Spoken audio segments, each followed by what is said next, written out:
Stay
Level 6! And we have it! Big orange bird!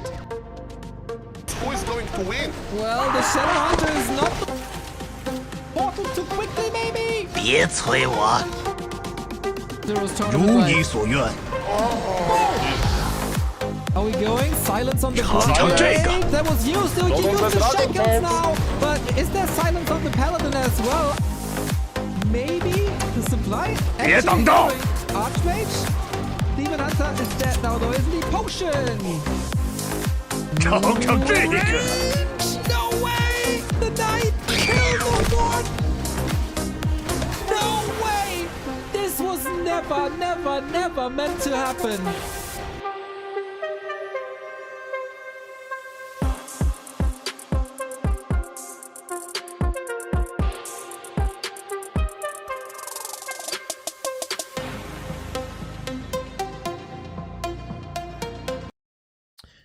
What's up, everybody? This is consecutive streaming day number 498. It's another packed day of Warcraft with the second day of the $28,000 Super League, as well as the W3Champions finals, everybody. Down to the top 4 of our beloved server finals, with Jens and Starbuck in the final, with Jens and Starbuck in the final, with Krav and Sonic there as well. And the Super League continues, everybody. What a day this was yesterday. The openers. Lin lost his opening match. Can you believe that? It's hard to believe, but he fell to life. And now We'll see who ends up on top here today. Banger matches. Focus versus Colorful to open up the day. And then my personal favorite highlight of the day. That is Moon versus Starbuck. Starbuck has shown yesterday that, oh man, he's a force to be reckoned with. Not without issues, losing a map to Pato. But he said he has the work cut out for him. He knows what to do. He's gonna do the homework. No party on a Saturday. Just Warcraft grind and replay analysis. And he has to show it here today in the Human versus Night Elf matchup. It is also my birthday. Thank you very much for the kind wishes. Thank you very much for the subs that are coming in. Maverick Man, first and foremost. He was the first. Karubik, 59 month. Coltane, Grüße an DD. The Dortmund legend. Exactly. The Dortmund legend, I imagine, is who you mean. Holy shit, dude! Are you nuts? 20 freaking gift subs by Youngfang. Dude, you just, like, this week you doubled your, like, lifetime contributions. You cannot fool me into thinking that you didn't win the lottery. You must have. Or you just hacked the subsystem or something.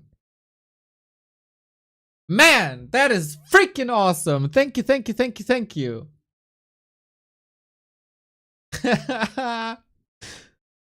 Both, ideally both. Freaking mental, man. Coltane, it is wonderful to see you here. Greetings to everyone around you. Not only Dede, but everyone. You know, I appreciate you a lot. Yeah, thank you.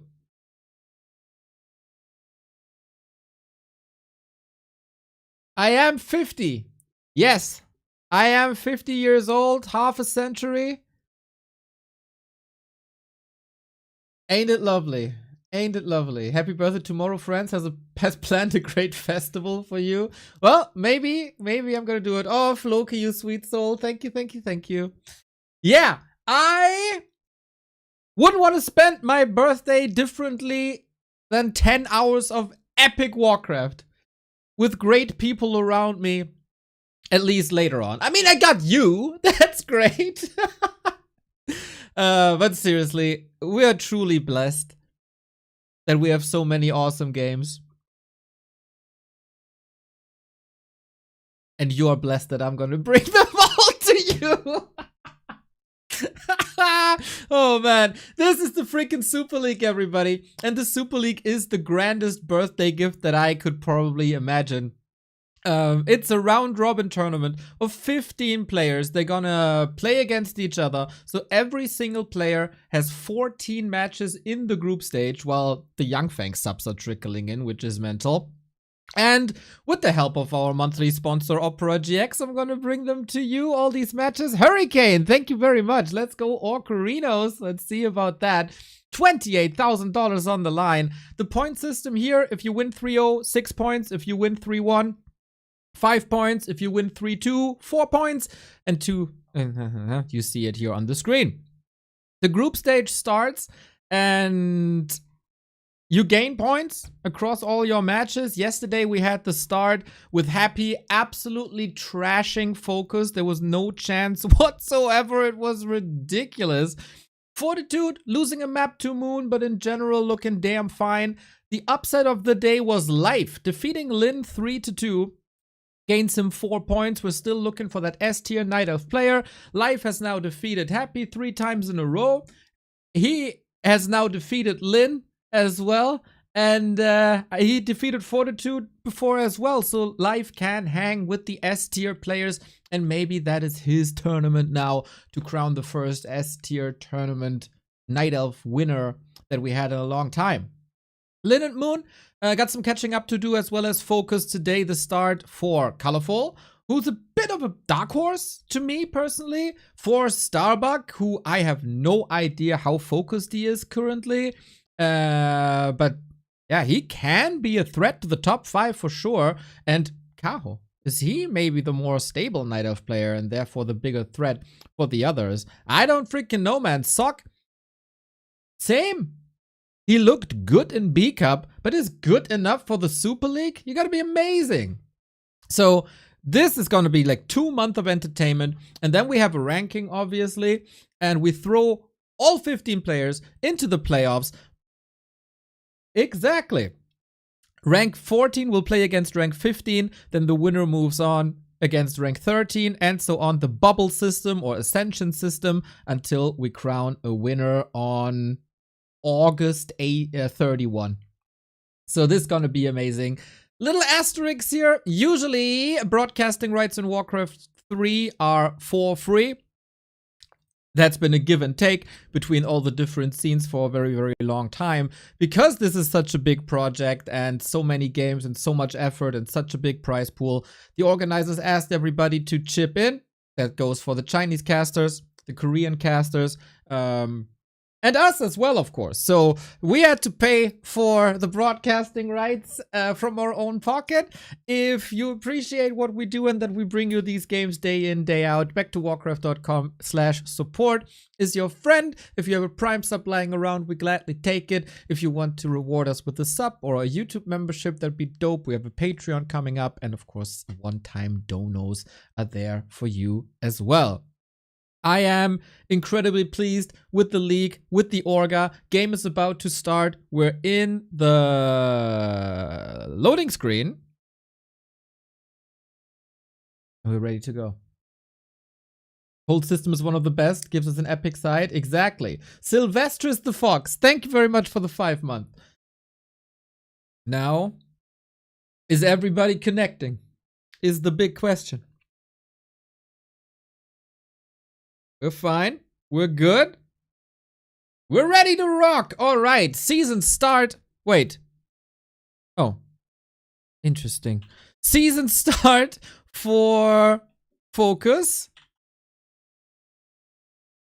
I don't have sound.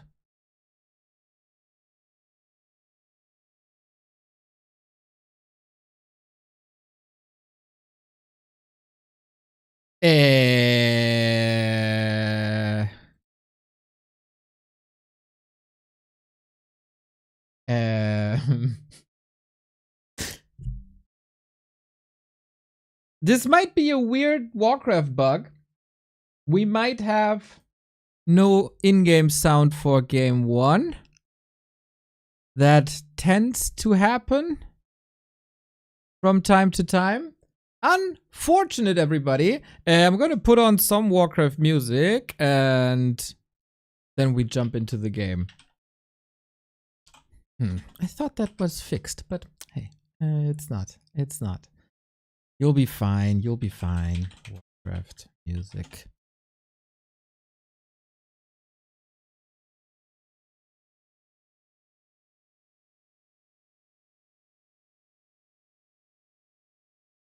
Come on.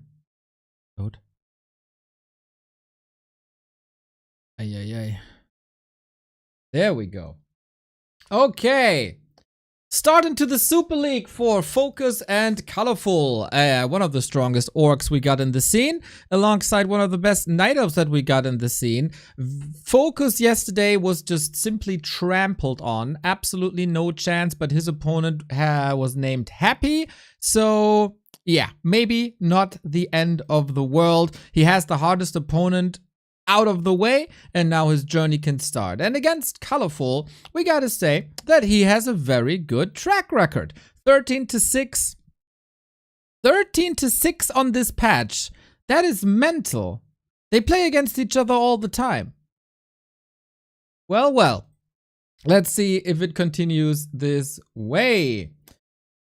What do we got here? Mr. Ape Man, thank you for the raid. That is much appreciated as always. I can't wait to share the stage with you later for the W3Champions season finals. So, what's Colorful able to do? What is Focus going to do? That is the question. These guys have been banging out games, the Fruit Cup show matches. Focus took a lot of them. Can he take this big one as well? It's best of 5, first to 3. And of course, Focus with the Blade Master. Colorful with the Demon Hunter. That is their signature heroes. Oh, And the Demon Hunter, Sonic style, cancels the burrow. Interesting. We've heard this from Sonic yesterday. If I harass you, you need that second burrow. Otherwise, I'm just gonna fry all your workers.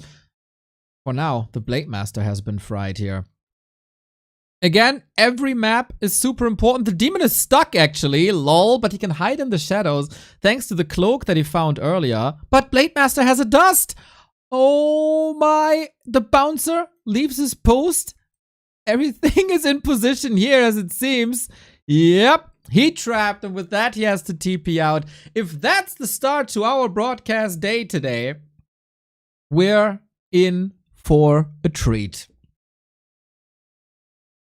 That cost quite a bit on both sides. Colorful lost the town portal. His Hunter's Hall is a little bit late, unfortunately. He couldn't creep in the meantime. Focus used the peons, so they weren't lumber harvesting.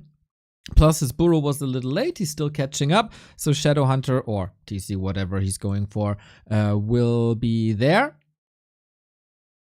It was a nice block. Blade Master can, of course, catch up now. 1.9.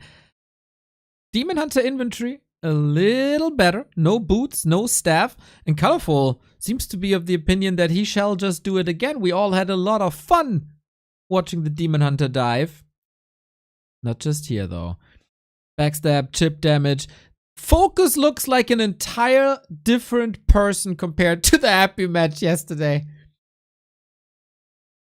How is that the same person? He's playing with confidence. He's playing with these little block shenanigans. There's trickery, there's finesse, there's good timings, he's not shaky. I think we can confirm that there is a little bit of a mental block going on between Focus and Happy. We got a Wind of Mana stealing. Blade Master comes in. We've seen it many, many times. Archers are the Achilles heel in the early game. They're very fragile, but they're necessary to help you creep, and they're easy to take out, especially if you have a high damage dealer like the Blade Master. Grunts take care of the Ancient of War, stops the Demon Hunter creeping in his tracks, kills an archer. Focus a ruthless assassin in the first 5 minutes of this game.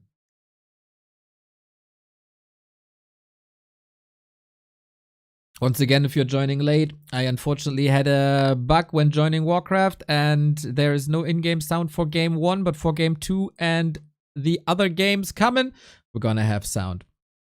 The regular sound. Sorry for the inconvenience.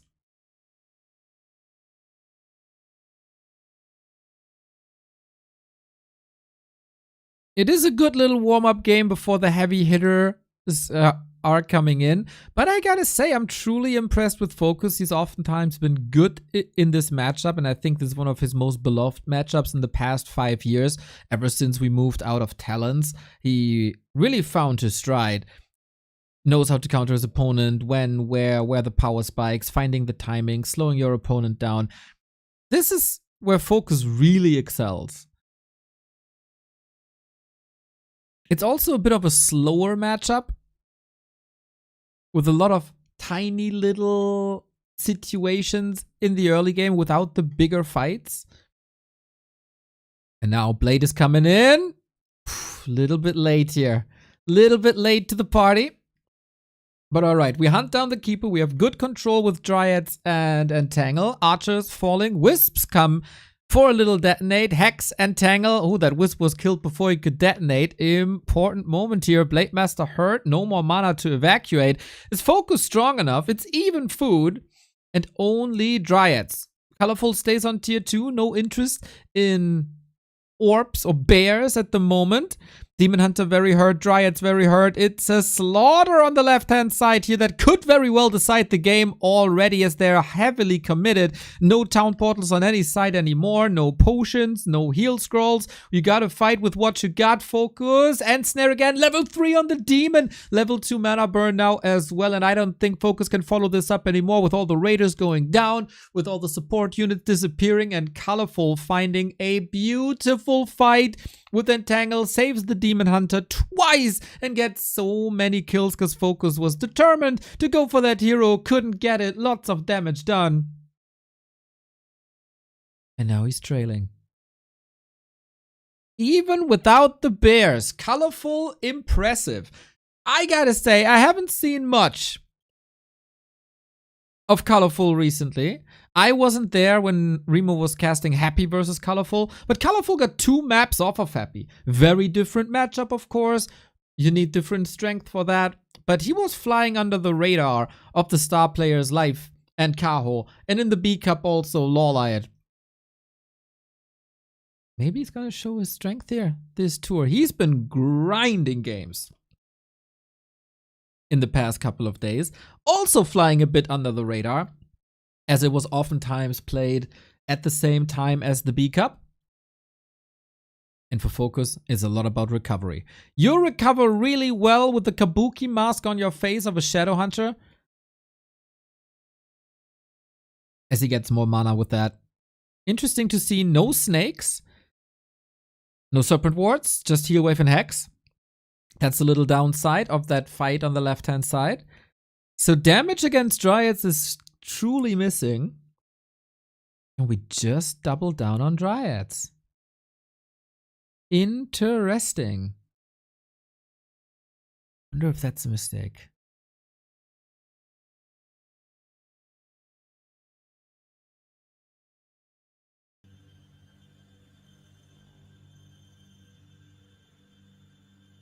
Focus had this super cool strat of going Demolishers very late in the game. But we haven't seen that in a while, I think. A grubby strat. Maybe for a very special occasion. It's a best of 5. It's a long series. You can dash it out later.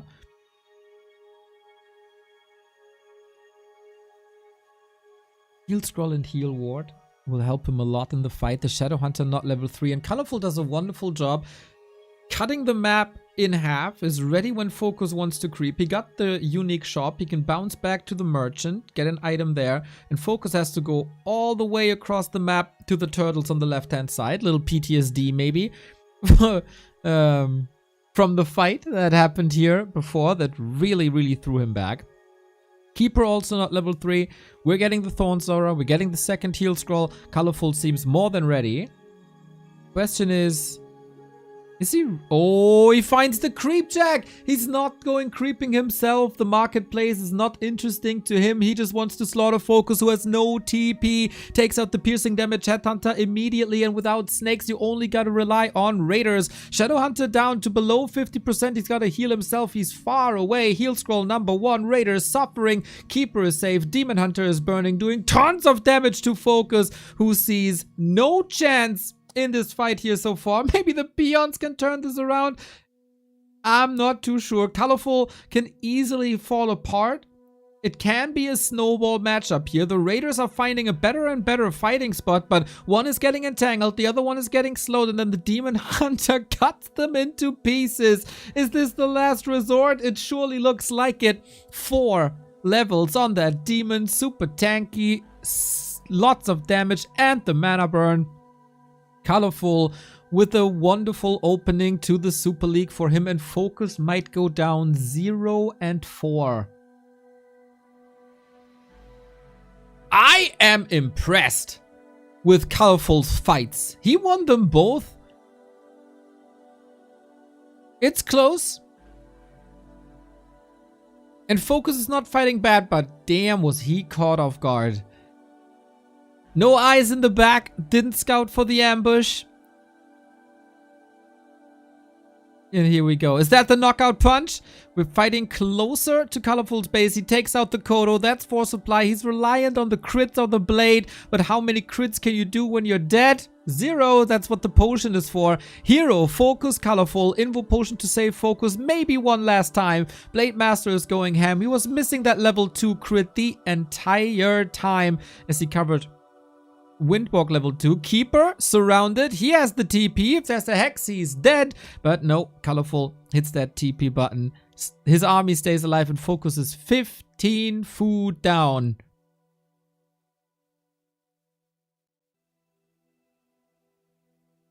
Is there a way to bring this back? Dryads are a little bit hurt,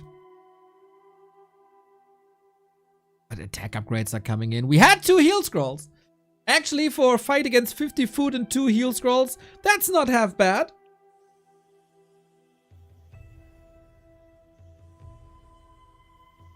And upgrades. Dryads are not taking that much damage. Focus can upgrade all he wants. Poison will always do damage. And Colorful with great shop control. The middle of the map belongs to Colorful. He owns this pretty much from the very beginning. Maybe an opportunity for Focus now. Red spot creep. Dryads are somewhat fragile. But the rest of the army is trailing behind.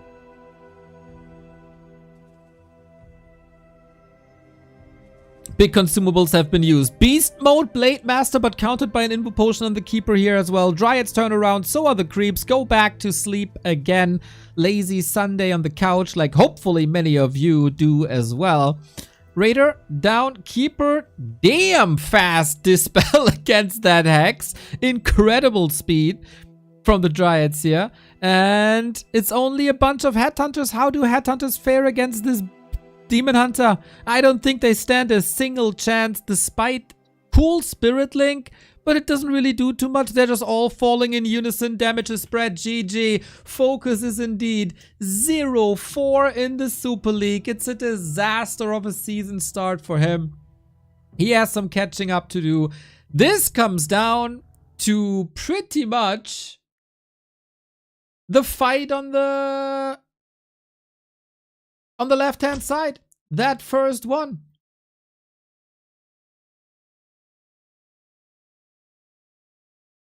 It was very determined there. Colorful came out on top, had the better fight, and he never gave the lead away afterwards.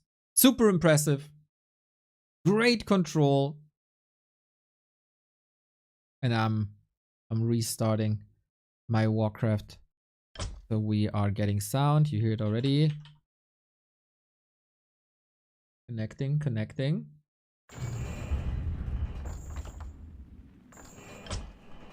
Yeah, that sounds like sound. That sounds like sound to me. Okay, once again, apologies everybody. Things go sideways every now and then. Later tonight, Moon, Starbuck, Kaho, Sock. But of course, this is the best of 5 series. It's such a wonderful fact about this league. Like if you know me and you heard me ramble about tournament formats, I was never a fan of round robin. With 4 players round robin, you oftentimes get a tiebreaker and you have to do the math. But this is a proper league. 14 players round robin will give us the best picture of who's currently the best player in the world, who's the most consistent players in the world, who covers most matchups. So far, it doesn't seem to be focused, unfortunately. Now. Oh, am I glad to have that sound back. All right, everybody. Game 2.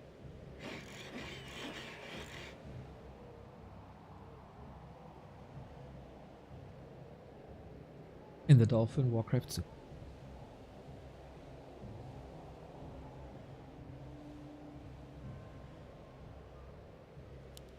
Can Focus finally claim his first point in the league? I don't think strategy-wise there's too much that's changing. Blade Master, Grunts, Raider, Walker, a Headhunter here and there. For Colorful, it will be interesting if there's any Keeper first games, or if he's mixing in Bears and a tier 3 tech. A nice way to scale, of course.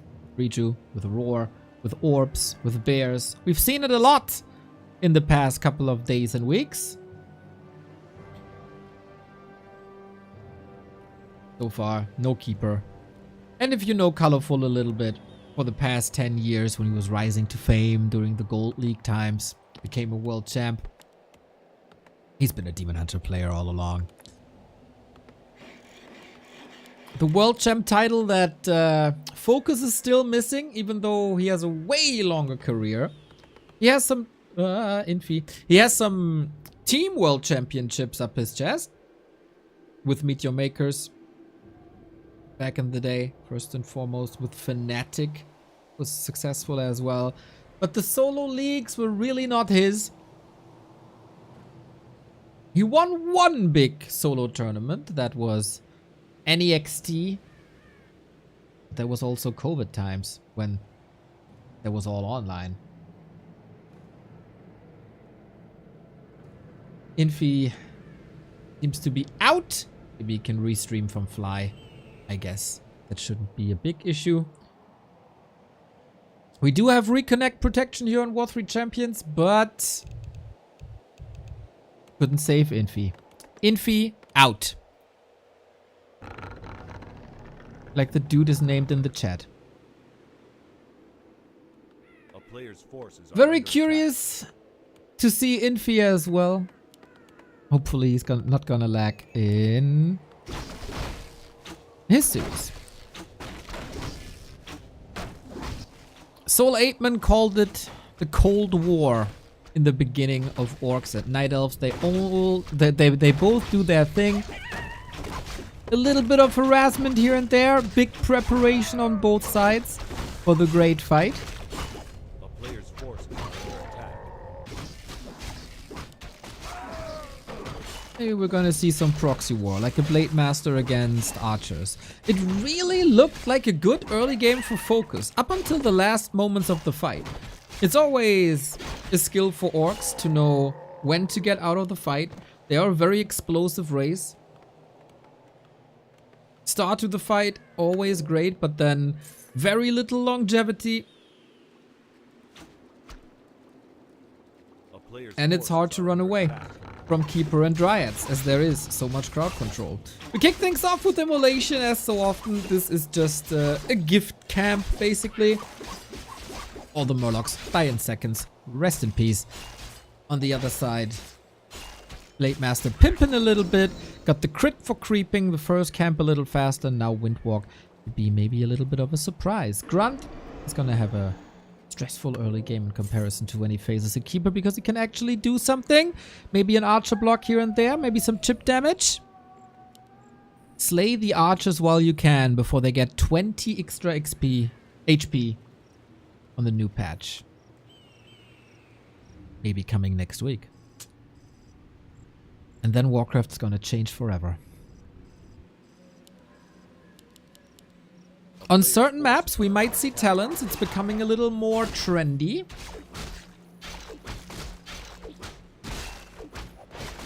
On maps like Springtime. Sonic has played it yesterday. Super fun. But every Sonic game is fun. Love to see the Talisman of Evasion on the Demon Hunter. He's skipping his natural passive usually to get Mana Burn and Immolation for better creeping and disable. Now 15% evasion via item. Not bad. Demon level 3. Blade Master stealing the item away from the right hand side. Love to see it. We talked about longevity in a fight, and a big mana potion gives you a lot. Colorful did the homework when it comes to Wisps. It feels like, despite the Wisps gathering more lumber and Night Elves being more resilient to economy harass, they're still aiming for it. Especially Lyn showed that. But Night Elves did their homeworks, finding good Wisp positions. So it's not that easy for the melee hero to snipe them. I would say a more stable early game Under attack. for Colorful and an invisible archer wall. Not the first that we have seen this tournament. Yesterday, play of the day by Life, trapping Lyn with invisible archers at the Tidehunters marketplace. Hopefully Out of Warcraft will transform that into a clip soon, and then I want to see 50,000 clicks on that.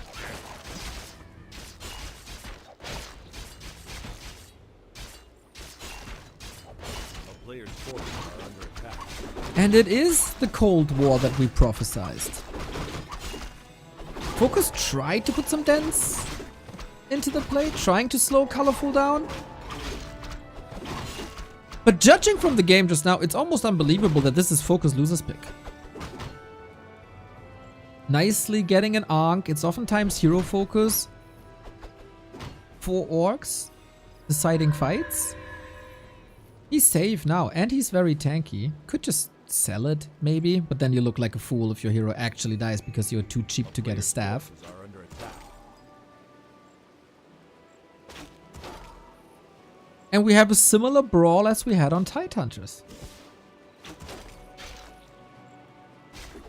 Focus did sell the mana potion indeed. It's a lot of gold at a crucial moment in the game. You want to accelerate. Skinks, thank you very much. Thanks for all the great commentary every single day. It is my pleasure when we have great games like this. So Focus is not mixing up too much. He gets early headhunters maybe. Critical strike for 78. Focus would love to get that level 2 crit for the necessary damage output. And the bone chimes. Nice support. Okay. This engagement in the middle of the game goes a lot better than the Tidehunters one. And Focus is surely in a winnable position here.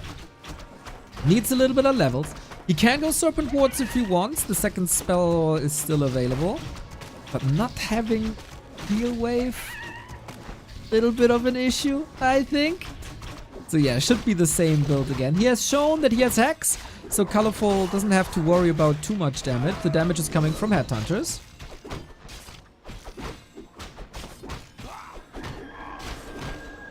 Demon Hunter 3.3. Keeper close to 2. Nothing too scary yet. Dispel is available in the hands of walkers. So far, instant scout. Love the 2 dryads just checking out if something's happening here. And it absolutely was. Good scout, good punish by Colorful, great awareness. That's probably what happens if you play 20 games against each other in 2 days.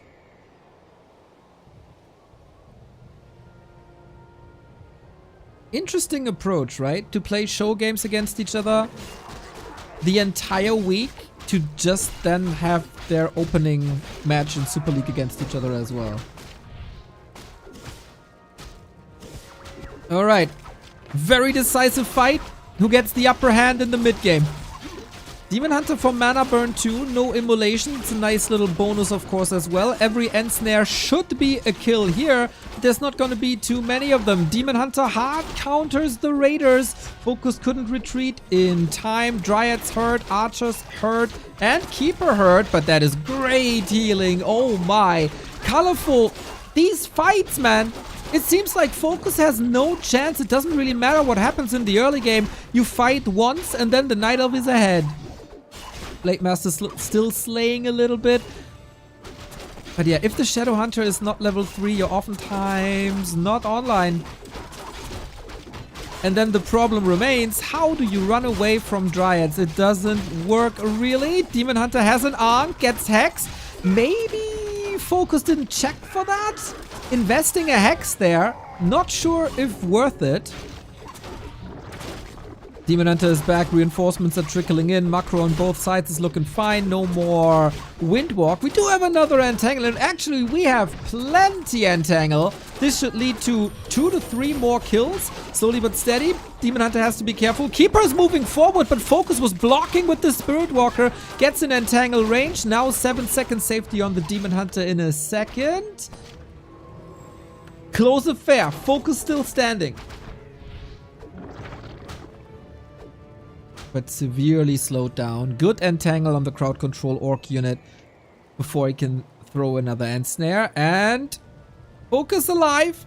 5 food down. No production at the moment. Needed to invest in heal selves and clarities, of course.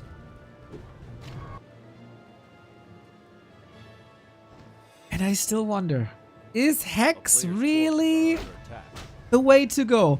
Imagine that fight with Serpent Wards. Imagine how much more damage there would be with Serpent Wards.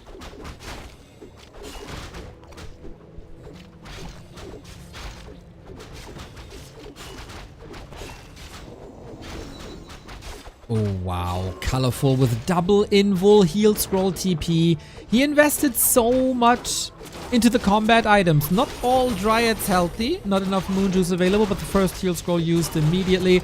And eventually it's gonna be down to the heroes. Double critical strike, but Focus is just losing one unit after the next. Gets level 4 on the blade. Not that. Oh, it is actually meaningful as it doubles the critical strike damage, as we've seen. Keeper level 3 though. And now every entangle surely must be a kill. 40-40 food. Game on a knife's edge. But one more consumable. Double Ring of Regen on the blade, by the way. Wait a minute. We talked about longevity in these fights. When you get 4 HP per second, you feel like you got rejuvenation on you. And with that, the blade might carry the game.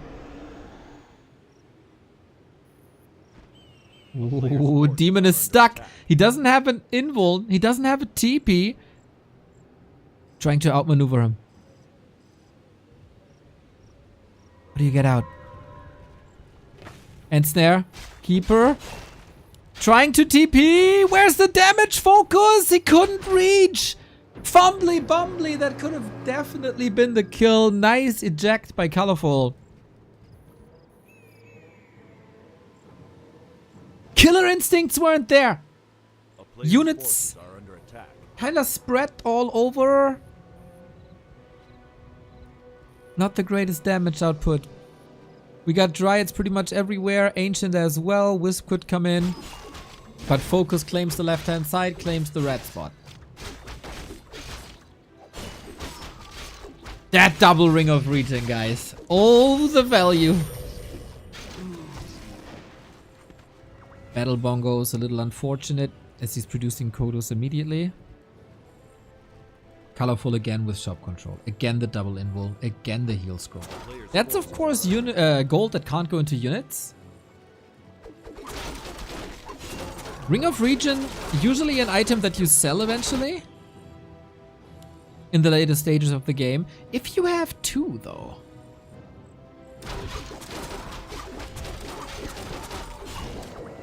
It's really good.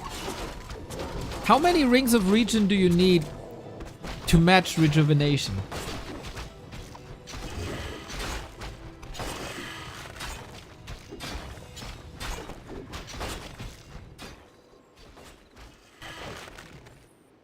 Focus Expo coming up. Gotta play the defensive game.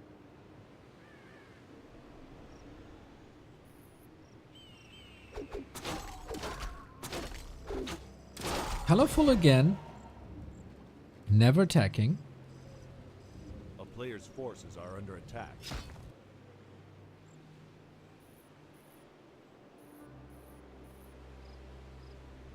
Looks like Colorful needs a very decisive fight. Love the illusion. Creep by Focus. He seems ready. Best game of Focus in this tournament thus far. Reward yourself.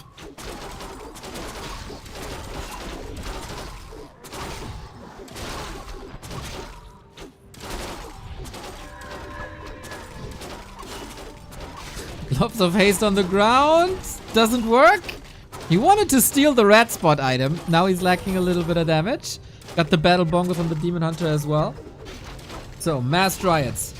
Colorful, can you play like Moon? Can you play like a Foggy? We'll see about that. Early target, always the Raiders. And Snare is a devilish tool, a deadly tool. Keeper level 4. Finally Thorn's Aura 2. That took some time. Demon Hunter is hurt. And no rejuvenation in the fights is really not that easy to do here. But the heal scroll is ready. Great Demon Hunter movement by Colorful. Level 5 Demon. He might still win this. Despite the blade. Despite the bone chimes. Despite the hurt Demon Hunter. As on Tidehunters, Focus is throwing so much damage onto the Demon Hunter, but he just fails to die, and then there's the kill just like that. The Dryad blocked the Entangle. Oh my, he did indeed not reward himself. Colorful getting somewhat creepjacked, but turns it around. And Focus, there was no gas left in the tank, was it? He played a fine game. 14 minutes were good. The fights were better than on Tidehunters. Even though Colorful had a good mid game and early game already and was able to rely on a solid Demon Hunter. But that last fight was nothing. And Focus goes 0-5 in Super League. He might get the Akis Award. For the old school German fans.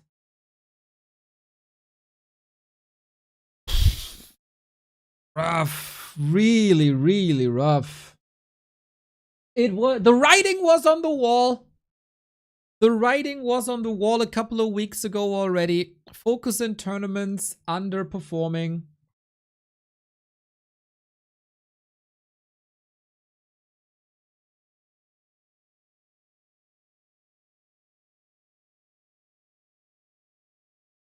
At the beginning of B Cup, it looked like he's getting out of there.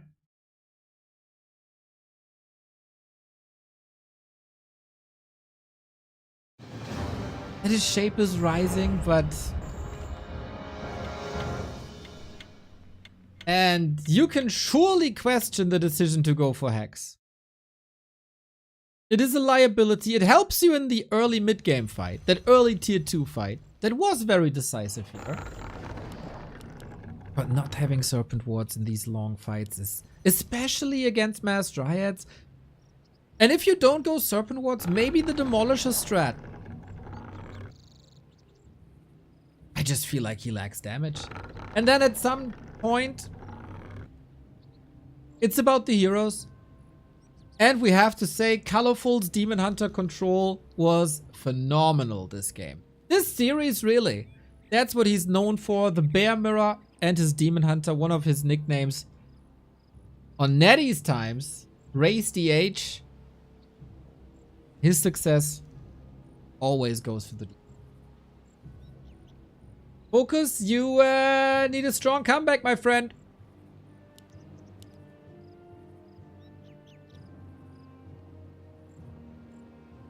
You need a strong comeback. I hope there's something left in the tank. Very demotivating weekend for Focus.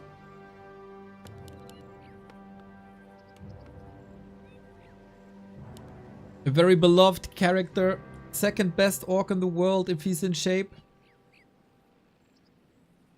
But looking at this, you can raise the question, will Fly perform better than him in the early stages of this group stage?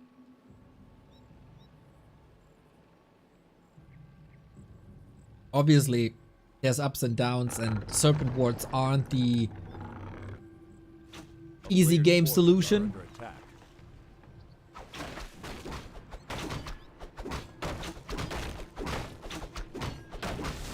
But what does this Hex really do when you have 15 Dryads against you? I'm not sure.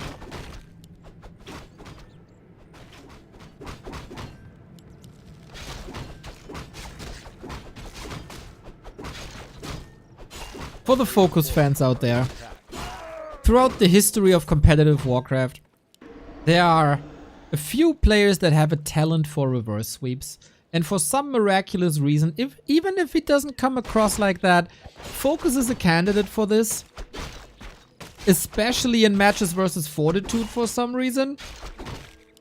So not all hope is lost. If he gets a little bit of momentum, and maybe he finds this one gear that he's twisting a little bit, and all of a sudden the puzzle pieces are falling in line, or the items are... Oh, the items are not great. Have faith, everybody. Have faith.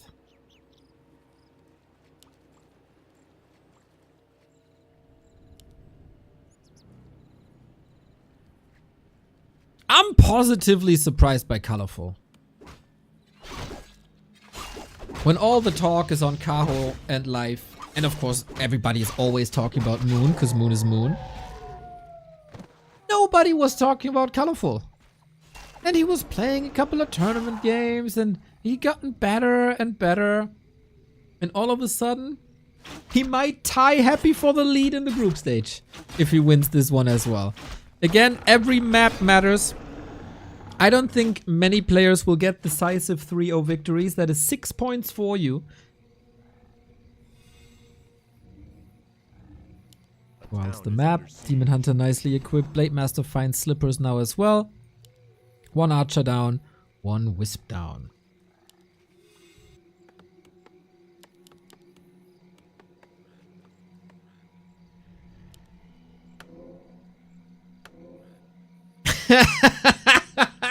Weird where this underappreciation for Colorful comes from.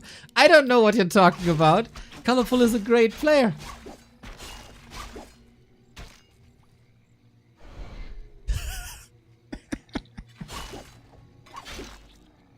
That gave me a good chuckle. Thank you very much.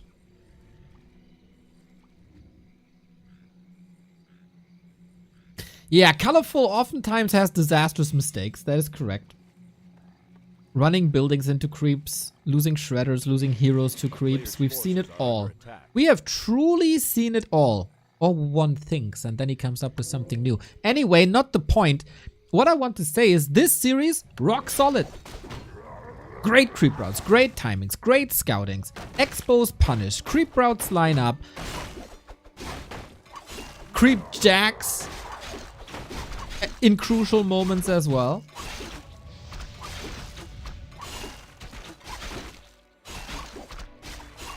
And here we fight. Both confident, but the Demon Hunter is +6 armor. How do you want to fight against that?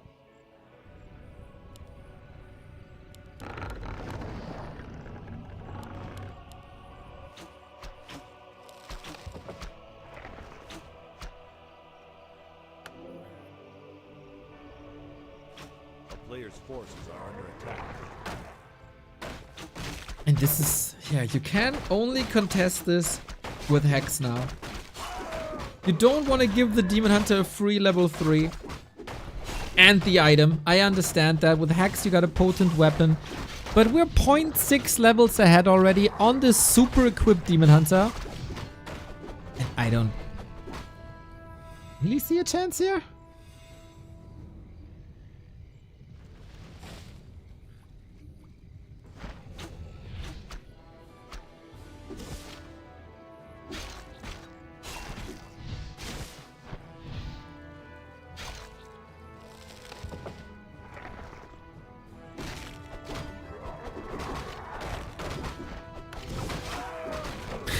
Starbuck in chat. Creeping with the building. Is it creeping with the building or is it producing with the unit? Think about it. Focus is getting burned. Oh boy, meta burn. He's out of the fight for sure. Hopefully. Otherwise we get a Knopf moment here. Don't. Knopf, don't. Ancient finally falls. So is the Raider. Healing cancelled with the Keeper. Nicely done. No deny, unfortunately. A player's forces are under attack.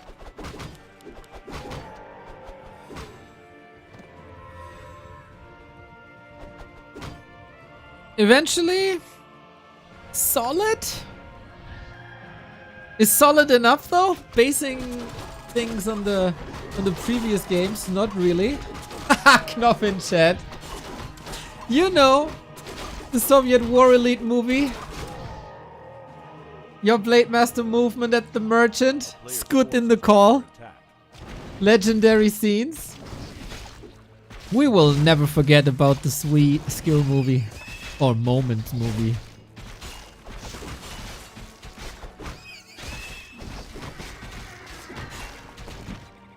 My heart is telling me no. But my body! Genius. We fight over the marketplace. Mercenary camp. Raiders. Slaughtered. Oh man, he gets a mauler.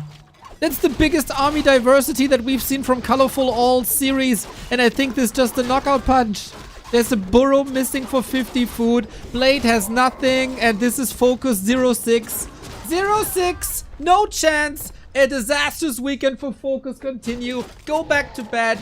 Wake up next day. It's a new week. It's a new start. This wasn't for you. 0-3 versus Happy. 0-3 versus Colorful. Disaster. But for Colorful, nice to see. A great start into this series. Into the day. Into the league. He truly grinded this matchup. Got a lot of prep done for this, and it pays off. Super simple, and that's where Colorful shines. No, like, not throwing shades or anything. In the, like, the simpler the game is, the more Colorful shines. That's the same for Bear Mirror. That's been the case when we had Keeper Huntress meta. If he can rely on his mechanics and the fights, he's a really good player. And today, no flaws, no stupid mistakes. No heroes lost to the creep, whatever. Great shop control, great creeping, great fighting, and Focus wasn't on the level. He just wasn't.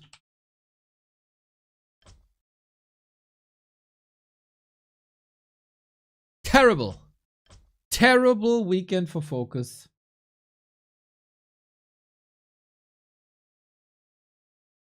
(0-6).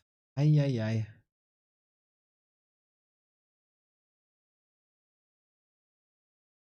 And other orcs, Lin especially, had wonderful results versus Night Elf.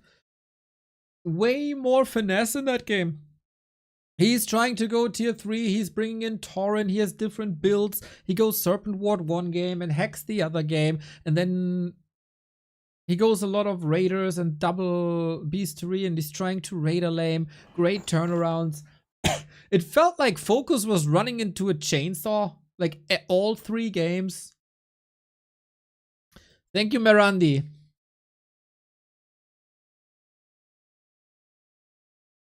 Yeah, sounds a bit harsh, but this is the highest level. This is the biggest league. Good for Focus, though. It's a long league. He can still catch up at some point, but it is a disastrous start. But hopefully he bounces. Now, ladies and gentlemen, my personal birthday gift by the Dolphin Warcraft Super League administration, Moon versus Starbuck. I am so hyped for this game, man. I'm so freaking hyped. Starbuck, the big Western hope, of course, in this league. He is oftentimes a little... how do I put this? Fluctuating in strength. He got good reason to grind this tournament, of course. He really wants the W3Champions championship, I can only assume. And yesterday in the post-game interview, he said it. I know what to do. I know how to study. He had a lot of time. And hopefully that works well. Dr. Bucky versus Moon. Let's go, let's go, let's go. Bucky with the €5. Buki with the €5. Much love, much love, much love. Thank you for the support. As I said earlier, we had to, for the first time ever, we had to buy broadcast rights to bring you this league. 2 month, 200 games, peak content. Of course, we had to do it, but we paid for that from our own pocket up front. So everything that comes in here that makes it worth it helps out. So that's good to see. Whoa, Manchan with the 79 month. Let's go. Closing in on the big 80. Awesome.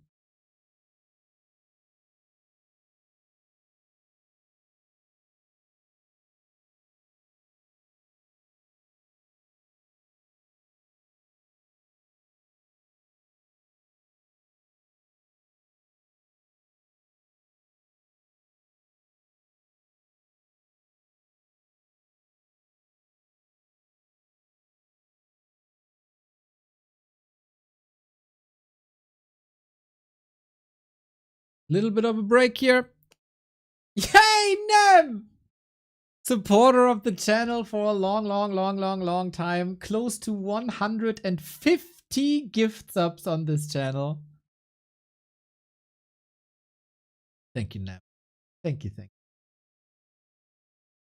you. We are in the lobby. We get the map picks and bans done.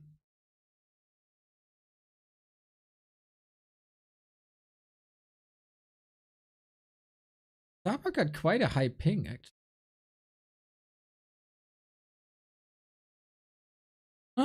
Might be normal. I don't know. Yes, yes, yes. We do get Moon versus Bucky. Moon got a map of a Fortitude yesterday. Didn't look too inspired, to be honest. But yeah, we'll see if 40 can play like if Starbuck can play like Bucky. In the meantime, we are very blessed to have a sponsorship this month. Real quick ad read. We are sponsored by Rogue Energy. If you're looking for some alternatives to your regular energy drink, Rogue might be for you. A million different flavors. I had the Tiger Blood yesterday. Very, very tasty. Strawberry kiwi. Mwah, my favorite so far. If you need a bit of energy throughout the day, that's a good formula for you. If throughout the hot summer you want to work on your electrolytes, we got the hydration formula for you. And for the evening hours and to relax a little bit, the chill formula, of course. All very tasty.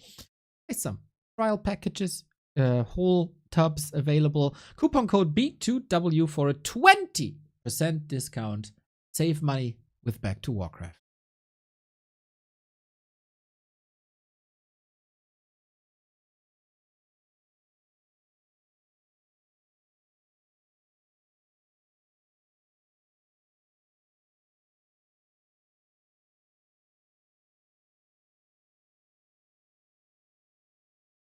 Now, how do we rank Moon and Starbuck? Like, where do we see them?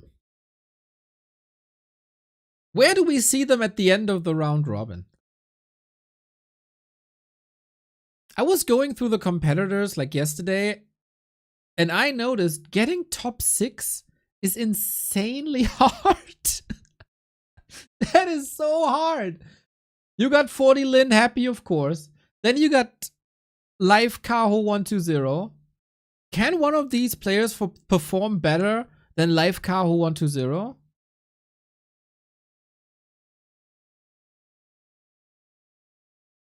I don't know. The potential is there, truly.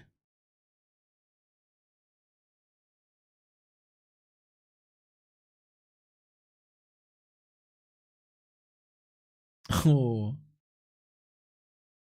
Starbuck said yesterday in the winner's interview, man, I don't know how to play Springtime versus Night Elf. I should just veto it. And here he is, couple of hours later, picking Springtime versus Moon. Thank you, Toba.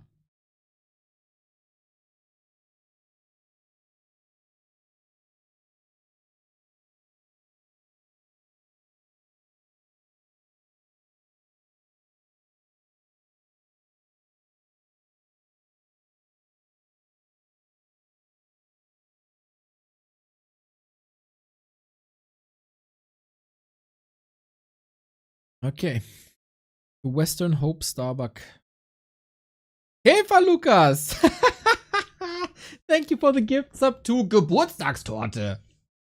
Much love, mate. Much love. Thanks for always being around with Posy vibes.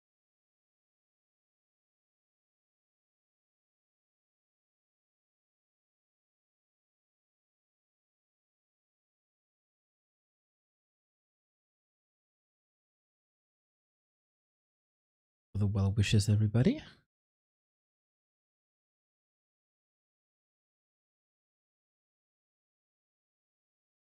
Oh, we might have a lobby bug. Fixed. All right, now we're ready.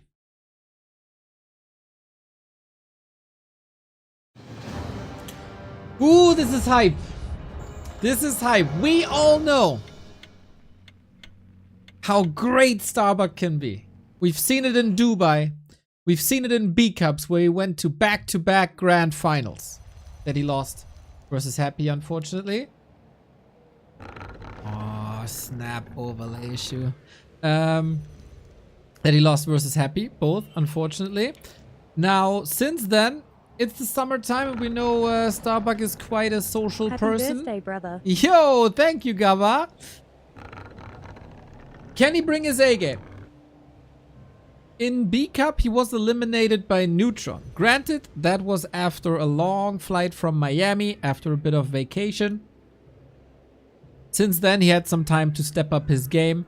He also said he felt very sick that day, so let's ignore it. Yesterday versus Pazzo, he lost the map. That is a bit concerning when it comes to the game versus Moon, because no shade on Pato. Pato is amazing, but Moon seems to be a tiny bit better.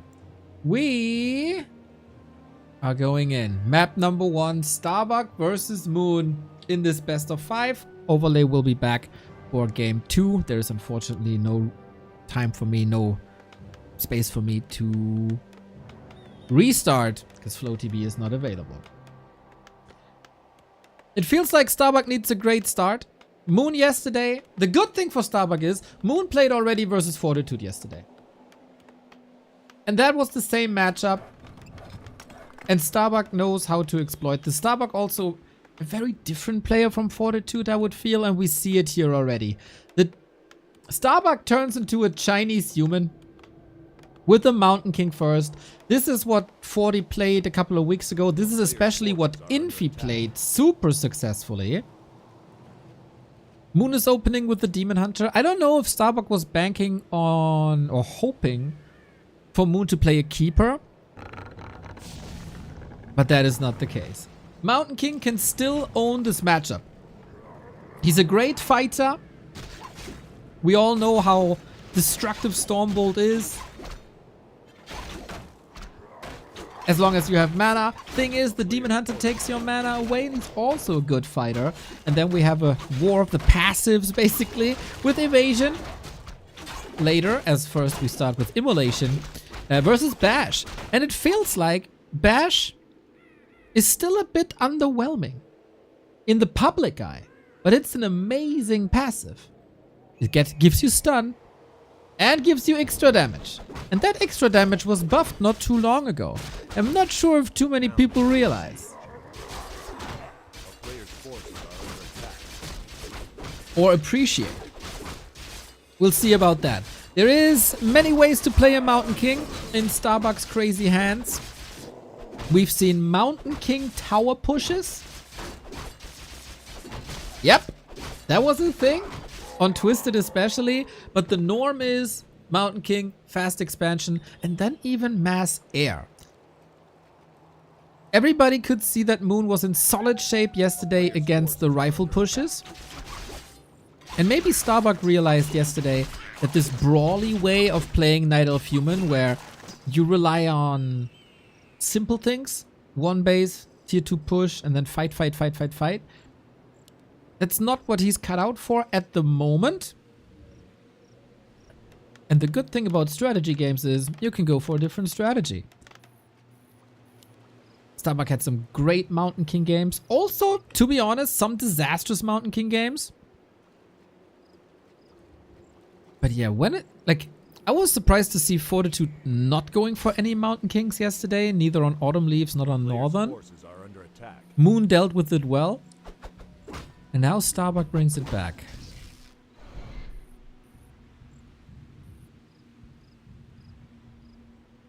Plus, of course, playing the Mountain King in game 1 makes it so that you always have to have this in the back of your head.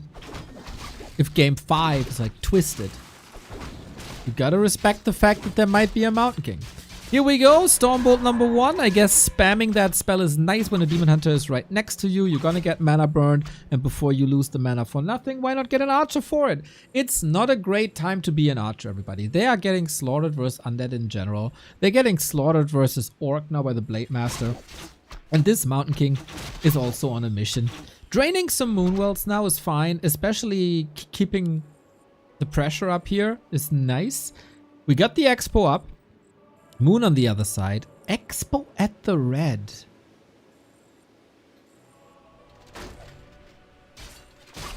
What the hell? Branius, thank you for the prime.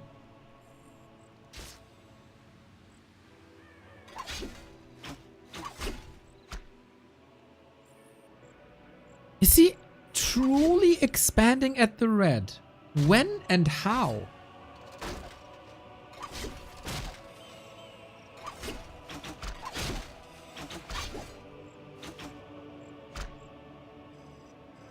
We double down with the Naga for Moon, getting some control in. Starbuck is purposefully delaying the Mountain King. For the pressure, for the safety of the Expo. We're teching now, we're getting rifles, and it's not air? Oh, maybe it is air? Hard to read at the moment. There shouldn't be a lumber mill necessarily. Oftentimes when you see blacksmith and lumber mill together, it's an indicator for tier 3 and mass air, because it's so resource heavy. Players' forces are under attack. And if that's the case, and if he makes it to tier 3, He's in a good spot. Like, how are you supposed to counter that as Night Elf? I don't know. Moon's Expo is up. So he has to give up on the brawls. Is he truly going for the red spot?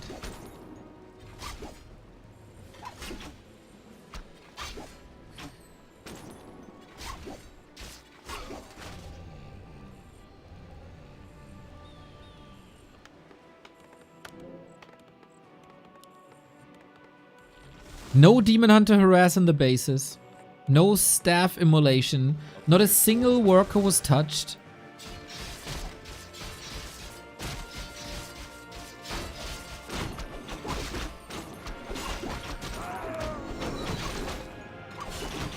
Oh, he walks the tree back. That takes some time. Really cool move by Moon. I have not seen that before. Usually you build the tree here so it's somewhat safe. And then of course the human is scouting for that.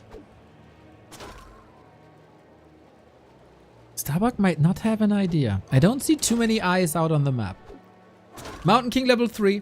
Lots of mana. And he is going rifles. Rifles, Archmage casters. So the lumber mill was just to have it. No mass Dragonhawks, no air at all.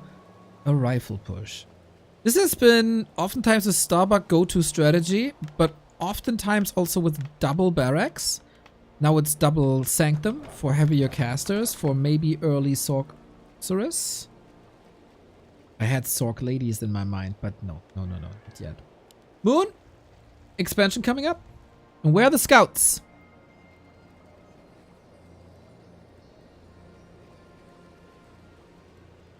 I don't see any. Calm before the storm. Moon is going tier 3. Mass Dryads. Don't cut it versus rifles. Archmage second will spread the Brilliance Aura. And then he can also go into Blizzard without retraining. And Starbuck is working on an army. 350 gold. 56 food. No big banking time. We're getting early breakers, which I love. Because the combo of Rejuvenation and Demon Hunter, we all know it, is one of the greatest in the game. Hoola, that damage. And it is Blizzard. And a great... Oh. Demon Hunter has a health stone. Might have to pop it here. But the Naga and Dryads are doing a wonderful job creating space. Archmage is coming in. Rifles are coming in. Demon is hurt. Bear is hurt. Chance for Starbuck to do some damage here. Waiting with the Mountain King is healing. He took a lot of damage, especially from the poison. Can't... Oh, he did force the Hellstone, or did he sell the Hellstone? No, he still got it. It's just an overlay bug. But yeah, 72 food ahead. Blizzard up, even if it's only level 1. Army composition, not a single sorceress just yet, is surprising to me. Good firepower with rifles, of course. Blizzard on top. Dispel, healing, breakers there to steal, redo, and roar. The setup is fine, but it's fine good enough. Love the shop by Moon, love the Moonwell by Moon. The push will come in here. There's no chance for Starbuck to reach this, as you usually block off here.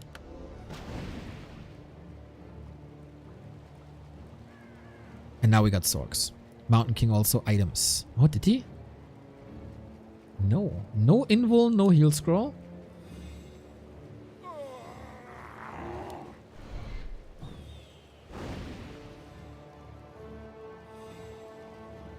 And clock is ticking in favor of Moon. He got the tier 3.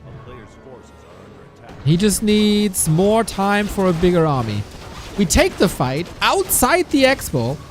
We still got defend. The Blizzard is not hitting well at all. Way too late. Only hitting Dryads, and they are magic immune, so it doesn't interest them. Starbuck might be in trouble, but he finds the way for the Naga kill. Brilliant. The one hole in the army for Moon, and Starbuck sees it. Sees the code in the matrix. Now he's got to close it out. Still some kills for Moon. He could go for the Tavern Revive. Bear moved out to the right-hand side. Not too much slow applied here in the fight. Mountain King running around, not doing that much damage. Finding targets. Archmage with the last hit. Anti-magic potion used. Oh, looking good for Starbuck again. 2 bears basically dead. The Naga in the altar. Not from the tavern. That's a surprise. Would probably just get another hammer to the head. Supply gap is closing a little bit as the militia are coming in. Maybe a little bit too late. That Naga kill saved Starbuck the fight, it seems. And the Mountain King position. Brilliant. I don't think that Stormbolt was necessary, but hey, better safe than sorry. 20 food lead established again. Plus you have control of the middle. You can go heal scroll. You can go invul just to be safe. And more reinforcements are coming in. Plus a big item, which is the Boots of Keltalas, which doesn't help you, but you can sell it easy. Moon needs a miracle to get map 1. We're not teching. We're not getting any big upgrades. And with that, Starbuck has to close out the game. Love the heal scroll. Moon would love to have them against the Blizzard, which is now... Is it level 2? Oh, we can't see it here in this overlay. But yeah, Naga again, squishy, staffed out of the fight. No value here. And now we're hoping for bashes, and he gets it pretty much smack bang on. Another one, maybe? Doesn't even need it. Somehow Moon got to 60. This will still take time. Nighttime, 40%. Moonwells are helping. Oh, we didn't even have Dispel up until now. Fighting with invisibility. In a second, another invul potion. Moon would love to get something from the shop. Doesn't work. Aiming for a surround, too easy to identify.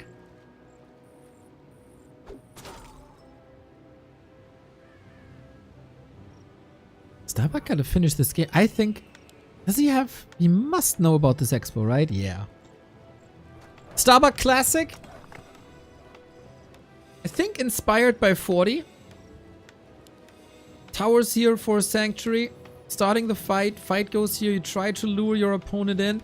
Moon, he has done this yesterday a lot. Sharking for reinforcements. Starbuck must be aware of this. The towers are soaking up some damage, but now... Starbuck finds himself in the choke where he wants to lure his opponent in. Nice tactical move by Moon, taking the pressure off that second base, and all of a sudden the supply is even.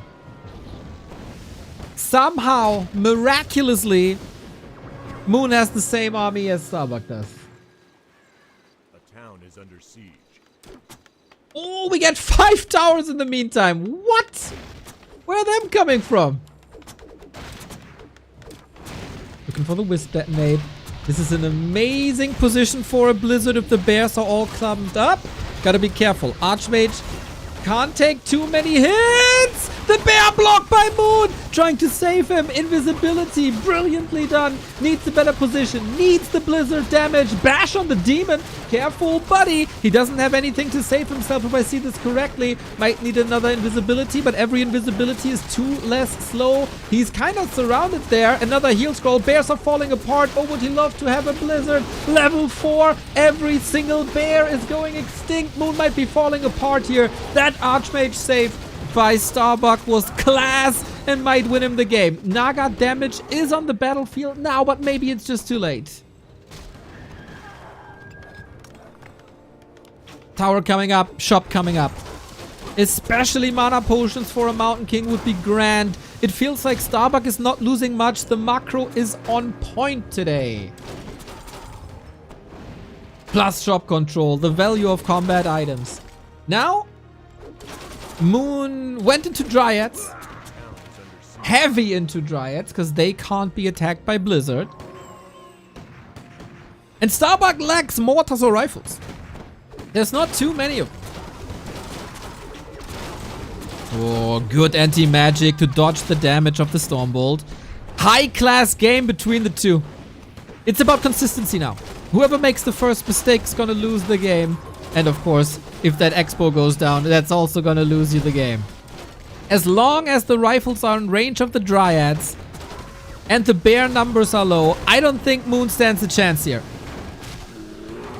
Everything is hurt, just waiting for a region scroll or the priests.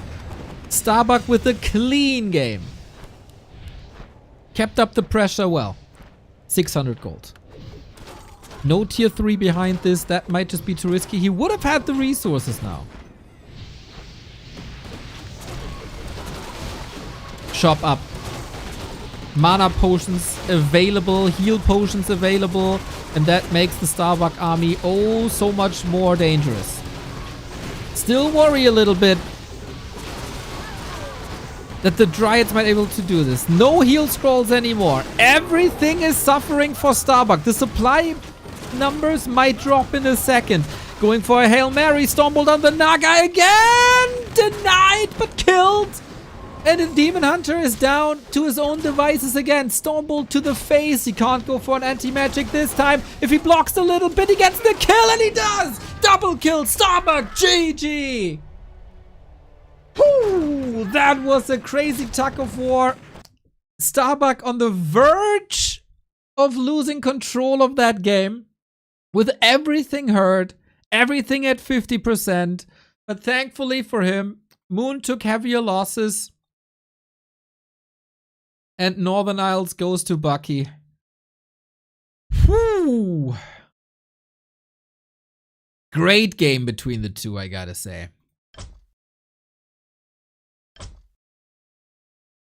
Very cool tug of war.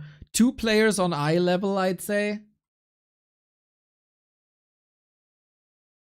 Mountain King probably came as a surprise. Mountain King came as a surprise.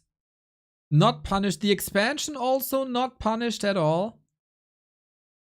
Trying to counter expand. And I think the way Moon made this game different by that expansion right hand side shows once again his brilliance. It took some time for Starbuck to figure that out. Archmage second made a lot of sense. Surprised to not see air, but maybe that's just not Starbuck's style.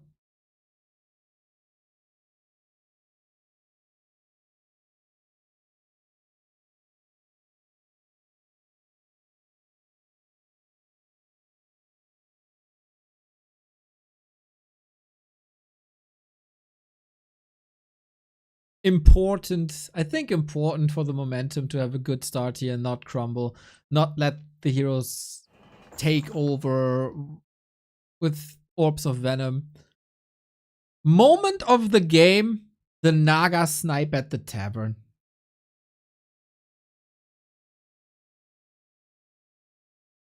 That changed everything. That took all momentum away that Moon might have gotten.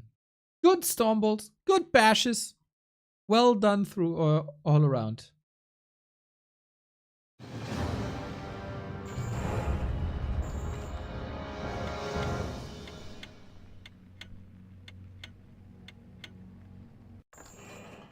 Moon under pressure as he was yesterday. Versus 40, series were close, but the rifle pushes always ended him.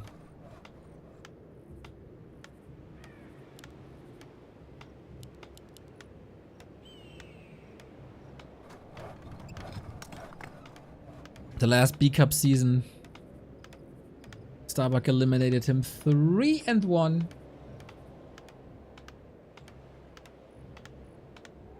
Time for Moon to show that he still got it.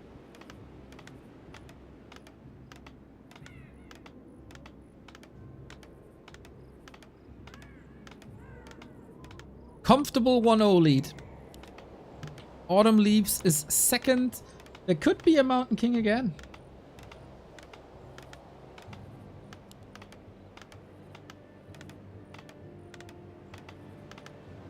Could also be an Archmage. The versatility is really nice.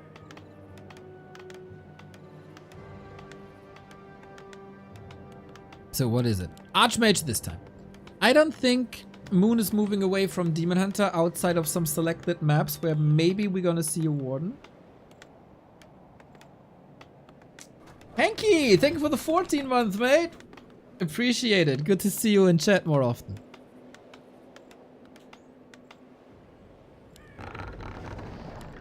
What adjustments can Moon do? I think what would help him the most Is Demon Hunter immolation harassed towards the expo like Pato did yesterday? Every second you can delay tier 2 for the human is a big win. A player's forces are under attack. The town is under siege. This map a little bit different. Expansions closer to the base, got a mercenary camp, got that contested lab on the left hand side. But yeah, the entire game will be different just because of the starting hero.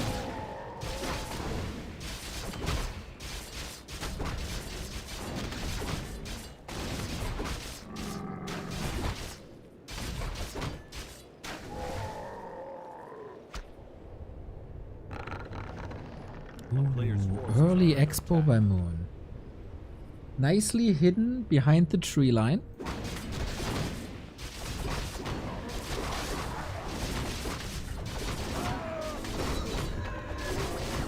And this is something that I talked about many times.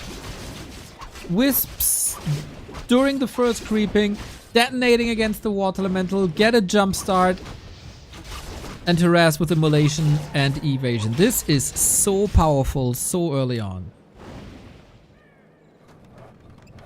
And with that, you might need a blood mage. The archmage was a little bit of a surprise, wasn't it? Usually against the demon hunter, it's always blood mage time. I feel like the blizzard really did the job.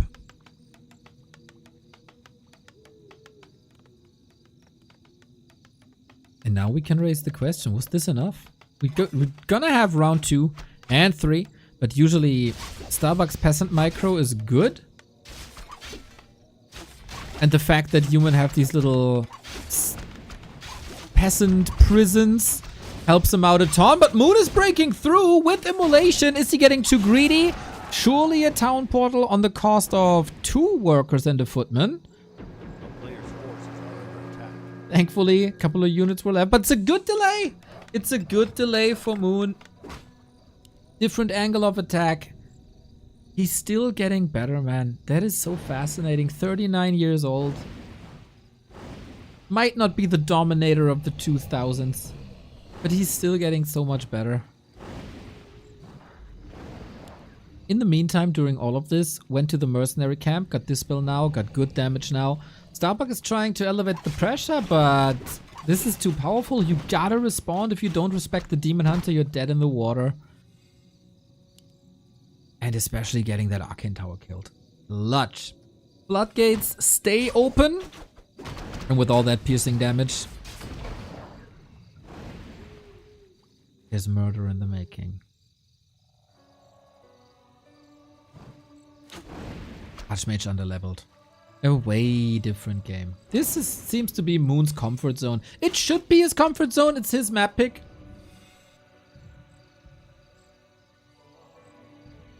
A player's forces are under attack.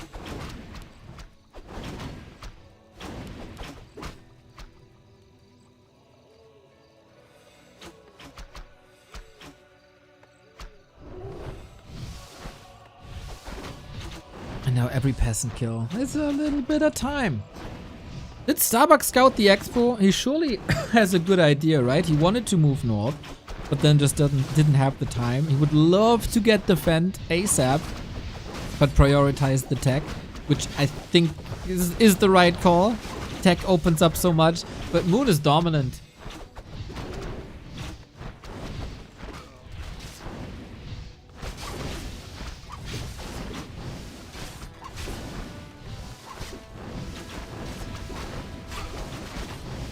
He has no TP though. Wait a minute. What? A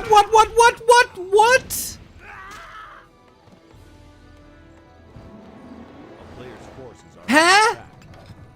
Why? Is this calculated? He did deny.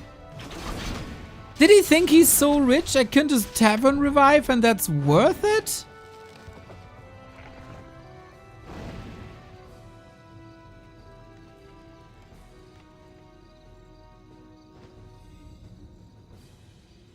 What am I missing?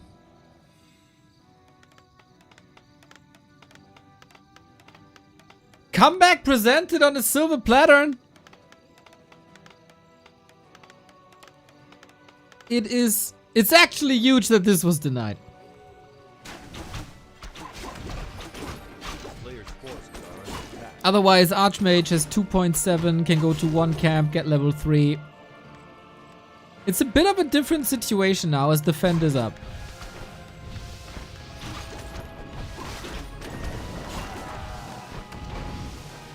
And all of Moon, except the Immolation which is out now, is piercing damage. Shields up and hold. Starbuck, unlike game 1, only defense mode.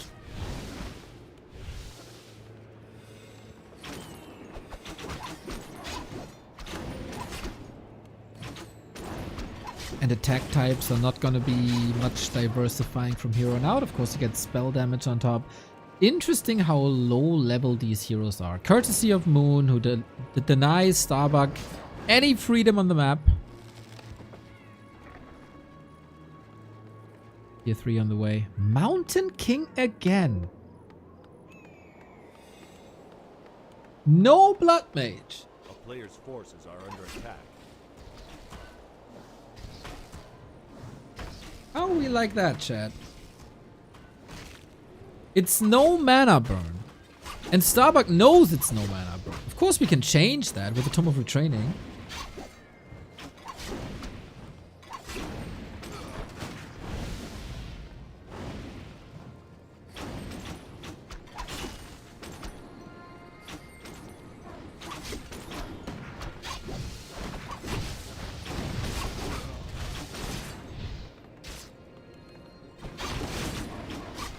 This might come as a surprise.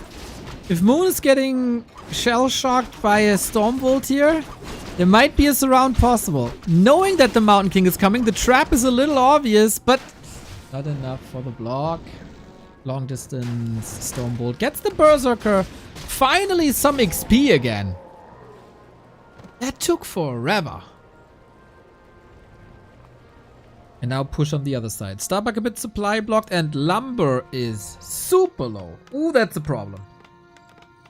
We do have a lumber mill. All the units a bit too far away. Forces are under attack. He also did invest into 2 upgrades at the moment, so resources will even out. You're gonna go for heal scrolls, invulns as well. Mana potions maybe even. A very impressive tug of war between the two.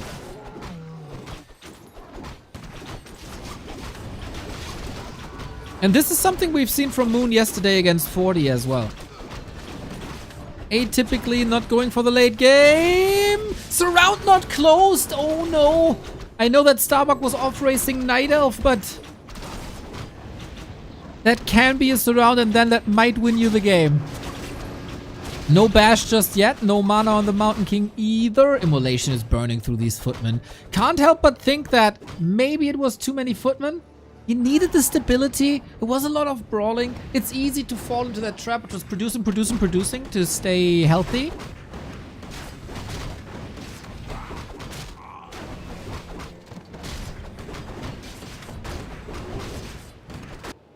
And Moon's main base spans from here to here. He just connected the 2 bases. Archmage a bit forward. Bear Master Training isn't ready yet, but it's just a matter of seconds.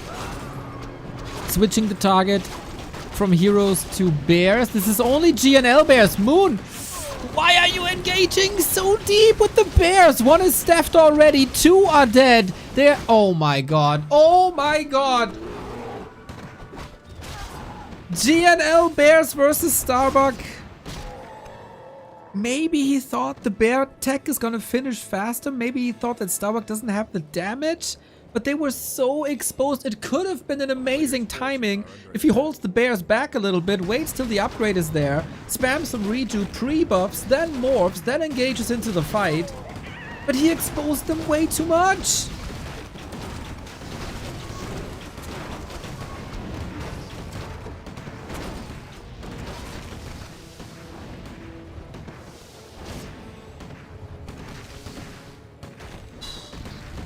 Starbuck is claiming control of this map, step by step. It's like a game of American football.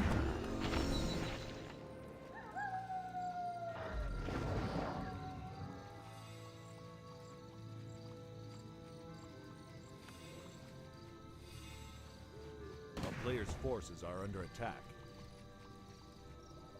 And the Mountain King is the quarterback.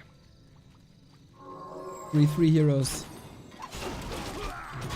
Oh, again, classic Moon. Fishing for reinforcements. This is actually happening a bit too often for my taste. You always gotta... Oh.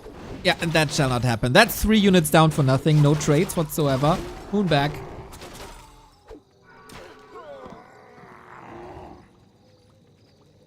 Even food. Naga's very underwhelming though. Not having that level 2 Fork Lightning against rifles hurts. LOL! What?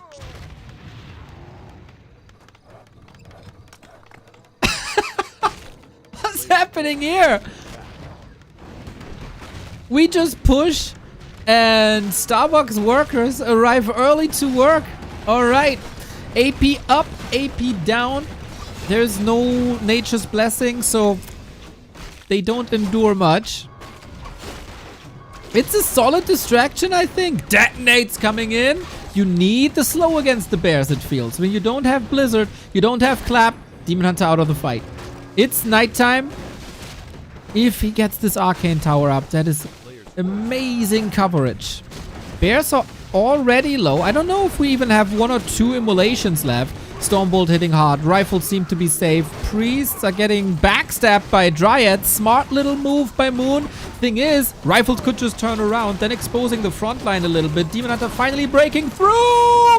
But is he too deep again?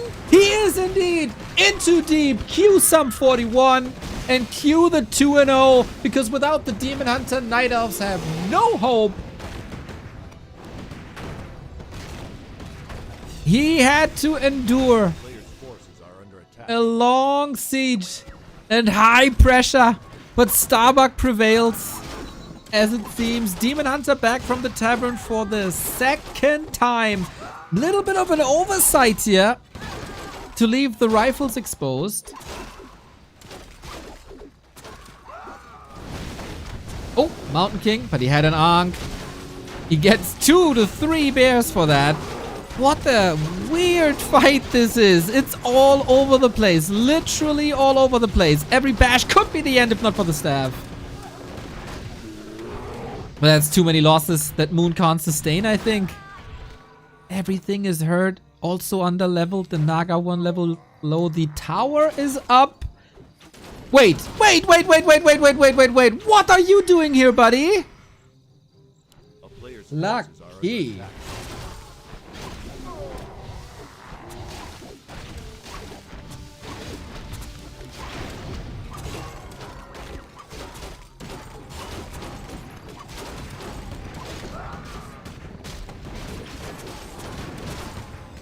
That could have cost him the game.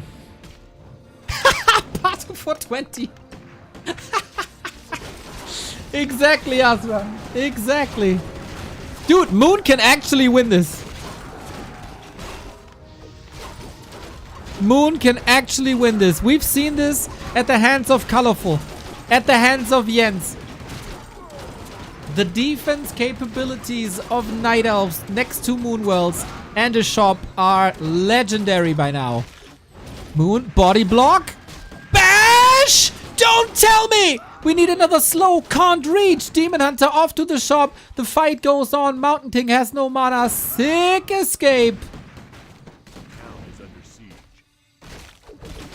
Peasants all down. Arcane Tower is gone. Oh, snap. Bucky falling apart. When did the game got turned on its head?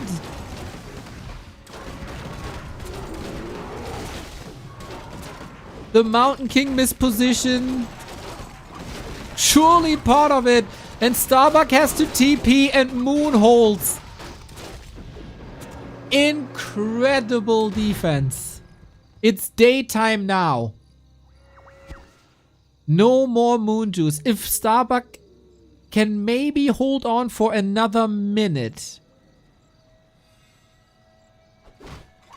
he might close it out. We got double orb now. We get shop control. We get mana burn.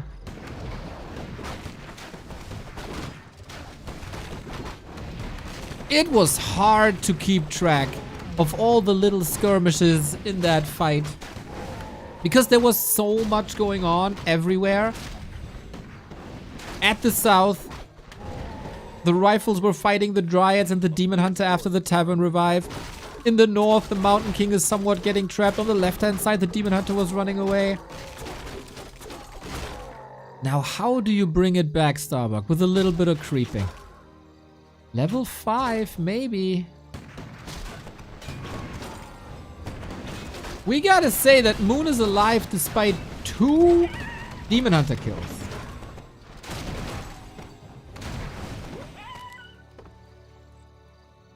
And almost a third, actually. A player's forces are under attack. And Moon's classic The town is interceptions. Speaking of American football, these interceptions.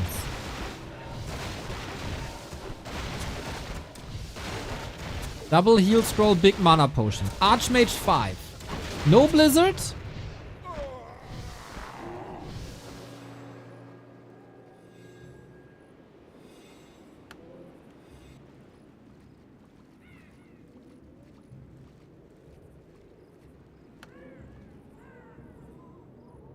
A player's forces are under attack. Can the big mana potion do it? We do have mana burn now. For that, the mana potion is of course perfect. 5/5 is usually the win condition for the Night Elf. Breaker's coming.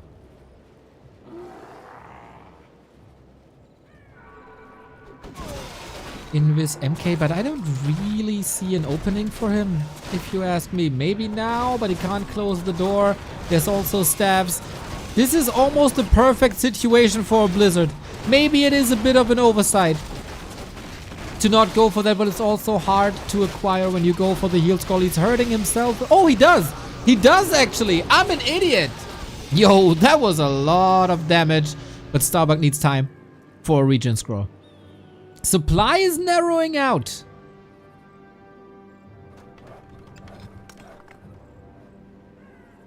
Oh. Moon lost 4 supplies somewhere.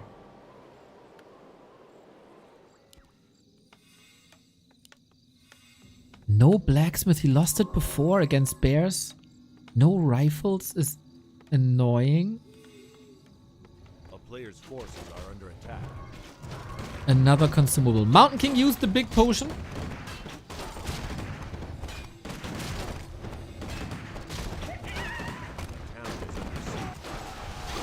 Split attacks again. Moon playing this smart now. I love that Archmage was kept behind. Also the Breaker. Really smart.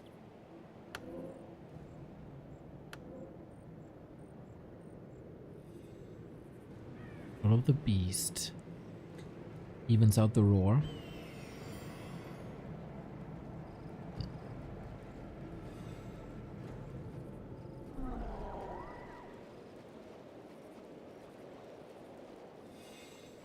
Moon has a scout on the right hand side to see if Starbuck gets another base. 300 gold here. 200 here.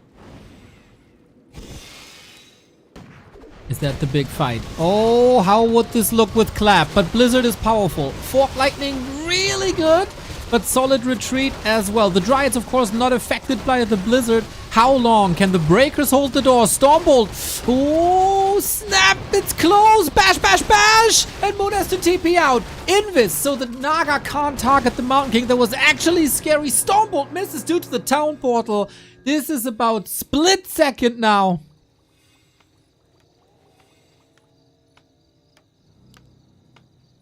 Takes forever to get this blacksmith back. Berlin Airport over blacksmith.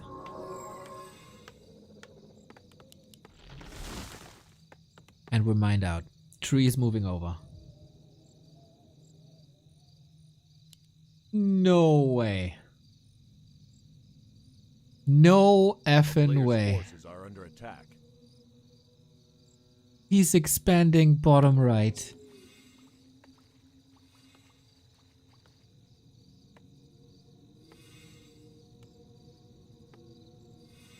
The guts.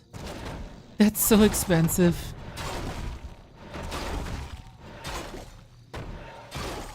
He had a little bit of a supply lead. He knows that Starbuck has to invest into consumables a little more than he does. Mana Potion, Heal Scrolls. And Demon Hunter with Unholy Aura. That makes kiting so much easier. He's gonna be up 2 bases. Starbuck expecting the left-hand side. Not scouting right-hand side against Moon, who, of course, everybody knows how much he loves to expand.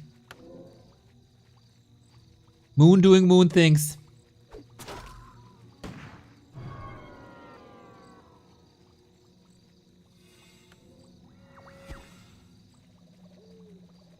Despite that expo, still that supply lead. Mortars are missing for this base race, but Blizzard is exceptional in that regard. Plus the choke. Bears are trying to flank, not part of this fight. The worst thing that Moon can do is to run with bears into the choke. It's just a meat grinder. You're gonna die. Creeps helping out. Bribed. Actually, Starbuck, smart. Let the creeps do the job. And then let the bodies hit the floor. But Tree of Eternity, too mighty. I can't mine though. Tomb of Retraining. This clap. Anti-magic, dodges the bolt. No bash no more.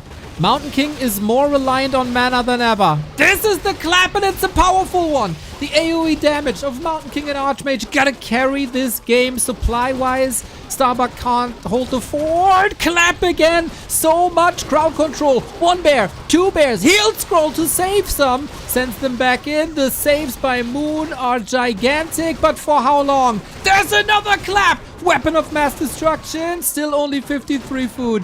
This is really close if Moon loses the bears. It's a big if. And then the bottom right expansion could decide it all. Tasteless, you absolute legend. Congrats on the RSL. I was looking at the final for as long as I could before I had to start my own one. We are watching the legendary Moon against one of the best Western players in the biggest Warcraft league that we got. Welcome everybody. Hope you enjoy this. This has been it. Moon, you absolute legend. This was such a sick and close hold. He was almost down and out. It turned daytime. The moon juice is empty. He's on the verge of losing the expansion. And then he makes Starbuck TP. And that was the moment where he was able to build the base. The base, the army. And then... who else? Who else but Moon would be able to expand bottom right during all that craziness when a fight is happening in like 3 different places, and Starbuck never scouted. Never scouted the right-hand side. Similar to the match against Fortitude. Moon is able to claim a map. Where's the guy who was screaming for Moon to retire? Comment H like milk. People like that get whacked here on this channel. No disrespect to the legend. Under my watch. Again, Tasteless, thank you so much, man. I'm very much looking forward to RSL Season 2. Hope you guys get the offline event done. It's such a cool initiative. Just the entire project oozing passion. Exactly what StarCraft needs. We're like brother and sister RTS, I feel. I watch StarCraft whenever I can. Good to see you guys around as well. Fantastic. Thank you guys.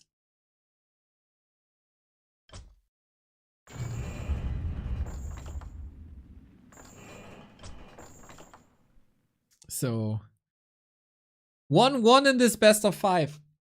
The Warcraft Super League is similar to like Premier League football. One big group of 15 players. Every player has to do 14 matches. Everybody plays each other.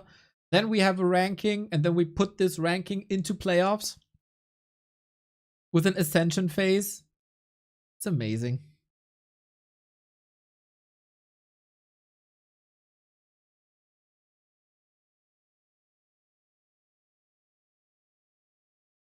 Here in Dolphin Super League, we don't have many breaks. And not too much time between the games. But hey, maybe you can use the time in between breaks to check out our sponsor of the month. That is OperaGX, gaming browser, built-in VPN, built-in adblock, Discord and Twitch integration. And every single download helps out the channel a lot. We're aiming for the 300 here, exclamation mark OperaGX. With that said, one of the observers is lagging. He has left the game immediately. Starbuck's human versus, of course, Moon's Night Elf. We're down to a best of 3. I don't think Starbuck lost a lot of momentum here. Game 1 went pretty much precisely his way. Game 2, it was so close. And it wasn't really the meta strat yet, you're right? The meta strat is Archmage Blood Mage. We haven't seen it once. And it was Moon's map pick. So, Hammerfall is the map. An amazing map for Tug of Wars, for big fights, for expansions, and for shop control.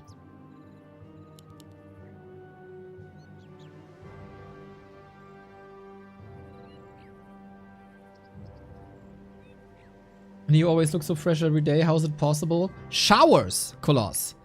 I know that is something that not every gamer is familiar with. Showers.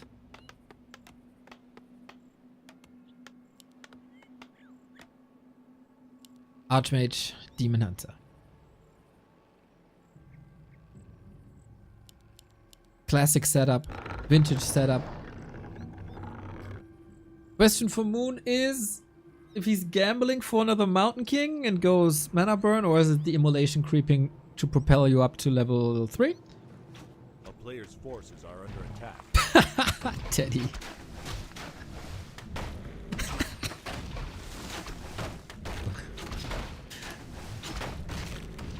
And Starbuck, of course, the build is Water Elementals. Is he expanding or is he playing at 1 base? On this map, it's relatively classic. Yep, to pull the Golem. Interesting to see Moon not trying to interfere with the Wisp.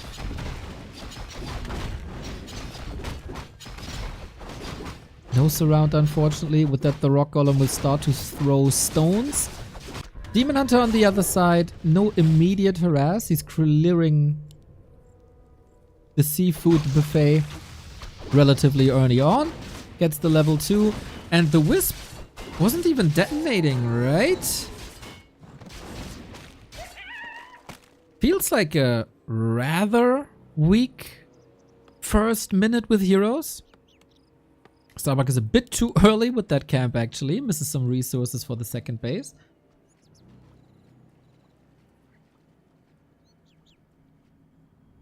Usually Starbuck is rock solid in the defenses. The map layout and the expansion layout helps a little bit.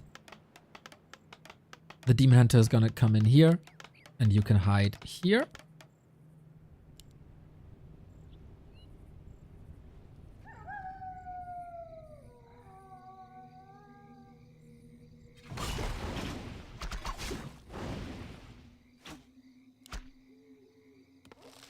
And Moon has to break this down. Moon has to shut it down first and foremost. Attacking behind it, not much she can do right now. We play a little bit of memory.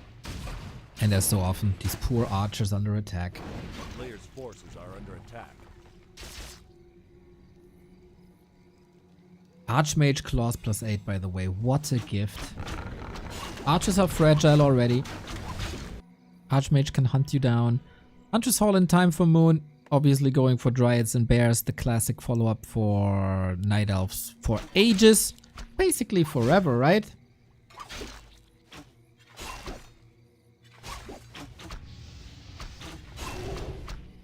And that's finally a water.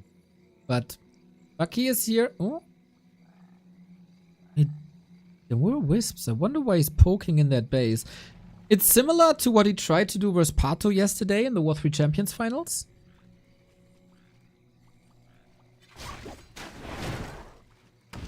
trying to be aggressive, to keep the Demon Hunter away from your base.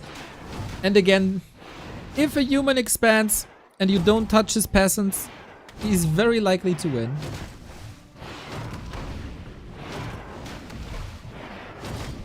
Reminded me how polished and nice the overlay is. It's really indicative and helpful. Thank you, Frozen Flame.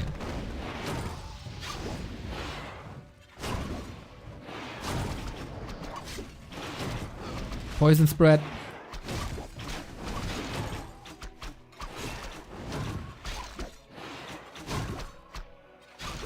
Nice deny.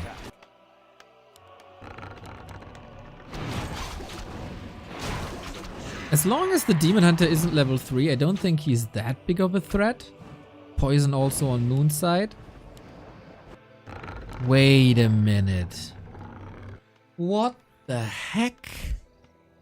Triple AP rush across the bridge. We've seen some scouts out. Starbuck knows that something is up, or he has a feeling that something's up. Archmage doesn't have a staff, doesn't have a TP. What? How is he supposed to come back? Moon needs archers at some point. We've seen this from life. But paired with dryads. Wow, the Ancient of War is here too. The brilliance of Moon. This dude, man, closing in on his 40s. You could easily retire, play show matches, bask in his former glory, but nah, he still wants to compete with the best of the best. And if the mechanics and the 600 APM don't work anymore, you gotta do it with your brain and game knowledge. Hello. Oh my god. Oh my god. This is mega stressful now. Archmage isn't level 3. No level 2 water elementals. He's being chased around. Got a tele staff, but okay, now he gets level 3 finally. Gets an item here as well. Invo potion clears the entire camp, but his second base is under attack. Finally lures.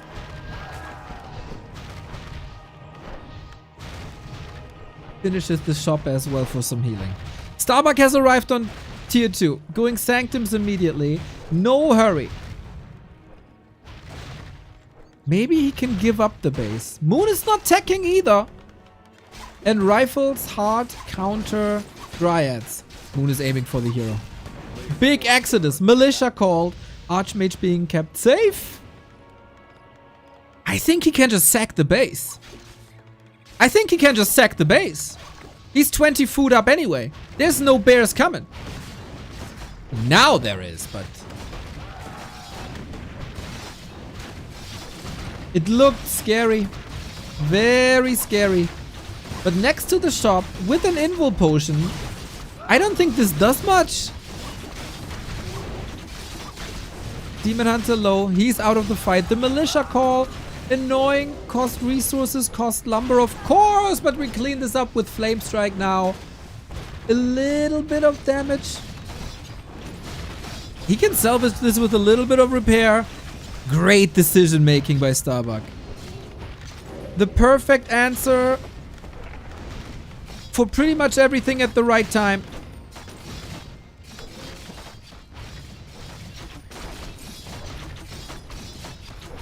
And he holds even. Moon still needs... what is this? More than a minute to reach tier 3.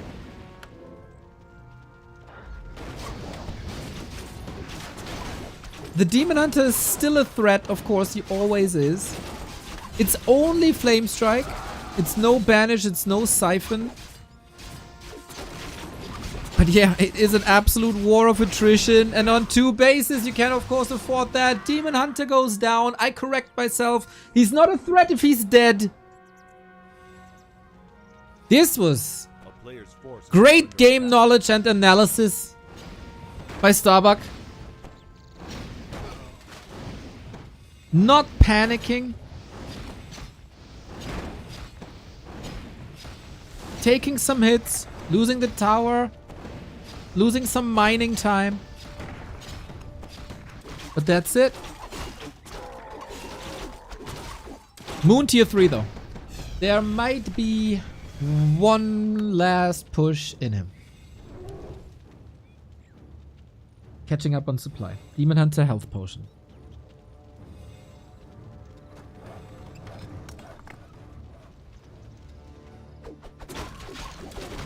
Unlike Autumn Leaves,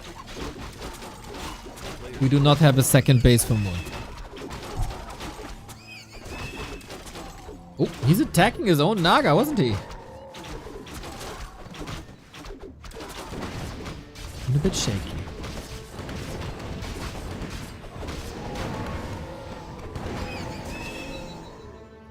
Reasonably so. We get Siphon Mana now. Double heal scroll. Archmage still strong.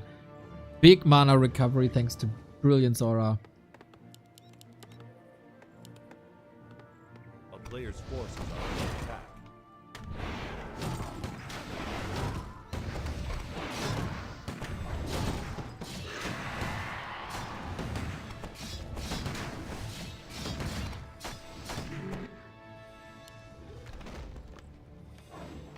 How can Moon prevent the 2 and 1?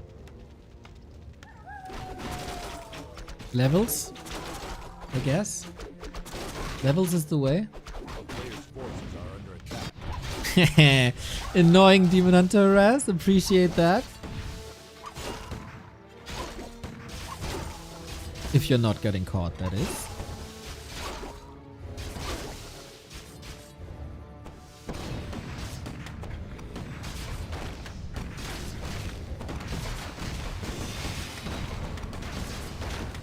Yeah, but Starbuck plays it cool, calm, collected, builds a bigger army, advances into the tech tree.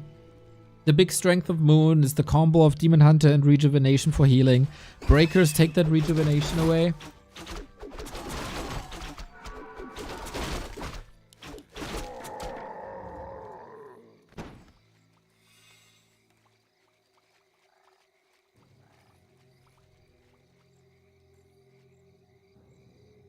We're waiting for the knockout punch. 20 food lead. I feel like Starbuck's too calm to fall for these harasses. It's 1 kill or 2, maybe. We don't have Banish, that's true. But we have Flame Strike for a base race. This is great. Moon supply blocked at 50. He cannot catch up in army supply.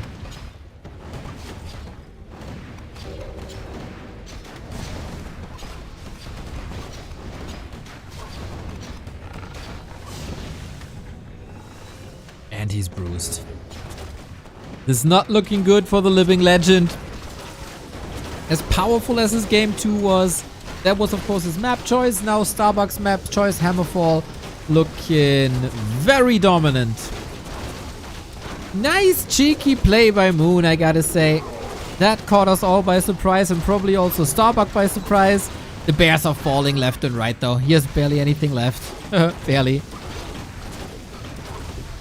And that's Starbuck's win. 2 and 1 in this best of 5, claiming match points. Again, this point system rewards you big time for the series win. It's not only about map wins, but an extra point for the series win, and that helps out a ton. Good recovery. It's easy to get a bit demotivated after that game 2, where you almost had the win. But then Moon brings it back and you run into that wall. And they are, goddamn Moon, you're still so good. How do you do it? But no. Not for Starbuck. This really was the question. In what shape he presents himself here for this league after the disappointing B Cup. And if you get the same result against Moon that a Fortitude got, potentially, that's a statement. Moon is by no means playing bad. He played a great B Cup leading into this tournament with a top 6 finish.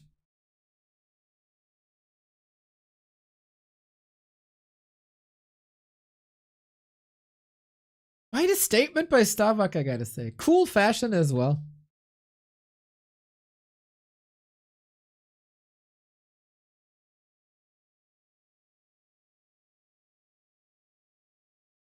Almost 500 days of consecutive Warcraft, still banger games left and right.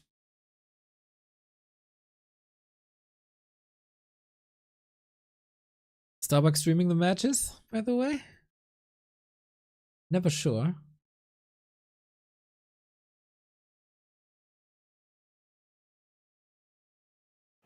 I don't think so. Might be a busy day for Starbuck. He also has the W3Champions finals later tonight. Same matchup.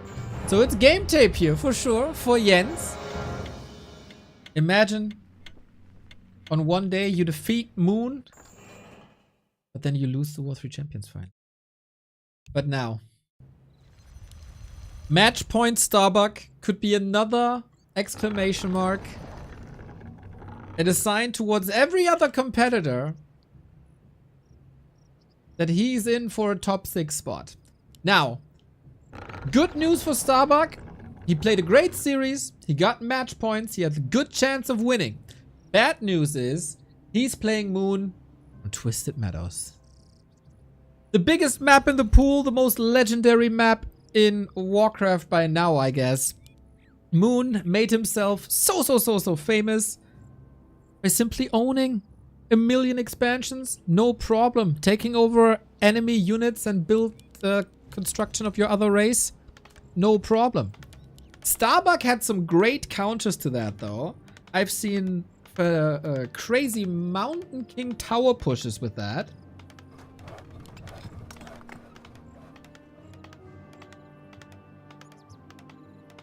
Everything seems possible. Archmage it is. With the altar maneuver towards the lab, which should be the first camp. That's rather normal. I would still characterize Starbuck as a little bit of a one-army pony. Well, other humans diversify a little more. Tanks on very big maps, mass gyros, mass air in general. Starbuck, he just really likes the dwarves with guns. Goes for rifles, goes for casters. And he's again up against the Demon Hunter. Even on Twisted Meadows, which is a great Warden map, he's not going for it.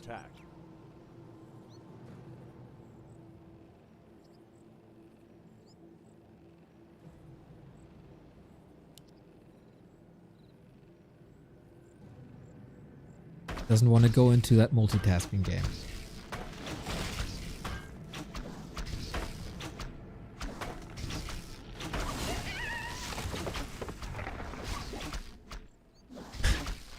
Angelina's making sure that everybody knows what league this is. Dolphin Warcraft Super League, everybody. 2 months of competition. Over 200 series between the top players in the world. Ooh, this is scary for Starbuck, I feel. Instant Expo. No lab creep. With that, he gets the Town Hall and Tower a little, like, up earlier. Moon though. Ancient of War through the trees towards the mercenary camp. Super nice creeping. With instant level 2. And access to mercenaries. And then he's so close to Moon. Starbuck decides, oh, he has the great scout with the footman. Wonderfully done. And he can punish that. You want to keep the Demon Hunter busy as far away from your expo as possible.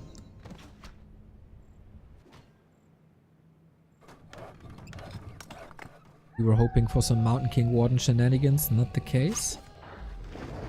Moon not getting deterred. And it is a Hunter's Hall. He doubles down with pressure. This will not one of these classic 40 minutes multi-base Twisted Meadows games. Moon is pretty much all in. No tech. Hunter's Hall. APs will be part of this, most likely again.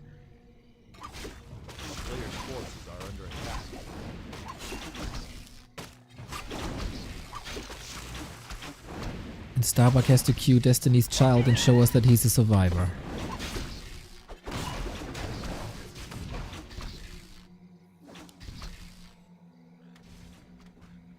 And he is is distracting nicely. Berserker surround in the middle of the map. Huge pickoff. The main source of damage gone. Big chunk of XP on Starbuck's XP account. That might have been maybe the moment of the game already. A town is under siege. A player's forces are under attack. Starbuck mining. Arcane Tower finished. Well, it doesn't hurt the Demon Hunter so that he has to go home. It drastically reduces the damage output. And again, we play hide and seek with the peasants. Bit nasty with the hunters here as the glaives are bouncing. But Starbuck is kind of sieging Moon in the middle of the map. Moon thought, okay, I'm gonna make my base here. I got the Ancient here already. This mercenary camp is mine anyway. But Starbuck steals the Shadow Priest. He gets a little healing for free now. Loses his second base. But that might be fine.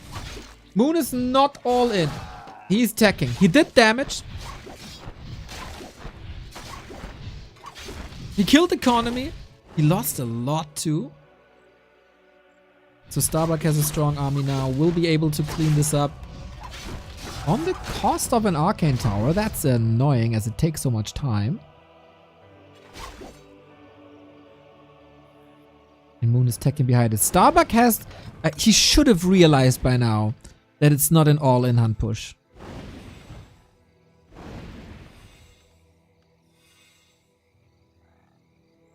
A player's forces And with are under that, attack. tech is gonna be late. Usually guard towers were a great solution versus Huntress. Since the last patch, they can get heavy armor with an upgrade. And that makes them way more sturdy versus guard towers.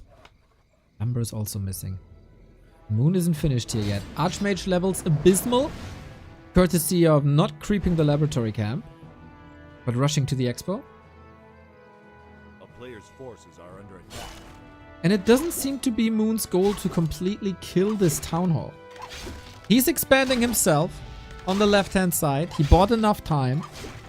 And this is what I meant on Hammerfall. If you don't touch the human, he's gonna crush you. But now Moon has taken a lot of mining time away. Good body block. Can't hold this up forever. Saves the peasant into the gold mine. Look at that. And the classic 3 human towers.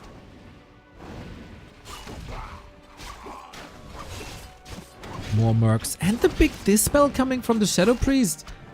Amazing tool against water elementals, which basically outside of towers is the only source of damage for Starbuck, who is still not attacking. 7 minutes 15. Expo up. With that, you gotta retreat a little bit.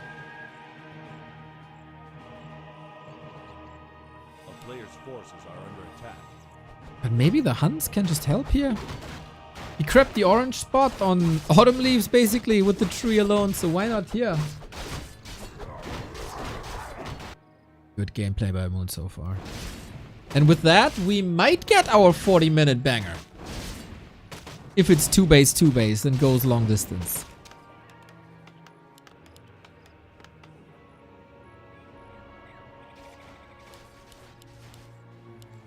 Dryads will bring even more control. Then we rotate out of mercenaries. Demon Hunter level 3.7. That progress says a lot already. Archmage is catching up though. He's level 3. Water Elemental's more sturdy with that. He got the shop up. Infi has something else to do.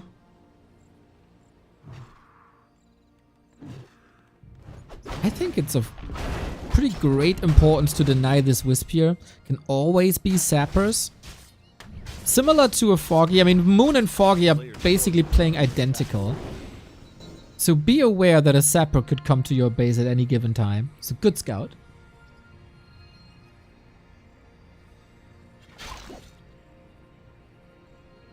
And now, Horseshoe is on the other foot. Water Elemental harass onto Wisps to deny mining on the left-hand side. Also going into the main to hunt for Wisps. On this map, it's not unlikely to see a Shredder. A player's forces are under attack. But you gotta make use of all these footmen. Wait. We got 2 mechanical critters. What? Who builds mechanical critters? Here it is. That is an item from the human shop that basically, I mean, the item name says it all. This is Starbuck's raccoon. You can staff onto it. You get vision. Nobody uses them.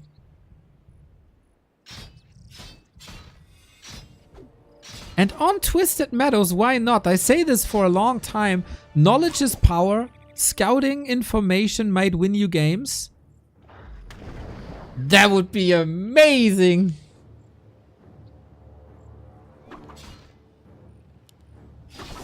A player's forces are under attack. Throwback to Remo's patch notes who said that mechanical critters should explode. Oh, with a button. That was funny. Who would like this raccoon to explode, man? Gnarly. So again, time taken off the clock. Moon didn't do much damage to Starbuck in a while. And we go castle. Off we go. Castle, griffins, knights, blood mage. Double aviary, that is. And this is down to Moon to scout. Bro, that's too obvious. You think? It's not obvious at all. He didn't kill it.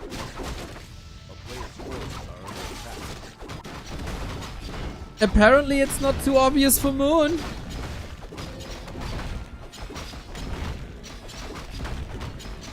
For the first time this series, we get a blood mage. Or for the second time this series, we get a blood mage. But for the first time with a regular build.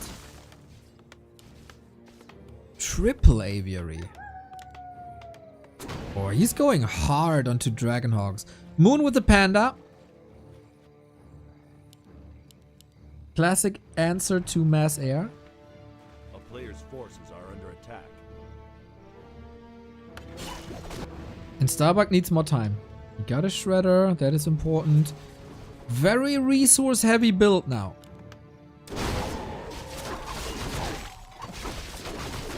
I think it's a smart choice to not go tanks against Moon. Moon is amazing against tanks. Put that on display many, many, many times. Including WCG Xi'an, where I was casting with Tasteless.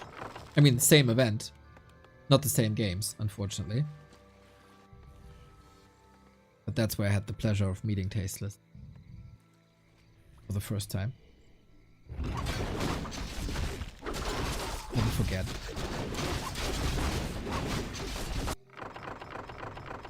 Zeppelin action, huh? We're pulling all the tricks now. Had a beer.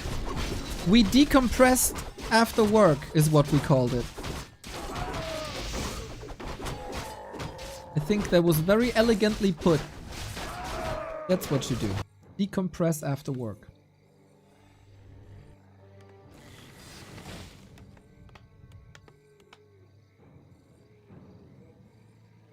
Demon Hunter 5, Dragonhawks coming out. We soak up a lot of experience here. Panda needs to be level 3 for the Drunken Haze.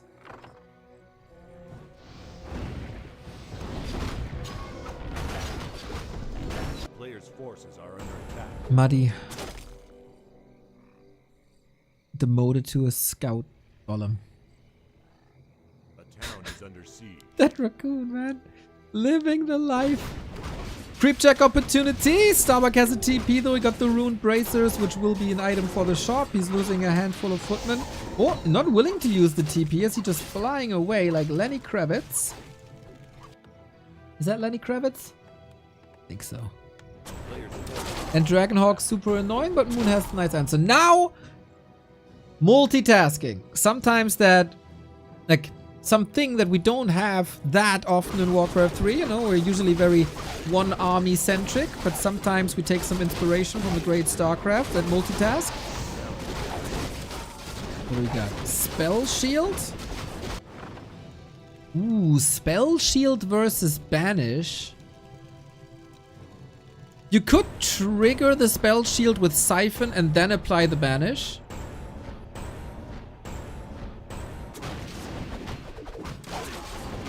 So do you sell it? So much gold. A player's forces are under attack. Yo, Poopy, thank you. I am indeed ancient. We got Griffins out now. 77 food, still everybody's game. It's the classic Moon Meadows play. Expand as many times as you can. There's lots of gold mines.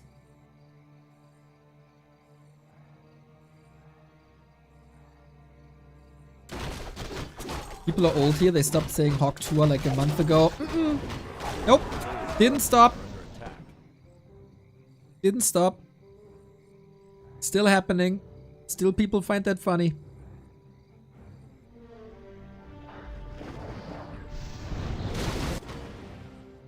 Bro. That's not the... Is that the Starbuck critter? No, right? I don't think so.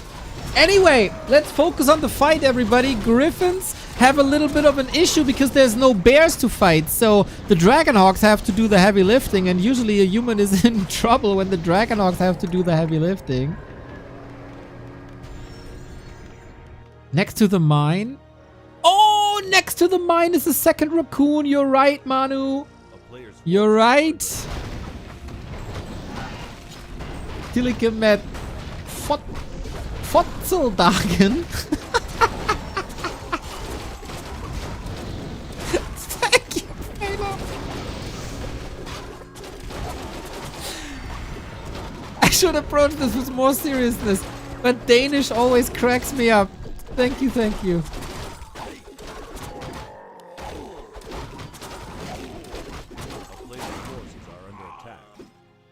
I'm laughing because Fotze is the German word for vagina. So if it's a Fotzeldagen, you put one and one together.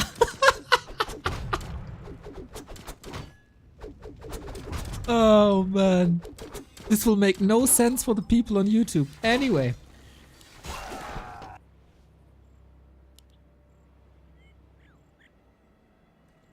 Professional Warcraft 3 broadcasting, by the way. We're gonna have an epic multitasking game here. Moon moving the next base. Starbuck still on 2. I don't think he wants to go into a macro war with Moon necessarily. He got a big army. And he knows, man. That raccoon!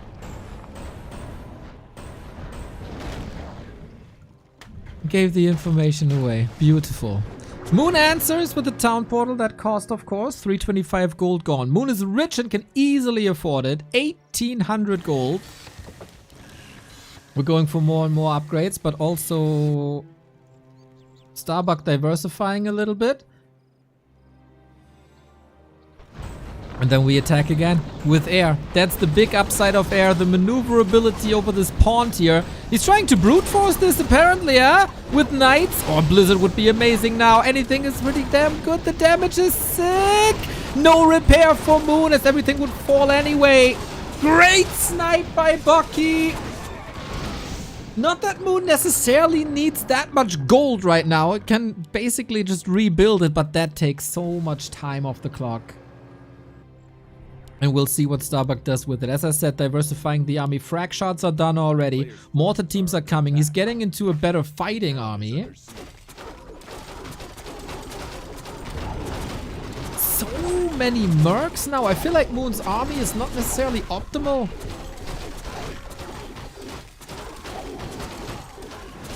Level 5, or close to 6 and 5 though. Heroes are what can carry Moon.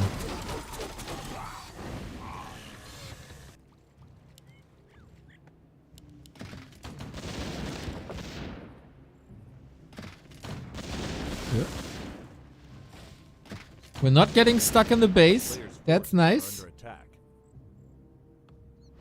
Wait. What? Okay, we're just hiding here, I guess. Interesting. We go to the islands. A little bit of vacation. But Moon Got a good feeling for the game. Triple Ancient of Wind? Is he going mass air now? What the hell is going on? Sick scout. But he saw Starbuck is nowhere on the map. He must be on the outskirts. Item. Ocean. Demon Hunter is here. What? Is he trying to farm towards level 6 here? Go Metamorph and Slay. There's no Mountain King. He can staff pretty much any time, but the Griffins do lots of damage.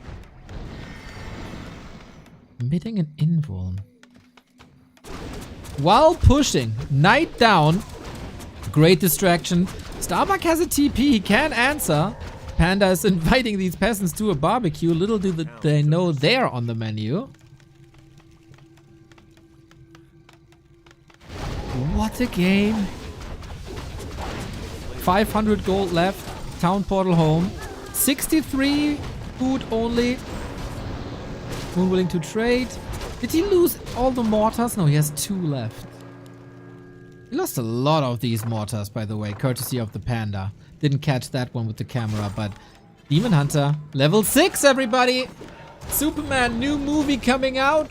We're getting the same old content with the Metamorph. But Banish can stop it. Expo up and running soon. Next Wisp in position already. We are going clockwise. Moon also here. Like, all of TM Twisted Meadows belongs to Moon. And Starbuck gotta get something done here. He's getting out farmed hard. Moon is so rich. Talents. He's going mass crows versus Griffins. Yeah, why not? This comes as a surprise. Starbuck doesn't see the crows coming. They weren't shown in this one attack. Crows have insane damage versus air, piercing damage, which gets amplified. And you don't have the Dragonhawks to counter them. This is potentially phenomenal.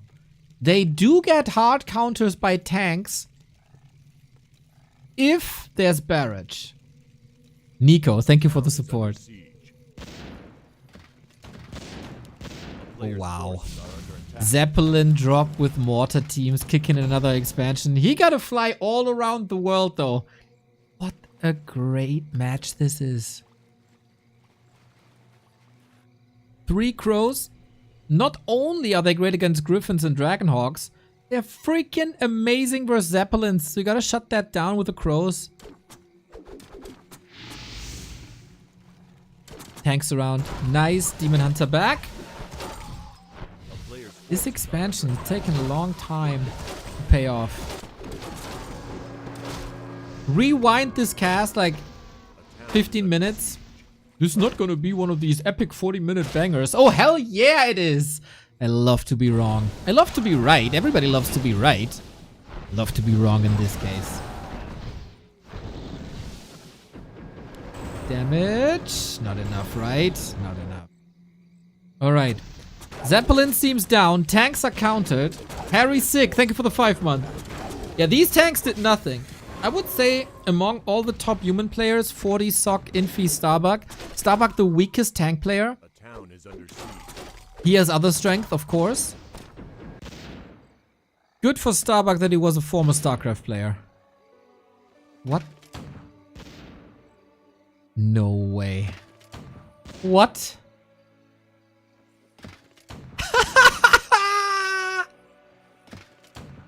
No more lames. Can you land there? Forces are under attack. You can't? Ah, now you can reach. Okay, with the vision of the crows. I have never, ever, ever seen this position for a mortar team. Unreal. Needs to split. 1 talon down. Wait a minute. Can this mortar survive? No. His attention is somewhere else. This is amazing. Got it killed though. Tank also. Moon's responses are fantastic, by the way. The Demon Hunter constant threat metamorphosis. for the first time. Town is under siege.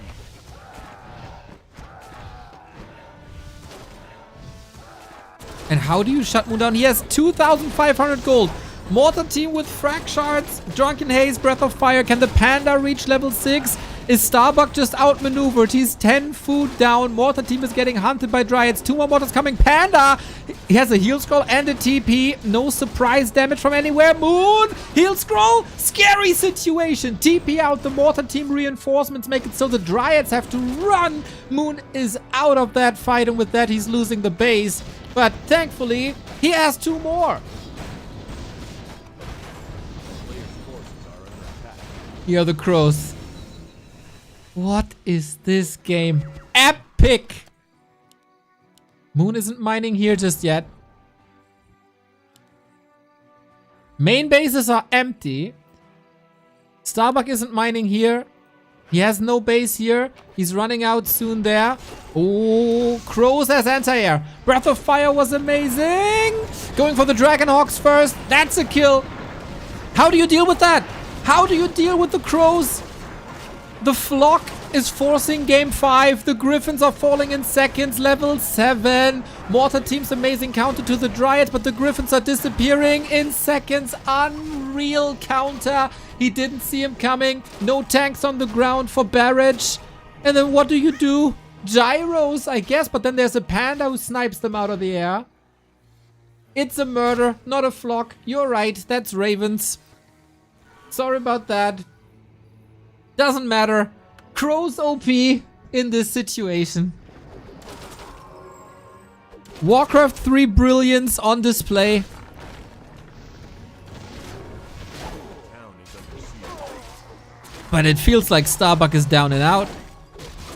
His Expo should be mining out soon. His heroes are 7 and super close to 6. Panda is one of the strongest ultimates in the game. The crow form usage by Moon is brilliant. Level 6 on the Panda, and he's super healthy.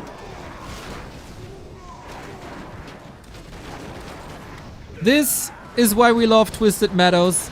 This is why it's one of the greatest maps of all time. And there's nothing left to do for Starbuck on the map. A classic Moon Meadows map. Expansions everywhere. Scouting everywhere.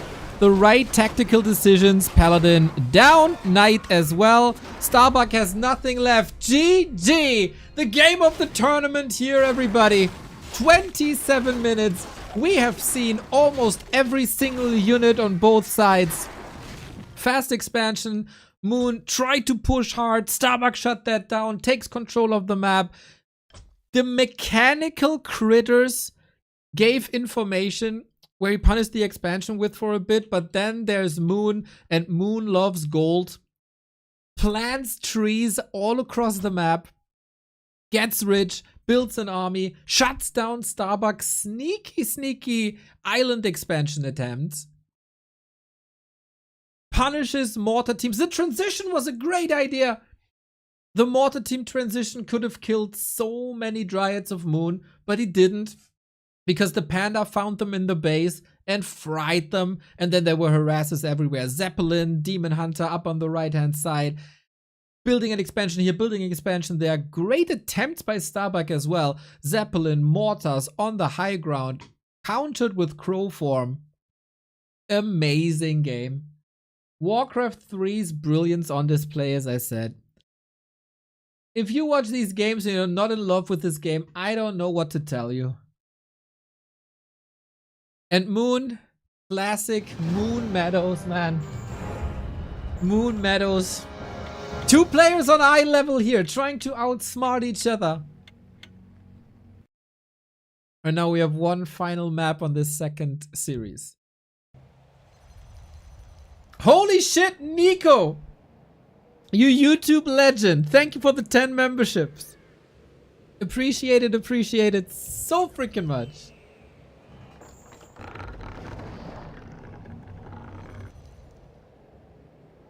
A very different game now. We're going on the last map. That is Starbuck's map pick. It is springtime. Yesterday, I have to say it again because new people are coming in. Yesterday, Shady, thank you for the sub. Starbuck was playing Pato in the W3Champions finals. And Starbuck is, of course, the big favorite versus Pato. But Springtime went to Pato. In the winner interview, Starbuck says, I don't freaking know how to play Springtime versus Night Elf. I just fall apart. I don't know how to play it. I really, really, really hope he put his mind to Springtime and fix that. Because he needs to fix it now. Moon 2, Starbuck 2. The winner takes 4 points. The loser goes home with 2. I think regardless of the result, a good start by Starbuck into the league. Moon was top 6 B Cup. That's the measuring stick. We go Demon Hunter, we go Archmage, no shenanigans.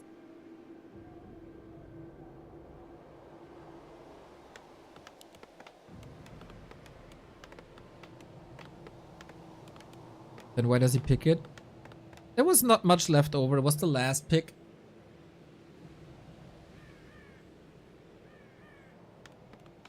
And he had the choice between Northern Isles and Springtime. And maybe he didn't want to start the series on Springtime. But rather had the feel of, look, if we go game 5, then I'm properly warmed up. I learned my lesson from the past 4 games. And then I know what to do instead of starting with that bad feeling of going on the map you don't like. Moon with a super interesting creep route. This is not normal, everybody. You start here, you try to contest here, sometimes you do some shenanigans here, but Mercenary Camp... Starbuck has to figure this out quick. He always goes for the Mammoth, he always goes for the middle. Moon might have identified.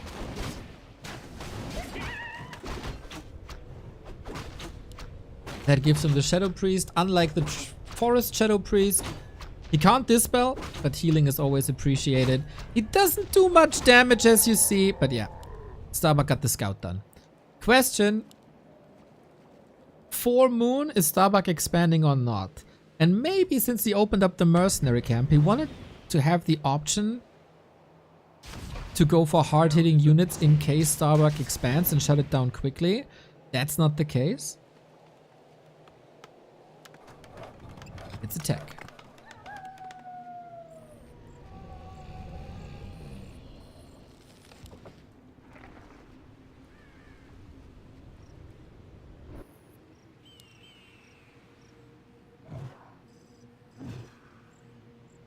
A player's forces are under attack. Always fascinating.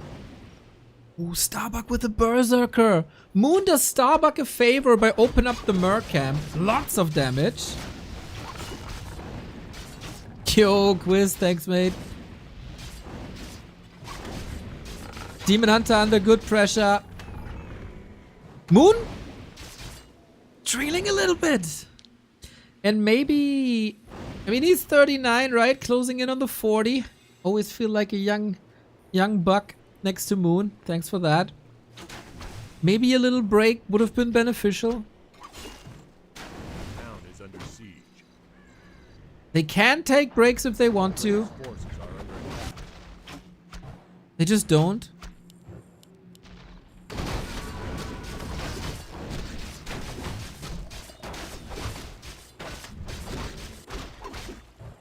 And Demon Hunter has to work on level 3. He got the claw, that's amazing. Good damage output. Archmage controls the game well so far. Always pressure. Gets a little help with ensnare, not punishing it.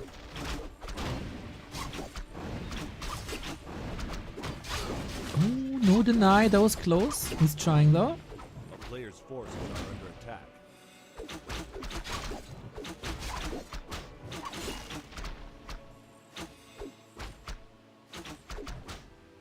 This all buying time. This all valuable seconds. This creep disruption.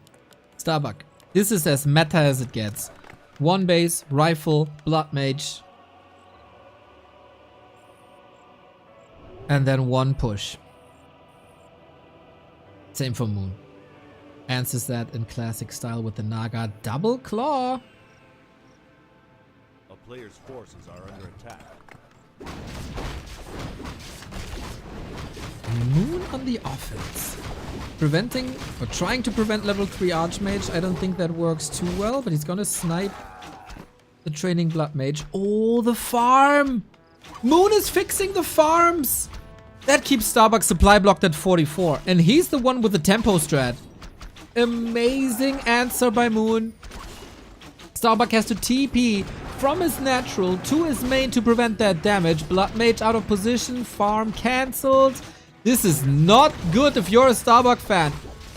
Moon has a TP, can easily get out. Instead of creeping, he's farming Starbuck. Holy moly, what a punishment by Moon. So this doesn't mean he's automatically on A-click winning the game from here on out. But this is a great disruption of a timing push. And he's healthy, and he's intercepting. This is not where you want to see a Blood Mage. I think he can just re-queue him. And he can. Big kill for Moon. Usually, you level the Naga because you're so reliant on the Fork Lightning later on against the rifle push. Moon said, screw that. I'm gonna surprise you. Also, Starbuck with an early sword gets a lot of control in the water elemental block. Close 23 HP. If that is a second hero trait, Starbuck is surely back in the game. But Moon with the save and with the kill. That cost a lot of Moon Juice at the beginning of daytime. That cost all the Moon Juice during the daytime. Nighttime. It's daytime now. So Moon Juice doesn't recover for minutes. A player's forces are under attack.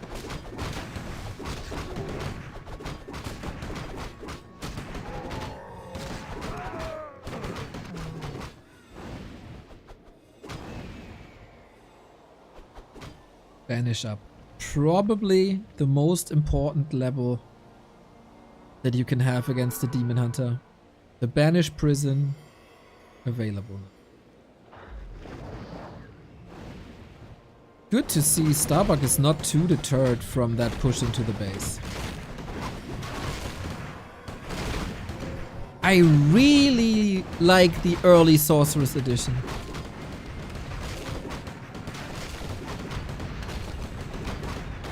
He got the... Oh, he had the Shadow... No, he didn't have a Shadow Priest. Skip Priest for a bit. Got Storks in early for the rebound.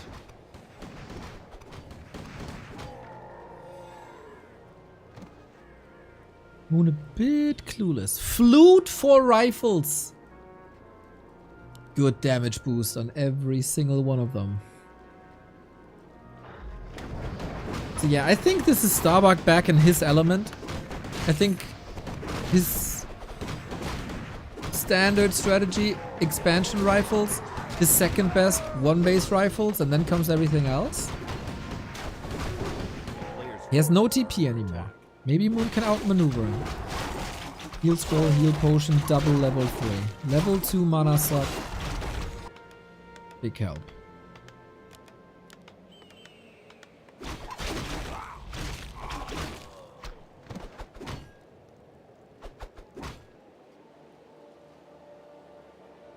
And here's the push. Is it that simple? Is it just that simple? Archmage, Blood Mage, Rifle Caster, go.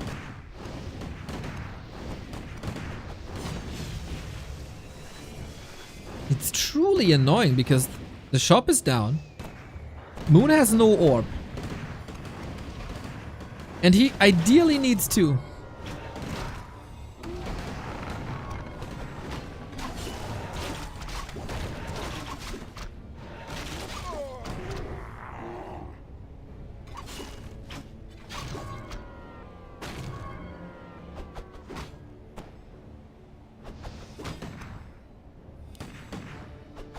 Slow and banish to control the Demon Hunter who's behind enemy lines. No staff of teleportation, but a staff of preservation.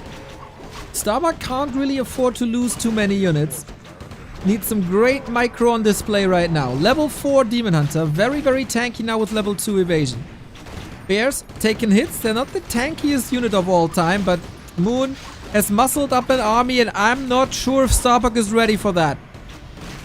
Bear down. And so are the rifles. Banish, banish, banish. There's no Dryads to dispel. The Demon Hunter can be neutralized because there is no dispel. He rendered the first hero of Moon useless. 10 food lead. Transferring mana to a Sork. Nice attention to detail. Moon skipped the Dryads. He wants the fighting bears. But yeah, that's what happens, man. Double kill on the rifles though, very, very quickly.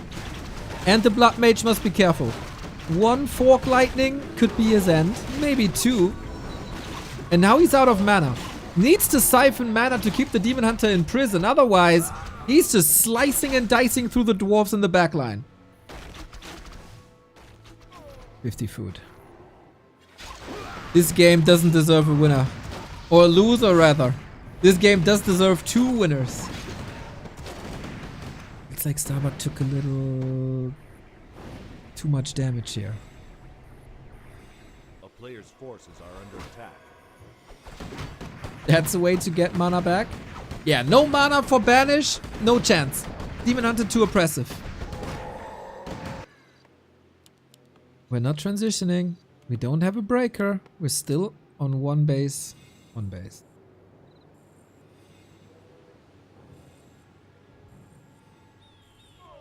Moon leaves the base without a TP. Now we got one. That's 325 gold that you really want to put into army or consumables. Starbuck hasn't called militia yet. Moon again sharking for reinforcements. And we're base trading. A rare sight in a 1 base, 1 base. He's trying to evacuate a wisp already. That shall not allow. Oh, that shall not be allowed. That wisp might win the game. Starbuck, though, is evacuating with everything. We are officially base trading against bears who have roar and the normal damage type. Without flame strike, that's ambitious. Fork lightning wrecks a lot. Can Starbuck save a single peasant? Uh-oh. We got 4 left. He needs a peasant. And 3 left. I don't know where the rest is, really. Did they make it?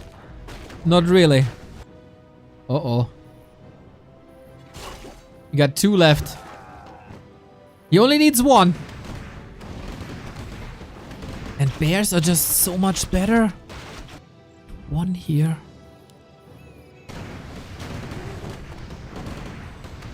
Yeah, rifles are good at many things. But against buildings, not so much. Basically 4 buildings left. Moon has wisps here. He's building a tree here. He's not gonna be revealed even. Oh, I feel like you don't want to go into a base trade with Moon. Many have tried. And the greatest have fallen. There's a wisp here as well. Moon is so well prepared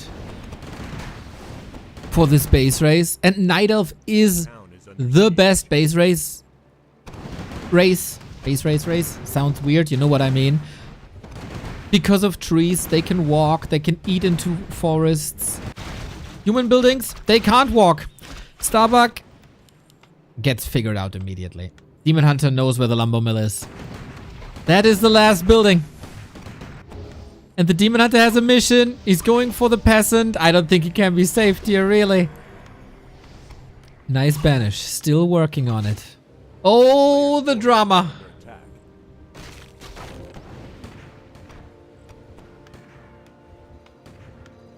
Starbuck had a 2-1 lead, and Moon brings it back on Moon Meadows and Springtime. Wait. Ah, he has a tree here so he can mine. Okay. Starbuck is revealed. Moon is not. And because Moon will be mining, Starbuck is the one who has to go for a push. We do have quite some items left. If he sells all of them, can he build a town hall? I don't think so, man. Moon can also creep like crazy. Where's the peasant? He's running now. There's still a hunter's hall here. Yeah, but that's the win condition. That's the last peasant. That's the last peasant. Slow. Help. No invisibility, right? Invisibility would be so good. Forces are under attack. The town is under siege. Blood mage here. Wait, is that Moon's last building? He can build more. He has wisps everywhere. Oh yeah, the Hunter's Hall. Sorry, the Hunter's Hall. Yep. He needs to get these wisps. How many are there still? 4. Almost 5. A player's forces are under attack. And Moon has a full inventory. Oh, 3 wisps. Drama! Big drama! Demon Hunter has a staff. Surround doesn't really do much. Moon is getting very rich in Starbuck. Limit. I mean, summons help.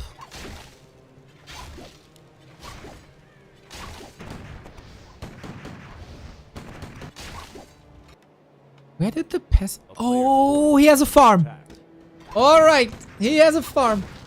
Lucomatic, thank you very much. Happy birthday with the sub, Neo. Happy My birthday pleasure. with a sub, Neo. Much love, mate. Much love. The best present. Amazing Warcraft games. Thing is, Starbuck is revealed.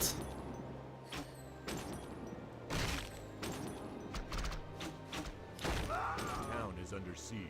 It's on display. And that's the last peasant. Help! That's it. That's gotta be it. There is no chance. I don't even know if Starbuck knows where the last buildings are. You can't fight straight up. He knows where the building... It's 2 buildings. Demon Hunter takes care of this one. Archers take care of that one. And there's no peasant anymore. Wait. Wait, don't tell me that's the last building. No way. No way. It's not! He got it here though! Oh my god! Are you kidding me? No way! Wait, Moon wins though! Moon gets the building first! Oh, what? Moon got the building first? How much was this? No way! That was a split second. That was one of the closest finishes to a Warcraft game ever.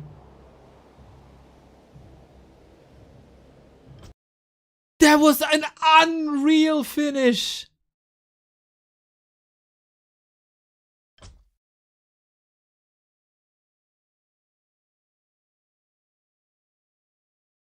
What the hell?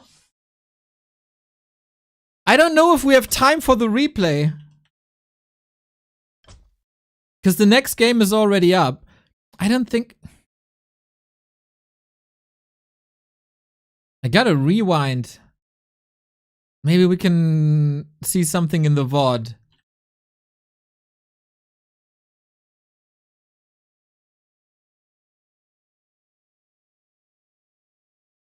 Of course we have. That's not under my control, my dude.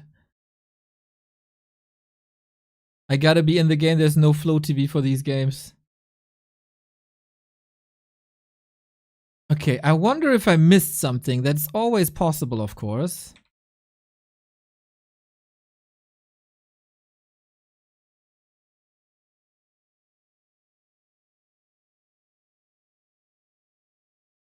Holy hell, what a game. There was no way this was allowed to be this close.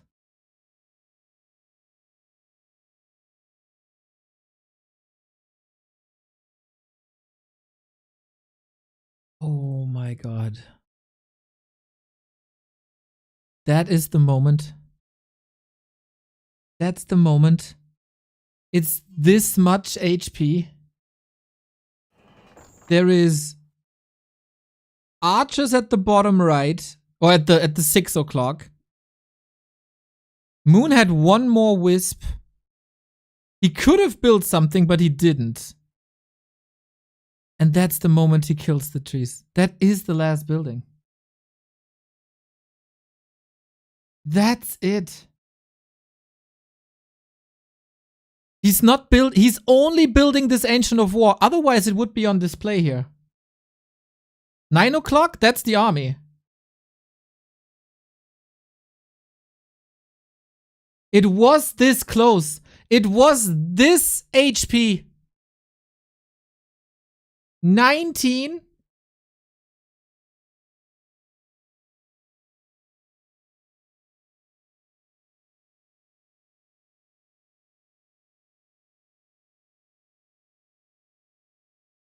Go frame by frame. It's dot, right? No.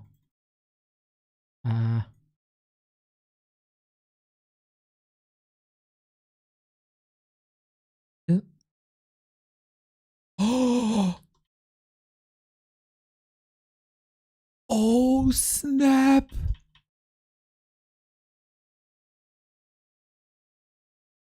Oh my god. Oh my god.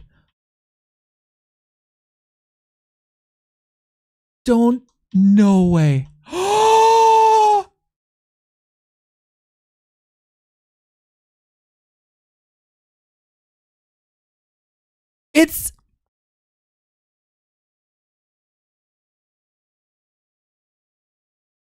That is crazy. Dude, if he's closer to the building, he wins.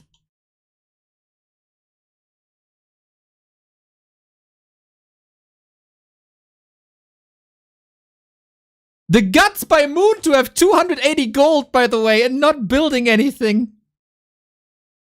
That is the craziest finish to a Warcraft game I've ever seen. Unfreaking real. That is the finish. That is the finish. You can't make this up. Literally 15 centimeters in-game distance. Win the game.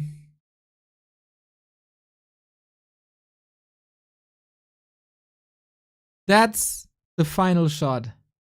Mental. He's not building anything anywhere because it would be in the production. You would see it in the production. He's not building anything. He doesn't have another building anywhere. He's zero supply. He's only building this ancient.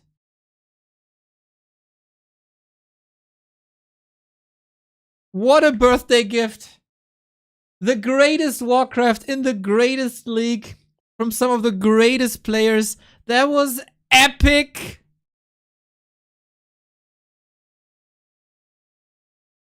That was freaking epic. What a gift.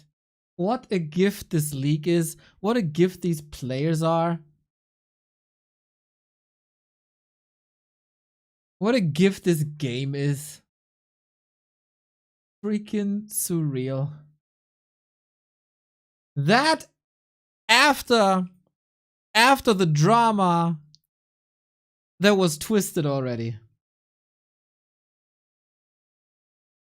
Couldn't write a better script. Couldn't write a better story. Moon wins this thing by, I don't know, 15 centimeters. Mr. Buttcrumbs, thank you very much for gifting a sub to Happy Birthday and Neo. Mental. Hey, Starbuck loses the series, but we all win. And 2 points against Moon is truly not that bad. And it was so close. It could have gotten both ways, guys. Overall, this craziness, I forgot to reset the overlay, so we don't have the overlay. So please don't do this to me and give me another insane base race. Holy smokes! Warcraft 3 is the greatest game of all time, and it's not even close.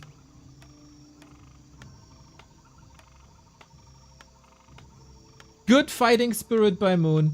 Going into this macro war on Twisted, classic Moon fashion. Going into base race, also classic Moon fashion.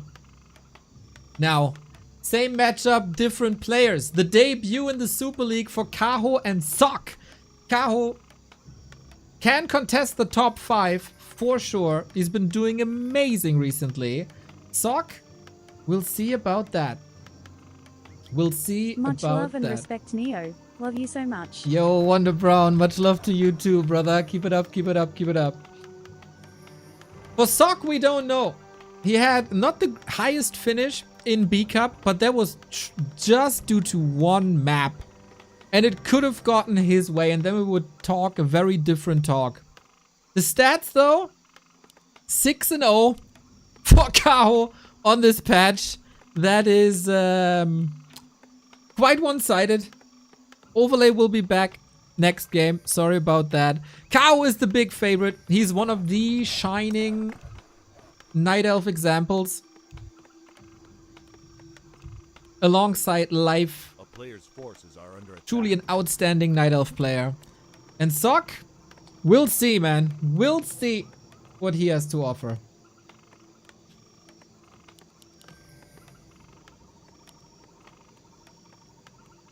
Oh, we do have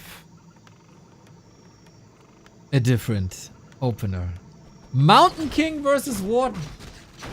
Another banger of an opener. We haven't seen a Warden by Moon once.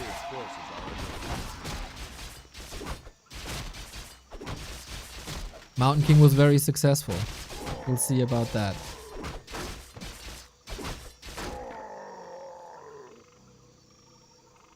The way of the Chinese Warden versus human.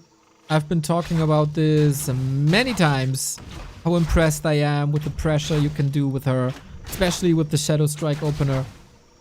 Now, Sock has to show us that he found solutions. Sorry about the pings, everybody. It seems like one observer really wants to point something out here. We got the MK with the 2 rings. Thank you, thank you, thank you for the kind words, everybody.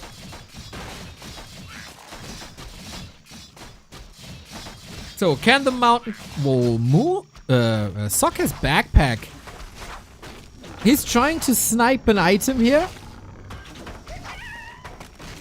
If the Warden doesn't punish this, could be a big item. But then it can be punished by Shadow Strike as well. Thank you, Kevin, for reminding us to breathe. It was a sensational series. He got it! He got it! He got it! Talisman of Evasion on the Footman. Just needs to pass it. He is watching Soul 8man TikToks confirmed. Item stolen. Phenomenal. Dude, what are these games?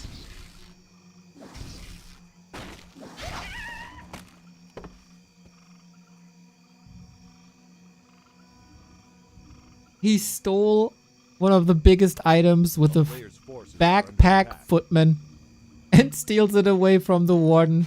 Amazing.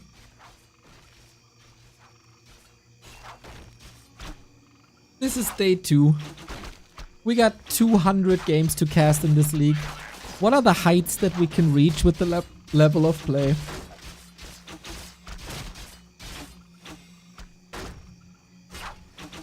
Yesterday, there was a thread on the Warcraft 3 Reddit. Is backpack just garbage? Hell freaking no, it's not. It's awesome in the right hands with the right timings, and Kaho didn't respect the backpack technology. Thank you, Cien.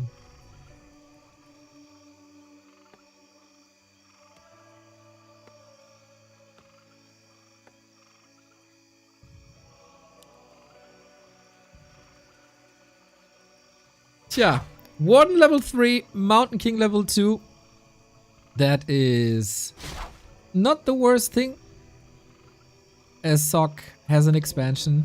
For both, it's the debut in the league, as it was for Starbuck, as it was for Colorful.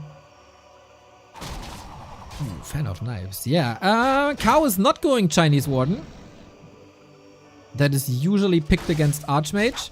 She has Blink, so she can get out. But with how many kills is the question. Seems to be enough. Yeah, Sock can truly start a redemption arc here.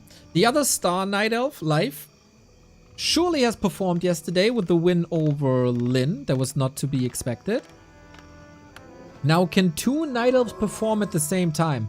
I think that has never happened Players' forces are under attack. in the past 10 years. There was a time where Moon and Remind were really good at the same time, but since then, it's only one Night Elf. It's always a different Night Elf. It's only one.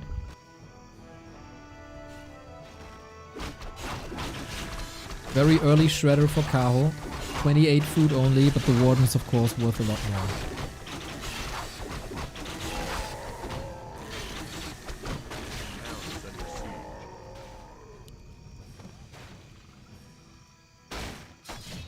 Finds an Expo. Nice counterplay.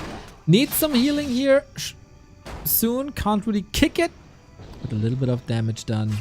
And the sign, of course, I know what you're doing. And I can answer. Mountain King now level 3. Heavy falls the hammer.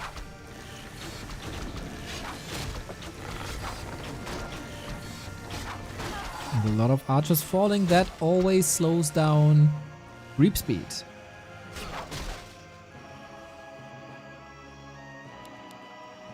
Can't get over the fact that over the finish of Starbuck Moon. I want to watch that a million times. Might have to get some tissues. I don't know. Because how tragic it was, of course, for Starbuck in that situation.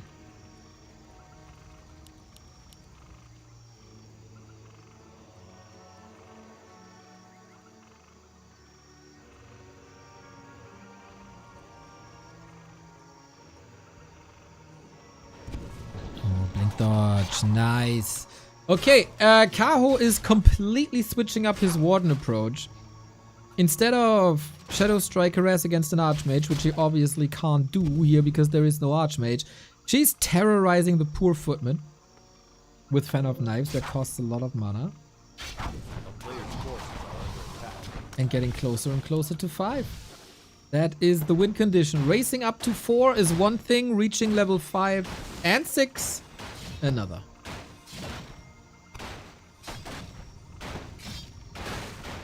Still, Sock has some work to do here. Oh, this expansion is in trouble. Warden is back, but no mana. Can keep up the pressure with the heal spray. Footies will fall. Shredder is coming into the defense. I really like this. Question is if it's enough. Mountain King damage, Footman damage, no repair, and also barely any surface area. The Murlocs block the Wisps! The Murlocs block the Wisps! Bucky Murloc, but different. He's cleaning this up though. He has enough damage. Oh, and Sock is throwing every Footman away. Alchemist might be able to reach. Footies still have a job. The drama doesn't stop today. Insane hold by Kaho. Those Murlocs and Murgles deserve to be punished big time. And they will. Ooh, Sock with lots of losses. He wanted to rotate out of Footman anyway. So in that regard, it makes sense to sacrifice them here. Unfortunately, the Warden got a lot of last hits, so she's close to 5. Alchemist isn't done here. He has nothing. No potion, no staff. The Mountain King helps. Warden hit with the Stormbolt. Heal spray on the other side. Blinks away. And now Mountain King is back. He has a hammer and an axe. He's using the axe as you do against trees. We go from one roller coaster to the next, everybody. High octane Warcraft. One player tries to overshadow the other. It's not enough though. He has the TP. He can't get the tree and Kaho stands tall. A mental exchange. Did he deny him? Didn't see the kill. Bit of an unfortunate timing, as you want a third hero for sure.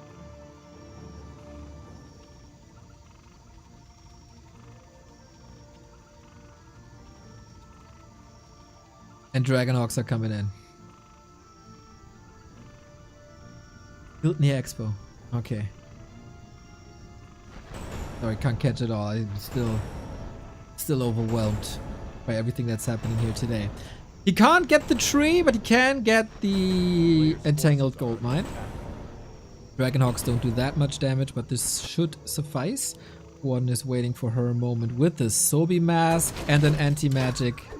Oh, wait a minute. Dryad with a good defense. Good scout. So.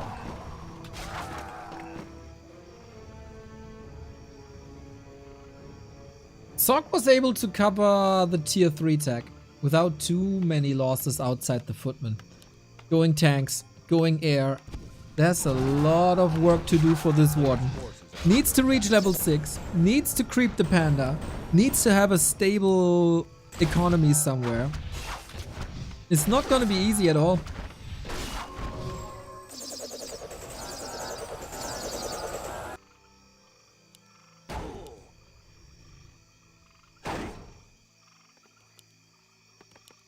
A town is under siege.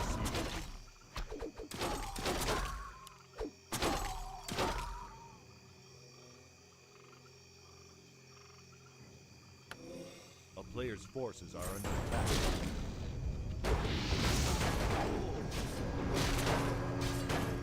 Whew. Tanks are rolling in, bears in position, ancient in position.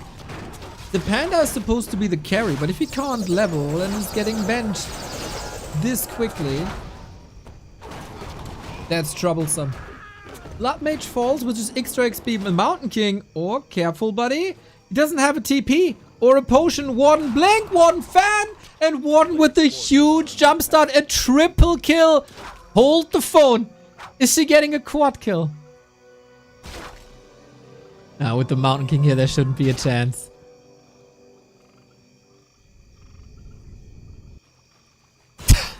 Ridiculous Warcraft. Both are around 50 food. The Warden is ridiculously close to 5. But it's the panda who has to level now. Avatar of Vengeance will change this game and put a lot more pressure onto Sok. So far the defense looking good. We got Nature's Blessing for higher armor. Trying to maneuver the tanks away to get them repair. Dragonhawks are helping against the repairing wisps.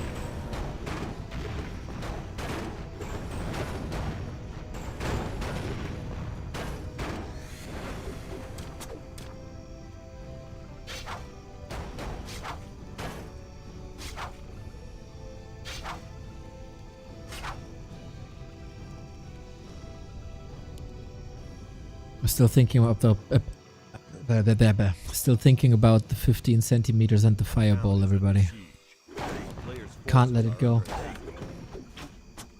Can't get it out of my head.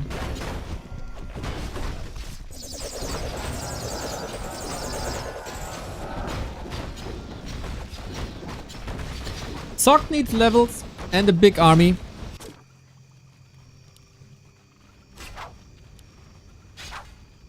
Kaho played a wonderful defense. Panda is making levels. He's getting more and more solutions against the tanks. He has an Ancient of Wind up, so he can go Talons as well to support this with minus armor.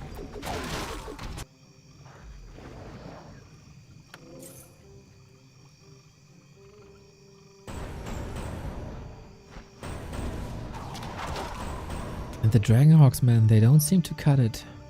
Still After all this time and all these patches, garbage unit helps though if the opponent has Dryads. Double level up, kinda nice. Mountain King deleted from the game, and that is Sock tapping out. Seeing that the Panda is reaching level 3, feels like he has no chance anymore.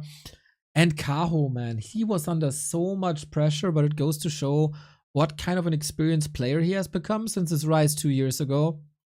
Lots of routine, constantly the win position in front of his eyes, and just ready for what Sock was brewing. He had the Dryads in position for the Dragonhawks. He had the Bears in position for the tanks. The Warden was leveling in time. Great strategic Warcraft. Great strategic Warcraft. And then execution, of course, as well. That double kill helped him so much.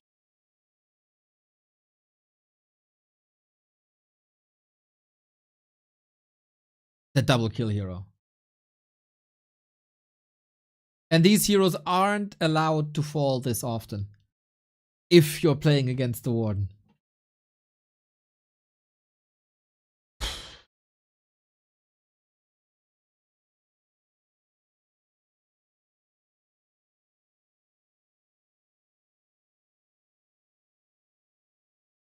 Afterwards, W3Champions finals, by the way. This show isn't stopping at all. Then I gotta have Carson and Apeman by my side for the true birthday party. Whew. Thanks a lot for tuning in. I think you're all getting rewarded for that, for spending your Sunday with us. If you like what we do, once again, little reminder, we had to pay for the broadcast rights of this tournament. I feel like game-wise, it's paying off already. If you want to help us cover the costs, check out backtowarcraft.com/support and check out if you have a Prime sub lying around. We gladly take them. Supports the channel, gets rid of ads for you, and overall, just grand. So, Sock again, a little bit of a tragic hero. He gets into good positions, and then somehow his opponents find ways to outmaneuver him. And that has to be the way for him now. Maybe with a different approach. The last match between the two was the match that eliminated Sock from the B Cup. It was a 3-2, and whoever saw the games, it could have been the other way around as well. So never count out Sock, even though it's 6-0. Kaho is a freaking beast, and it's not normal what he brings to the table. Sock just has to be a little more stable, maybe more determined.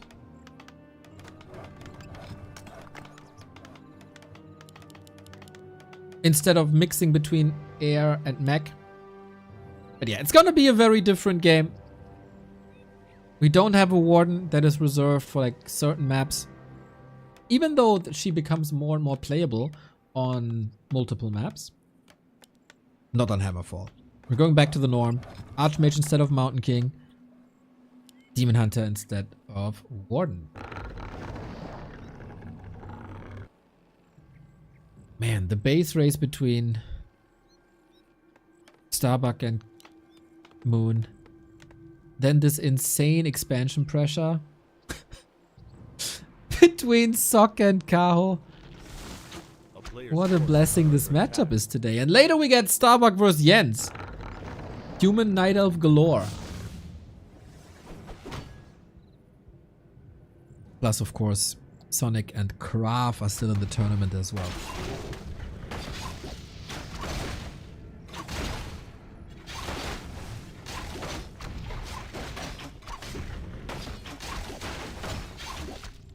Kaho saw the result of live yesterday.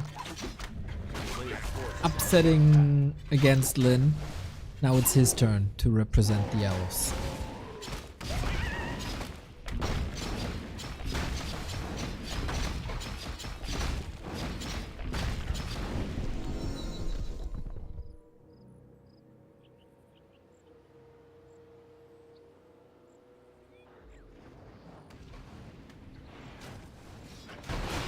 had to let the W3 Champions players know that we start after the Super League, because this could go long.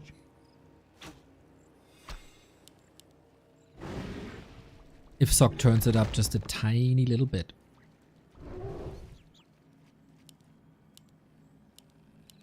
Tech running. We've seen this many a times today.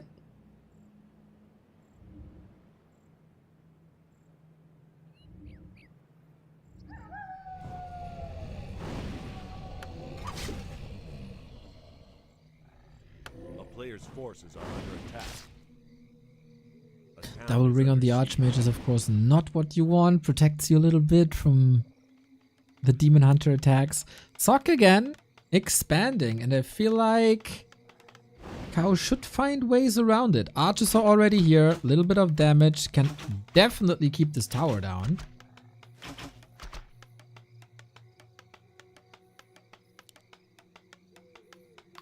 A Town Hall is up. Kaho is teching in the meantime, but I don't see a Hunter's Hall yet. That worries me a little bit. We have seen some variation with late Hunter's Hall, early Naga, early tier 3 with purposefully delayed lures. So for once, Neutron was right. But slowly but steady. You really want this? There you go. Kaho listening to the cast confirmed.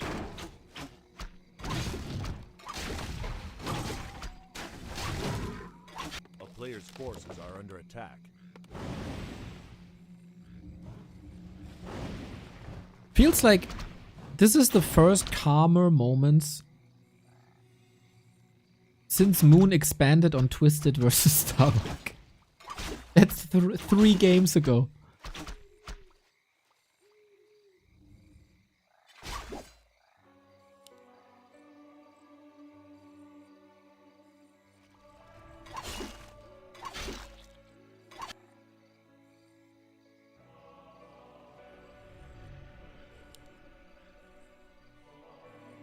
Players' forces are under attack. No heroes level 3. Kaho is expanding instead of rushing tier 3 in that safe position. And Sock sharking, not finding anything yet. But the pressure is off of his expo. Going in with the Naga as Kaho as so often.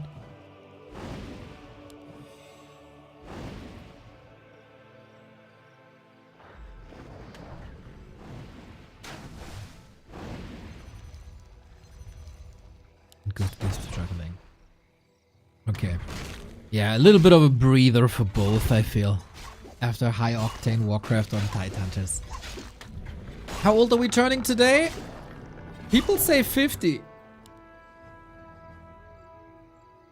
A player's forces are under attack. I am an Ankh, that's for sure.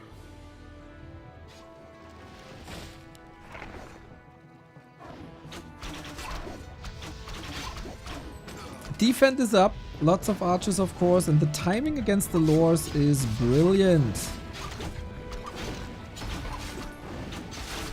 Yep, that's a cancel for sure, and that's a result of the late Hunter's Hall. Otherwise, it would have further progressed, could have taken a little bit of damage. Sock buys time, and Expo is paying off, and there's no pressure on that economy.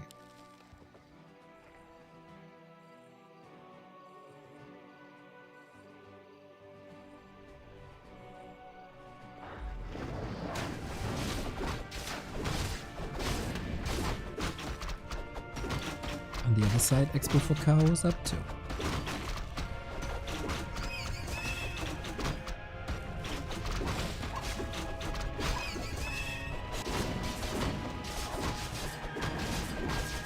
Surely the slowest game we had in a while, but that will accelerate quickly. Sock is at tier 2, Blood Mage, Rifle Caster galore.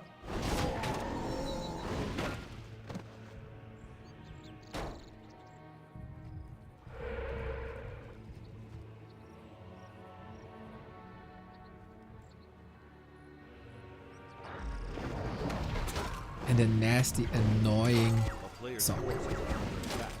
Interesting to see that he's not pushing for that second base.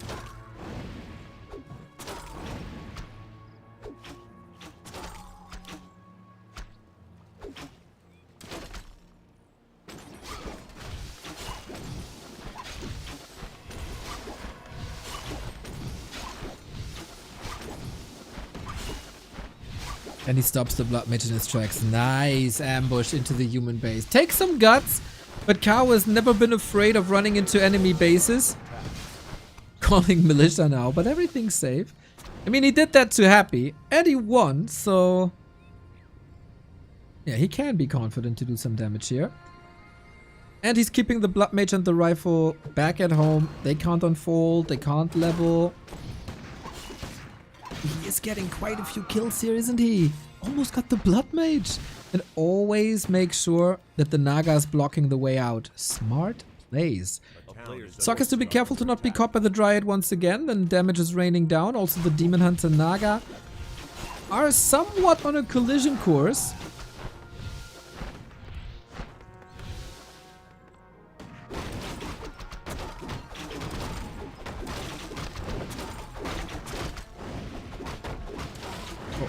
Oh, you gotta get out of there, buddy. He's only invulnerable for a couple of seconds. Didn't get the last hit, unfortunately, for him. Feels like a lot of 50-50 situations are going in favor of Kaho. This was the big Invo Potion committed outside of a fight, just for the safety.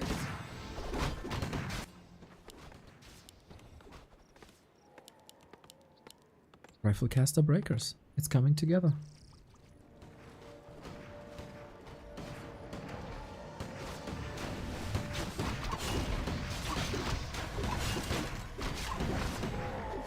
Bastard, big mana this time. Not necessarily the greatest item. Ooh, Zeppelin save. Zeppelin saves big. When you have a Blood Mage, you basically have a big mana potion at all times. Demon Hunter. Ooh, that's a lot of saves. If the Zeppelin crashes, though, all hell might break loose. Sock, zero miedo, no fear. That could have been a disaster and basically game if he commits a little more. Alrighty. Sock is working on that big tier 2 army and the push. Kaho's still below 50. Strong first hero, but the Naga is quite underwhelming as well.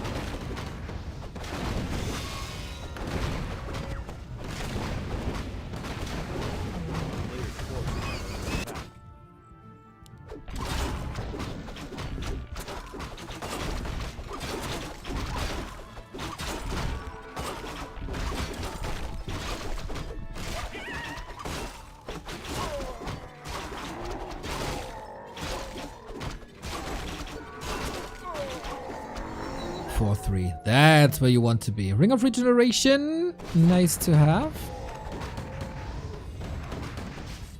Double heal scroll worries me a little bit for Kaho. Yeah, feels like this game is looking a lot better. Or Sock, that is. The militia are coming. Walls are closing in on Kaho. He had a masterful defense on game 1. Can he do it again on Hammerfall? To be honest, he needs a little miracle. Demon Hunter can create miracles, especially in combo with Rejuve. But there's a big army. 80 food, double heal scroll, big mana potion. 1-1 upgrades, working on the 1-1-1 upgrades. A sentence you say not too often. And there was the static defense. We have Nature's Blessing. Oh, we don't. Okay, no extra armor. Doesn't make it easier at all.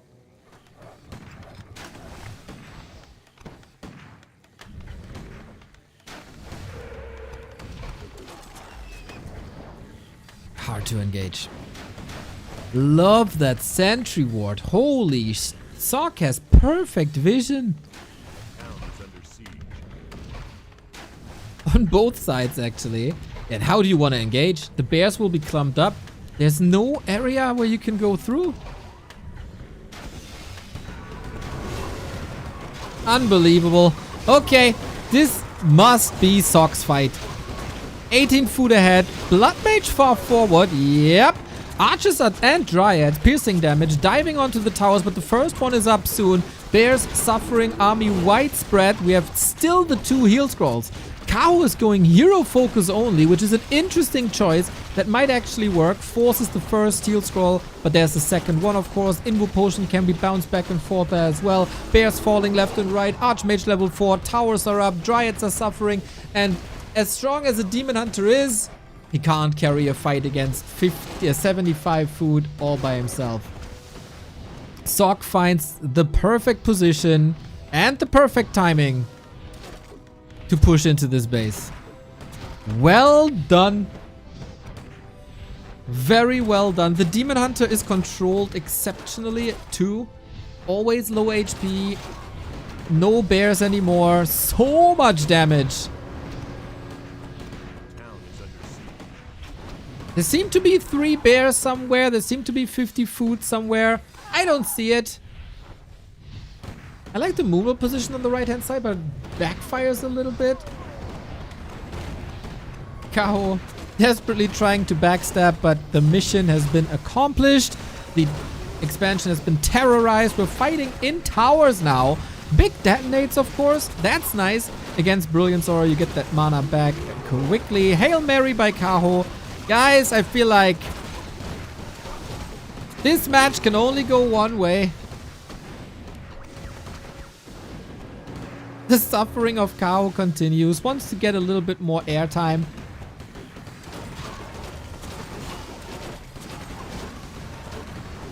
Before his heroes hit the dust. Great comeback by Sock. He's just expanding here because why not? He has the resources. He has the workers. It's protected by towers. What you gonna do? Kaho is trying to escape to the right hand side to expand there. But then it's still 3 base, 2 base. If Sock would allow this, which is of course questionable. As you really, really shouldn't. If Kaho has level 6 and Sock doesn't have Banish, I'd say, you know what? Everything is possible with the Demon Hunter. In this situation though, I don't believe.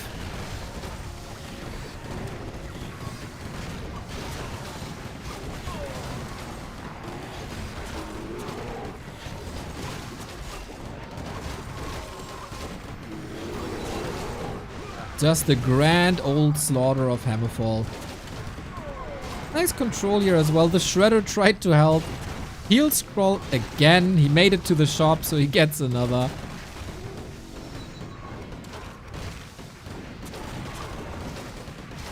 Cow. You know it already. This won't go your way. Not even with double orb. Cool. Good save though. Maybe get some confidence back with some micro moves. But that is about it. Okay, one of the most one-sided games that we've seen here today in the Super League. Sock ties it up 1-1. These matchups go back and forth. First Starbuck and Moon. Full distance. Now we're tied after 2 games here as well. Game 1 pretty much comes down to Sock killing that expansion or not. He did not. And here, he played a clean game, clean expansion, kept the Kaho busy. And this was the first loser's pick of Sock on Hammerfall. Too strong for that 80 food push. And the lore cancel, of course. The lore cancel was great. The Big Grabowski, thank you for the 11 month.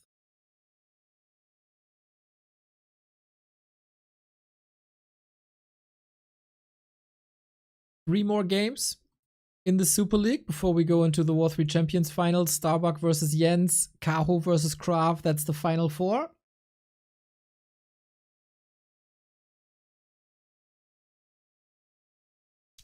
Sorry for punching them.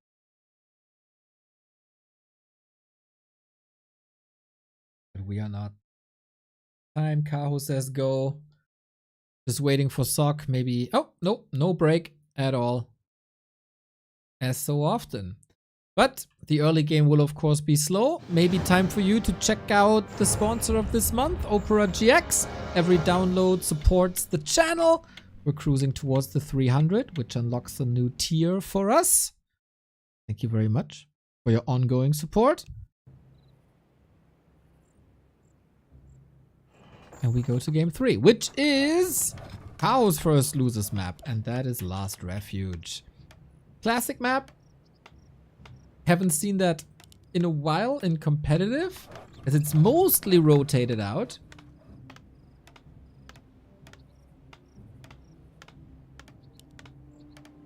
But here for the Super League, we bring it back. Sock bottom left-hand side, Kaho upper right. Can apply a lot of pressure here. With the Demon Hunter, I wonder...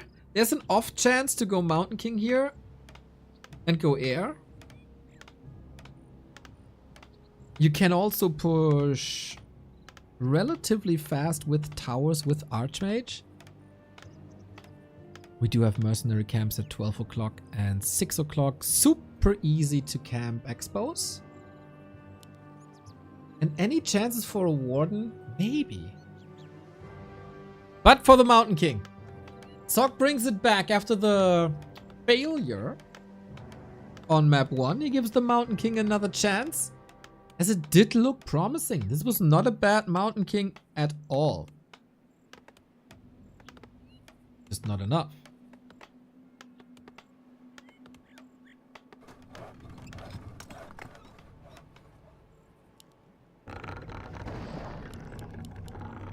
And then we have a pairing that we haven't had before. We had Mountain King versus Warden. We had Archmage versus Demon Hunter, but Mountain King versus Demon Hunter only in the Moon Starbuck series. And we've seen there, never underestimate an MK.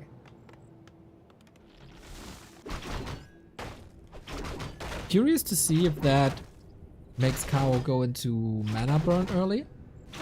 As oftentimes Demon Hunter is played for immolation brawling. Creeping and brawling.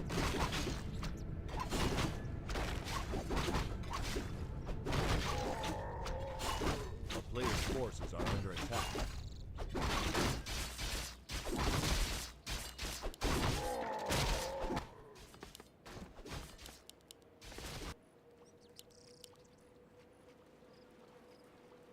And it is mana burn first. Here on this map, you can burn the Shadow Priest, you can burn the Ogres. At the shop, at the expo. So he's not losing that much creep speed. We also don't have a Murloc camp that we have on other maps like Northern Isles, where immolation is really, really, really good. And Sock skips the mercenary camp as he doesn't have summons, goes straight for the expo. It's somewhat understandable. And levels up there as well.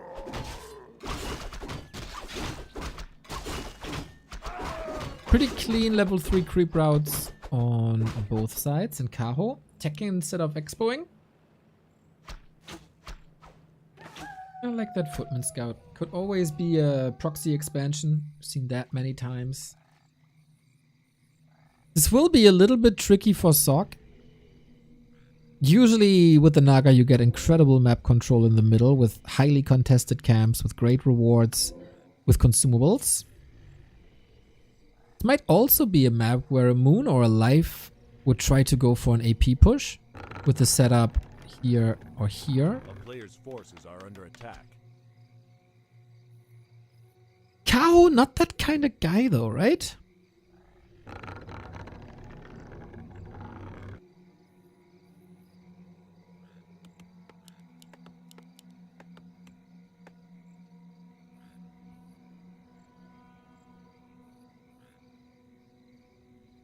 We have a stalemate. Yup. That's what we got. You don't want to get burned. I don't think Sock saw an immolation, so he must be sure it's burn. And he really want to keep the hammers up. There we go. Oh, against the trees, surround. Oh, clean. So clean. Can you keep it close though? Yep. Oh, almost opens it up. With the bash, he might even be dead. That's a town portal gone on the cost of the mana pool.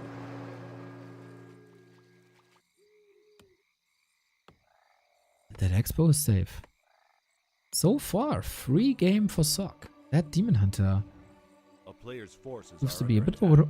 underwhelming.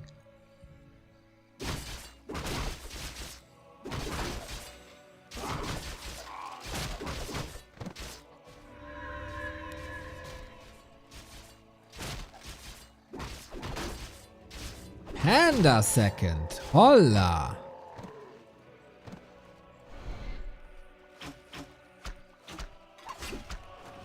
No Naga then, which will be better against big armies, against mech armies, against air armies. Doesn't give you that much control and takes some tempo off of that play as well.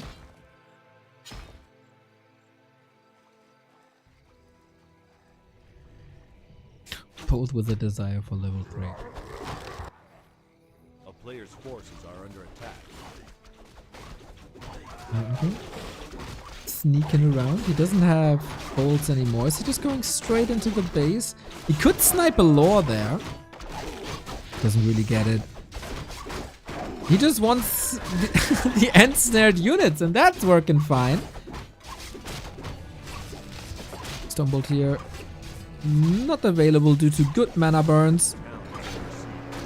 Mountain King, one more kill for level 3. Should you go bash 2, I wonder? He's gonna have mana shortly after. Bash 2 is really good. What is Sock's play? He got a lumber mill.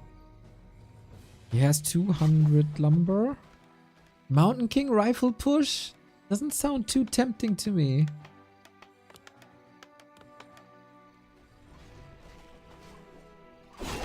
Similar to a Chemico. He's more of an air player. Like on Tidehunters, right? Oh, because the panda joins the creeping that's still not level 3. Whoops, little oversight. And that, oh man. The duality. We got one wisp snipe and that is then level 3 for the Mountain King. Plus mana.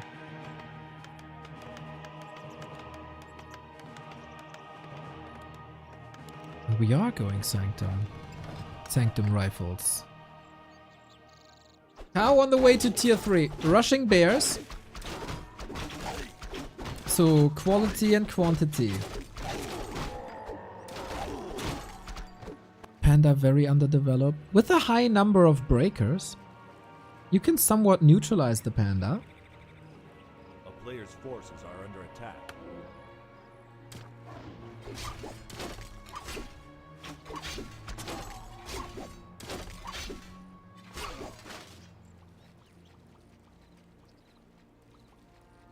Arm game.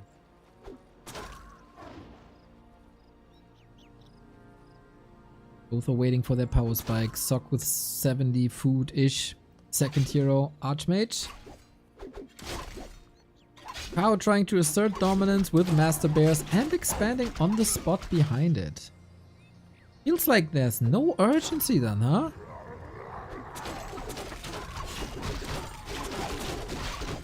But yeah, at some point you gotta even out the economy one way or the other. Either you expand yourself or you kill the opponent, and this looks very Fort Knox-ish.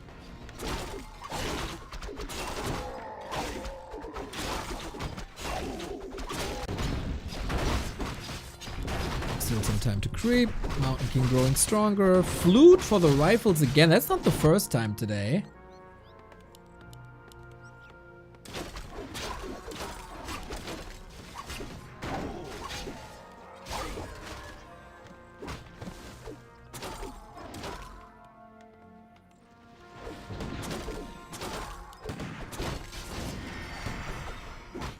Invo potion before he gets burnt more. Chances for some storm bolts. Ticking down. 2-1. Can't reach, and a good... I mean, he could reach, but the panda. And then the staff is out. Well done. Good mechanics by Kaho as so often. Who presents himself in good shape, I would say. Also here, top 6 finish B Cup. Almost below his standards. Similar to live. But then, I mean, there was so many mirrors where everything can happen at all times. He goes double staff. It is fascinating how some Night Elves are just completely skipping it and some Night Elves double down on it. I would always be on the double down part of things.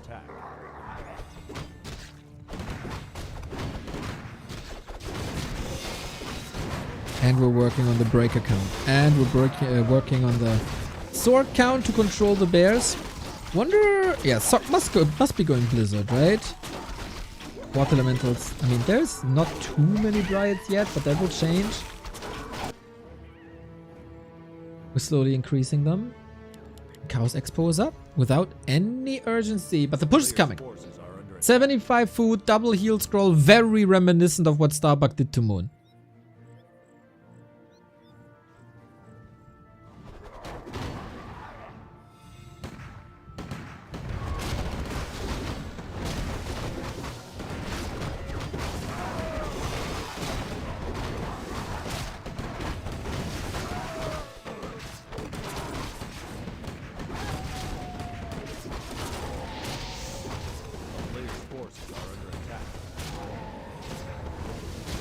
Double staff this early might have to do because it's 2 melee heroes versus MK. Good point, Ankis.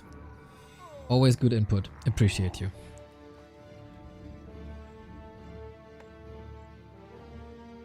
Invisibility coming. Trying to hide from the Demon Hunter. Is he just expanding? Yeah, with towers on the high ground. Oh my, this will be hard to crack. This is super favorable fighting position potentially for Sog.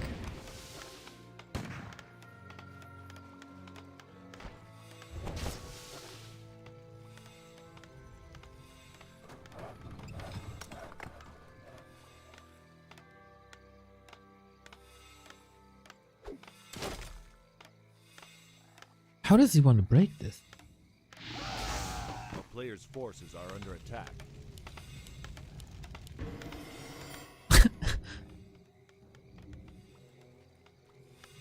I love this. Kaho has to act, but if he's acting, we're gonna get a great fight for Sog where Kaho isn't ready for. We don't have level 2 Blizzard, but we got 3 heal scrolls, heal wards as well. So much sustain. Yeah, if you fight into this tower, like, good luck. Archmage can stand here with Blizzard, constantly freezing this part of the battlefield. Player's forces are under attack. Incredibly smart by Sog. Love it. Love everything about it. Now it's down to Kaho to find solution. Good freaking luck, man.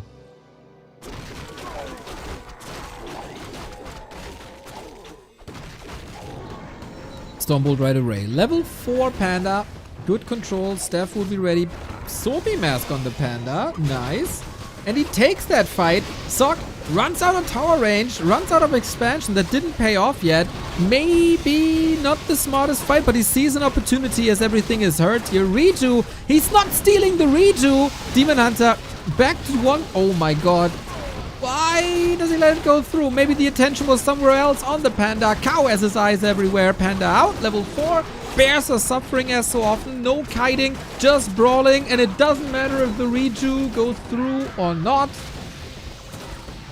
Sog just simply doesn't care. Destroys Kaho in this fight with the Grand Mountain King. Demon Hunter had a lot of freedom. He dies with 2 potions? Are you kidding me?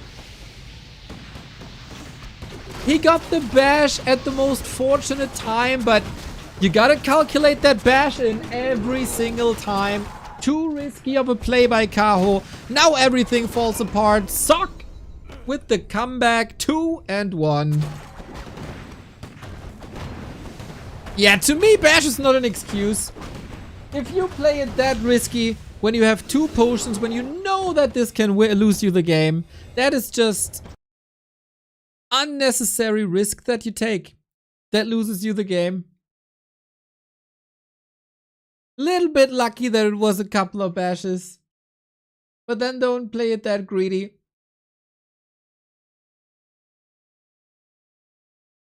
Bash directly after bolt. And just dodge the bolt. This high level, this is the Super League. It's not the mediocre league. It's not the sometimes good, sometimes not so great league. It's this the Super League. And then you gotta deliver. And Sock is surprising quite a few people, I think. With clean performances. This was also, again, his loser's pick.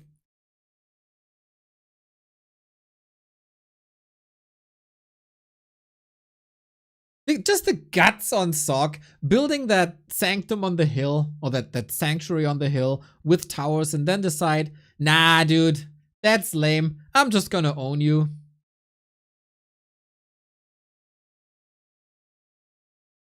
I'm just gonna own you on even battleground. Hot damn Sock.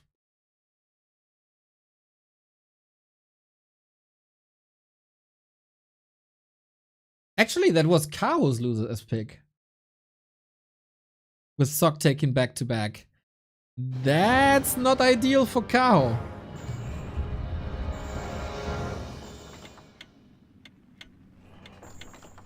That's match point Sock. Right after W3Champions Finals Final 4. With Starbuck and Jens and Kraft and Sonic. But before that, we gotta see if Sock takes 5 points. If he closes this out now, 5 points for him would be quite phenomenal, actually, as nobody really has him on the radar.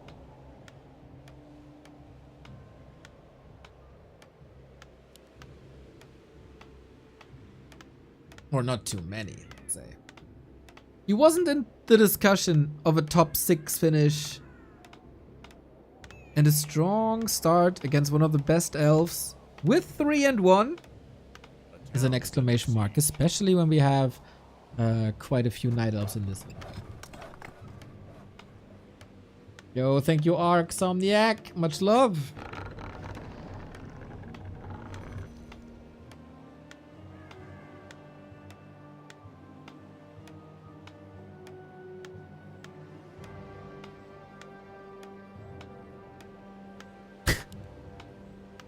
Just building a farm. Hashtag fix farms.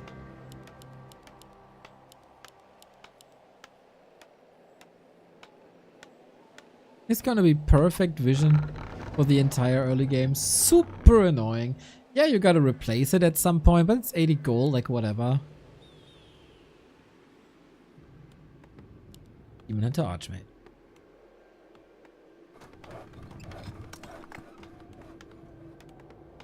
Please give me another Starbuck Moon base race situation. Very, very unlikely. In case you weren't here, the finish to Starbuck and Moon was an all-time great Warcraft moment. A town is under siege. I don't know if we can top that in Players' forces are 2025. under attack. I truly don't.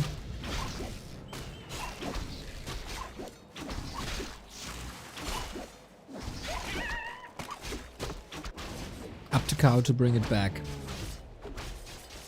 Wonder Boy in trouble.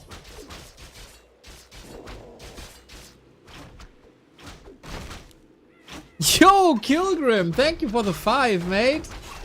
Gifts up number 196, closing in on the 200. Mental support, buddy, thank you. So consistent as well. Love to have you. And thank you for the kind wishes.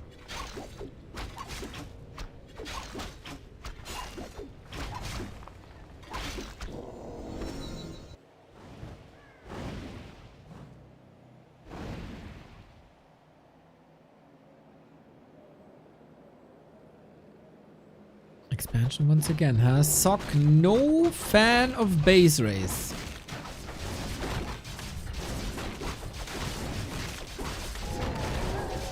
Of base race? Of one base. Always Expo, Kaho. With the play that he came up with, the nice detonate gets the last hit on the water elemental. Not doing too much damage actually. Retreating fast. With only one archer here, I feel the Demon Hunter control is very nice. Now it's all about the Sasquatch. Fireball, whoosh, whoosh, whoosh. Taking a couple of peasants. Ooh, that's a lot of damage. He really wants him to get out there with the town portal, but at what cost? Poor labor force is suffering once again for the greater good.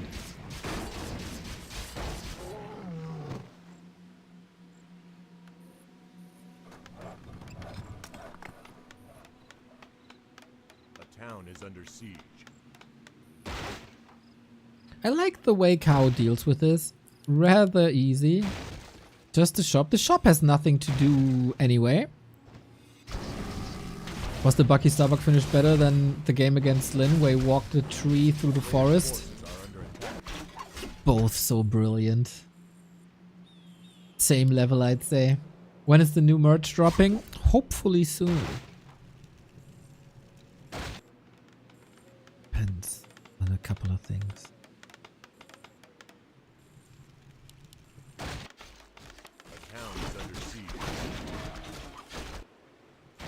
Need some guidance.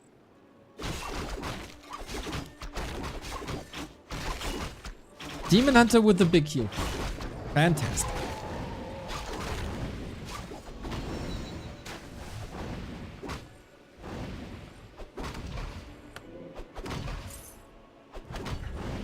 Both level 3 to the dot. It's the same spiel as before. Kaho trying to out-tech Sock. Sock is trying to outmine and then come in with the 70 food push.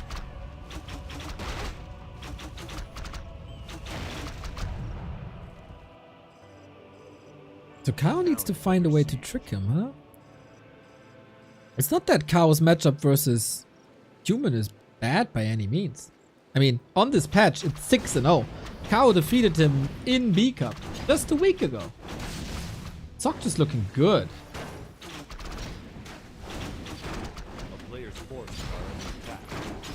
Determined, stable, seeing the win conditions, taking good trades, distracting well, never feeding too much. That lore. That lore is big. Kaho has to detonate a lot of wisps. Of course, lumber isn't an issue. Archmage health is an issue. He really wants this lore. He's gonna get the lore, and that throws Kaho back big time. Oh, demon. Wait, he's bloodthirsty. He got that potion. Sock didn't realize. Gotta run. Maybe a block from the militia, but he blocks himself. That's a free hit. But thankfully, the horse got some new shoes this morning and can run away into the sunset. We do see... Oh, no staff. That is the potion committed. We do see more aggressive play by Kaho. And against expansions, you have to play at least a bit aggressive. Especially when you're not planning on expanding yourself.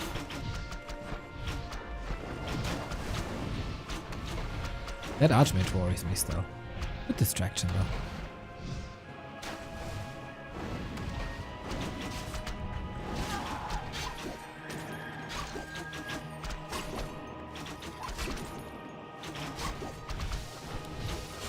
And the Demon Hunter just can't stop. Doesn't matter if there's a tower or not. His mana is empty anyway. He's farming the peasant line. He's farming water elementals. And he's waiting. Well, what's he waiting for? He's not attacking. It's the first time he's not going bears, right? And then, oh, careful. If you run into rifles with only dryads, that's a huge problem. I don't see any longevity, but I don't see any support here either. Glass is half full and half empty at the same time.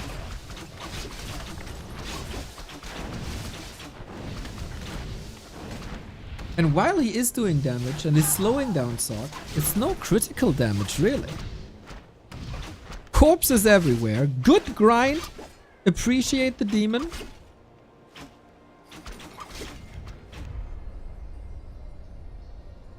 He taps out. Players' forces are under attack. What?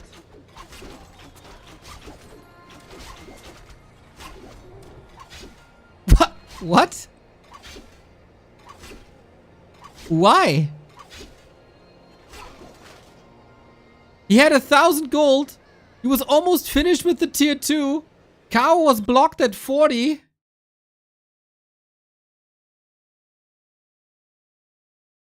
Huh? Why do you tap out there?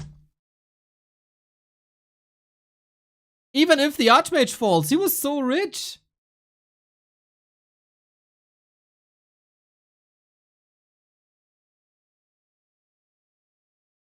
I don't understand this.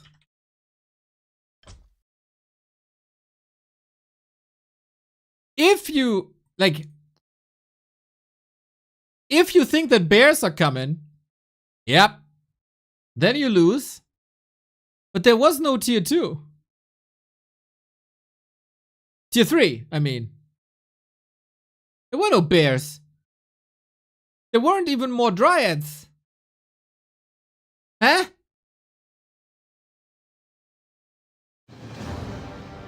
Hey, Bear! Thank you very much for the 5 gifties, mate. That is freaking lovely. Hope you have a wonderful Sunday. No bears in the game, but bears with the gift subs. I like that. I like that. Yeah, I'm befuddled almost. Maybe Sock has a wrong read. I don't really know what bit him.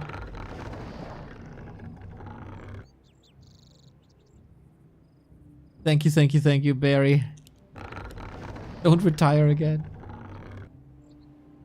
Maybe he doesn't like the map similar to Starbuck and it's not okay, let's go next, dude. I want to play on my game again. Hopefully that's not a sign for the last game. IMO, there was more possible. It wasn't great, but you know, there was light at the end of the tunnel with the tier 2. And rifles, etc. But okay. Okay, who am I to judge Sock if he thinks he decides the series on game 5 and we get more content? I take it. I take it. Thank you.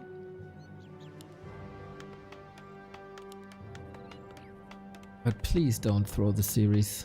Please. Don't have it as it was in B Cup, where it was also a 3-2. You're this close to break Kaho's win streak. Disaster on this push. 6-0. On this push. On this patch.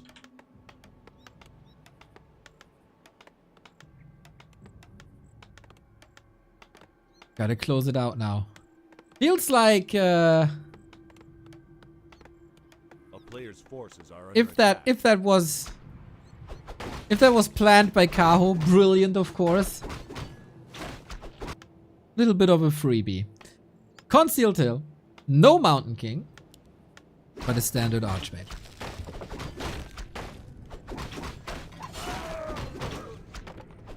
Expanding hard here.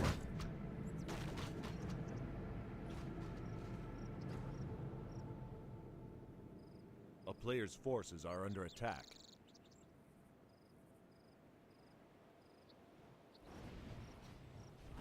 Yeah, we of course have perfect vision, and Kaho in regular games goes fast tier 3.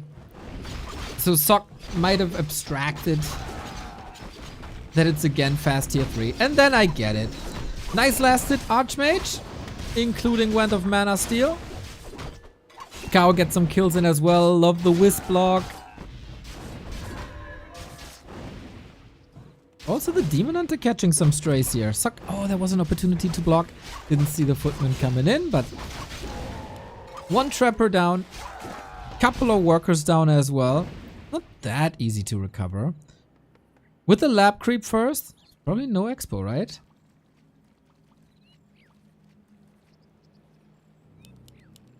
player's forces are under attack.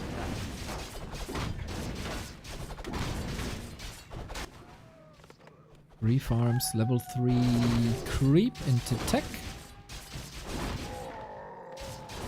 So we play with a bit more tempo. Blasted is big. Kaho didn't get it. Love, by the way, how Leon is lurking the entire time and doesn't say a word of like support. And then when I'm befuddled, he's ha ha ha ha, cast a curse. Shows again what kind of person Leon is, everybody. Filthy. Filthy. A player's forces are under attack.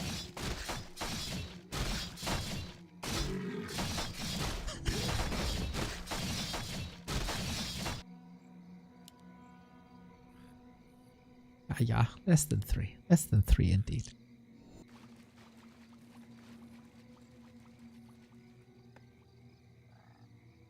Immolation boot staff. Archmage level 3. Tech, tech, tech. Should be pretty straightforward.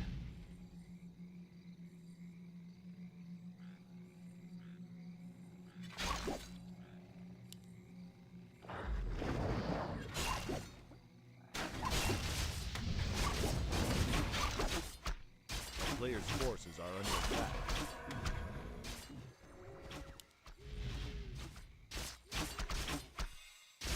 Demon Hunter not level 3 is a bit of an opening here.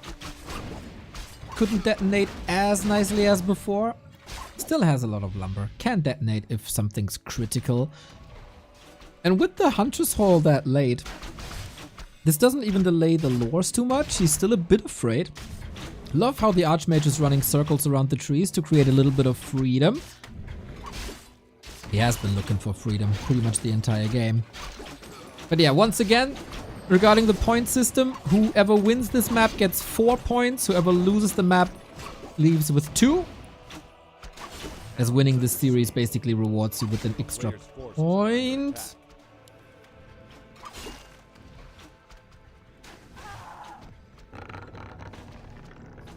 Wonder if this map changes a bit.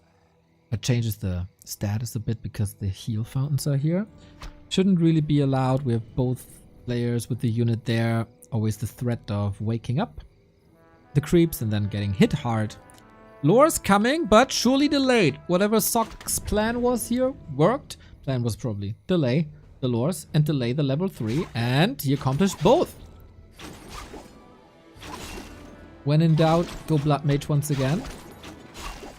But unfortunately, this donation is then level 3.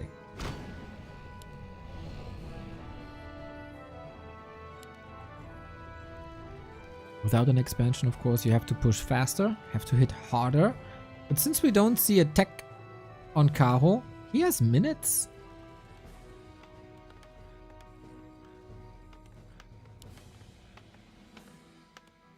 Town is under siege.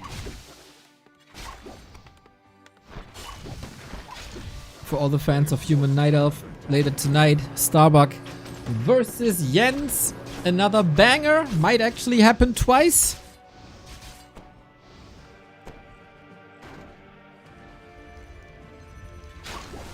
As we have double elimination. The last day of the W3Champions finals. Oh, slow. Oh, 6 around Sock! That buys so much time with the Naga being the natural carry late game. Brilliant. Takes the momentum away. Beautifully done. Whoa, Kaho's trailing here. That was so clean. And of course, mighty exposed. Didn't really expect these militia here, huh? Well, well, well.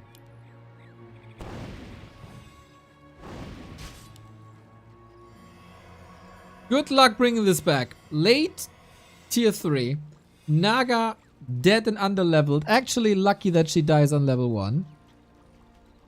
A player's Archmage is hurt, but you know, Priest and Sork's already there. Interesting to see that nobody is trying to control the Ogre Lord in the middle. This has been contested so many times that people have given up on it.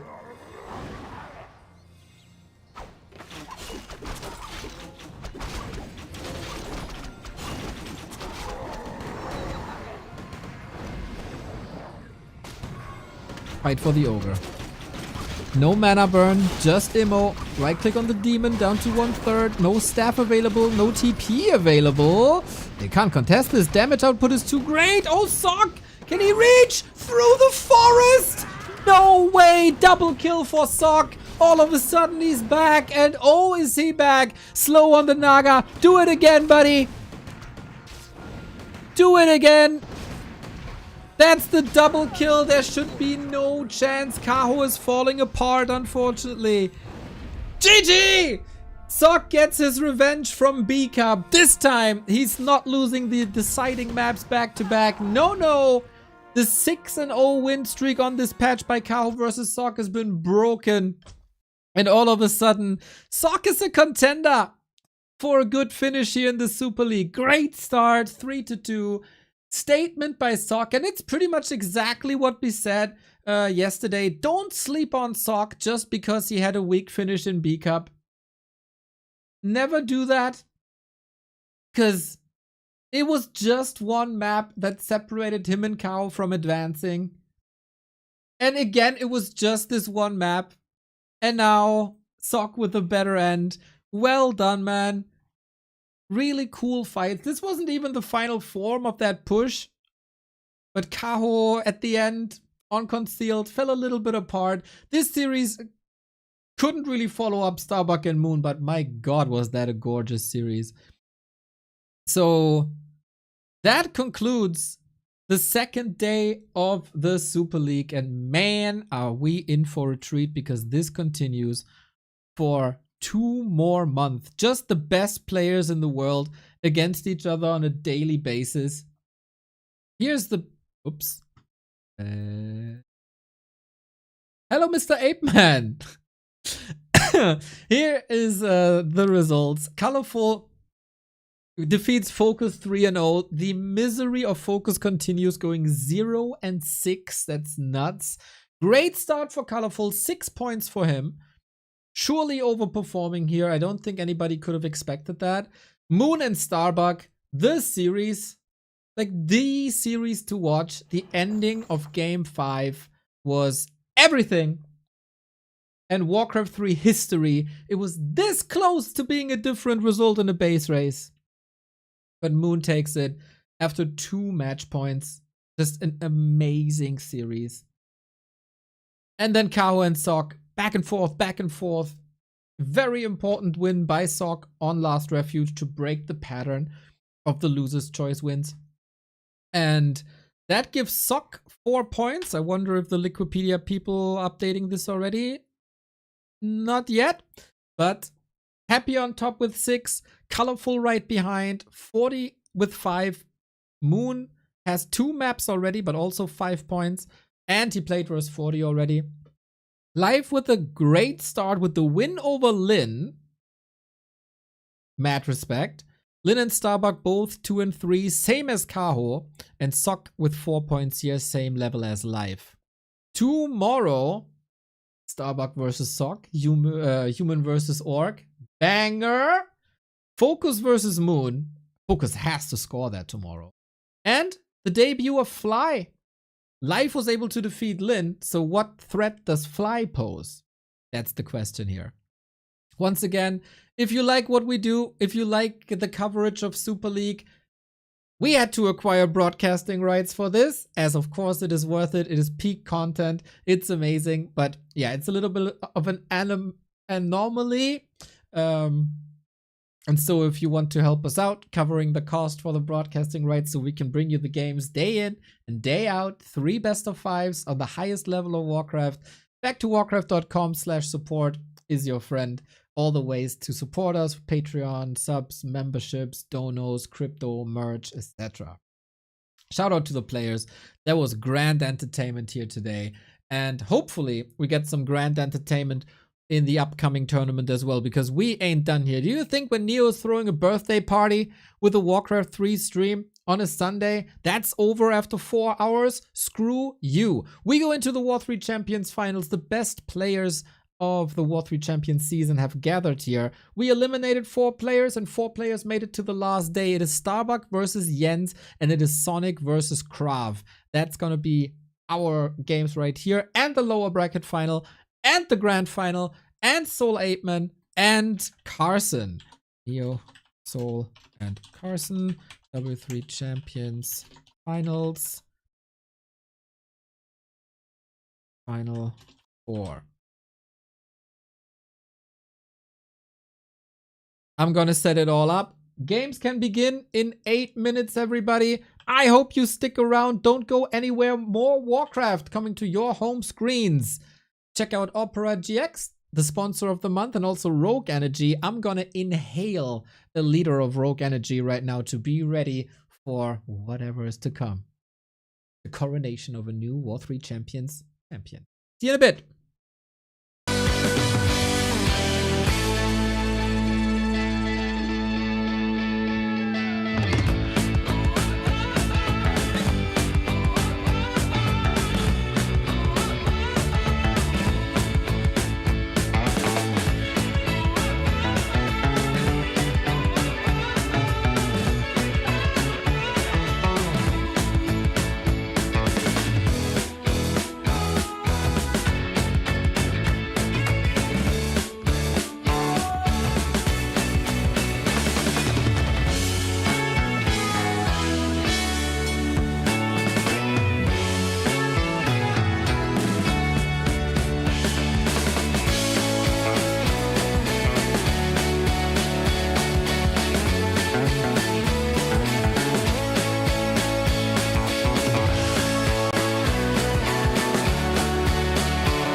civil rights. You demand that I eternize your name. Walk ahead.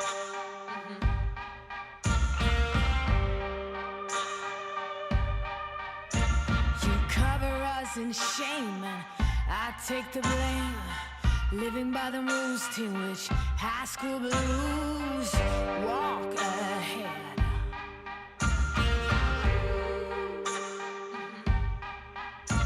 Big cannons keep provoking. Blood-red suns thirst choking. Can anyone stand this nonsense? Eaten away, telling us to stop and obey. To stop and obey.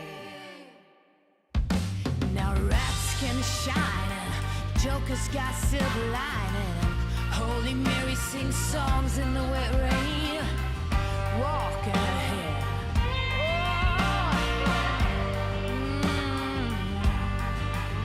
Now every new day's a new firearm to my teeth. Call me a liar. Building as you rip. Someone show me someone living a desire.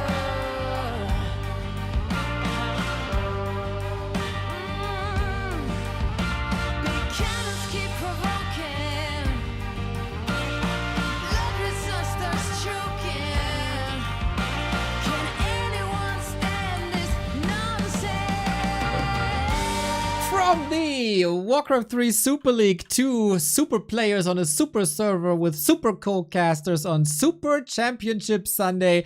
It's the finals of the W3Champions Season 21. We got 4 players left. Jens and Starbuck in the winners finals, Graf and Sonic in the lowers finals, and once again, Soul Apeman is by our side. Welcome everybody. Today is a championship Sunday, and to celebrate this I actually opened my window and you can have a rare possibility of to see a sunlight on my skin. Welcome everybody. Wonderful, wonderful. I got my blinds down, of course, as a real gamer should. Carson, how you doing? Oh, very, very good. Welcome back, everybody. Happy to be back. Third day, 4 players left, and it's Neo's goddamn birthday, which is sweet. Of course, Saul had to remind me because I don't remember these sorts of things, but happy birthday, Neo. The title of the stream says Neo's birthday stream or something. So at the very end of it, though, true, right next to our beautiful sponsors. Okay, right on. Shout out OperaGX and Rogue Energy. Man, I got a craving for Rogue Energy. These Super League games were freaking amazing. I wonder if the W3Champions players can top that. I wonder if our W3Champions players can top that. Yes. What I can tell you, today is a championship Sunday, so very good players, but they're a little bit weaker than the top players already out, and we have the best of very best. And today we are going to answer the question: who is better, Jens or Starbuck? MMR says that Starbuck. Results in the big Chinese organized tournament says it's Starbuck, but at the end of the day, you need to prove it. Today we saw Starbuck versus Moon in the Dolphin Super League Cup. That was a crazy series that maybe Mr. Neo will tell us some details about. We saw CSI Neo analyzing frame by frame the end of the game. So yes, Starbuck definitely is field tested versus Moon, but Jens had good moments to basically study this. So yes, I'm very excited about this semi-final, and also remember they have 2 more or 3 more players in the bracket. Exactly, because yesterday Sonic announced we will determine once and for all, is Night Elf or Undead better? This is the best of 3 to settle it, Carson. Graf versus Sonic. All right, yeah. Yeah, I forgot the stakes were that high for this one. But yeah, we're talking a lot about Starbuck and Jens, of course, because there's a lot of hype up to it, leading up to it. Of course, the match with Moon today as well for Starbucks. So there's a lot of game tape to study for this matchup. But in the lower part of the bracket, Sonic versus Krav, I think it is more of a question between these two of who's actually going to win. You know, Starbuck being the clear favorite in the upper bracket, but in the lower bracket, you look to it and you're like, I don't know, man. It depends on the day. It depends on the strategy they pull out of their hat at the start of each map. I'm really not sure, but one thing is for sure, yes, this does determine if Undead or Elf is a better race. It does determine the balance of the game. This is definitive. This is the truth. this is the match for all the marbles, all the Reddit posts. It ends today. All right, the last best of 3 is upon us, everybody. I think the players waited long enough for the Super League to finish. I am hungry. You are probably hungry for games. So I am ready to kick this off, everybody. If we have a little bit of time to announce that we have profile pictures coming up, available for purchase. I assigned them late at night already here at Matcherino, !W3cfinals. The Murlocs have arrived and you buy them like crazy. $2,295 in the pool. If this doesn't reach at least $2,500 by the end of the day, I'm incredibly disappointed. I'm gonna cry myself to sleep, and you don't want that, because then I don't have a great voice tomorrow for more Super League. Ladies and gentlemen, this is the lower bracket semi-final. This is the fight for survival. This is your casters, Soul Apeman and Carson Cleaver. Welcome everybody. We have definitely a very, very exciting matchup. Why? Because yesterday I asked this question: who has a harder time to prepare? Is it Sonic? Is it Krav? Because trust me, they're playing very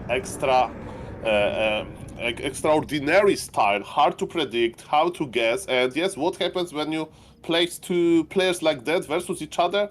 We are going to know soon. And spoiler alert, Sonic is I going to just open installed with ad blocker for Tavern Twitch, Hero. so I don't want you to miss out. Yeah, I have strong thoughts and opinions on Sonic in particular when he goes for a Tavern Hero. I'm not a fan of it. I think he has a lot more success. I don't have the stats on hand. I would, maybe you do if anyone saw. But I feel like when he goes Demon Hunter, he just has a much higher win rate. He has a much higher success rate. He seems to play cleaner overall. And then he all of a sudden decides to go like Pit Lord first, Dark Ranger first. And I just don't get it. But maybe I'll be proven wrong.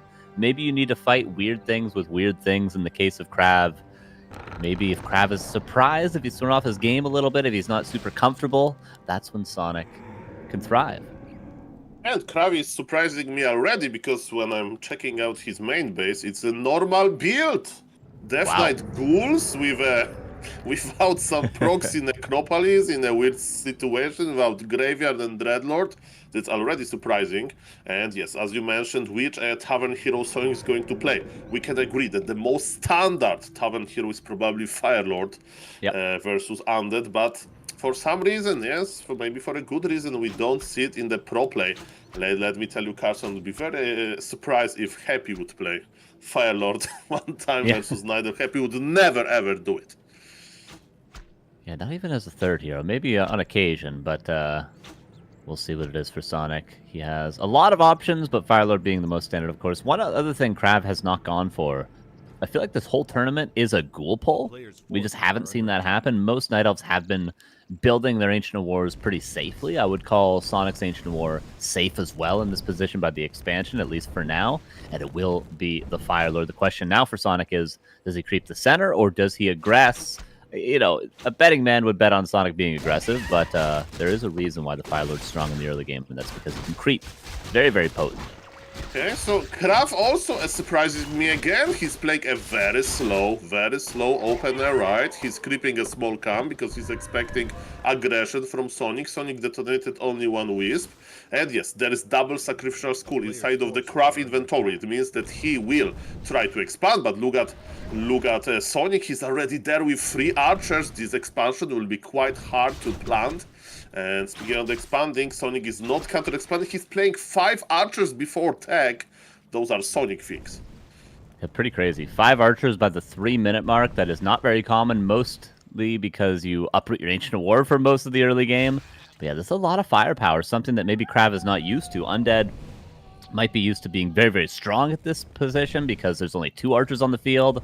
But this is a lot more DPS and a 3rd Moonwell. Tech happening after the 3rd Moonwell is finished. But Sonic should be super strong. I doubt Krav's going to get much done with this aggression. Yeah, his archers needs to come back, but I think Krav is realizing, maybe he was like, okay, maybe Sonic is remotely creeping the camp, maybe he's actually expanding, you know, but no. Both players are starting with like very safe build orders. You know, they're just testing the waters. You know, they respect each other for their extraordinary strategies, and where Krav is staffing to his main base, maybe he'll pull the plug with expansion. Now we'll see about that.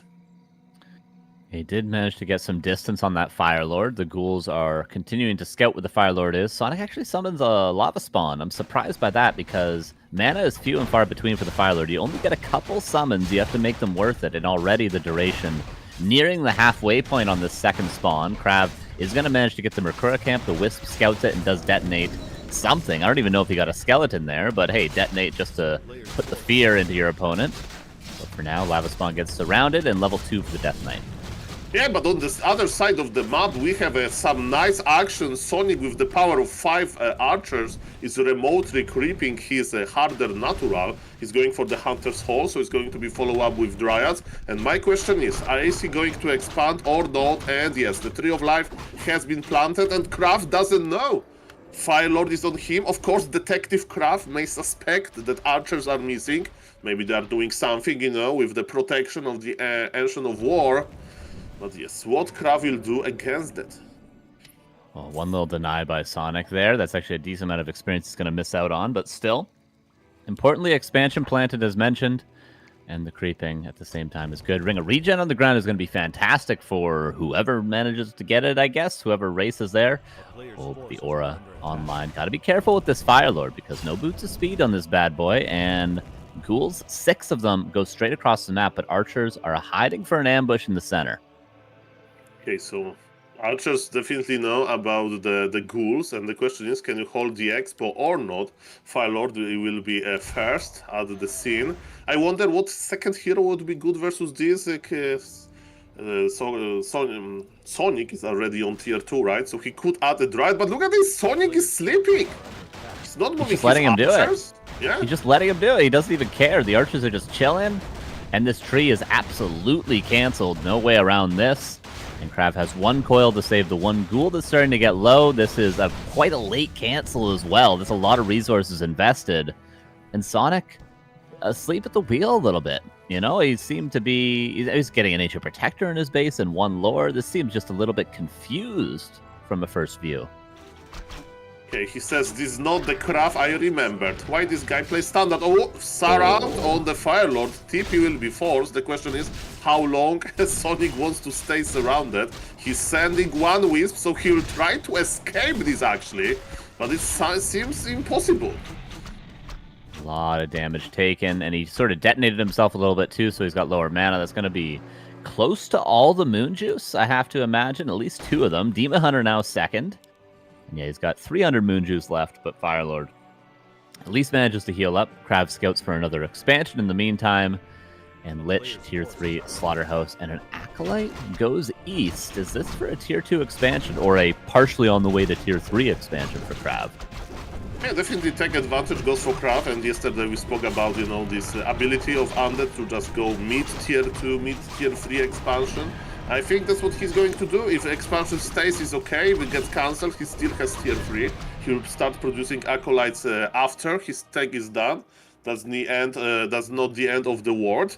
And yes, Sonic is trying to expand again, but yes, Sonic is still on tier 2 with only 1 Ancient of Lore. He made this Ancient Protector. To be honest, I don't know why exactly, you know, like, yeah, staying on tier 2 and so on. Maybe it's the pressure of the tournament, you know, but yes. And we have 1 Gargoyle in the air. I wonder if it's going to be more than 1. I like 1 Gargoyle because first thing first, it gives you vision, you know. Player like Sonic, he may have some wisp on the map, right? So it's just very nice to spot them quickly. And you can confuse your opponent a little bit, right? Once I played versus like 1800 MMR human, I made 2 Gargs to deal with his Zeppelin. And he made a very weird unit composition like rifles, even though he's on expansion. And after the game, he said, I thought that you were playing mass Gargs. I saw 2 Gargs, you know. No, I definitely agree with that. Yeah, definitely agree with that. 1 Garg can confuse your opponent. Demon Hunter already has to use that potion of vulnerability he just found. Maybe he can get another mana burn. There's still a Nova left over. Could go for an Archer with that Nova, but with the Dryads coming in, it's going to be tough for Crab to run away if he does commit to a fight. There's a lot more damage for Sonic right now than there is for Crab, but Crab is waiting. Fire Lord is stopping the attempted expansion, but cannot stop the 2 towers that are coming up. And yeah, we'll see. Yeah, 1 Crypt Gargs. I'm not, you know, I don't mind 1 Crypt Gargs. It's a little less committal, and you can always transition out of it. I think there's a lot of good reasons why you don't have to go for that second Crypt. You can still go for a few Gargs, a few of them which you just mentioned, of course. So we'll see what Crab ultimately does with his army composition. But for now, just a couple air units. After the Gargs, now he's queuing Ghoul Frenzy, so it's going to be, ladies and gentlemen, are you ready for that? Ghoul Gargs. Never heard about this exotic combination, huh? And yes, there is no expansion yet with 2 towers, which is pretty weird. Of course, expansion was denied probably by Sonic Firelord, and it's going to be a long game. Sonic is investing into Shredder, and he's expanding again. Okay, Carson, you are longer in Warcraft 3 universe than I do. Sometimes when I see these mass expansions from Nidal, they refer to it as Moon style. Was Moon like popular with like mass expanding like that? And what's the idea? He was especially popular with expanding like that on Twisted Meadows. That's why it was always called Moon Meadows. He would always place down expansion after expansion after expansion because it can kind of snowball, right? Like, it's really not that expensive to build a gold mine. 30 seconds of mining on one base, 15 seconds of mining on 2 base if you're below upkeep, and you can just put another tree down and then it can sort of snowball. And in the case of an expansion like this is something Moon did so well as well, is your opponent scouts this tree of life at the north, and they're like, oh, that's their first expansion. And then they never scout the one to the south. So this might confuse Crab. And in the case of these two players, this matchup is really going to be about confusing each other. Yeah, and I feel confused already. So I wonder what, with the full information that we have, right? Okay. So yes, let's see how this expansion will grow. For now, we have 2 armies colliding in the middle, right? The Demon Hunter is already on level 3 with very nice item. The Ring of Regen now belongs to the Demon Hunter because he's the melee hero, right? He's in range of the opponent. And yes, Sonic realizes that it's going to be expansion by the Undead as well. He's trying to test his force, you know. But is he ready to deal with the 2 towers with 2 expansions behind? I don't think so. Yeah, Sonic just maybe trying to contain a little bit. I am curious as to what this Sapper is going to do. That almost seems like a misclicked Sapper, because I don't see how he can get any value at all out of that. But we will see in the future. I'll keep an eye on that one. But for now, Sonic just, as you mentioned, trying to test the towers. He's going to need about, what, quadruple the amount of Dryads to break that 1 Spirit Tower cell, so it's going to take a while. I recorded the TikTok about it. Without a micro, you need 7 Dryads to kill 1 Spirit Tower. There it is. So over double. Well, not now. He's got 5 here now, but he's still got all those archers left over from the early game. Quite a big army for Sonic, to be honest. Okay, I'm keeping eye on the Sapper as well because you get me excited. So definitely he's looking for like double Ziggurat somewhere, or maybe he's trying to detonate the haunted gold mine at the harder expo of Craft. But this expo is not even cramped, you know. So it's like long-term investment. Boneyard in the back, all ready for Krav. It showed a ton of success in his couple of series yesterday, and he's going to continue that trend, or at least attempt to. Yeah, that Frostworm yesterday, man. In both games, the Frostworms that we saw them were insanely good. So I'm glad to see Krav continue to go with what works. 1 guard going to go down. Not the end of the world for right now, though. Imagine if he retrains Firelord at level 5 for Soulburn and he just Soulburns the Frostworm, you know. Oh, like, dude. That That would be cruel. That'd be amazing. We are seeing Ancient of Wind, which is something I believe it was Pato yesterday kind of refused to go for, Ancient of Wind. Only 1 for Sonic currently. Oh, no, there is 2, actually. So this is honestly pretty great for Sonic so far. The macro side of things working out well. Well, we have FFA Sonic mode now, 2 expansions, Shredder. He's making a lot of production buildings, and I lost track of the Sapper. What happened? Oh, he's there in the middle. He's here. Oh, this guy, he's had quite the journey. Okay, so you observe, I will just observe Sapper, okay? Tell me what is happening. Red camp now for Sonic. Going to be a decent amount of experience looking to get. I mean, level 4 on other hero isn't a bad thing, of course. Crab goes towards the center. This is one thing Crab hasn't really been doing a lot of, and that is creeping. He's always tactically moving around the map, trying to find an angle, trying to kill an expansion, trying to maybe snipe a couple units. But he tends to get out-crept a little bit, at least, you know, over the past couple days this has been happening. Because if we just look at the bottom right of the map, Gold Mine, Shop, Red Camp, Green Camp. Sonic right now creeping a red, but Crab just takes a little camp and then runs back to defend his expansion. This is going to be him getting out-leveled a little bit in this game. Yes, he should better be defending his expansion because Sapper reunited with the Night Elf army now. And he's ready. No, he's not ready. Oh. Oh. Mamma mia. So what I can tell you, after some, I was looking at the Sapper for like 1 minute, and you know, I might have a TikTok brain, so I already started thinking about some Galaxy stuff. So Sapper is like Wisp, you know? He has no damage, you know, if you click on him, there is no attack range. And he has this ability to detonate, so like it's a different form of wisdom. I never thought about this like that. If you So look at maybe his I will little stop picture, thinking about Galaxy stuff, because maybe I will answer the question of life. But yes, let's go. Look at the supper, he's at the fountain on the right. he's taking a He's bath. sitting for vacation. Isn't that gonna? There's like dynamite under one of them. Isn't the water gonna like clog up the dynamite and it's not gonna light or something like that? Like this is gonna be a sad sapper after he's under a waterfall for half an hour. But I've never seen a sapper live so long, so this is outrageous. Yeah, so Demon Hunter in Hands of Sonic lives like, I don't know, like 9 HP and he's dead, you know, but Sapper, Sonic like treats him like a king. The most careful thing ever. Yeah, it's so funny. That's so true. The Gargs, no! No! They just barely escaped. Sapper, Okay. come on, no, the Gargs are on him, no, Sapper, run! You can run, do it. Sapper, You can do it! You can do it! Yes, no! No! Oh, man. The anthology of the Sapper is now over. Sonic trying to break these towers with pretty much Dryad Archer. He's going to get one. Hippogriffs fighting the Gargs to the north of the fight, and the Hippogriffs actually are going to win. They're going to fully sweep away these Gargs. Frostworm comes in, but there's only one bear on the field. Yeah, this is a very weird fight, but yes, as you mentioned, there is no more Gargs to protect the Frostworm, and now the Hypogriffs are destroying all flying units around. Druid of the Talon are amazing, but because they are ranged, there is 0 Fiends, right? If there is no Fiends, that's why you make Hypogriff. Trivia, Hypogriff is the most DPS heavy unit in entire Warcraft 3, and yes, Sonic is dominating the air. Let me tell you, Carson, he was watching yesterday Pato versus Kraft definitely, because he knows the answer to the big blue dragons.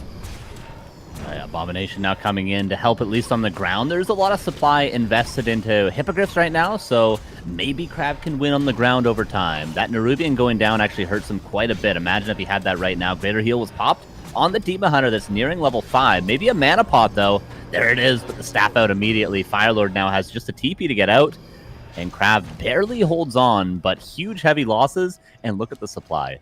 Already, Sonic is back up to, well, it was 75. He's got 4 Chims in production. These 3 bases are going insane for the Night Elf. Yeah, but as you mentioned, now he has a lot of Hypogriffs, right? So what he can do, he's killing his own Hypogriffs. No! He killed 2. I feel bad. Like, first thing first, I was watching the Sapper, I, you know, felt the connection with the Sapper. He's dead now. I'm watching these Hypogriffs and they are killing each other. Ay. The Sonic has no mercy, you know. He needs to win today. That's yeah, he was saying the importance of winning. He was saying that in every single interview, how much he cares about winning these tournaments. But he's got to be careful right now if he wants to win. Staff out on the Dryad. There's 2 more low Dryads due to the Disease Cloud. Coil and almost a Nova available on that Lich. But the Demon Hunter's going to run away. Sonic needs to rebuild his army with something a little more potent. What's the bear doing there? Sad, man. He lives the in bear a was cave. camping. Mamma mia. And Sonic is attacking the Expo with Hippogriffs. Look at this. You should just do Hippo Riders at this point, man. Come on. Exactly, you know, but maybe, you know, maybe it's a paradox, you know, like you invest a lot of Hypogriffs, but investing into archers on top of them would be even worse. I don't know. True. So I don't know, to be honest. You know, in the new patch, Hypogriff Raiders are going to be a quite interesting thing, but here, I don't know. It's Chippo, dude. It's pure Chippo at this point. He's getting a couple of talons. Fairy Fire could be cool as well, but this is truly a free-for-all game from Sonic. He's going to have 4 Chims soon. He's high upkeep, my dude. Oh my god. Is Crab ready for this with his heavy ground army? I don't think so. He's making mid-wagons versus chimeras, so yeah, looking that good. But there are some fiends. Okay, let's look at the bright side of life. If Sonic would play now Master Talons, that would be hilarious, because there's no Dispel without Destroyers, and Hypogriffs will deal with Destroyers. That would be the most Sonic thing ever. Yeah, he's doing it. Look, he's going for it. I think you play Talons. He's producing them from 2 with the update. Just go Grand Talons and just use Cyclone. Yeah, true. He's got full air dominance. There's going to be no way of getting rid of Cyclone. The Lich is pretty terrifying. Maybe the heroes can carry. You can kite. I mean, speaking of free-for-all, you look at a player like Sheik. They can beat 100 supply with 2 heroes if they have the right items and the right levels. But for now, expansion canceled. Krav with a ton of gold banked, not a ton of lumber. Needs to find the perfect army here. Level 5 Demon Hunter is not making it easy, though.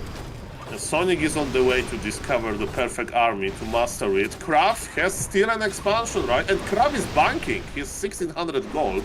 Yep. So Krav is banking as well. He made 1 Temple of the Damned, but you know, no Necromancers yet. And they're just keeping eye if there is Master upgrade on the Talon. Sadly not. So me and Sonic, we are not connected on the high level.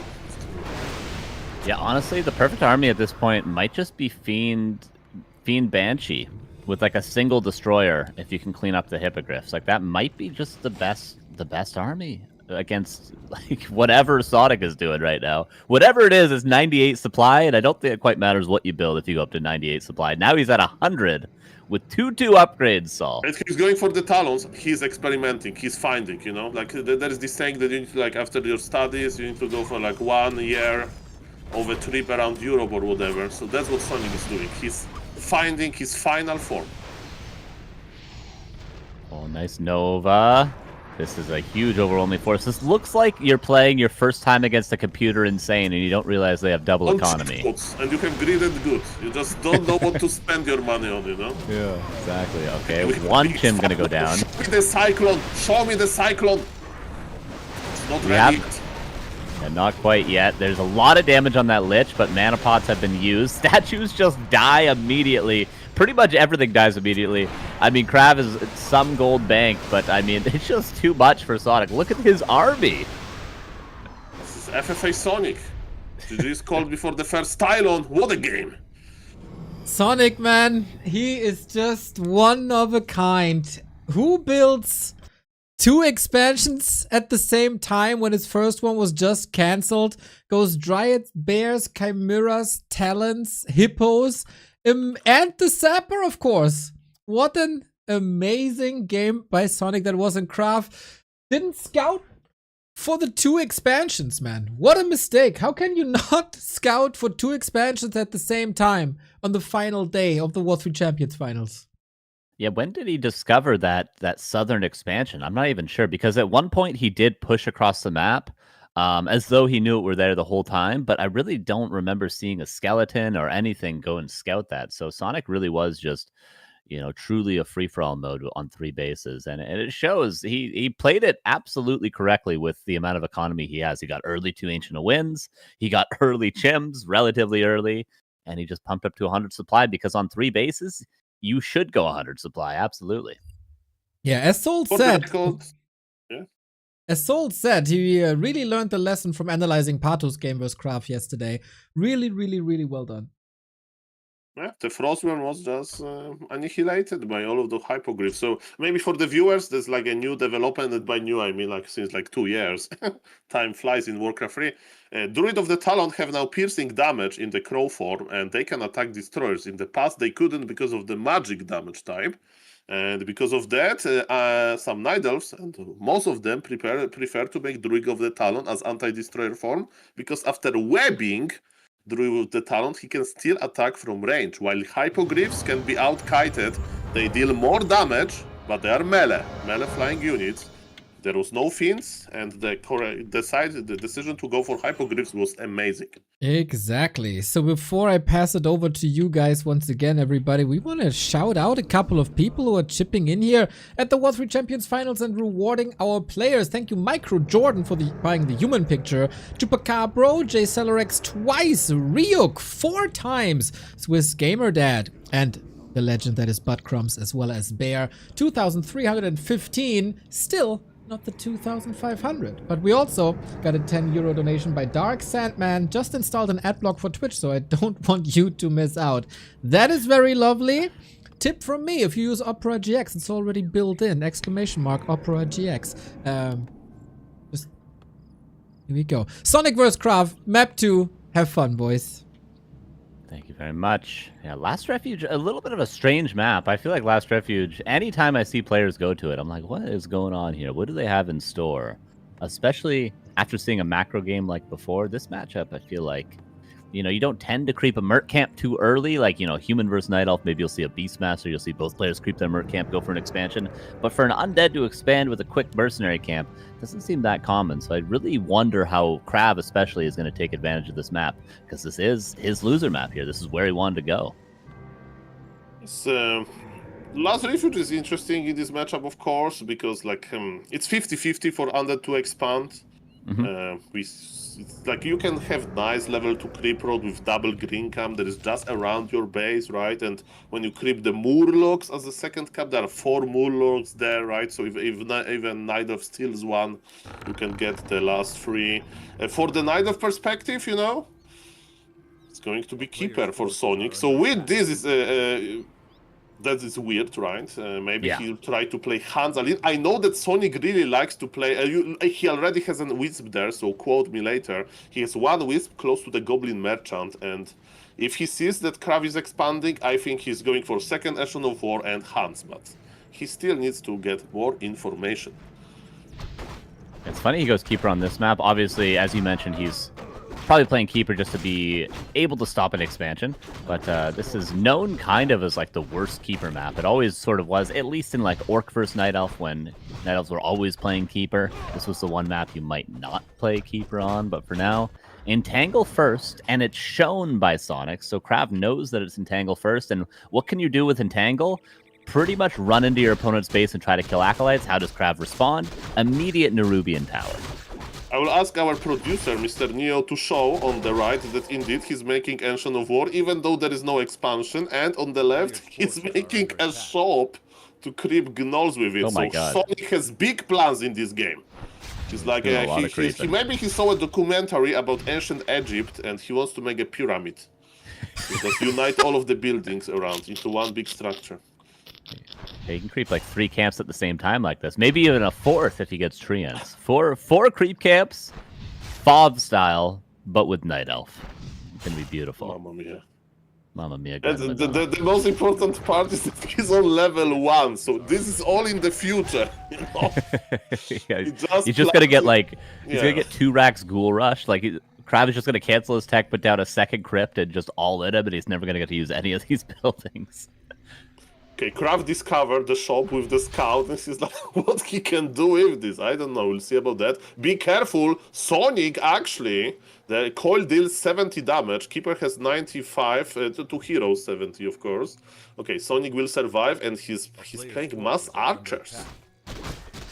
It's not a bad map to go mass archers on. I mean, we'll see. Sonic tends to stop around 6, but like truly mass archers, there's a lot of choke points on this map. You can get Scroll the Beast quite easily from the 2 shops.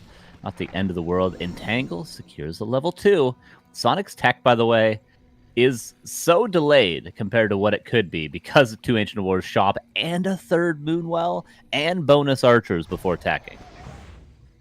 Sonic is not, rushing to tier 2. He wants to get strong Keeper, and that's what he's doing. Ancient of War is tanking a lot of damage. Hopefully, we won't see any denies. A potion of greater healing. Okay, right? Keeper actually needs mana, but that's acceptable. He bought Staff of Teleportation, maybe, to harass some Acolytes. And now we are going to see some action from the shop, actually. Clarity Potion, so no creeping yet. But this Keeper will have a lot of mana. Yeah, early clarities is nice because oftentimes you'll be tracking the amount of mana on the Keeper. You'll be like, okay, 1 Entangle, 2 Entangle. Okay, I saw him summon 1 set of Treants. Okay, at most he's going to have 100 mana. But then all of a sudden they have 2 clarities in their inventory. You're like, oh, I just lost 10 ghouls to Entangle. But level 3 Death Knight is going to help keep those ghouls alive. This has been very efficient from Krav. And he gets to troll Shadow Priest. That's also going to help a lot. But he's got to heal up these ghouls. Blight's going to help with that. But currently, Krav can't really pull many units out of his main. Sonic is using his shop to finally creep the Gnoll camp. He will have to change the target soon, because the shop is pretty fragile. Keeper is trading a little bit with the Death Knight. Treants level 2, entangles around, but dispelled immediately. A little bit too brave attempt by Sonic. Nice attempt. 1 archer to the creeps goes down, but at least he gets the whole camp with the shop. Doesn't lose the shop. Say the less valuable of the 2 died, so... Lich on the way, level 3 Death Knight, just aggressively coiling that Keeper to cancel the Clarity and tier 3 tech from Krav. I mean, here's the question now. If Crab just goes for relatively standard tier 3 frenzy timing, what does Sonic do? He's got a keeper and his tech is so delayed. Like, I feel like he would just die to a timing if it was properly executed. Yeah, that's an interesting question because, like, forgive me if I'm like mistaken here, but when I see a lot of archers, I usually tend to creep second hero to level 3, you know, because archers die quickly to spells. So definitely there is a lot of options here, but I do agree that Ghoul Frenzy timing, with actually interesting third hero, like anti-archer hero, like a Creep Lord, for example, can be a game changer. But in the meantime, Sonic is creeping his Panda. Yeah, pretty efficient. Gets it out of the tavern, immediately has the Ancient War in position, nearly level 2 already.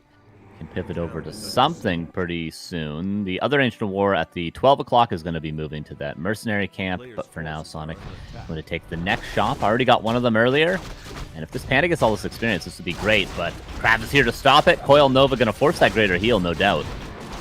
Crab is tanking with his keeper, which is not the best idea, but he had a big healing potion ready. He has shop parked to creep. He has Engine of War parked to creep, but in reality, he's fighting with the undead Panda got surrounded, not like this. Wow. Really nice surround there from Crab. It's on level 2 now as well. Oh, he's got to swap that TP. He absolutely has to swap the TP. He has to take the long way around. He passes the TP, but it dies, and now the Keeper is exposed. Is there a coil? No, but there's a mana pot. Oh no, he entangles the Lich. Is he going to want to defensively coil or aggressively coil? Aggressively. One more auto attack and a coil, and this Keeper's dead as well. And Keeper is fast and furious, but yes, he's getting closer to the Moonwells. I think it's too late. Yes, Krav is not using the mana potion just yet. He used the coil defensively. Okay, hard moment for Sonic fans, to be honest. As you mentioned, his tag is late. He's already minute 8, and yes, Krav is playing Ghouls, Gargs again. Had 2 crypt this time around, so it's going to be more of a hard commitment. Luckily for Sonic, at least, even though it's a dead Panda, he did go for the Panda. If he went for Demon Hunter second, it would be much more difficult to deal with this massive Gargs. But he's going to have the right heroes, at least, to deal with them. And he continues to go for that shop. No, he's going to pivot around and play it a little bit safer right now. Scouting for an expansion with these treants, it seems like. But he's not going to get much information currently. Yeah, Sonic has a lot of options, but he needs to like make a decision what he wants to do actually. One charge of Wand of Negation, perfect to Dispel and Tango. The game is quite passive. Panda is back with the TP already, so that's good. Definitely Sonic is thinking about the shop. That's where the big disaster happened, you know, so maybe he wants to get some revenge there. He's summoning so many treants. And there is no natural blessing, which is quite funny, of course. Gargoyles, they die quickly to piercing damage, but there was one coil to save one of the Gargs. And it's undead ready. Undead. What are we doing? Is there an orb? I don't see the orb just yet. So Krav is giving Sonic now space to creep his Panda. And what kind of item we have? Big mana on the Keeper. Definitely he'll pass it to the Panda later, I think. But yes, it's a good item. Going to be fantastic for the Panda. Ancient of War is now over at that mercenary camp, and we do have a slaughterhouse for Krav, so he's going to transition into a couple of statues to round out his 50 supply army. Going to mean he doesn't have a ton of Gargs because he's already got a lot of ghouls on the ground as well, but eventually, especially if Krav can get maybe an expansion sometime soon, this army is going to be very, very difficult for Sonic to deal with without some sort of anti-air, you know, other than Dryads, I feel like. You know, I'm talking about Hippogriffs, I'm talking about Talons. When the Garg numbers get too high, that's when it gets really tricky. But for now, just 3 that I can count, maybe 4 somewhere, but not that many.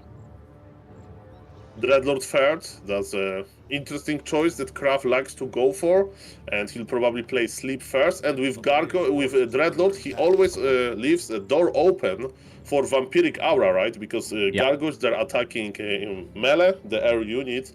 So if he wants to make sure that he's able to win the air battle, he can go for the Vampiric Aura later. Of course, it's interesting that Keeper can go retrain for Force Aura to make a big, huge air battle, but yes, that's in the future. Panda is coming back from the main base, and I think Sonic will just creep. player's forces You'll like are this, under Saul. The attack. beautiful wellspring timing. Just about to finish. Nighttime right around the corner. Love that from Sonic. So good. Better than Kaho, his wellspring timing. For the Fantastic. record in the previous game, he forgot to make the wellspring at all, and it was a 20-minute game with double expansion. But let's not go True. there, okay? I'm trying to not be too obsessive about wellspring, okay? But yes, Panda got interesting item, +5 intelligence, +5 agility, so this is not a main stat basically. And constantly Kraft is trying to aim with gargoyles a little bit to lower Sonic lumber, and he's successful with it. Sonic has 90 lumber only, of course with wellspring included, but his ability to expand is pretty reduced, right? He doesn't have enough lumber for it. Funny enough, Sonic is inventing his lumber leftovers at the airship protector of Kraft expansion. Explain me this.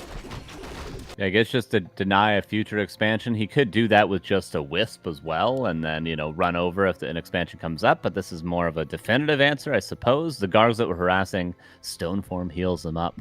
None of them died, and they'll meet up with the main army now, and also Boneyard just finishing, so we will again have a Frostworm. Krav has a likeness for worms these days, and who can blame him? Didn't really work out last game, but this time around, he's going to have a lot more air dominance to make those worms work. Definitely. So, is it a creepjack? Not really, right? Krav is already gone, but he doesn't want to trade. He understands that there is a Frostworm on the way, right? So he needs to wait for it. I mean, he's waiting for the Ziggurat. But in the meantime, Sonic is not afraid of lower lumber. He made a lot of wisps, and actually he invested into the expansion. But Carson, slowly the amount of creeps on the map is like reduced. So players have some options. Either they attack themselves or they camp. Kraft wants to be active on the map. Yeah, there's still a couple decent camps towards Sonic's side. So, I mean, if Krav could win a fight, maybe he could win the mercenary camp. Maybe he could even win the lab over. And of course, the turtle camps that are always left over on Last Refuge are still left over. But for now, Sonic is aggressive. Dreadlord gets entangled. I don't even see a Destro in the air currently. And all the Gargs are in the corner trying to cancel this Tree of Life. I don't think they'll be successful. Well, a very smart move by Sonic to send them, send there some archers, right? And surprisingly enough, you know, archer with their medium armor, they are very good versus gargoyles. Of course, archers dies to heroes, but if you lane with only gargoyles, there is no issue. But of course, still, Sonic needs to be aware. Sonic needs to split his army so Kraft can like use it to attack Sonic out of the sudden, out of the blue. But yes, what is important, Sonic is hugging his Tree of Life. It looks like it's going to finish. Krav waiting for a decent amount of units to come out in his main base. Maybe he's going to try to snipe some archers. I like the positioning on the archers, though, from Sonic. That would be the easy Coil Nova target. Just one kill, run away, one kill, run away. Because obviously you can't do that with a bear or a hero. Oh, Gargs in stone form caught a little bit, but Krav reacts immediately. And Krav trying to find an angle to do something. He's trying to shark for damage while he waits for this Froststorm, but he doesn't have to wait much longer. Shot gonna go down, and Krav getting closer to be ready to fight here. Panda versus Gargs, protecting the entangled gold mine unsuccessfully, and yes, Gargs are flying away with a nice HP. And as you mentioned, Shop is dead, and the Frostworm is coming. I'm checking into the Sonic base. There is no Ancient of Wind, right? So in this game, we are not going to see any hypoglyphs. So far it's going to be quite hard, you know, to afford the production on one base only. And is going to be a big creepjack at the lab close to the Sonic.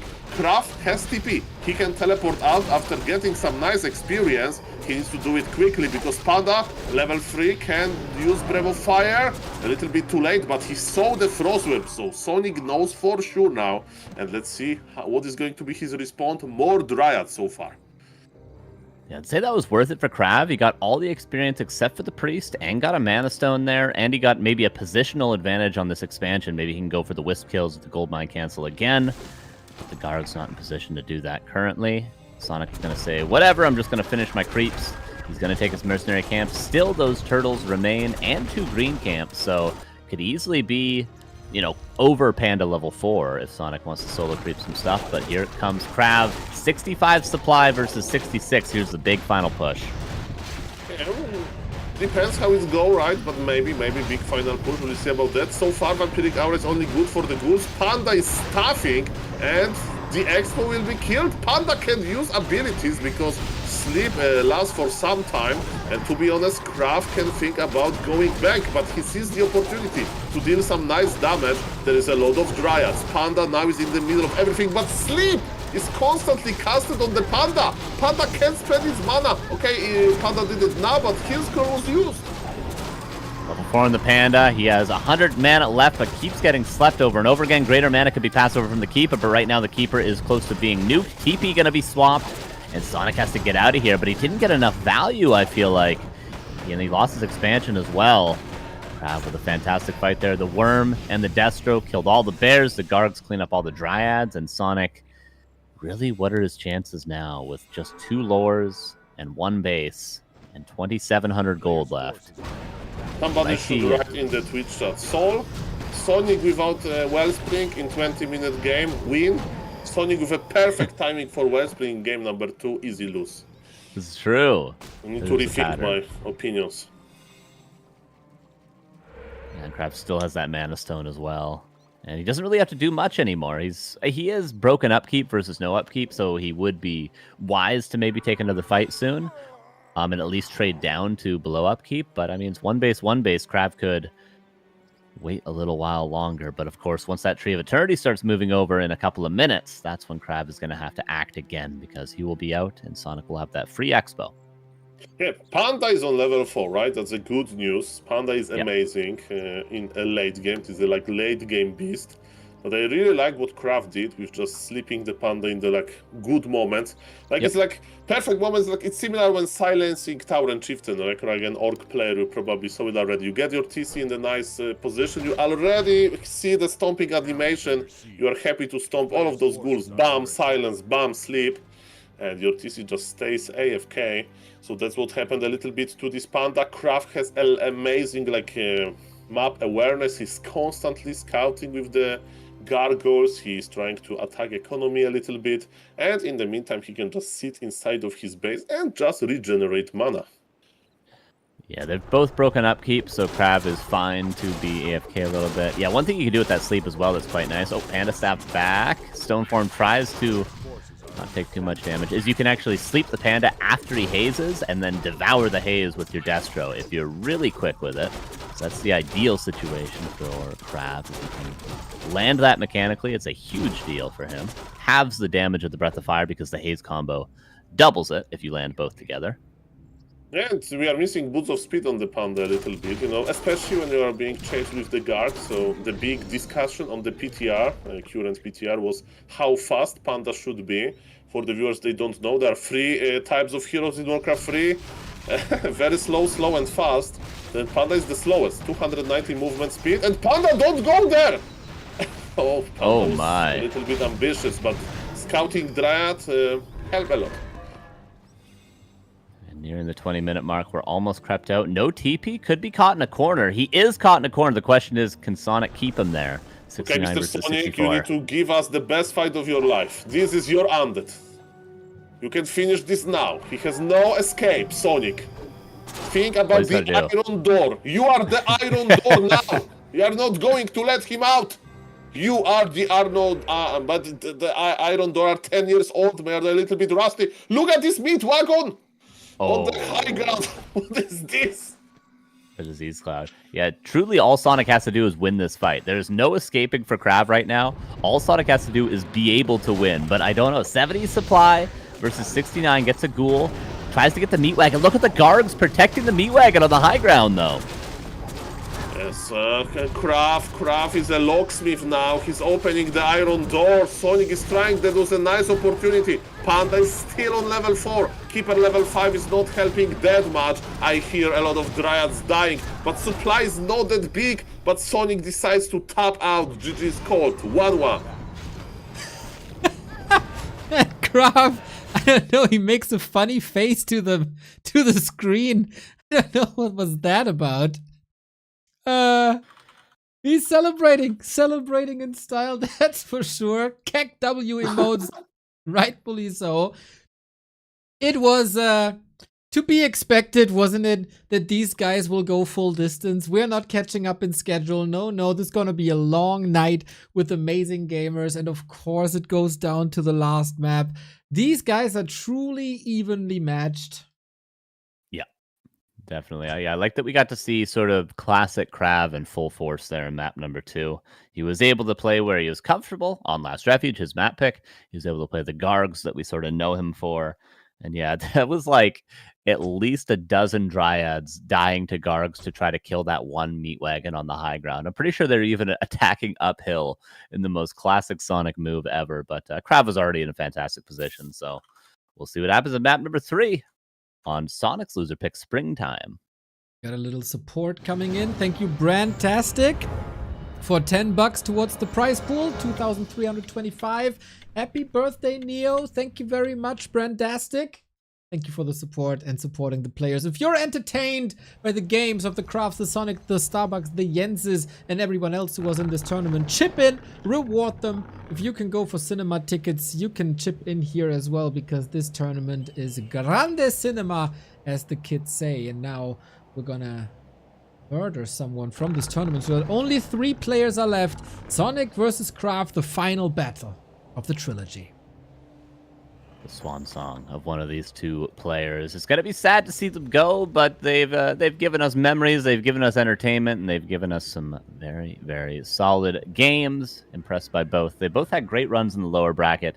They were both knocked down to the lower bracket in the very first day of this tournament on Friday, and they fought their way to this point. They fought their way to the top 4. Well deserved to be here, but only one player is going to face either Starbuck or Jens in the lower bracket final.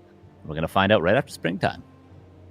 Yes, and so far the Springtime, I don't know if I'm watching Moon versus Happy or Sonic versus Kraft. Such a standard opener, and Mr. Carson, we see 5 gifted subs by Mr. This is Jimmy. I used to be known as Saul Goodman, so Saul Goodman real name is Jimmy. Thank you, Mr. Jimmy, for that. And let's celebrate with some Warden action inside of the altar. Definitely, I didn't expect that. That is very different indeed. On Springtime, I'm trying to think of how this plays out as well. It's not the most creep-heavy map typically. It's really a level 2 based map, I feel like. You take your green camp where the Ancient War is placed, and then you go to the center, you sort of fight over that center Trapper Knoll camp, and then a lot of the time it's more of an aggressive level 2 with Coil and Aura on the DK, maybe Demon Hunter trying to not get surrounded, stuff like that. But for a Warden, I do wonder how you can cleanly get level 3 on this map. Maybe Sonic got some, memories from creeping with those 3 different Ancients, and he's like, okay, in the past I used to play Warden, I was creeping with 3 different Ancients as well. True. So maybe let's give it, but I think it was prepared. I think it was prepared. Shadow Strike on the Scouting Acolyte. Interesting decision to commit into the Scouting Acolyte, okay, and look at this, there is Ancient of War at the shop. Oh, really? And the Acolyte just like, Sonic turns, he thought the Shadow Strike was going to kill the Acolyte, and then he turned around to let it die to the Shadow Strike. The Acolyte was able to run into the creeps, not giving experience, and then the Warden just got blocked for like 10 seconds by a critter running back to the creeps. The most inefficient thing I've ever seen in my life. But yeah, second Ancient War at the shop, that's going to be hard to scout for Crab, especially without that Acolyte. Feels bad, man. I know this feeling. You're like, okay, let's just kill this Acolyte. It's going to be quick, and in reality, it's not looking like that. Sonic is scouting the expansion. So far, there is no expansion, and I don't know, maybe he did not scout the inventory of Death Knight, but there is no... Okay, Coil, this is the dance between Coil and Moodwell placement, and he detonated Mana and 1 Skeleton, fair enough, and Sonic is the king of the middle. Yeah, Sonic is going to get level 2 here, but this is what I mean. Like, this is, the highest level you tend to be able to get in the early game, but the Ancient War is done at the shop. The question is, can Sonic hide? It's a game of hide and seek, really. He's not going to be able to creep the shop if Krav is aware of it, but if he's able to sneak it in, it's going to be very close to level 3 for this Warden already. Okay, also the problem with creeping with second Ancient of War is that Happy is well known for his mid-game aggression when he's done with level 2 and he's done with a start of his tech, right? He can take all of the ghouls from Lumber and attack the Lumber economy of Night Elf, and I think that's what is going to happen. He acquired Boots of Speed. This is not a tower rush. This is just an aggression. Sonic still has a Scroll of Teleportation. I think Carson that will have to TP. This aggression is looking strong and Sonic knows now. He needs to react.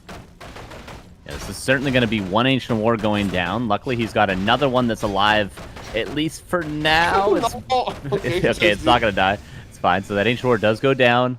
And now the Wisp aggression. How many will fall? One detonates, a second one dead to the skeleton. Little sloppy there from Sonic. is here. Welcome, fan of Knives level 2. No Shadow Strike? Really? Okay. That is ambitious. He gets, that'll show him. Okay, there's the Fan of Knives on level 1. Moonwell gonna go down. This is not great for Sonic right now. He's got lots of mana on this Warden, though. Yeah, but okay. This Death Knight has boots. Is being chased down. 2 are cloned off. Ghouls are running away. We're talking Sonic, prove me wrong here in front of Back to Warcraft crowd that it was worth it. Kill this Death Knight. Kill this Death Knight. There is no blink. You need to land the Shadow Strike. No, the animation. Boots of Speed. Value literally saves the Death Knight's life right there. It was 100% dead, almost even with the Boots of Speed. Sonic. And the level 1 Fan and Eyes, if he said yesterday he doesn't like Blink. Look at this. Krav really screwed up there big time. Is the damage over time good enough?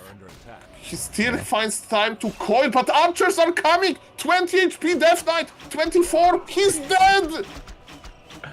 Krav. He was out of rage. And he just gifted him another Shadow Strike. And Sonic is now... He's almost level 4. During the interview, I'll just formally apologize him in my name. So this is going to be my interview time. Just a 3-minute apology. Oh, now he's diving deep. He's diving real deep. The Death Knight has to be Tavern revived. And one more Ghoul. Actually going to be saved in the back. Maybe Sonic being a little over-aggressive now. Might lose an Archer. Certainly will.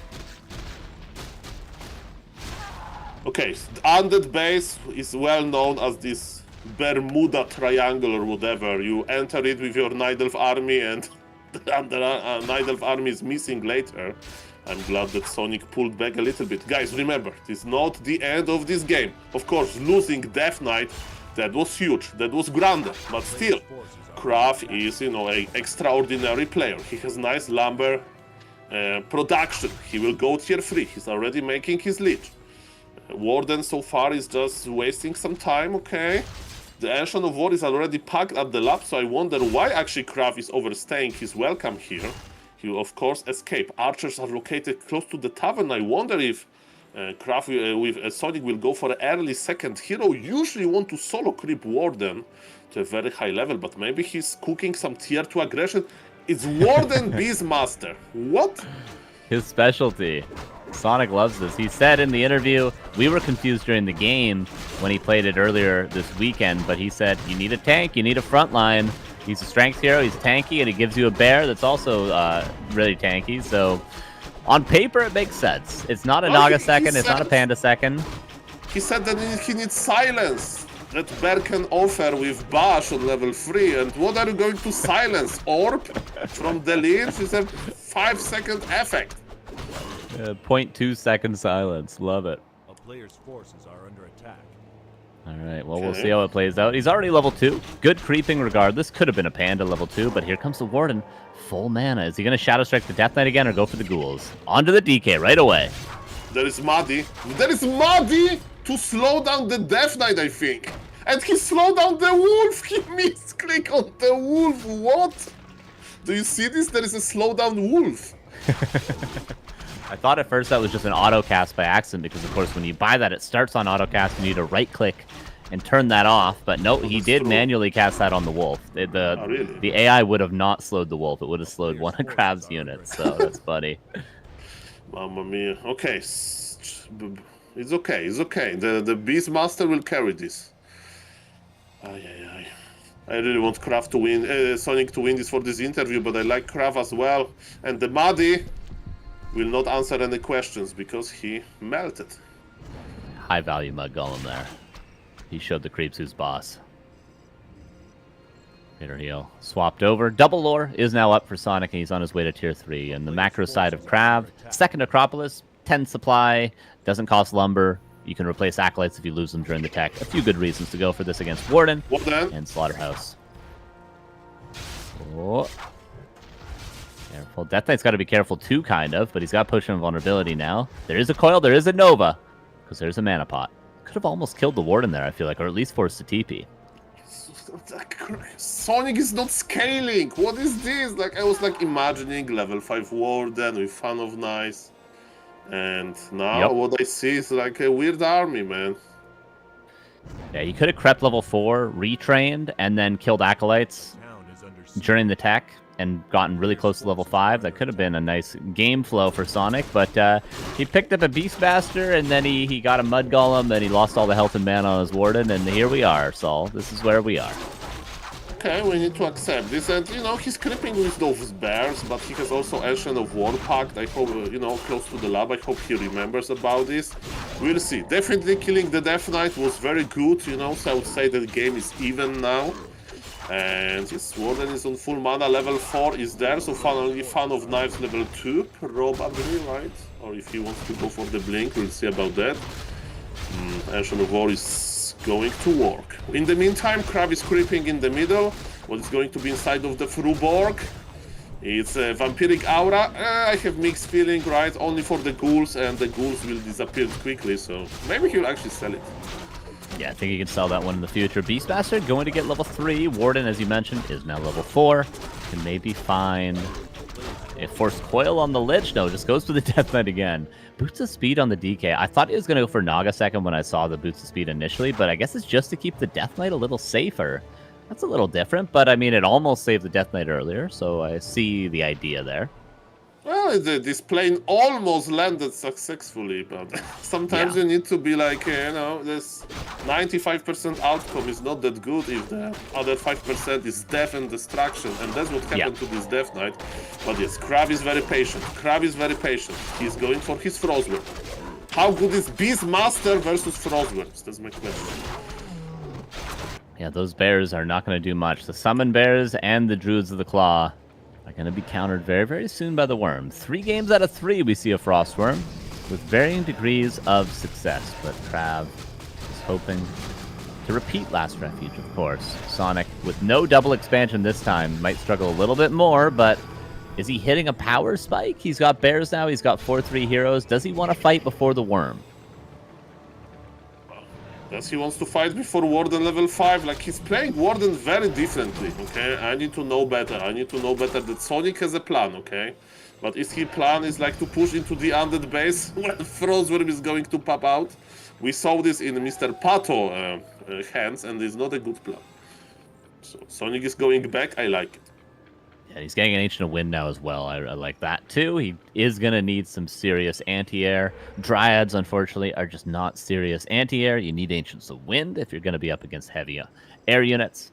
So the Frostworm is now out. You can now see maybe an upkeep break by Krav if he wants to fight right now would be the wise choice. And Sonic just TPs out. Wow. That's the least Sonic move ever, from 10 HP always to 100 HP on every single unit. Did he misclick? Was he trying to pop the anti-magic potion and accidentally town portal? It seemed like he was hesitant to TP. There's another unanswered question. If he loses, I want this interview now. Can we pause the game and interview him? Like, Neo, okay, can we do it? No, don't worry, don't worry. Pause it, interview him. What the hell are you doing, Sonic? What was this? Can you answer really quick, and then you go back to losing horribly? Just kidding. He's not doing that. He killed the Death Knight, okay? He killed the Death Knight, but now I just don't understand. Don't understand. This Worm is creeping real fast to Krav. We are saying, I mean, Sonic feels like he's falling behind, but he hasn't lost a definitive fight yet. He's still got good heroes, and he's got 55 supply with anti-air on the way. If he gets enough Talons, this Frostworm is going to be null and void. So we say, you know, we're talking as though Krav is in a winning position, which he's definitely ahead, but it can all come down to the next big fight for sure. Yeah, but when you look at the Warden, you always imagine this fun of knives, laming inside of the undead base and so on. But guys, let's forget about it. We have a big fight over the red camp. Sonic is there without the TP because he already used his TP in a very similar situation. Frostworm has the frost armor. How fitting. I always like to see that, especially if you're up against Hippogriffs. It does work on area units like that, but we're not going to see Hippos. This game, it's going to be Talons, which are on their way out. We have 3 of them queued up with Adept already done. We'll see if they make it here in time to contest this red camp. For now, the Magnetar Reaver is just going to be running back and forth. Everything crept except for the big item nearly. And we'll see who's able to get it. It's going to be tough for both these players to finish off this big creep, but... yeah, he's spell immune, right? So Coil Nova can't damage him. You can attack with the Frostworm as well to slow down. So that's an issue. That's why this guy is so far chilling. 1500 HP total, now 900 only. But yes, it's an interesting situation. Pulled by the Dryads, he can't use his mana on the Dryads. And Destroyer morphed. Krav wants to go in. 62 supply versus 61. The first Talon is here. The second one is on the way across. These do make a big difference. They do a lot of damage even in small numbers. Magnetar Reaver seems like it is going to go to Krav. And the item on the ground, Cloak of Flames, not going to find a lot of value in this game. Silence lands from the Dark Ranger. Archer's a little out of position, but Bears are the focus fire target. A couple of ghouls go down to the Warden's focus, and the Warden is not being pressured at all. He's going to be able to use all of his mana. Hey guys, there is no TP for both players, so look closely because this may be the last fight. The big dragon is done and Krav wants to escape. Silence used on both heroes, and now the bear could bash actually, but yes, there is no bash. Warden is going deep with the Shadow Strike. Shadow Strike works like a slow. Basically, Sonic is pushing. Sonic in the meantime is expanding in the middle, so he's not aligning here how many units he can kill. Remember that Krav can go deep into the undead base and regenerate mana and HP there. I think overall Sonic is happy about how this fight went. He's expanding in the middle. Death needs to be careful. Gotta be very, very careful now. He's got lots of mana though, Krav. I do also like the Shadow Strike used on the Frostworm was great to nuke it down early. It can have a lot of value if you just leave it up in the air, especially slowing down the entire army. But for now, Krav starting to fight back because the 4-3-2 heroes are really, really potent at the end of the fight because the statues always regenerate the mana there. So Sonic got to be a little bit careful. Expansion was ambitious to say the least. It's just going to be focused down right now, but maybe the Destroyer going to meet its end because of the cancel. Yeah, remember, there is no TP on the French undead, so this is a very interesting fight. We see a big fight. There is so much moon juice, by the way, in Sonic base, and you know, Warden is the perfect target, you know, to use double staff technology on her, but that's not what we are seeing. One of the statue went down, and Warden level 5 unlocked. Uh-oh. Coil might save a Fiend. No, he loses both. The momentum swung a couple of times in this fight. It felt like when Krav was canceling that expansion, he was going to be favored in the fight, but then he just committed to canceling it, lost a bunch of units. That was, what, an extra at least 15 supply going down. And Sonic, 66 against 45. Krav, there was times he was in a winning position here. Okay, so there's no... Okay, no, that's what Mr. Neo is pointing out on the north. Look, what the hell? You know what's cool? What happened? This riot after they saw that Sonic teleported with full HP, with like entire army. They don't believe they're playing for Sonic now. It's not the leader that Krav's gonna find them. He's gonna find them with a Frostworm. Oh, they morph. Fly away! Fly away! Is there a Nova? Oh, the Nova almost could have landed. Okay, the bear will meet its end. The highest value target, but better than losing everything there. Could be much worse. And in the meantime, Beastmaster is very close to level 5, and it's going to be the Blink Bear, I presume. The well-known arch-enemy of Frostworms, right? Yeah, you could either have a level 5 Panda at this stage or a level 5 Beastmaster, baby. Make your choice. But it's going to be cool. I didn't think we'd make it this far to see level 5 Beastmaster. Very true. That's very true. We'll get there. It's like this time paradox, you know? You change one decision and the entire world changes, so... Who knows? And here it is. Fifth, look at this. Krav is banking. He's doing what Happy loves to do as well. Stay on 50 supply, iron wall has mine risen. out, sell half of your base to buy some scrolls and push, you know? That's the classic that Happy likes to do. But look at this, there is another red camp, and I think in the current stage, Kraft can't really contest it well. Ashen of War is already packed there. Sonic is crossing the map. He has double hero on level 5, you know, so it's just for the gold. It's just for the item. Item can be amazing, of course. Crab, I like that he's going out on the map. Like, if he can just sort of shark around with his heroes, he can easily pick off Talons with Coil Nova. Obviously, Shadow Strike is going to make it a little bit risky for him to move, but with the Aura, he sold the Boots of Speed, but he's got level 2 Aura. He could try to shark for a couple of kills. Those Archers, those Talons are easy pickings while he banks back at home. Certainly the red camp, as you mentioned, is going to go to Sonic, but he's 5-5, so just gold and one item to be found here. But denying that XP from Crab is a big deal. Players' forces are under attack. It can be a big item like Kodo Aura, you know, like when you have army that big, auras are amazing, of course. Yep. And let's see what's there. There is a master training for the Talons now. So he's ready for the non-destroyer war to launch them, and Hood of Cunning. Not too bad. Extra mana, extra agility. If you can find an inventory slot on the Warden, that's going to be quite good. And here's the Great Unsummon and a Necromancer transition for Crab with 1 minute of mining left in the main base. well, that's my plan to, I don't know, learn better English. At some time I will do it. You're like, okay, I want to polish my English a little bit. You find a nice YouTube video of some like very energetic lady that is like, oh, this, you need to say this like that. You watch 1 minute after looking for it like for 15 minutes and you just turn it off. Yeah. And do something else. So I think that's what is going to happen to these Necromancers.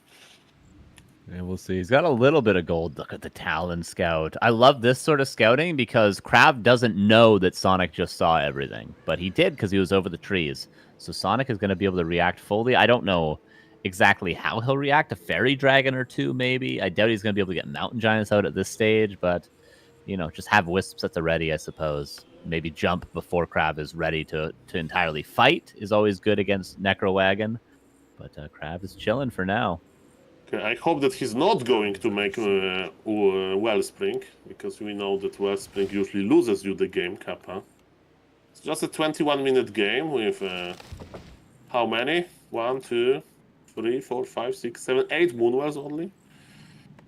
Yep, that's just 800 HP he's missing out on, plus the regeneration. Yeah, no biggie. Yeah. But yeah, in game number 1, he didn't make it. He won. Okay, look at this. The Krav is bored, so he's picking out Crypt Fiend corpses. So inside of the mid wagon, he has 8 corpses. He has 6 ghouls and 2 fiends. Because trivia, around the graveyard you have fiends corpses. Mm-hmm. And auto-generated from Exhume Corpse ability are ghouls. Does it matter? Not really. It matters for Death Knight Ultimate, but let's not go there. Got the ultimate getting a little bit better these days too. But Krav right now unsummoning everything. I always wonder. I've never seen a game like this, but when the undead player unsummons like this and you scout it, he's scouting it with a Talon. Just park your army here, and then when Krav pushes here, just eliminate him, kill all of his buildings. Because what's he gonna do? He's not gonna be able to afford anything. He's spending all of his gold. You know, he can only build on Blight, so he needs to be able to build a necropolis somewhere. You know, just eliminate him. He's not unsummoning to that extent right now. He's got quite a few buildings, but like when they unsummon down to like 4 or 5 buildings and they have absolutely nothing left, just don't fight them. Just kill their buildings. Never seen it before. I agree with you 100%. Happy has a serious problem of unsummoning almost everything, and even versus Orc. So, okay, the wisp, they're intercepted. That's big. That's a big deal, Saul. Because Necro Wagon, you need those wisps. He needs every wisp that he has. And how many does he have? He's got none. No. How many wisps does he have on the map? 0? Yep. No. He's will mine now with 5, right? But for detonates against the skeletons, how many does he have? 0. 0. Oh no. I mean, he's got Fairy Dragon. 72. I feel like these necromancers are going to get a lot of value right here. Oh no. No, not like this, Sonic. I'm scared. He's making 1 wisp, Carson. That's the One at a start, right? time. Yep. After one wisp, he'll make the second one, and 15 seconds at a suplex time. even. I can't believe it. Okay, we guys, go. don't blink. This is it. We need the mass summon here. We need the Fairy Dragon in position. We have 2 Blink Bash Bears. Not the greatest position, but there's tons of skeletons here. Frost Herb in the air. Nuke down immediately. Oh, Heal Scroll needs to be used to save the Lich. There is a lot of skeletons, but also a ton of damage from the Night Elf. Destroyers, undead heroes are in there, and now the Wisp detonation. This is it. It's not going to get any better for Sonic. Sonic start detonating. The bear is huge. The detonations are going through. How is the supply looking? Still even. Druid of the Talon are putting undead heroes in the air. The Lich is spinning. There is no orb, but look at the Night Elf army is going down. Supply is up by 10 for Krav, plus a ton of skeletons. He's not mining as well as you mentioned because he pulled all the wisps. There is a coil with a mana pot and a Nova now. Beastmaster has to be careful. There's a Nova. There's a coil on level 3. Staff, of course, is not going to save him here. It's on the Beastmaster. Detonate again. Necromancers against Bear. Level 6 Warden. And level 6 Beastmaster dead to the coil. Potion of Vulnerability still available. Sonic has 6 supply. But dude, there's no corpses. They're all gone. They're all gone because the Necromancers. Krav is doing it. Oh, he's going to be happy about this one, Saul. He's going to be very happy about this one, let me tell you.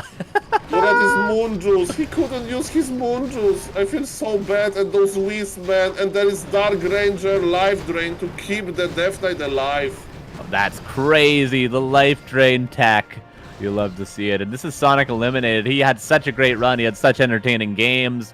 But he's got just a Warden left over. Dude, he needed Wisps. He needed to flank with those Lumber Wisps that he lost super sloppily. If they came in from the back and immediately detonated the skeletons, would have been a much different fight. But he just couldn't deal with the Necromancers. Well, 5 supply, so the entire Night Elf army is this Warden. Literally. Is it grabbing challenge on BNet? Like, hey guys, in this video, I got challenged by my viewer to play solo Warden. Let's see how this goes. Here's a real question. If you put Tyler 1 in Krav's shoes right now, you give him the computer, who wins? I think Tyler won. Well, depends of the Wellspring or not, Kappa. Yeah, no Wellspring. Look how much value he could be getting for the Moonwells right now. Extra 800 HP on the Warden. Maybe he even kills the DK. Both players are not mining, okay? So. Oh, the Life Drain value. Guys. So beautiful, Life Drain. He actually needs these Moonwells. Who could believe it? Can he sell some items? Buy some, he can't even buy potions. He can buy a Moonstone. Might be useful. Fan of Nights is nothing, man. He does buy the Moonstone and the Clarity. The last hurrah. I mean, if he kills the Death Knight, he's going to kill the Dark Ranger as well, is the funny thing. Is it not impossible for Sonic? No, it's impossible. He's going Divine mode, Invul and right click, as you mentioned. Invis as well, maybe? Invis, yeah. Yes, okay. But look at this Dark Ranger, man. Okay, he can kill the Dark Ranger. Okay, he's going to coil the DR. Certainly he'll coil. The Ranger will die if she spends too much. Coil, look at those healthy heroes. So smart from Krav to go Life Drain here. If he didn't, the DK dies. Okay, there's no more Life Drain. Wait, Push of Vulnerability needs to be used soon. Is he going to dodge the Shadow Strike with it? There it is. Oh, well done. A nice ending to that game by Krav. A nice attempt by Sonic, fighting to literally the last 5 supply he had in the tournament, but Krav will move on. Necrof wagons, everybody. For me, both of these players, absolute legends, man. What an entertaining series. So unique, so different. Completely different approaches on all maps, really. And Krav with his signature necro play as he's imitating a gun with a water bottle. Love it. Man, that dude is happy. And what a fight that was in the choke towards Sonic's expansion. They seriously threw the kitchen sink and all the kitchen sinks of their ancestors into that fight. And yeah, a crucial moment. The 5 sniped wisps. Huge deal there. Huge deal. That would have made all the difference. You know, the momentum just swings a completely different way if you try to summon the skeletons and then 5 wisps flank, which is what Sonic was trying to do with the positioning, right? He was putting them by the lab. He knew they were going to fight in that choke point. Then he brings them around the back, detonates all those skeletons, detonates all the necros, and just like that, you know, gets a quicker level 6 or something. Imagine like a stampede if there's no silence in that fight. That's the one thing we were missing out on. But yeah, it was very close. I can't believe Krav brought it back, but he shows where his strengths lie in this series for sure. Freaking phenomenal. What a series. Like, how are we have 3 more series. How do we top this? Just the it best will of 3 be there topped. too. It will be topped, Mr. Neo. Jens versus Starbuck. Okay. I'm waiting. Well, we of course have to talk to Krav. The absolute madman. Top 3 finish for this very guy right here. Krav, what a series. GG. Okay, Krav, you are muted. Muted, probably. All right. Krav, can you hear us? You're very quiet. Maybe wrong microphone? Yeah, no, I have a max, so there ain't nothing. Well, we can barely hear you. Something is too quiet. We'll see that we fix this. Man, you gotta fight through Sonic, and then the microphone keeps you the down. final battle. Microphone was overwhelmed for watching this intense fight at the end. You and me? So, while Mr. Krav is fixing the microphone... I did hear him there for a sec. He's a little bit louder now, but if you could turn your mic up even more. You hear me? Yeah. There we go. Nice. There we go. Man, Krav, insane, dude. GG. Thank you. Thanks, Necro. Thanks, Necro. Man, you went down 0-1.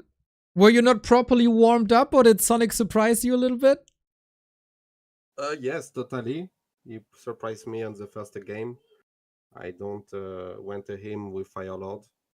I think he liked to play KOTG, some Huntress and Churchill with Expand. So yeah, it surprised me. Unless Refuge, I think he go for fast Expand, but yeah. Yeah, this is Sonic. He's like me, bro. We don't know what is going on. Exactly, man. You guys are so alike, and it's so fun to watch you play. After the second map, Thanks. you made a funny face. Like towards the screen with your hands. You're like, or something. What's that Yes, about? Because you know, I will talk about me when I'm in later. It's for train, so I don't play my life, you know. So I don't say GG or, you know, I don't care. But this is a tournament, and in Less Refuge, you don't say GG. So this is why I was like, I see. That was a really good celebration, man. Really good. Soul, do you have questions?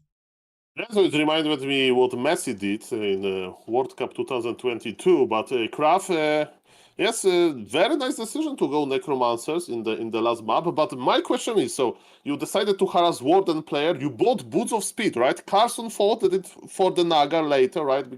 But it was your way to try to escape the Shadow Strike. Usually we see undeads buying Staff of Teleportation, you know, so wait for the Shadow Strike when you're like half HP, then you stab away to the undead base. Can you explain the Boots decision? And you are very close to escape, but Sonic actually got you there.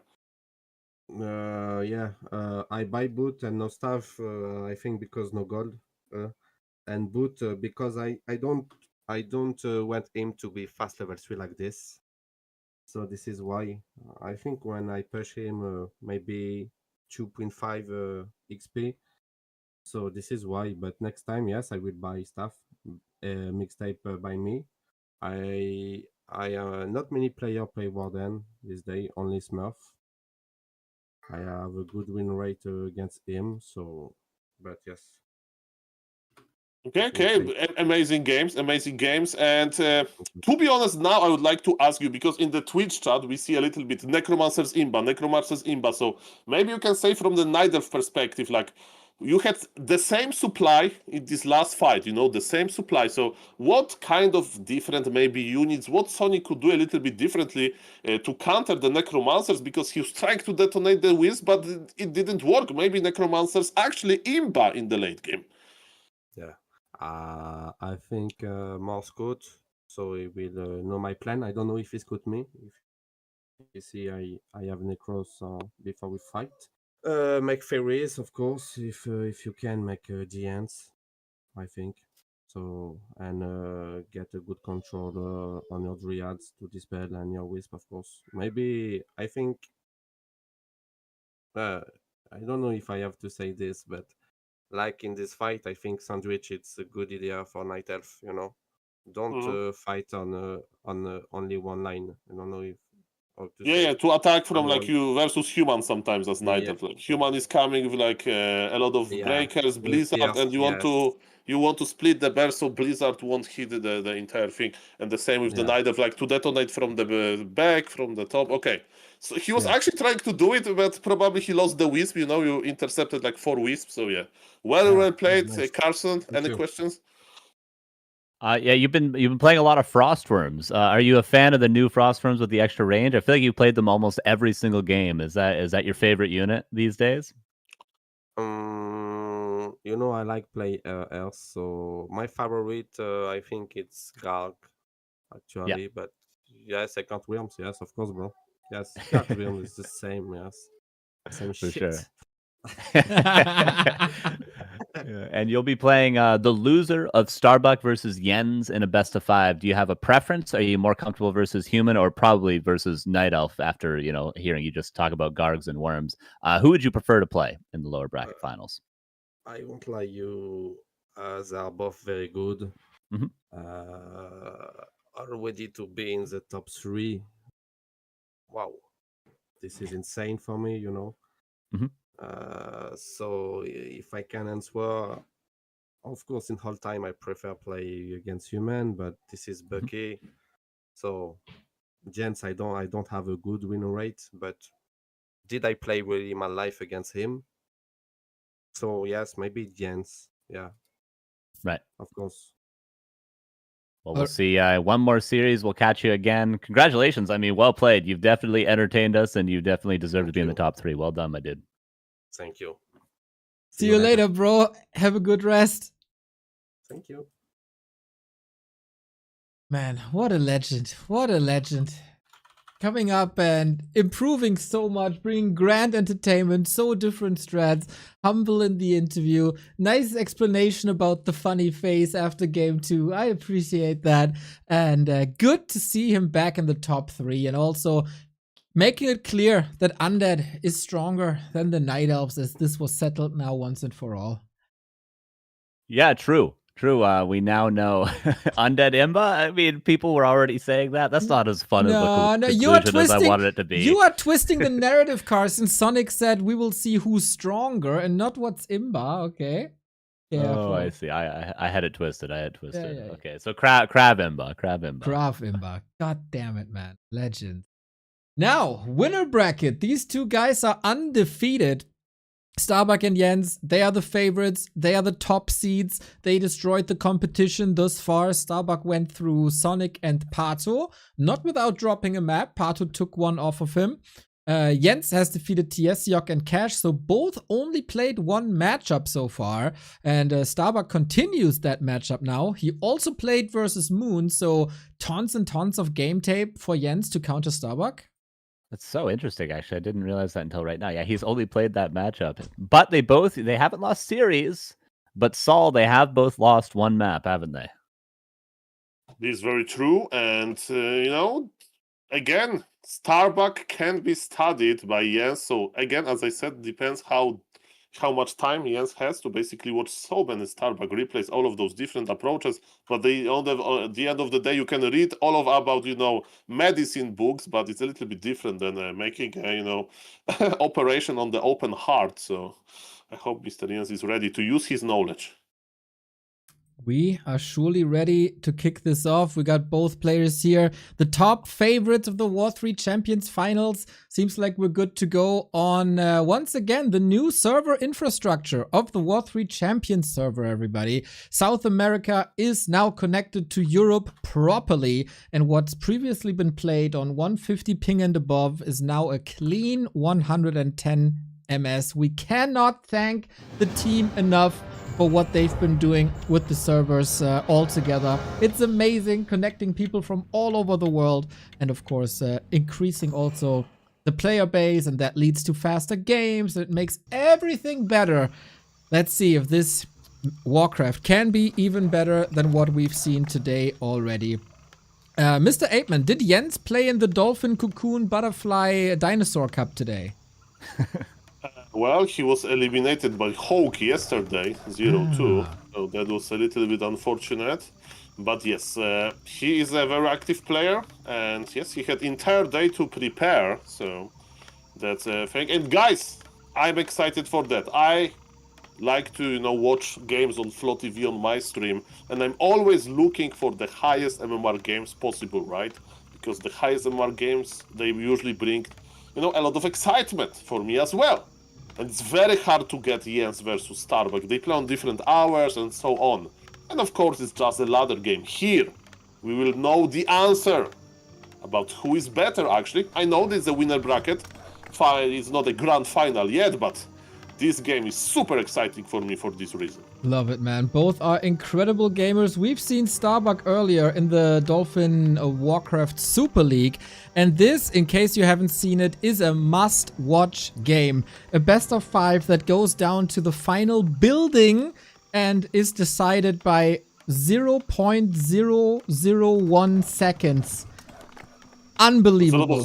There's a lot of zeros. I remember I just tuned into your stream and I saw that you were like, hey guys, how to go frame by frame on YouTube? I need this technology to decide what actually happened in this game. Yeah, so it was very exciting. It was a photo finish if there ever is one in Warcraft 3. Hopefully Starbuck is not demotivated by that because he was so close to a victory and then Moon stole it from him. But Jens is not Moon. Jens is a very different player, as you can see here already. Tidehunters is our first map. We go Keeper of the Grove, the Jens special, and that might lead to some expansions here. Jens wants to test his Keeper. This is best of 5, if I'm correct this time. Yes. So there will be a lot of games, and maybe Jens wants to feel how Starbuck will react to his Keeper technology. As Starbuck is already making the pool useless. Look at this at the expansion. The Wisp was killed by the creeps. So entire plan of Jens was to pull the Murlocs with the Wisp, but Starbuck sent the Footman already. Is he in time there? I think he will be. You know what's the idea? To pull the Murlocs so they don't use spells. Okay, one Wisp died, but the pull was successful. On the other side of the map, another Wisp is being chased by Starbuck. Very low HP Wisp, but this one will actually survive. Starbuck is looking for him already with his Footman. Oh man, Starbuck is aware. But what is Jens doing? Jens crept level 2 and he's crossing the map. A lot of things are happening in this game, guys. Alrighty, Wisp Hunt was nice by Starbuck in the very beginning. Now shoes on the other foot as the Keeper is here to hunt the humans. Water Elemental denied by Starbuck. Really strong clicks. We have another Wisp that wants to deny, but there is nothing to dispel on. Okay, so he has planted his Tree of Life, not directly on the spot. Starbuck wants to expand, that's for sure. So we have Expo versus Expo. Very early, it can bring us very exotic games. I think that Jens likes to entangle Wisps, because, entangle a Footman, because you can trade them one way at a time for surround, and Starbuck got it! Wow, super strong. Instant TP. Finally, a pro player that instant TPs to not lose any more HP. But Starbuck is very, very well aware what Jens's style is. Watches a lot of his games, I'm sure.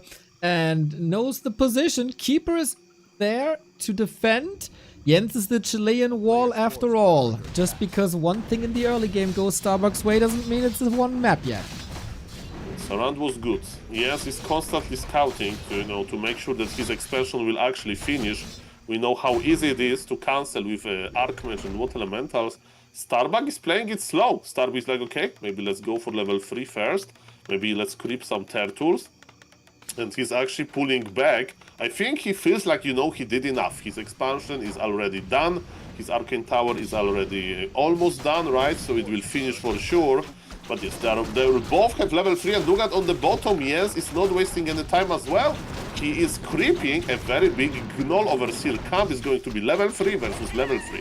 Did you see, Sol, that Sock used your backpack technology today? Oh, mine? Okay, you know that Hawk is a big fan, and I'm following Hawk. I mean, not a fan of this strategy, and I'm not saying that I developed it, but yes, for the viewers they don't know, you steal items with the early backpack. That's right. What is successful? Just tell me that. It was successful, very successful. Perfect. Okay. How this harassment of Starbuck will be. As we can see, it's Entangle level 2. Entangle level 2 lasts for a long time. Starbuck wants to harass the economy. There is Hunter's Hole in the menu. How many footies will die? That's a good question. Starbuck summon another water elemental. Remember that with detonation, okay, Hunter's Hole is killed. But how many footies will die? Double detonation, actually triple. Okay, Jens needs my remote shredder technology, Kappa, because he lost a lot of lumber. He's remaking his Hunter Hole. Starbuck is slowly running out of footman, but he still is chasing archers with just water elementals. Intense moment, Neo, very intense. Footmen are of course disposable, throws them away, and this Hunter's Hall kill is so rare to see. It delays absolutely everything. Hunter's Hall is a sturdy building. It gets a lot of HP per second, as he realizes now. It's not that easy, but if you contribute your entire army and focus down on one building, well then it's definitely doable. Nice harass by Starbuck. This cost a lot, but Keeper scaling, does it really matter? A Keeper is no Demon Hunter, a Keeper is no Warden. If he reaches level 4, that is totally fine, and Starbuck is back at it again. Entangled Goldmine going down. The Staff of Teleportation used, he will entangle... He entangle what elemental? Like this... He thinks that Entangle Goldmine will finish and Starbuck pulled back? I think that's a mistake by Bucky. He could cancel it maybe. Need But repair. now Entangle Goldmine is ready, and now with repair, small move but good move by Jens. A little bit of luck, I think.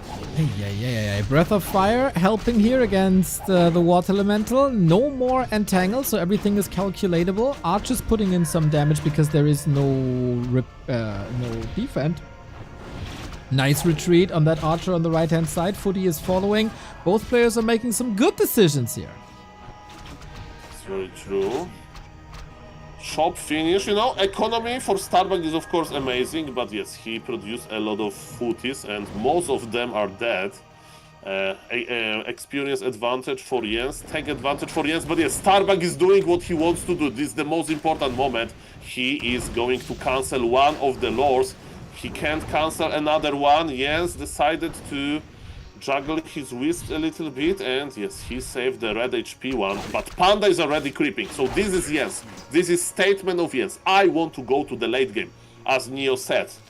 Keeper is not scaling well, but Panda is scaling amazingly, and if you go for Blood Mage, you know, Panda can spend mana very quickly, and you don't care that much about Banished Prison. Maybe we are going to see MK, and this was actually what is happening, so if there is no Demon Hunter on the map, if there is no mana burn, humans tend to go for Mountain King. Yeah, and Starbuck earlier today even played Mountain King against the Demon Hunter, so he really doesn't care. Switches it up big time. It's not the foregone conclusion that we see Blood Mages here and Mountain King with Clap and Bolt and sometimes even Bash. Really strong. On the other side, Jens is scaling up. 800 gold is starting the tech now, I presume. Absolutely. Flute for the Dryads and Archers can be nice while the Keeper is harassing, but Mountain King already got his arm in the air, thinks twice, goes to the marketplace, both creeping. Panda is getting important experience. Remember that the orange camp, the Gnoll camp close to Jens is already like crap, you know, there is no Overseer there.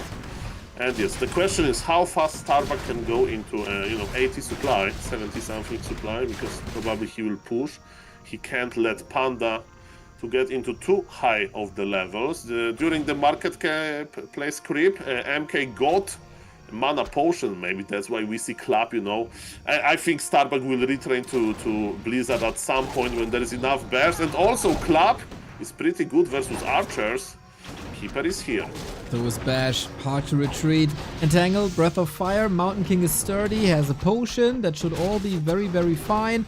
And is there another hammer? There surely is. Keeper is trying to create some distance here. Mountain King not chasing. Could have been a kill, but Starbuck rather settles for archers.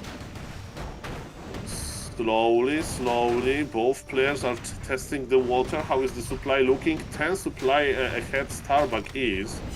But he still doesn't have level 3 on his MK. I'm a little bit afraid what Jens can creep in this position. He needs to go, like, you know, he's like from Chile, so no problem to go to exotic locations, couple, they're far away, at least from my perspective, but he has nothing to creep. I think he will harass, because what else? Yeah, that's a good question. Bottom left-hand side still has turtles, but it seems like that's a little too far. Trying to sneak through the middle, trying to catch reinforcements, but Starbuck is still there. Moon got a lot of his reinforcements, so maybe lesson learned that you shouldn't leave the Dryads to their devices. Every hammer is a kill. This Mountain King is a great carry. Jens is almost tier 3. He's breaking his supply. But I think Starbuck is thinking about the push, and it's Panda level 2 with full mana. It's not that much. Jens wants to buy time. The one Dread is dying at the expansion, almost. It's red HP, and Starbuck is like very, very sharp with his timing. As you mentioned, very interesting position by Jens. And is there Natural Blessing? There is no Natural Blessing, so there is no this additional time that, you know, the bonus armor can give you. Jens is going into the Master Bear technology. He doesn't have Master Bear just yet. That's why he's just running around. This is a very important moment. Yeah, and Jens just expanded left-hand side. It is not ideal timing to go for an expansion, maybe a backup, so he doesn't have to commit, and he's stalling a little bit of time. Curb Storms, thank you for the prime. We're going into the fight now, but we don't have Master Bears, we don't have level 3, we don't have orbs. Jens is just not ready. MK got level 3. This is a big power spike. MK is full of mana, and he's chasing well, man. Starbuck just crossed them up, and he's looking very strong. Okay, MK is a little bit behind. We have 2 additional Sword Gladies. Amazing versus Bears, of course. Bears Master kicks in. Supply favors Starbuck. No, not by much, but I'm really afraid about Panda. Panda is on level 2 only. This Panda needs to scale. A Keeper reposition to buy Orb, I presume. Orb of Venom, and yes, the window is shrinking, Neo. Jens needs to fight now. Exactly, with the Panda 3, but he has 2 heal scrolls against it. Well done. Keeper has the mana potion, so maybe some snipes here and there. But while Jens is called the Chilean wall, I don't know how he's supposed to defend the Slovenian wrecking ball, who's causing more and more trouble. Bears down to 50% and lower, trying to kite a little bit, but against Sorks and Clap, that's so hard to do. At the moment, Jens' expansion is standing, but for how much longer when he's 30 food down? Heal scroll use. Starbuck army looks very steady, amazing, and it's not like Panda is looking. GG is called. Keeper didn't work. I think it was the creep camp management, you know? Carlson, do you agree? Yeah, it was a pretty clean game overall from Starbuck. It could sometimes just come down to like a little bit of micro in the center, but you know, it was hard for him to get Panda 3. Keeper Panda is just such an unorthodox way to play. Generally, you're playing Demon Hunter Naga, which you can get easier pickoffs with once there is Dispel in that sort of late mid game, right before the timing comes from the human side of things. But yeah, it was tough. He could never get down to the bottom left of that map to get Panda level 3, and he wasn't able to pick off the reinforcements like Neo mentioned with the Dryads, which is a very, very important part of Jens's game plan in these sorts of games.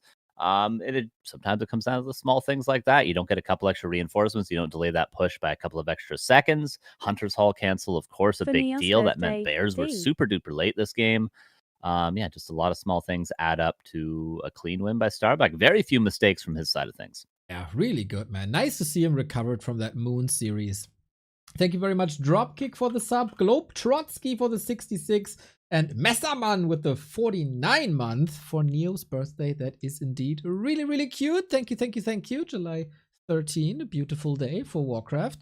And we have a few contributors on the W3Champions crowdfunding as well. 2,375. Looking good. Corayo with $25. Thanks for hosting this tournament, guys. It is our pleasure. Shoo with the 5 euros with the Night Elf picture.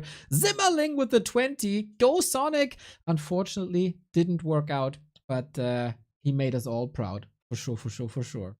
You can still buy the Murloc profile pictures, the Demon Hunter, the Footy, the Farseer, and the Ghoul, all up at W3cfinals for $5 a piece. Go straight into the prize money, and we want to crack the 2,500 today. Otherwise, we're all disappointed. Don't want to be disappointed on your birthday, okay? It's your party. You can cry if you want to, but you don't want to be disappointed, okay? I once cried on my birthday when I was like 8 years old because my friend stepped on my glasses and there was a big drama, so I don't recommend it. Exactly. We don't want that. I got a ping of 520. You did last game as well. You did last game. Say. It's all good. Oh. Now I click. Carson asked you and you ignored him. It's your birthday. No problem. You did ignore me on your birthday. You can That's do it. fine. This is my day. I can do whatever I want. There we go. Into springtime we go for map number 2. Starbuck with a clean game, but definitely nice from Jens overall. What I really loved from Jens' game last time is the base build as well. I feel like we didn't talk about that enough, but the base build was magnificent from Jens. His Hunter's Hall got canceled, so maybe not that great after all, but I love the Moonwell positioning, love that little choke point on the right-hand side. Maybe Jens can repeat the brilliance that we know him for in map 2. Yesterday, Starbuck said he doesn't know how to play on springtime. Today, Moon defeated him by 0.00001 seconds. On springtime, it is the cursed ground for Starbuck. Doesn't mean he can't take the W though. Thank you. Thank you, Buttcrumbs, for gigantifying this wonderful emote. You did a hell of a job there. Well done. As you do day in, day out. That you still, after all these years, find new ways of making my day a little bit better. You're just wonderful. Okay. Let's see if Jens' day can get a bit better as well. Can he tie things up? Would love to see a proper series between these two. Definitely Starbuck could be a player that would just sweep 3-0. That's not out of the realm of possibility. But Jens would love to see him fight back. He's going to switch things up in map 2 with a Demon Hunter first. Going a bit more standard this time around. Tidehunters, Keeper is definitely justified there. But on springtime, I think you got to go with the immolation play here. You know what I love, Carson? I know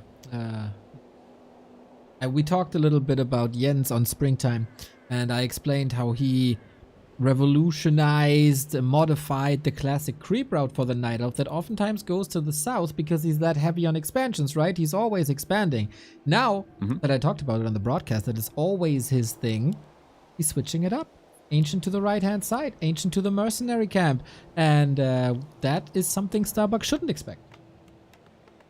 Yeah, we'll see if Starbuck's Footman goes across to double-check the couple of options that there are. I also like the 2 archers before uprooting the Ancient War. Obviously, that Ancient War takes a while to build because the Wisp has to move all the way over there, and then the Demon Hunter has to run all the way over there, so he has time to sneak out an extra archer. Just a little bit extra efficiency, which I love to see those little things added on top of everything. They can definitely add up at this level of play. Ancient War also in position to, we've seen this with Firelord, for example, creep that red camp super duper early. It's not going to be easy with the Demon Hunter, but definitely it's a possibility. It's something that Starbuck might have to think about countering. But for now, he's only thinking about expanding, it seems like. If you like to see the little things, we should talk after the broadcast. Oh, yeah. It is your birthday. Go shorty. Thank you, Mr. Hot Button, for the stop less than 3.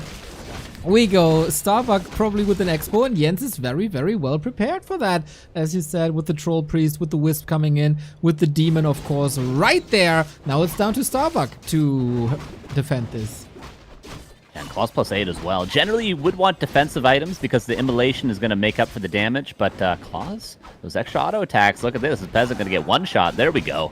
And another one going to go down. Good harass from Jens. He's less than half HP, but he's stopped the expansion in his tracks and got a couple of kills. Generally, you'll stop the expo, but you won't get any peasant kills. This time around, it's a little bit rewarded. This is looking good for Jens so far. Half HP Archmage. I agree. Very well crafted, this attack. He's still got Wisp for the detonates if he wants it. A Demon Hunter plus 8 damage, of course, very beneficial. This leads me to believe that Starbuck either needs a Merc himself or a shop soon. Because Jens won't stop. And he is just teching now. He played straight up one base yesterday in this matchup, and this time around he went for the expo, then decided it wasn't going to work out, and this is exactly what Starbuck predicted. He's probably kicking himself a little bit because he knew this would happen. He said in the interview, this is what happens. They buy the priest, they run over, they kill you, and then you have to play one base anyway, so it will be Rifle Caster without an expansion for Starbuck, and Jens with a good start to game 2, exactly what he needed. Right on. I like that. Momentum on the Chilean side. Still can't believe we can connect Slovenia and Chile on 110 ping. This is the future is truly now. That's nice. It's nice when neither player can make excuses for why they lost. That's the most important part. You know? Carson. They play different races. They get different items. Weather might be different. You know, air pressure. There is always reasons to complain. Yeah, that's true. Cat jumps on the keyboard at different times in the game. Yeah, I get it. I'll find a way. They'll find a way. It's how this game goes. It's part of the beauty of this game. You know? It is. Some people learn build orders, creep routes. Other people learn new reasons, new excuses. Some more than others. Archmage, though. Level 3. Quite early. Can look for some cancels. The Hunter's Hall just got constructed. It'd be crazy if you got... Hunter's Hall cancels are kind of the lowest tier of cancels, I feel like, behind Expos and Lores and Moonwells. But if you can find 2 in a row, it's going to have certainly an impact. Yeah, I mean, 1 Hunter's Hall denies 2 Lores, right? So it's very efficient. It's true. Math checks out, and he could find it right now. Does he see it? Yes, he will get the cancel here, I believe. Ooh, Demon Hunter is right there. Can he grill these footmen? He's focusing on the Archmage. As I said, lots of HP per second, but Jens has to cancel it again. Starbuck with beautiful timing against the Hunter's Hall. And maybe Jens can counter with a bit of a block. Yeah, we've been in this position before. I'm thinking Starbuck versus Pato. Game number 1, it was on the other side of the map, but similar spot for the Archmage. He has a cloak to save himself, but he does manage to get away for now. Priest pressured, but lives. That Priest gets lots of value, still has tons of mana. The healing is always helpful when the Moon Juice is limited. And Hunter's Hall is being rebuilt. Okay, the Mercenary Camp, I was looking for it, but those lures are going to be super delayed, and this is a timing-based matchup now with the 1-base Rifle Caster. He is queuing his tier 3, so maybe the bear timing and orb timing still checks out, but he needs a lot of upgrades as well. Keeping Bucky in the base now, everything is hurt, everything tries to heal, but you don't want to dive in too deep, otherwise you get locked in. Gets a rifle for free, that's sweet. Yeah, nice find there by Jens. Good timing to catch it out of the barracks, and Jens also adding extra archers now. With the lures being delayed, love that. It's a great idea. You can get marksmanship at tier 3, maybe skip on some dryads and instead just go straight for the bears for that frontline tank. You won't have Abolish available, of course, but Wisps can always make up for that. And the pressure continues. Starbuck is looking like he's struggling right now against this powerhouse of a Demon Hunter. Alrighty, who doesn't? Down to 50% now with no mana, close to level 4, we retreat. The downside of your point of skipping dryads is, of course, you will be in banished prison if Starbuck finds a way to get level 2, so Jens knows he has to skip some dryads. He keeps the pressure on the human, delays the Blood Mage level 2. I think this is all coming together really well. Single lore from Jens, if my eyes do not deceive me. He's getting a shop and 1 lore and long bows and another archer. Pressure continues, more units going down, but the slow trap is helping out, and of course, the Blood Mage can keep transferring mana over for more slows. Berserker going to go down level 4 on the Demon Hunter already. Holy hell. Both players trading out a lot, but at the end of the day, Starbuck ends up 5 supply ahead, and the Naga might fall if the TP isn't swapped. Oh, sick block by Starbuck. Where did he get that from? Holy smokes. Great control, and that's of course the way to level up the Blood Mage as well. Half a level, just like that. Goes to the shop. There he gets the rest. Banish will be up, and this is Jens in trouble. Has to rely on the Demon Hunter once again. Yeah, wouldn't be surprised to see, I mean, the altar's clogged up right now with the Naga. Wouldn't be surprised to see a third hero. Maybe Keeper or Potom probably would be the likely heroes, but triple orb on single lore with lots of archers is not an uncommon way to play. On springtime, maybe it is, but Jens is adapting here. This is certainly a slightly different style than what we're used to seeing. So we'll see how he changes things up. For now, Starbuck looks to be doing that level 3 Blood Mage creeping that we've been talking so much about. Yeah, and on the other side, it worries me a little. Jens's success stories against the humans, which includes a win over Fortitude, by the way, have always been banked on high-level Naga, level 3, level 5, the Strong Fork Lightnings. He only unlocks level 1 now, and that's not enough burst damage to deal with the rifles, and if you can't deal with the rifles, then they gun everything else down with their high damage output, but at least you get your wish fulfilled. It's the kitty, third hero. Yeah, Potom third, we just need a couple of orbs, or at least a orb. The shop is nearby, the gold is limited though.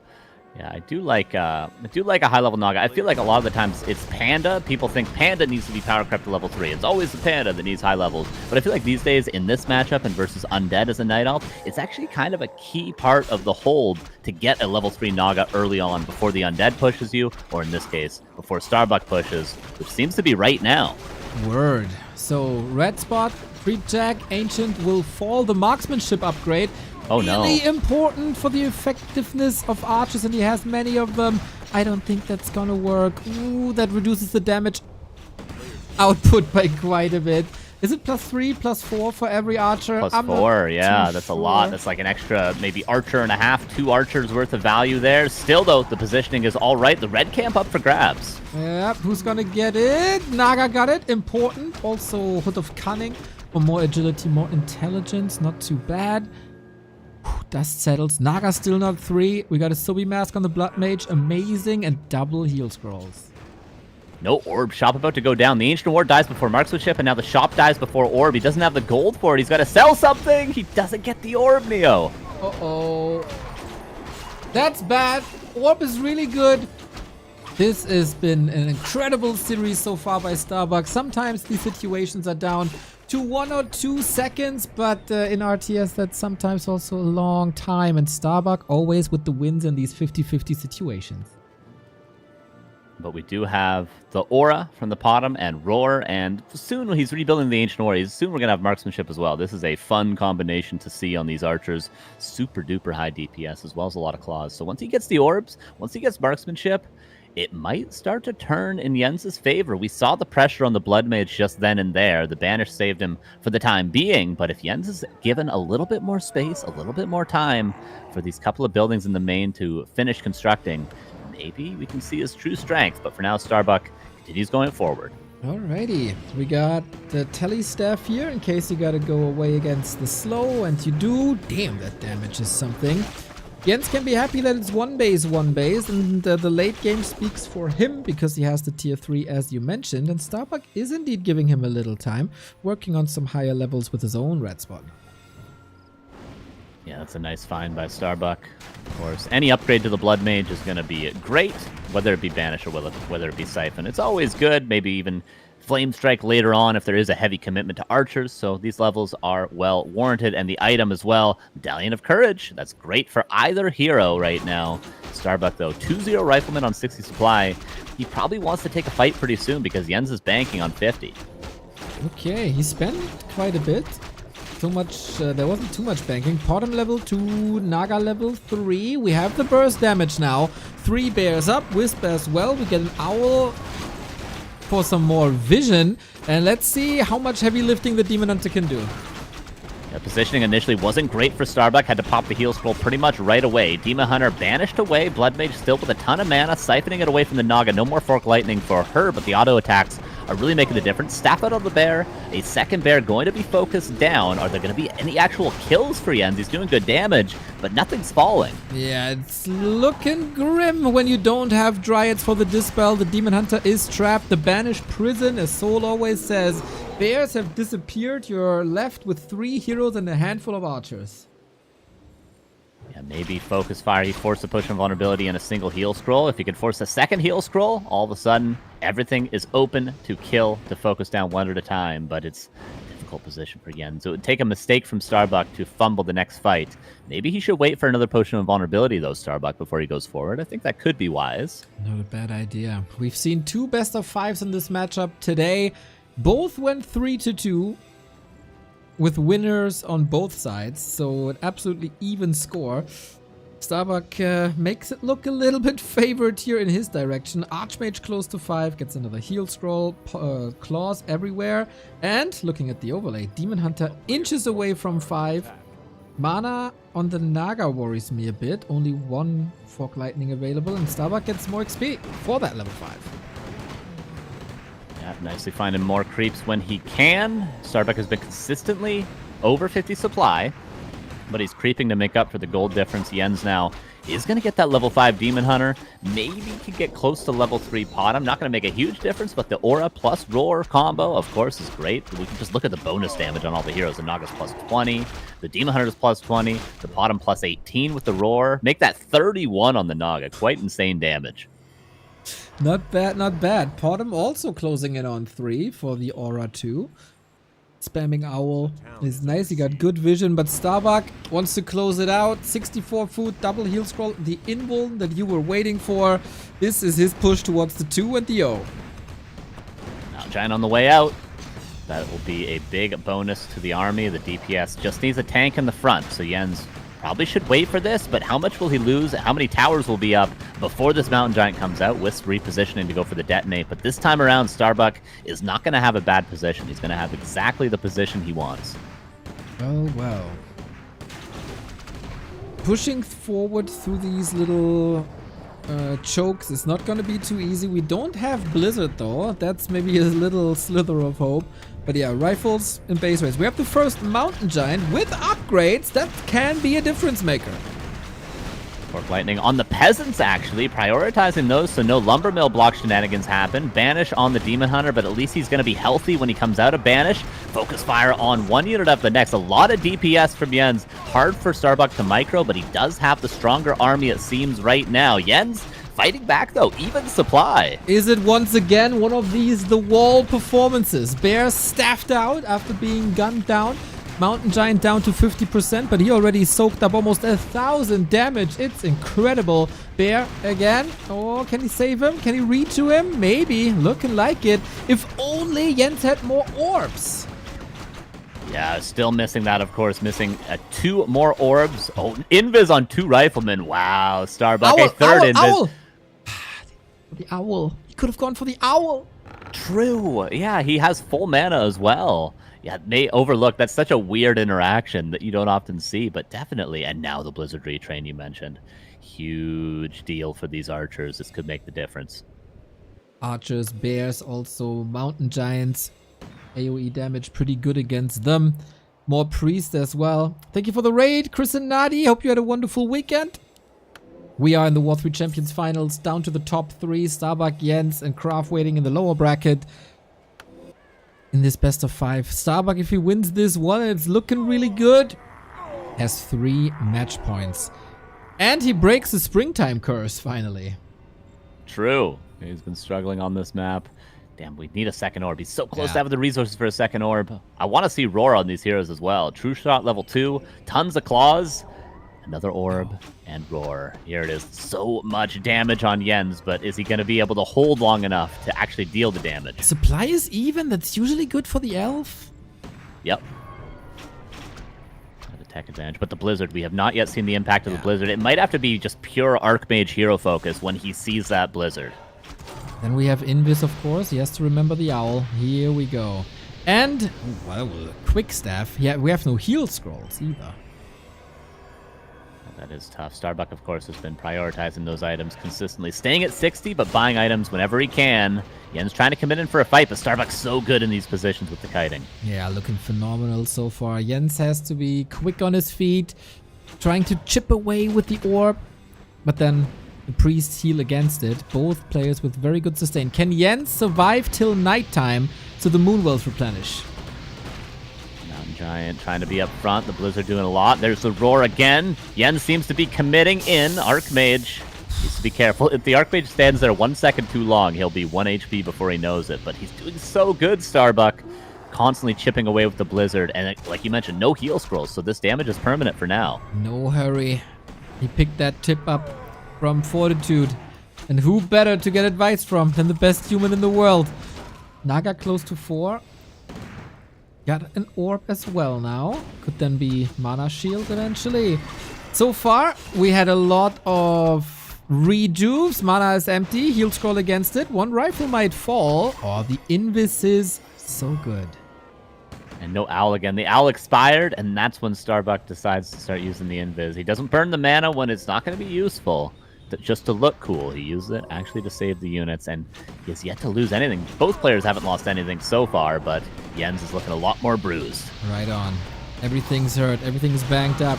A little bit of artificial nighttime. Blizzard dodges are sweet, but not perfect. Bears marching forward. Kingdom for some healing.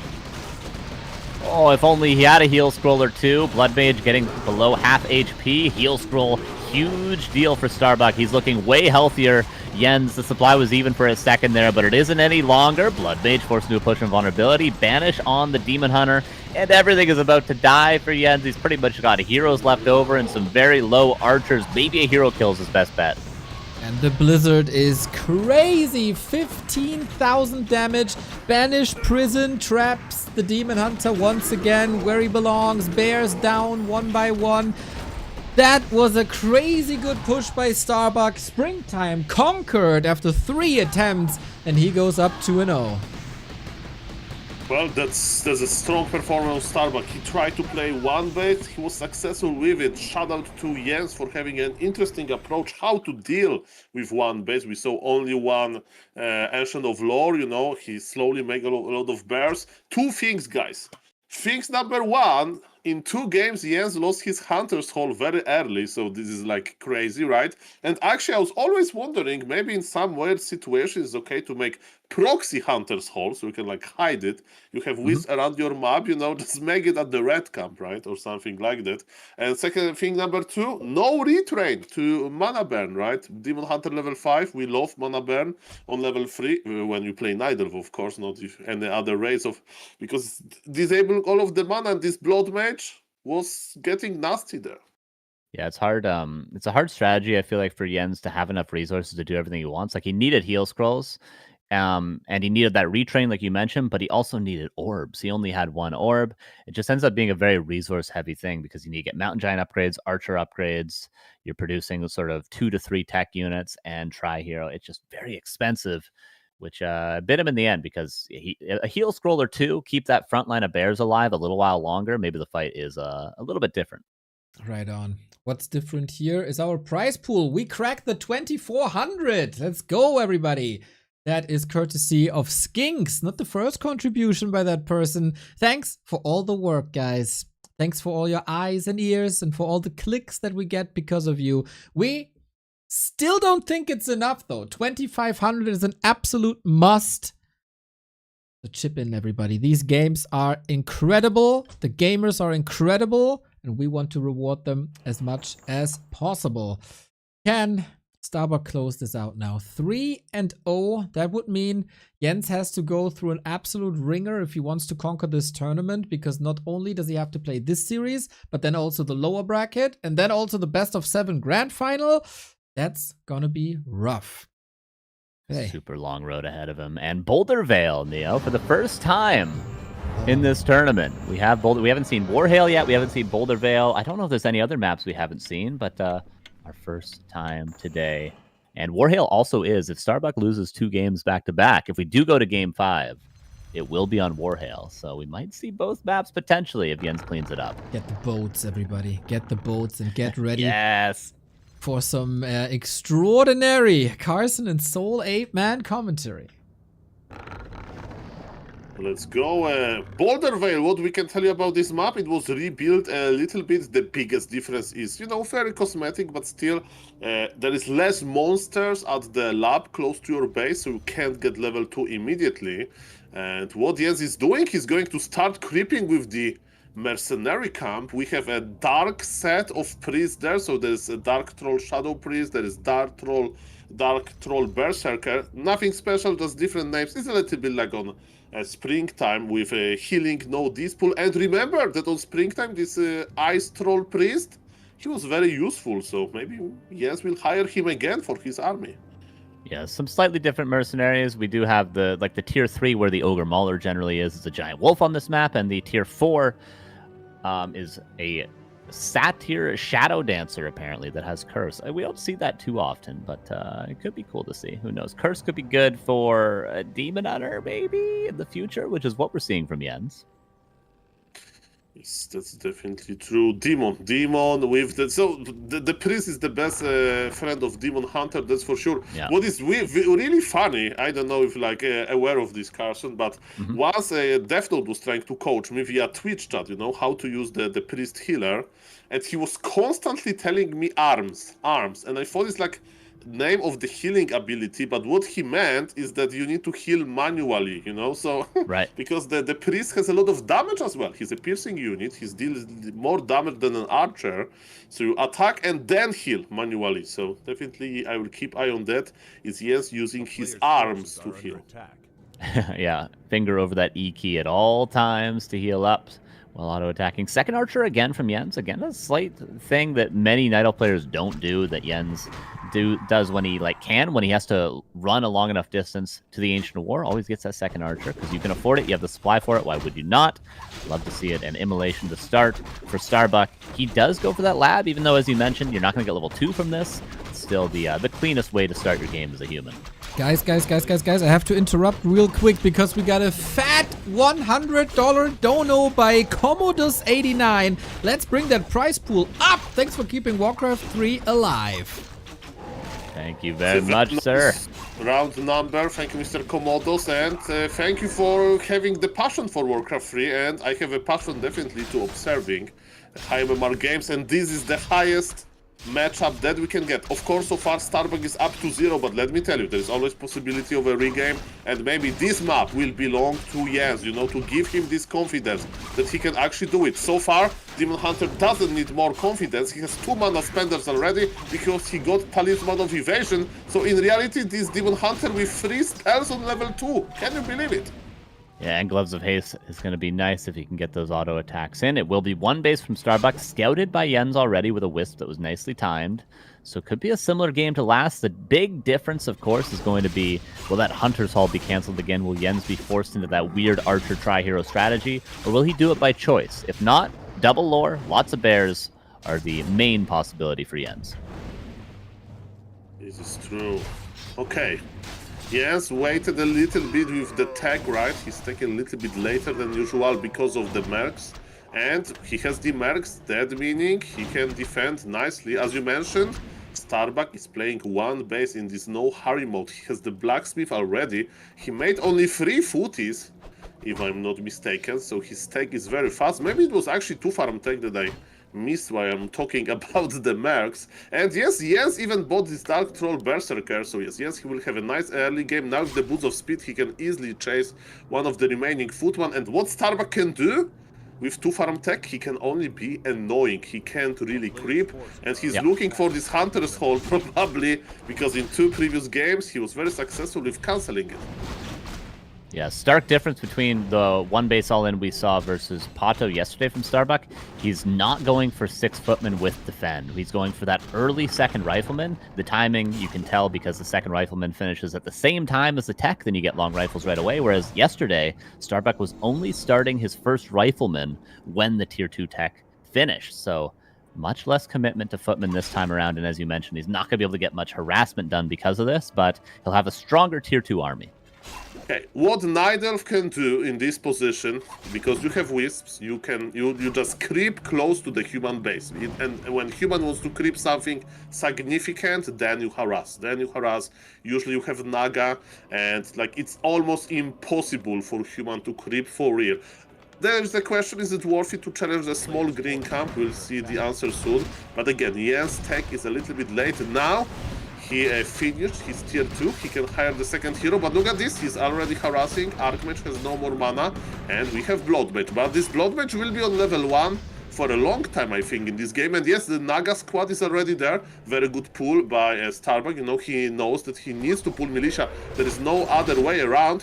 Actually, Demon Hunter can't drain mana anymore, but yes, Blood Mage is to be very careful. There is no banish to protect, you know, so Blood Mage can be picked easily. And yes, what he's doing, what Jens should do in this stage of the game, he is greedy. There is a sword blade before Priest. Yeah, TP forced. Oh, that's a difference. Usually you like to start with the Priest, you know, because there is always something to heal. But no, if you are expecting harassment, this one slow can be crucial. And this is what exactly happened. Yeah, this is a really cool thing that people started doing, I feel like, recently. I feel like it was always a Priest first before, but I've seen Starbuck consistently go for that early Sork just because of how the timings play out, right? The Sork is only good when you're playing against really high-level Night Elf players that are going to go for this early aggression when they know you're not strong. Just like Jens did, the Sork gets a lot more value here than the Priest. There's a slow again. Jens did get a lot of kills. That's a lot of damage. Nice block. Can he force the TP back? Really potential to do that. If not, it's going to be a seriously bruised Archmage. There's the TP force back. Huge play from Jens. Neo needs to update the rules of this tournament for a rule TP for TP. Even trade, even trade. The Priest also, the first Priest, almost died there as well towards the end of the TP, but did live in the end. And Starbuck now 43 supply. Jens, let's check his main. It is tier 3 and a single lore yet again. Oh no, there's a second lore as soon as I say it. There it is. Well, I was expecting the same strategy as you mentioned, and what is this? Like heavy amount of archers with marksmanship, with one bear, you know, with one bear to basically have roar, and then maybe to transition. I don't know how to play well versus like one base human, you know, how to get confident. If I win as neither, I'm usually like bear and miracle basically. So yes, I want to see if it's going to work by Jens. And Starbuck is again in the no hurry mode. By the way, when you play Blood Mage, and I'm talking from the perspective of an ex-Pally Rifle player, you really like maps where there's a lot of creeps with mana, right? So, I don't know, you name it, Last Refuge, like almost every camp has mana. Here, I don't see that many creeps with mana, and Starbuck changed his strategy. Look at this, he's going to push much earlier than in the previous game. Barely. Doesn't have a lot of surplus peasants because he, of course, lost, I think, 3 or 4 peasants in that defense earlier. Oh, wow. What a play. Can he slow the Zeppelin, maybe? He might have to sacrifice the Berserker. No, not like this, Jens. The Naga's just dead now, though. Wait, he can rebuy a Zeppelin in 18 seconds. The Naga's done. The Naga's gone. The game is not over, but... It could be much worse, okay? Breathe in, breathe out. Okay, Okay, do we have Bear Master? Do we have Bear Master? No. Not yet. Early push, don't worry. He's in his base. He has level 3 Demon Hunter. It's still acceptable. It's still acceptable. He's getting Wellspring as well, so very important Wellspring. he might lose, but he's gonna have Wellspring. No. And look at this. In the previous game, there was no mana bear. Like, I'm obsessed with retraining as well. And look at this. Blood Mage got nerfed. He needs 25 mana for another start of Siphon, of course, with the Brilliance Aura. It's a little bit easier than with this extinct strategy called Pally Rifle. But yes, Naga will come back. Bear Master is ready, you know. Yes, he can do it. He can do it. Mana on the Night Elf heroes, on the human heroes, is very low. Moonwells were drunk up before they died. Supply blocked Jens, but he's getting that Naga back in a second. Needs to grab Orb as well when he can. Probably the Naga will grab it when she comes out of the altar. Ancient War positioning is fantastic. Blood Mage can be burned once more. Level 4 in the Demon Hunter. Denies on the Water Elemental. Naga is back. Can grab Orb of Venom and maybe pass it over to the Naga. I think it's a good position to have the Orb on the Naga. Ancient War would be nice if it lived. But maybe that's the least of Jens' worries right now. Well, supply favors Starbuck. And look at this. Demon Hunter goes in. Blood Mage is on 0 mana. This is the key. This is different from the previous game. And Jens so far is holding. Maybe now Starbuck will pull back into no hurry mode. It's getting interesting, Carson. Is it the first moment when we can see that, you know, Jens is looking promising in the late game? Yeah, that mana burn makes a huge, massive difference because the Demon Hunter is your carry, but he cannot carry you if you can just siphon all the mana and banish him 10 times in a row. This time around with the mana burn, He can be that carry. I think level 3 is necessary for the Blood Mage now to be able to at least siphon away that mana burn potential. Okay, so as you mentioned, 2 Ancient of Lords are here. Yes, it's actually switching into a few Dryads to have this Dispel versus slow. Demon Hunter is going in. Every rifle is important, and there is no invisibility now. Yes, he's feeling confident. Another Rifleman going to go down as well. Nice finds from Jens, and he can just back away, but Slow Trap kind of kicking in. A couple of archers are going to go down. They are going to kill a Sork. No, he misfires for a second. There he goes. Does the piercing damage. Another couple of units going to fall. They're both trading now, but I feel like Jens is getting the upper hand of these trades. Yeah, items on Demon Hunter is amazing. He just finished this camp that Starbuck has started, and he got the Ring of Archmagi with the battle circlet. But yes, a lot of bears are in trouble, and this is the slow. This is the slow, the power of the Sork ladies. And there is Zeppelin to the rescue, but don't go there, I'm afraid. There is no staff of preservation. That was a bad fight for Jens. He lost so many units to slow. Yeah, I think he should have backed away after that second Rifleman kill. Just get the hell out of there, but very, very tough position without that staff. Now he'll certainly remember to get it, right? He'll certainly remember to get it. He's going back with a Naga. He will. You got to think, like, use that staff one time on a bear, and it already pays for itself and then some. Like, you got to get that staff ASAP. Just save one bear, and then you can drop it on the ground and never use it again. It's still value. Yes, we need winner interview with Jens. I will cover the retraining part, and you will cover buying stuff part. Okay? Yeah, Jens, what the hell are you doing, man? What are you doing here? Yeah, we're just, we need to be like patient, and we'll explain our points, and he'll listen to us, and he'll be the world champion. Next time, Jens versus Happy, best of 15. Yeah, it's going to be, I don't know, 8-0 for Jens. Okay, Starbuck is back with Blood Mage level 3. Brilliance Aura is on level 2. That's why the Sork ladies, they have so much mana. Mana on Blood Mage is present, but it's not big. Drink some Moonwell, he'll have a mana burn. And there is a flank. There is a flank. That's what Kraft said. Versus Necromancers, flank can be good, and maybe versus human, and Starbuck is immediately retrieving because of the flank. Wow. Nicely played from Jens. I didn't think he was going to be able to so easily hold that, at least, but was able to get one more mana burn in. The Naga found an angle, and now the Naga, importantly, needs to find level 3. Very, very close. Gets a second orb. Does he get? He has 2 orbs before he has his staff, Saul. This is unacceptable. Prepare your arguments for Jens, okay? I will start with the retrain. That will be easy. Okay, like, yes. You know, retrain. You saw how good his control to Blood Mage is. Like, I forgot that Blood Mage was nerfed. And then you start with your staff usage, okay? Yeah. It's like in the interrogation room, you flip the chair around and you lean on the back of the chair and you go, what were you doing? Game 3, bud. What were you doing? Open up, bring a big folder of documents out, open it up. Yeah, we'll play the bad cop, you know, with German accent. It's very fitting. Just gonna start yelling at Jens right away. Okay, but he's got to make it through this game, and then another game, and then another game for us to be able to get there. And Starbuck is still looking pretty strong. Yeah, definitely, this game is very open, but again, yes, he's at 50 supply, he is banking, he's amazing levels, he grabbed level the red camp, he's moving faster with the power of the Undead Aura. What is Starbuck doing? Starbuck accumulated a lot of mana, and Starbuck is crossing the map. He brought Militia with him, I think, actually not really, he didn't bring it yet, he doesn't have that much lumber to work with. Okay, he's going to siege Jens game, Jens base, but remember, this is not orc base without like reinforce. Here, Jens has enough time to just go back. Even on foot, he bought 1 heal scroll. He doesn't have invul. He has big mana potion. Starbuck is going in. Starbuck used invisibility on the Blood Mage to start siphon straight away. And positioning from Jens is good. He has all the time in the world to set up the fight for himself. Dryads on one side, Bears on the other. Blood Mage sees everything, though. Rifleman is not have the presence of mind to back away. Free mana from the water elementals. This Demon Hunter is about to be level 5. There it is. Huge level up. Level 3 mana burn before the fight starts. And the Sork Lady as well, Saul.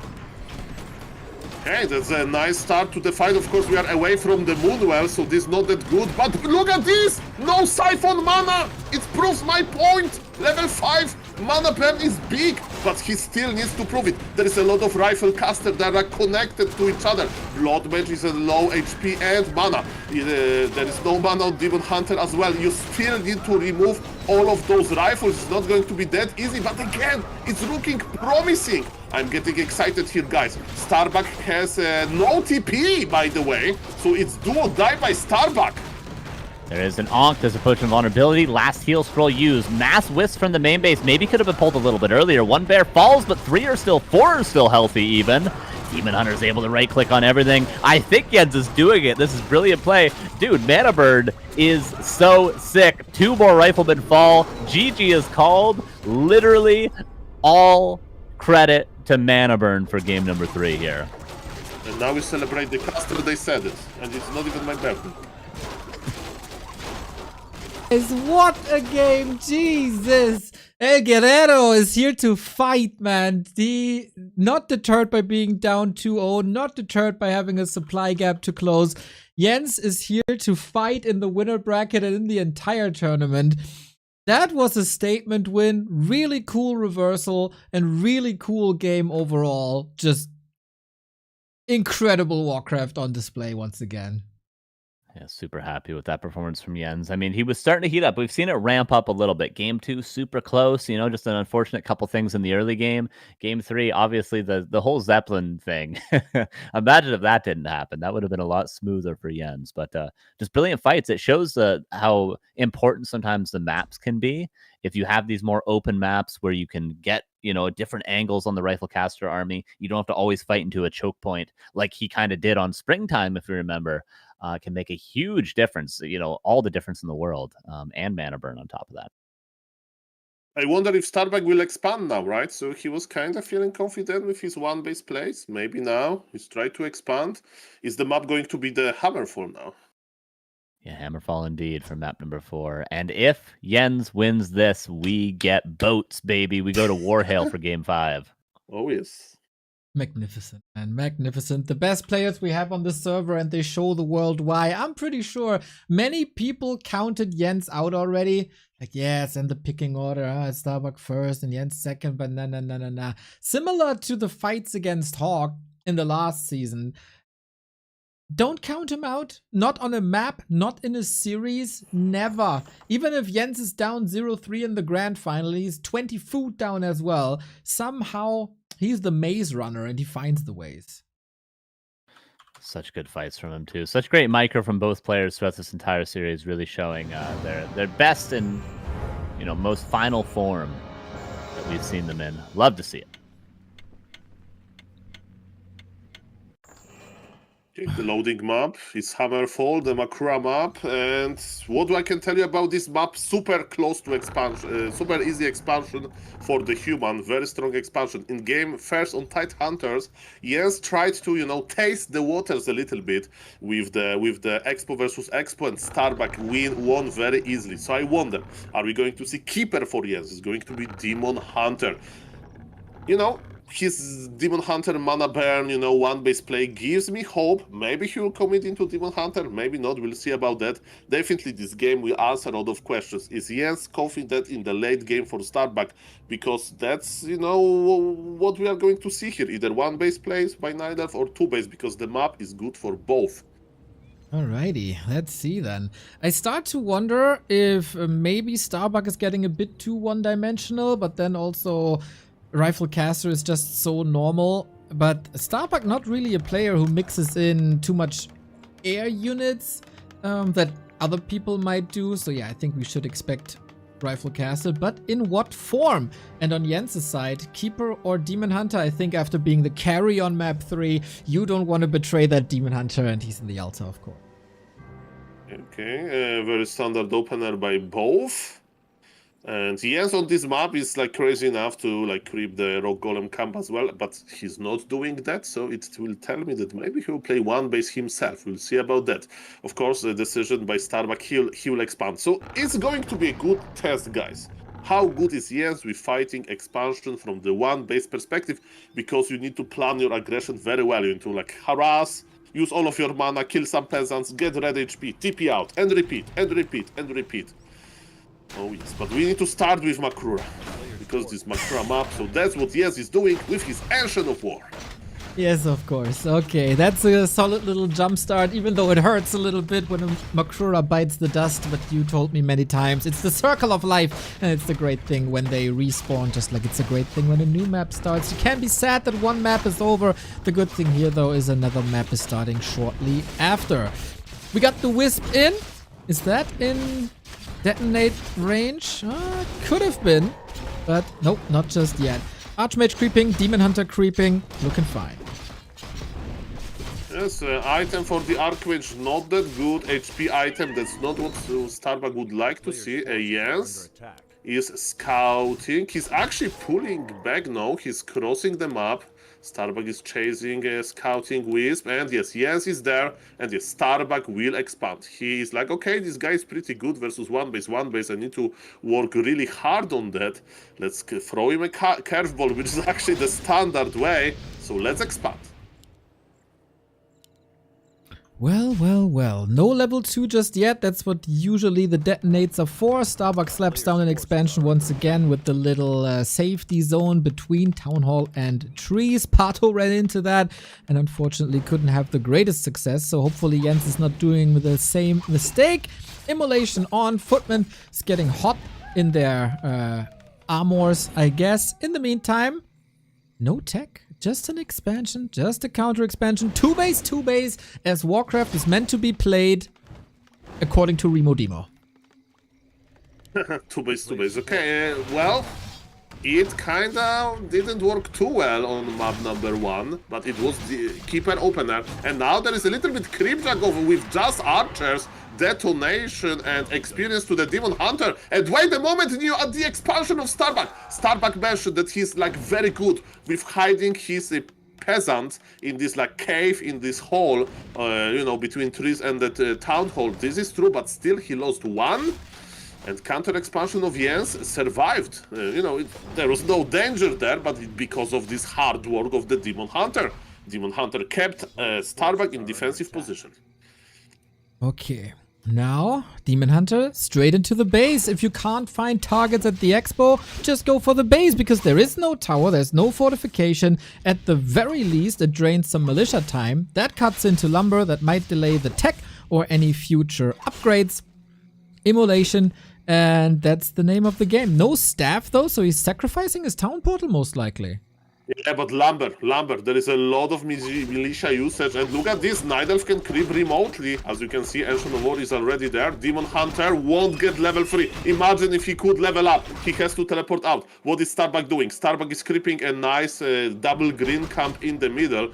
By the way, he teleported to the expo, not to the main. Okay, that's not the big deal. He's healthy, he's planned his expansion. It's already like this situation for Jens. Of course, the game is open. Starbuck lost only 1 peasant at the expo, that's fine. But yes, Demon Hunter, is he level 3? He is level 3, and it's very good versus Footman harassed, so that's what Starbuck is doing. Starbuck bought Boots of Speed's Dust and Boots and Staff of Teleportation as well. Neo, it's going to be a very strong harassment. Yes, is already evacuating all of the Wisp, but Starbuck just started spawning those big water elementals. It's so wild, man. Fights everywhere against the economies of both players. Moonwell down, but of course Jens not going to be supply blocked. It's just that he can't recover Moonwell during the night on that specific Moonwell, so not the end of the world. It feels like he's dangling a carrot in front of the Archmage horse's face, so the target is not going to Wisps or any other buildings that are coming up, especially not Hunter's Hall. That's true. Hunter's Soul is already done, that's good, but now the most fragile part, of course, Entangled Gold Mine, but yes, Jens is actually chasing Starbuck Archmage, so he can't use his Immolation too well. And yes, there are two footies close to the Entangled Gold Mine. Starbuck is coming back, and Demon Hunter is just chasing him. Neo, this is a very important moment. I think Archmage still can cancel it, let's see. Close. Yeah, he has so much mana and the claws, and he's so fast, and he can staff out, so he can be a bit risque on this. But... Okay, but it's a close call. I remember that piercing damage is so good versus buildings under construction. On tight hunters, he hesitated, but not on Hammerfall. On Hammerfall and Tangle Goldmine cancelled. Naga is here to the rescue, but it's a big issue. Jens needs gold to fuel his economy. How many footies he can kill as revenge, we'll see about that. But Starbuck is changing the target. He's going to the main base to cancel lores. No, that's not looking good already. Man, we have a sub that's named Ding Dong Ding Dang Dong, and it feels like this is the strategy of Starbuck. Just from one spot to the next, like a pendulum, he swings back and forth and causes destruction everywhere he goes. Exquisite Archmage Water Elemental Footman play, and Jens doesn't know how and where to respond. You know, and in the meantime, of course, Starbuck is macroing nicely. Can Jens keep this Ancient of Lore alive? He's trying to... Okay, Starbuck actually gave up on this, but he's stuffing away already. He will heal. Where did he stuffed to cancel the Wisp? He stuffed offensively. He's still at the expo, Jens, to kill 2 Wisps. I thought he's going to heal, but no. Me too. He's feeling good today. Yeah, me too. Feels good. The 2 footmen also saved. Really well done. So the rifles are waiting already for their moment to shine. Same for the Blonde Devil. Jens has to lick his wound and find timings again. Okay, there's a lot of low HP units though. If Jens can kill a lot here, that's going to be quite good. Of course, he can't go near the Arcane Tower because that's going to be a big issue. But there is no Arcane Tower in the main base of Starbuck. Jens has Staff of Teleportation in the worst case. If he gets surrounded, it's not that big of a deal. But it's a super duper defensive position of Starbuck. He still has TP and there is Blood Mage. There is Blood Mage, there is no mana burn, but gladly there is no banish as well. Yes, he's going deep, he got 1 rifle, now he needs to staff back. He did something, 2 footies, and the Naga stole the item, only half circled, but still, that Starbuck, you know, crept remotely, and he forgot to pick it up now. Whew, alright. What else? We got 52 food, of course. Starbuck starts to pay upkeep now. Demon Hunter close to 4, level 2 evasion can shine when there's no banish. What can Jens do now? Like, he has to slow down Starbuck while also step it up himself. But the one harassing and slowing down Jens is Starbuck himself. So incredible pressure play by Starbuck. Well, Jens needs time. You want my honest answer, Mr. Neo? Always. Zeppelin drop to the main. There is no Arcane Tower. That's what I would do with all of the information. And he saw that there is no Arcane Tower. Starbuck Lumber is not that healthy.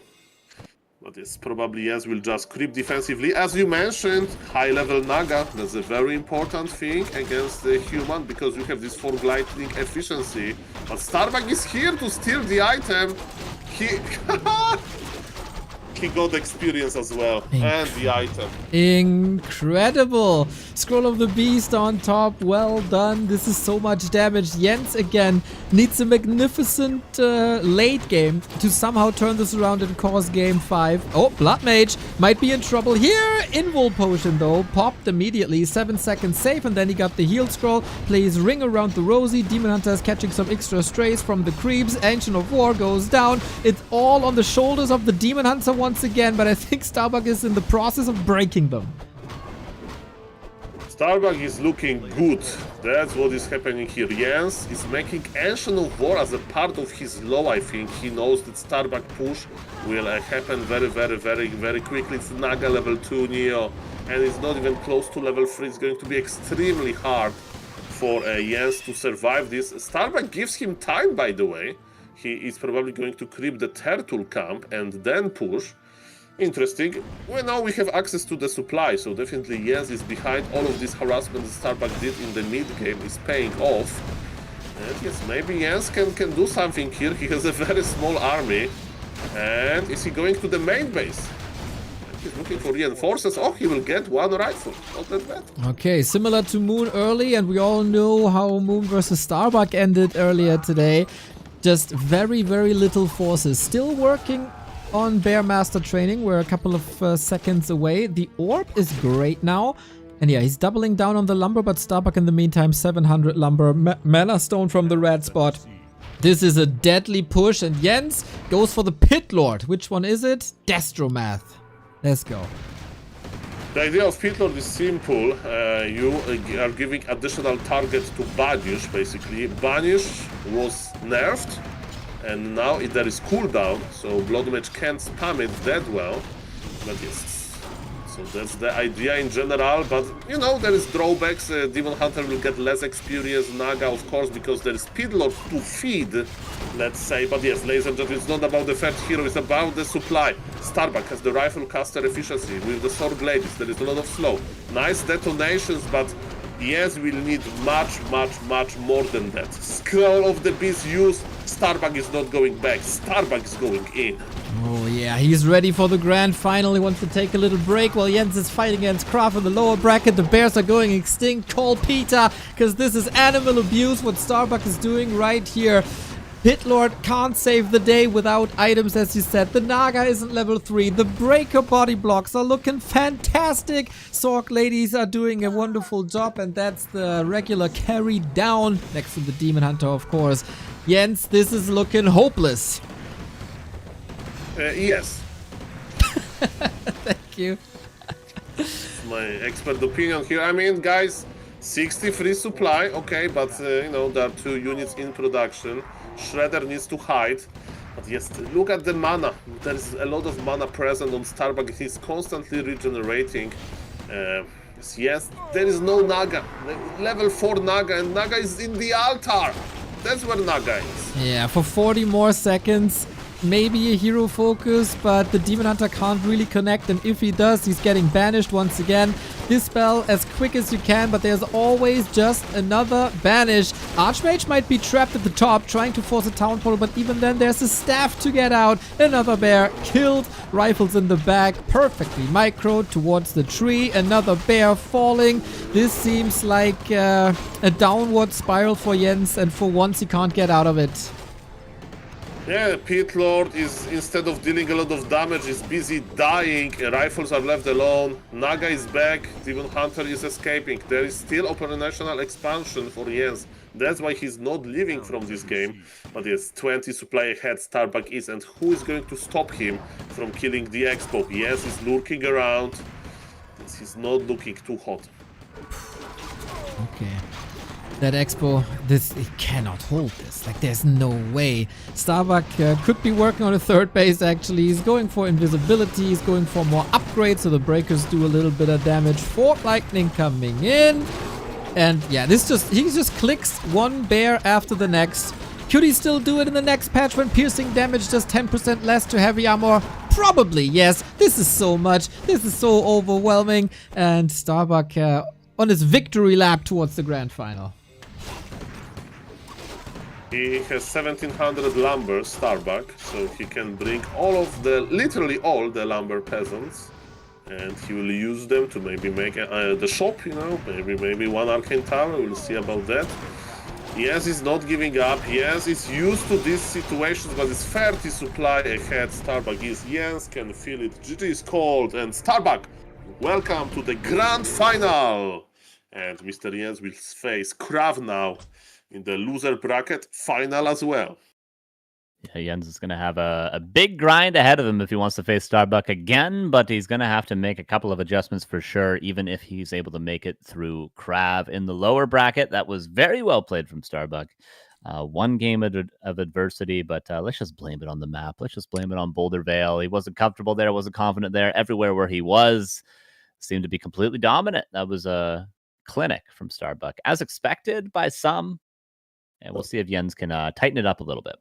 Right on. That would be great. 2 more matches here in the W3Champions Finals Season 21. Jens versus Krav is coming up, and that's also guaranteed to be quite a banger.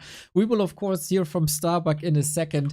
Carson, since you are the master of ceremonies, we can give Jens any time he needs for any sort of breaks, of course. We got a long evening ahead of us, but still, we don't want super exhausting Jens here, of course. That would be a damn shame. So whenever, I know our players usually have to be forced to take breaks as they are real gamers, but yeah, just in case he needs any breaks. A person who is getting his deserved break while the others are fighting for another fight against him. Starbuck, what a freaking clinic, man. Yes, sir. Okay, guide me through the games. Like, it looked very, very dominant with your regular rifle casters. Okay. Game 1 was pretty classic. Got a nice early game surround on the keeper. He just let me get everything for free in the early game. So that was kind of pretty straightforward win. Then second game, what was it? One base, springtime, right? A long game. He did this archer style, which I said on my stream that I don't think it's so good because you just get out-kited by the slow. And when Blizzard comes online, you can't do much with archers anymore. So you're better off just playing 2 lures, I think. So that was game 2, and then game 3 I just played fucking bad. He got level 3 demon early, so from that point on it was pretty easy for him to close it out. And the last game I danced around him with my Archmage, fast micro, canceling lures, harassing wisps, and then ending with a nice 80 supply death ball. Do you feel like the curse of springtime is gone now after what happened yesterday to Pato and what happened today against Moon? Moon cooked me, man. Jesus, I can't believe it, man. It still stings a little bit, but I recovered from the pain. Moon really cooked me in that game, man. Like that was like less than half a second, man. Jesus Christ.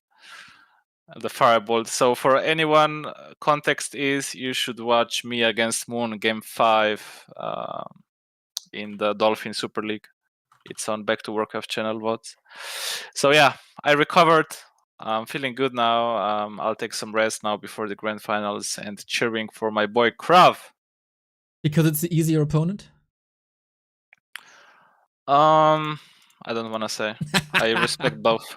Of course, man. I just want to tease you. So, yeah. Actually, I have one question, maybe not about strategy, because the regame can happen, so I don't want to pick that much, but you can give us the unique perspective of a pro player here. So it was mentioned on the broadcast that now you have a break, so like Jens needs to play versus Krav, and if he wins, he will face you again. If Krav wins, there will be, of course, some break, but not super long break. So from your experience, how important it is that you have this one long series of a break, so you can prepare for the grand final, but after all of those years of gaming, in your opinion, it's not that impactful. Like, can you tell something about this? Yeah, I mean, it depends on each player's stamina, I guess. For example, I'm sure Happy can play for 8 hours in a row on consistent 99% top level. But for washed up boomers like me and yourselves, a break sure does come in handy. For me personally, I'm kind of tired, especially since this is my second tournament today. So I can only speak for myself here, but yeah. It feels good to be able to rest now. Watch Krav and cheer for him. And what do you do in the break? Do you like just eat something? Do you lay down and watch the game, or just sit in front of computer and just watch the broadcast? Just get some food, maybe open a beer, watch the games. Just classic. Oh, perfect. Good luck in the final, Mr. Carson. Thank you. Yeah, I got just one question for you, because I was watching you play the series, and the 3 games that you won seemed to be a lot through like that Archmage harass, that dancing around you're talking about. I was wondering how you view like timings. Do you look at the sundial in game? Do you look at the actual in-game timer? Is it just intuitive that I need to run into his base to cancel his Hunter's Hall like you did the first 2 games? I need to run in now to cancel lures, cancel the Tree of Life. How do you figure out these timings? Do you have them sorted out on a spreadsheet, or is it just intuition? Pure intuition. I don't play with the game clock. I just go. I play the game. I feel like, okay, now is a good time to push. Okay, let's push. Because after so many games, you get a good idea of when to do what when. So and yeah, I feel like, I don't know. You guys can tell me probably. I feel like he forgot Hans Hall a few games. It was not normal timing, was it? First 2 games, I think it was on time. Yeah, I think Oh, the it first was? and then and then Oh, shit. springtime. The reason he went for that Archer thing was obviously because you got the cancel and his lures were super Mhm. delayed. So I think that was a reactive thing. But I'm pretty sure it was on time. Yeah, he was buying a lot of mercs, so like tag was later, right? So it could feel like that. Oh, okay. I for some reason I felt like his hand score was late. I don't know. Maybe I'm just early. So. Well, the intuition works out in the end anyway. So well Yes. played, and we'll see you in the grand finals, my dude. Yes. See you there, guys. Goodbye. Take care, buddy. Kraft versus Jens coming up. Woo, this gonna be interesting. Can Kraft switch up his style? Is he going gargoyles and worms, necros again? Did Jens watch the series? Can he kill Kraft before? It's a lot of questions, man. I'm very much looking forward to this. And what a story it would be if freaking Kraft comes out of nowhere into the grand final against his former 2-on-2 ally. And That would wins be 4-0. great. Yeah, exactly. 4-0. UD It will be in the Imba. newspaper that I'm going to buy tomorrow for my grandfather. Yeah, Krav, I think was already he was already hyped up that he got top 3, obviously, as he should be. This was a very stacked tournament, a lot of great players. I don't know what your guys' bracket prediction looked like, but mine certainly didn't look like this. And Krav showed up and he played fantastic. And now he gets to show us some more Garg Worm play, possibly. So I'm hoping for Krav. I mean, obviously, I'm a big fan of Jens. Obviously, we're in the NASA scene together. I like Jens, but underdog story is always great, you know? You just adopt I can give people when they're you the successful. unique perspective, if you don't mind now. So I know that Jens is a very experienced 4v4 player. He joined the 4v4 jungle late, you know? So he wasn't playing like golden 4v4 times when like Labyrinth was playing and all of those pro-Korean guys. But what happened, Mr. Neo, is like he has experience versus necromancers. Frostworms, he knows them very well, okay? So all of those late game tools that Krav is using, they're actually popular in 4v4. You know, they're actually good in 4v4, and Jens has a lot of experience with it. So definitely he won't be surprised by that. I want to give a shout out since Carson was talking about prediction. My prediction is ass. Carson's prediction is ass. But there's one guy who got a crazy amount of right calls. I don't even know if I'm seeing this correctly, but Azra, if this is correct, has every single game right. My God. How is that even possible? I don't know if that means he's really smart or has no idea. Like, how can or you just a genius? Yeah, how can you predict this Krav run over Pato, the Sonic run into the top 4 as well? Dr. Azra, this is mental. Well done, well done. That guy needs to get on some betting sites. Stat.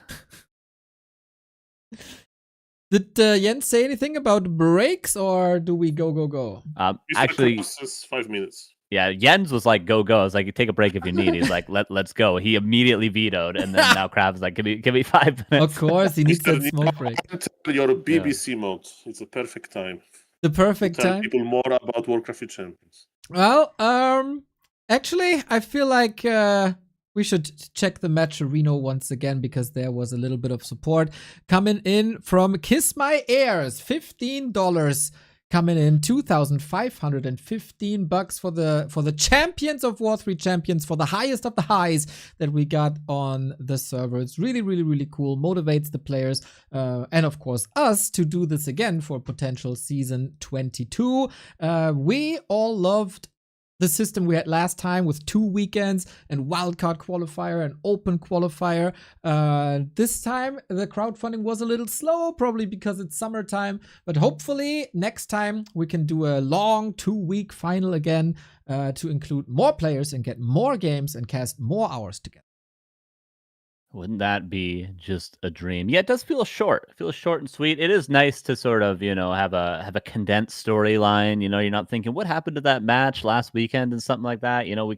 We can remember everything's fresh for us. The whole tournament's fresh. It's and it doesn't seem like it's been too long of days either, which is nice. But it is always good to have some long tournaments, some special formats. 2v2, free for all, maybe a direct strike finals. Who knows? Talk for yourself, Carson. I'm casting 30 plus hours in the past couple of 3 days, okay? And I love it.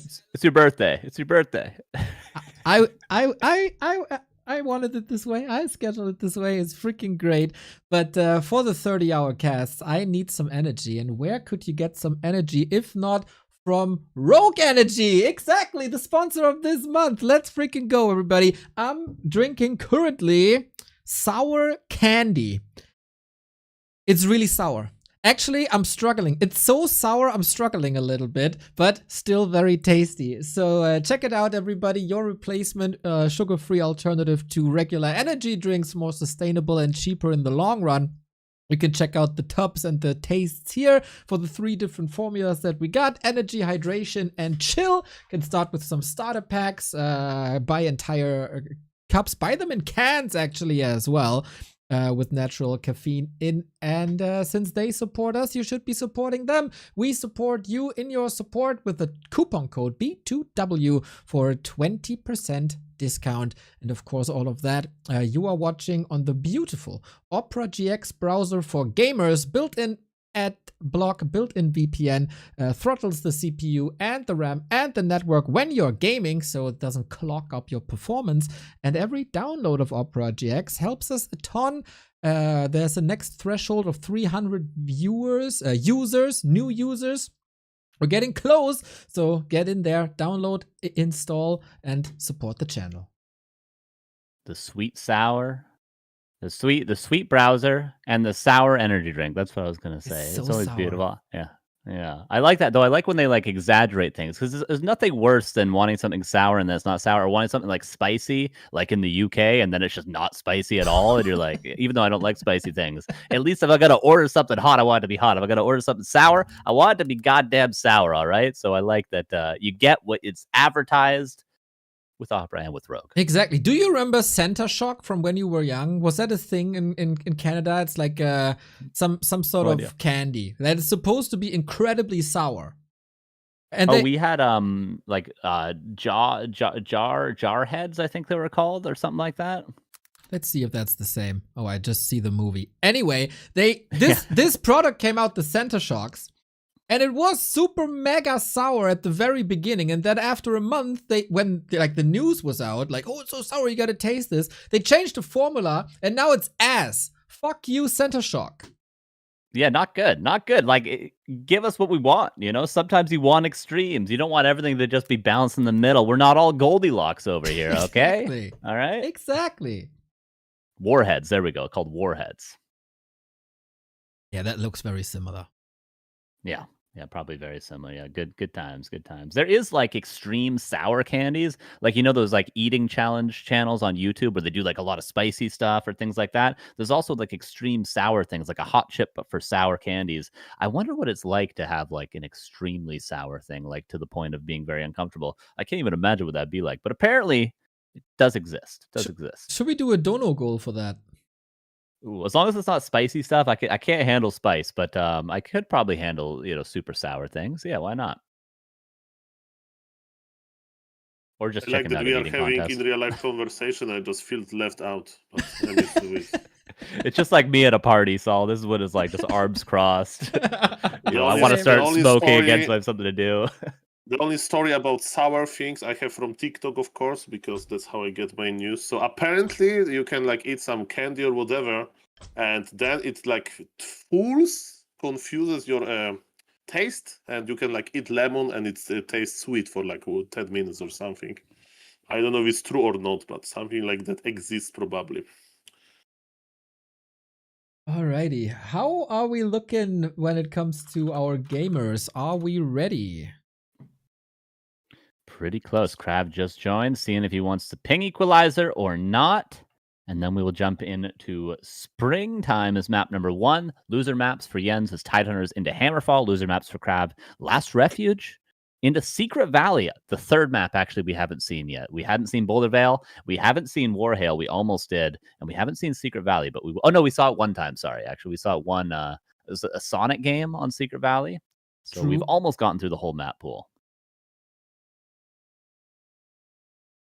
Okay, Players are getting ready. Me too. We're just waiting for Kraft's camera. Perfect.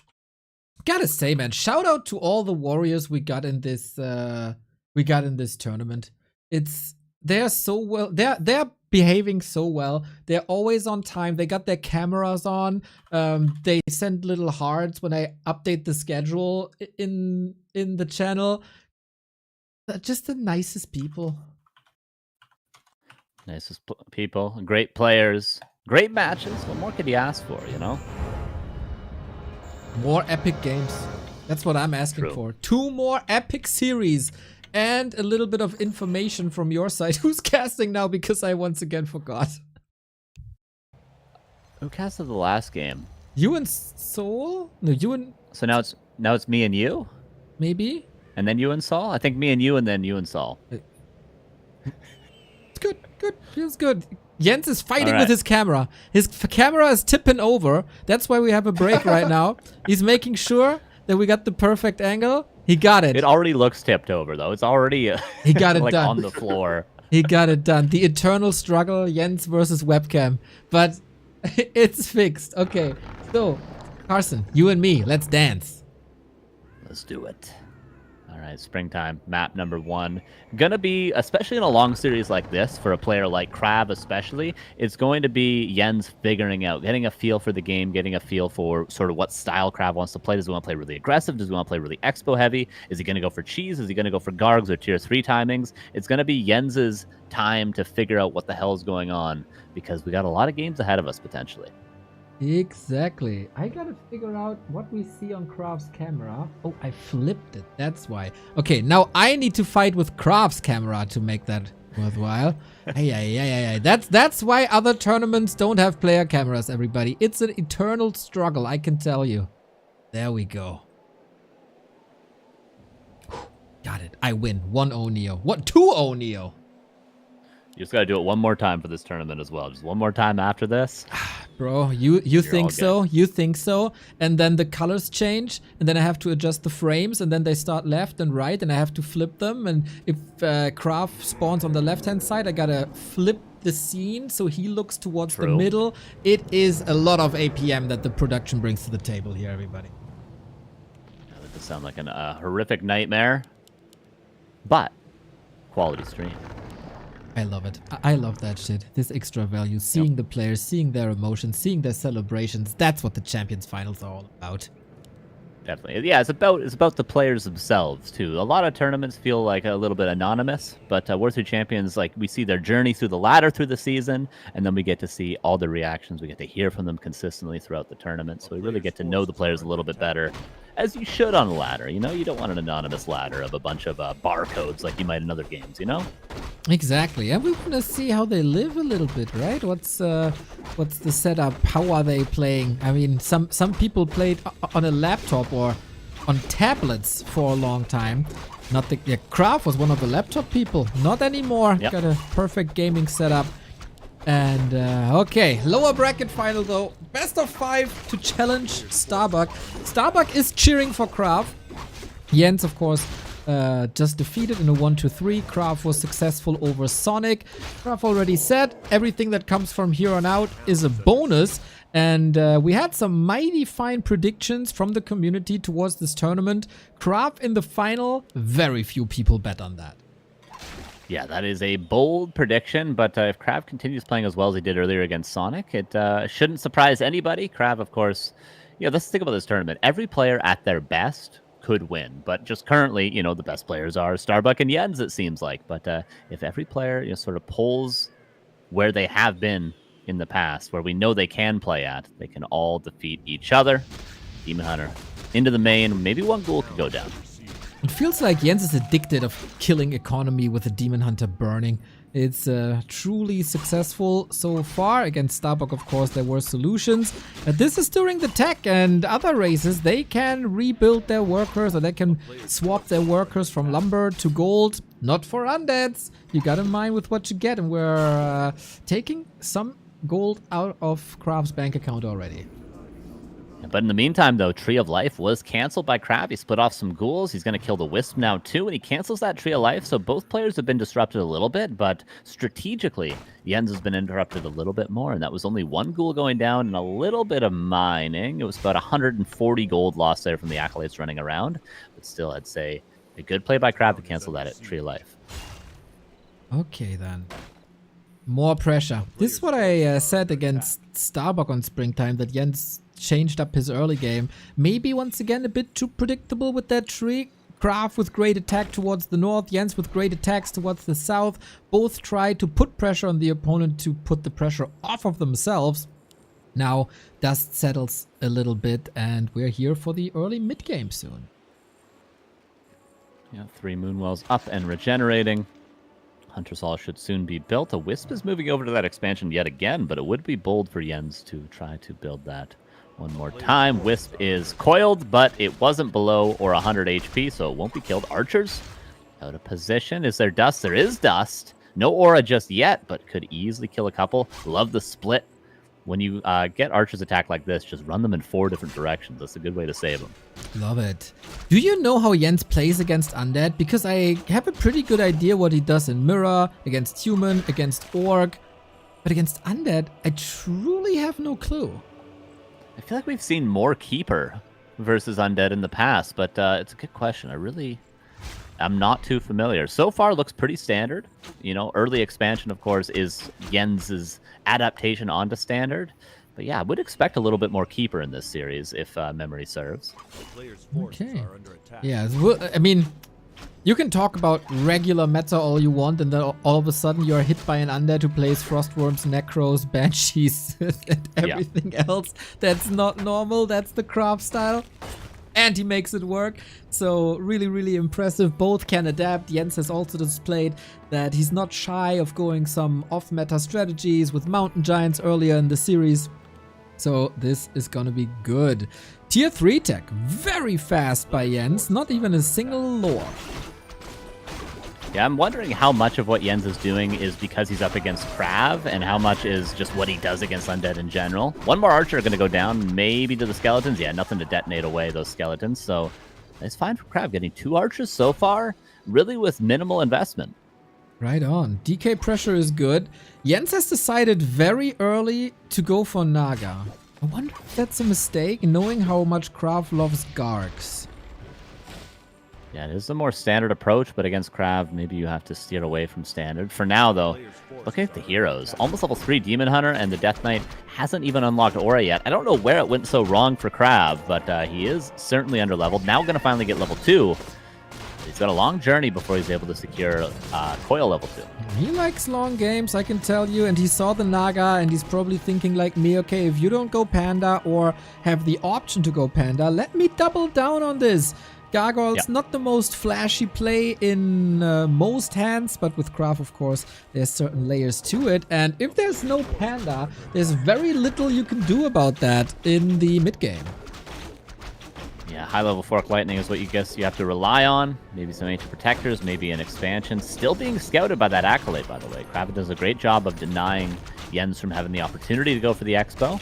And he's going to get closer to level 3 himself. Jens did secure level 3 Demon Hunter, and the Naga is creeping up quite quickly as well. I want to say the most efficient creeping we've seen from Jens so far today. He was under too much pressure against Starbuck earlier, but today against Krav, it seems like he'll be able to secure that high-level secondary hero, which could be so crucial. Gargs again cleaning up the upper right-hand side. Levels on Krav are getting better. Lich close to 2. On the other side, Demon Hunter's got to carry every single fight. It doesn't really matter what the unit composition is. Doesn't really matter what the hero composition is. The Demon Hunter will always be the standout. And having him on level 3 is quite fantastic. Definitely with that orb as well. On top of things, Krav going to secure this tracker here. Gets a ring +5. Not ideally what he's looking for right now, but can't hurt to have some more armor. Dreadlord 3rd. And not a ton of Gargs yet, but I certainly expect a lot more Gargs in the future. Stoneform and Frenzy at the same time. Krav's army, very small still.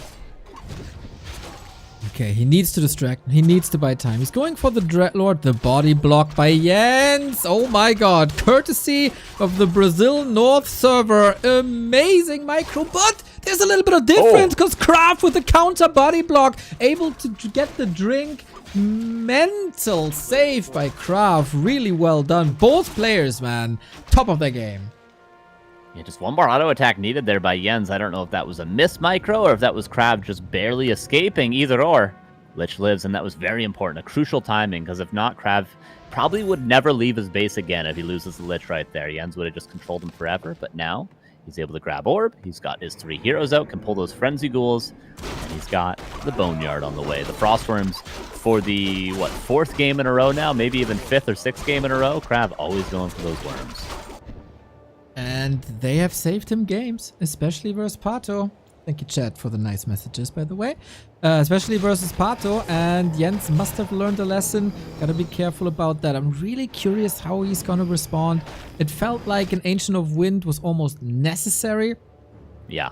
Sonic showed how brilliant that is.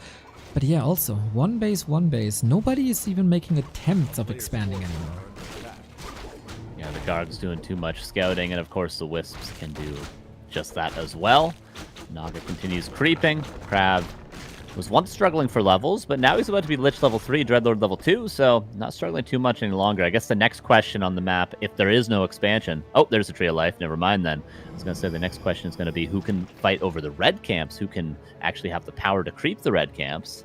But we'll see if Jens can first and foremost defend this Tree of Life. Players' forces are under The Gargs are in position. They don't see that yet. You get amazing vision, of course, with flying units. Oh, he's getting close. It is daytime. He should see everything. There we go. Can one lousy Dryad defend against 4 flying rats? Demon Hunter coming in. Going to try to at least kill 1 Garg, and he does pressure them off with the Orb now. Saves the Tree of Life. Ancient Protector coming up to defend them. But at least Krav is aware of the Tree of Life. Maybe a Sapper play. We saw Sonic go for them earlier.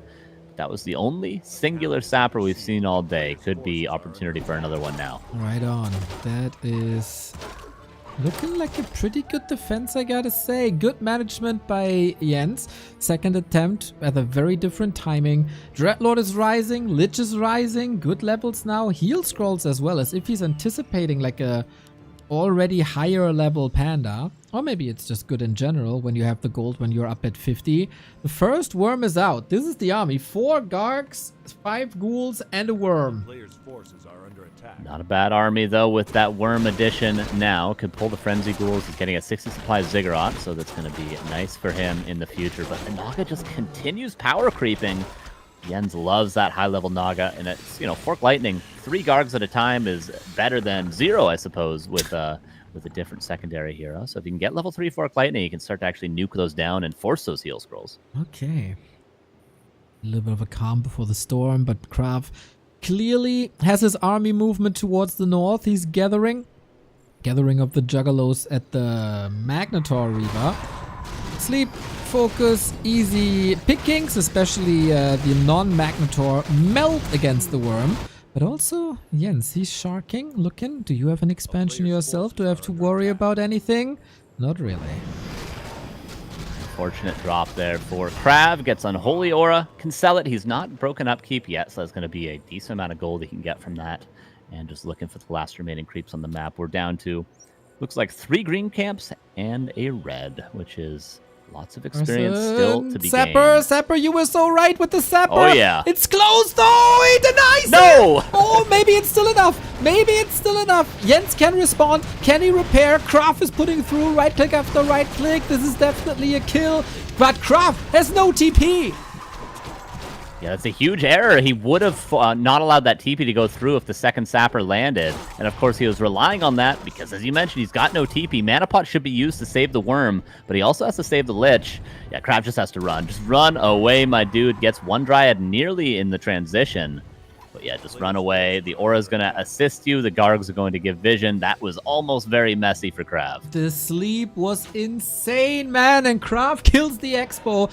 Got the reward. Maybe a little misclick here that he's not killing the worm, but at least the Lich is back to full health.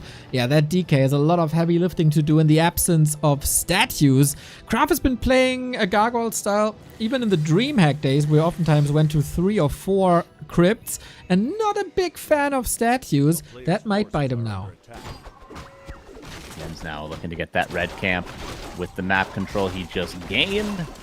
Krav has to go back home because he's got pretty much no lumber. He needs to at least send those ghouls back to harvesting. Should make up for that lumber deficiency in just a second. Red camp goes down. Endurance Aura, that's more like it for Jens. That is an aura he's happy to find movement speed going to be very crucial against this mass air army. Okay, another expo attempt. 3 times the charm. Ancient of Wind as well. But Graf is just running circles around springtime. And Jens seems to have a hard time following. Jens is, Graf is healing nicely with the stone form. That's another cancel. I can't imagine how this not. Maybe a couple mana burns can land. Maybe a Garg here and there could go down, but that Tree of Life is gone. Crab doing a good job. Does lose 1 Garg.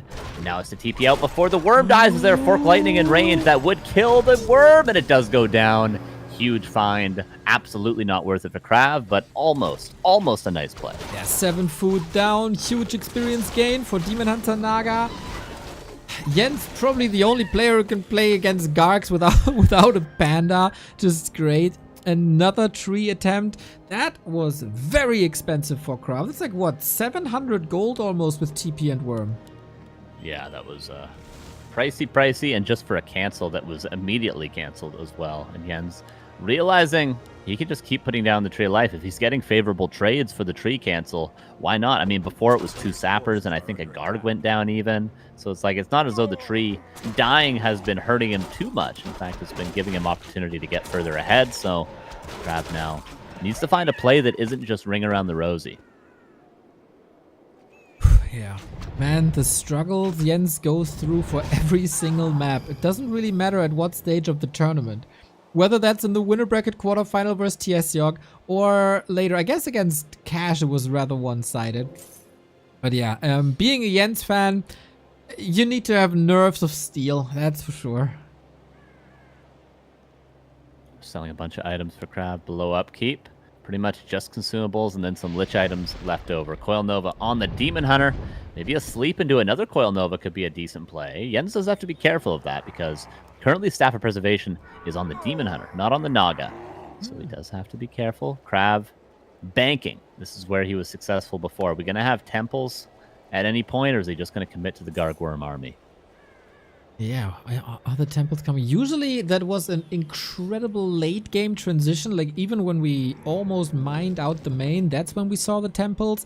Does he have the time? Longevity surely is with Jens. Better ultimates, better possibility to get another gold mine up. And finally, this tree sees the light of day.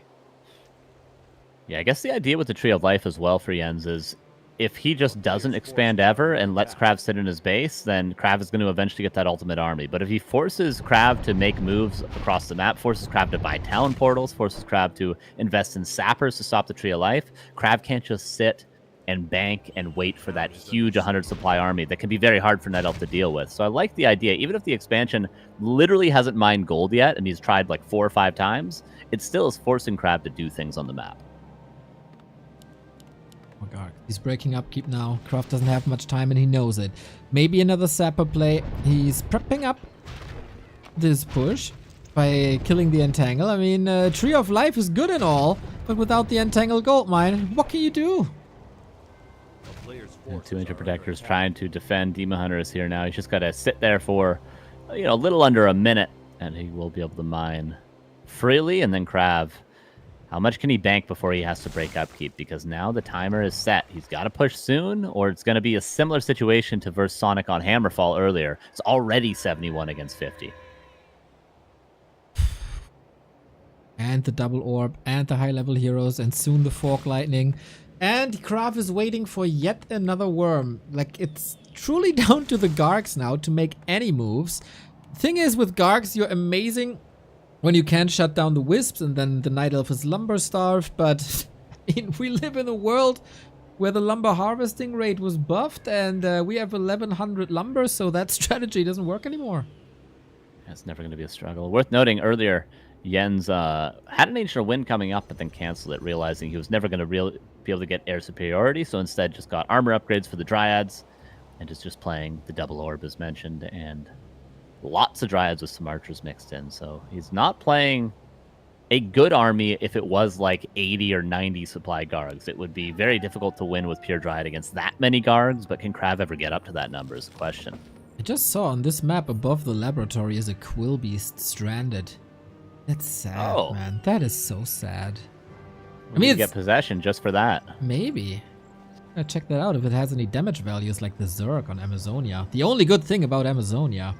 That was fun. Thank you, Bad Donkey, for the sub. 4 month. Much love. Alchemist Second third. one. Oh, interesting. Yeah, just for... I mean, you'd think Panda third would be the better play, but Acid Bomb also going to be great. Helps with the focus fire onto the Gargs in the air. Also can help focus down that worm a lot quicker, too. Wait, I always forget. Does Acid Bomb get disabled by Stone Form? No, right? That's a good... I actually have no idea. Carson, I you're here think for it the should. knowledge. I think it's a full cleanse. I think so. Like even Shadow Strike, I think, would be disabled as Happy well. almost 500 day streaming streak. Thank you, Deathly God, for the sub. I don't think Acid Bomb gets disabled. Maybe we'll find out that he does have Stone Form. He also got 3/3 upgrades as well, which is really nice. Crab really prioritizing those upgrades. Both players are going to be 3/3 this game as long as Jens queues up that third attack upgrade soon. It's mental on the worm. Mental. Thank you, Butt Crumbs, for the sub. Butt Donkey, of course, dude. How fast? How fast you are. It's insane. 2 worms and no talents here. Oh, Jens has to hold. We got 4 scrolls of healing. That is huge. Big fight coming in. Sleep now on the Naga, not allowing the Fork Lightning to go through protection scroll. First dry, gonna go down. There's a lot of Gargs. He can focus maybe 2 drives at the same time. Worm doing good damage against the Bears, but Jens seems to be holding strong for now. 60 supply, though. A lot is dying on the Night Owl side. Supply's still even, Neil. We would love to see a mischant on these Gargs now. Alchemist falling soon. He is very tanky. Can he clean up the Gargs in the air and free the Dryad so they can attack the worms? That must be the game plan. Demon Hunter still has Invo Potion. So does the Naga, standing tall. 10,000 damage. But the nuke! Nova, Invul, Coil Arm was already up in the air. Jens 55, Kraft 50. And there was 3 out of 4 heal scrolls gone. Huge fight for Crab. Did not expect it to be that close. At the end of the day, Demon Hunter, very, very low. Not a lot of Moon Wells left, but Wellspring working. Staff out. Demon Hunter needs to get to those full wells. Main bases are out, by the way. This is a true all-in from Crab. Alchemist will die only on level 1. Was about to level up, but luckily dies on level 1. Level 4 on the Lich. Naga now the focus target. Gotta be careful. Potion of Vulnerability needs to be used, but Staff out, just barely holding on to these heroes. This is a crazy fight. Can the Demon Hunter kill something? The answer is no, but it's not enough. Jens running out of Kraft running out of units. Jens gets the W. What a hell of a fight that was to determine map number 1. Jens takes the lead. The start of the series, let me tell you, like there was so many weird developments. Like definitely, Kraft found a good partner, you know, for his dance with the weird units, and Jens answered. You know, the game was going back and forth. This supper play, you know, like when Kraft went deep without an expansion, without the TP and so on. But at the end of the day, Jens was efficient enough. Hell of a fight. Hell of a game. Love to see that you can play Gargs and be entertaining as well. I've been here many times and casted Garg games, and it takes forever, but not with Kraft, man. Everything with Kraft is entertaining. Yeah, definitely. And nicely played from him. He was very aggressive. He tried to make some plays, but unfortunately, you know, if you're going to make a lot of big plays like that, you can't just be, you know, less efficient the whole time. You have to get the upper hand in those trades, and that worm loss, the sapper whoopsie doopsie, letting the TP go through, and just a couple of other times wasn't as clean as it needed to be, but the ideas were there, right? And the opportunity at the end to win that fight was absolutely there. The supply was dead even as it went down from 80 all the way to 50. It was very close, but there was an expansion up for Jens, and Krav can't win with just worms against Dryads, unfortunately. You do need Gargs. Kraft took a little break, as of course all the players can take breaks whenever they feel it's necessary, and after a game like this, maybe it's the time for it. So whenever Kraft is back, we're gonna have an opportunity here. Thank you, Young Fang, for gifting us up to Garg Slayer. That's maybe Jens's new nickname after this game. Yeah, who needs a panda, apparently? Just high level Naga, couple orbs, and the Alchemist at the end, Acid Bomb. You know, you don't see the direct impact as much because it's such messy fights with mass air, but I'm sure that's added a lot of damage to the entire army. That's the one thing about the Panda compared to the Alchemist is, yeah, you can use Drunken Haze and it, maybe slows down some of the DPS, but if Acid Bomb hits the group of Gargs and everything is attacking those Gargs, that adds a huge amount of damage to both your heroes, all your Dryads. It does have probably more impact on level 1. Also have a lot Yeah, of... definitely. Yeah, in those games, we are going to observe a lot of exotic mechanics, as you guys mentioned, about Dispel, right, with the stone form. I feel like Carson is right? Nope. That you can Dispel literally everything. Carson is not right about Acid Bomb on Gargs. I'm not right. No. Really? Okay. Has it been tested? It's been tested. All right. Pishna, News to me. I've never... Pishna in the chat said it. Wait, where is it? Acid Bomb doesn't get dispelled by Stone Form. Damn. All right. Yeah, it's not an interaction I've really seen, or at least not too often. But yeah, oftentimes, obviously, it's the haze getting dispelled, but the haze is dispellable, so that makes sense. I'll check it right now. Oh, not trusting Pishner. Uh-oh. Okay. Well, you do the research, Soul. I do the thank yous because holy moly, people are contributing. Love to see it. Thank you, Globe Trotsky, for the big 50. My customary $50 for W3Champions. Keep it up, Kings. Less than 3. That is freaking fantastic. Randale Ralph with the 20. Amazing. Clemente buying the Undead profile picture. And my favorite dono message. Antonin 1078. Neo, happy birthday. Soul, cool accent. Carson, marry my wife. Done. Ring is sent in the mail. I feel left out again. Okay. Why? They said Soul, cool accent. Yeah, and then Neo and Carson, welcome to my family. So. There's a subtle difference there. Soul, do you want to be part of my family? Tell me more. Do you want to cast a wonderful Night Elf versus Undead game with me for hopefully 40 minutes and more? Yeah, I'm ready. Let's That go. sounds amazing, and yes, I see that Ghoul is crossing the map, Neo, so better change your scene quickly. I did already, Soul. When you give me that information, I can adapt. So far, we haven't seen a single Ghoul pull, but now that goddamn Baron is in chat, obviously Krav does this toxic strategy. Okay, toxic, you may say, and look at this. Jens is reacting with 3 wisps already. He wants to face the Ghoul pool. One of the wisps got ensnared, and the wisp is actually dying. Not really. Now Krav is like a tennis, ball in undead court. You need to get the aggro on the Ghoul, and now the wisp is here, but the wisp got ensnared. It's a double trapper camp, so it's not that easy. Look at how much lumber actually Jens is losing in this process. It is so hard to deal with the Ghoul pool. But ladies and gentlemen, the Ancient of War finished. What about the Wisp? The Ghoul, don't be cocky, and the Ancient of War is taking revenge. Attack the Ghoul once. But the Ghoul pull is unsuccessful, but Neo. Yes, pulled 3 Wisps early game. That's a big game changer. At least he didn't lose them, and he doesn't lose the Ancient of War. Oh, maybe he's losing one now that I cast a cursed it. Goddamn Troll Trapper, wearing the name for a reason. Ogre Mauler still has a mission, needs more repair. Good for Jens, I guess, that also Krav has basically no lumber income. And I think he salvaged this. Night Elves of the world, take notes. That's how you play against the Ghoul pool. Easy.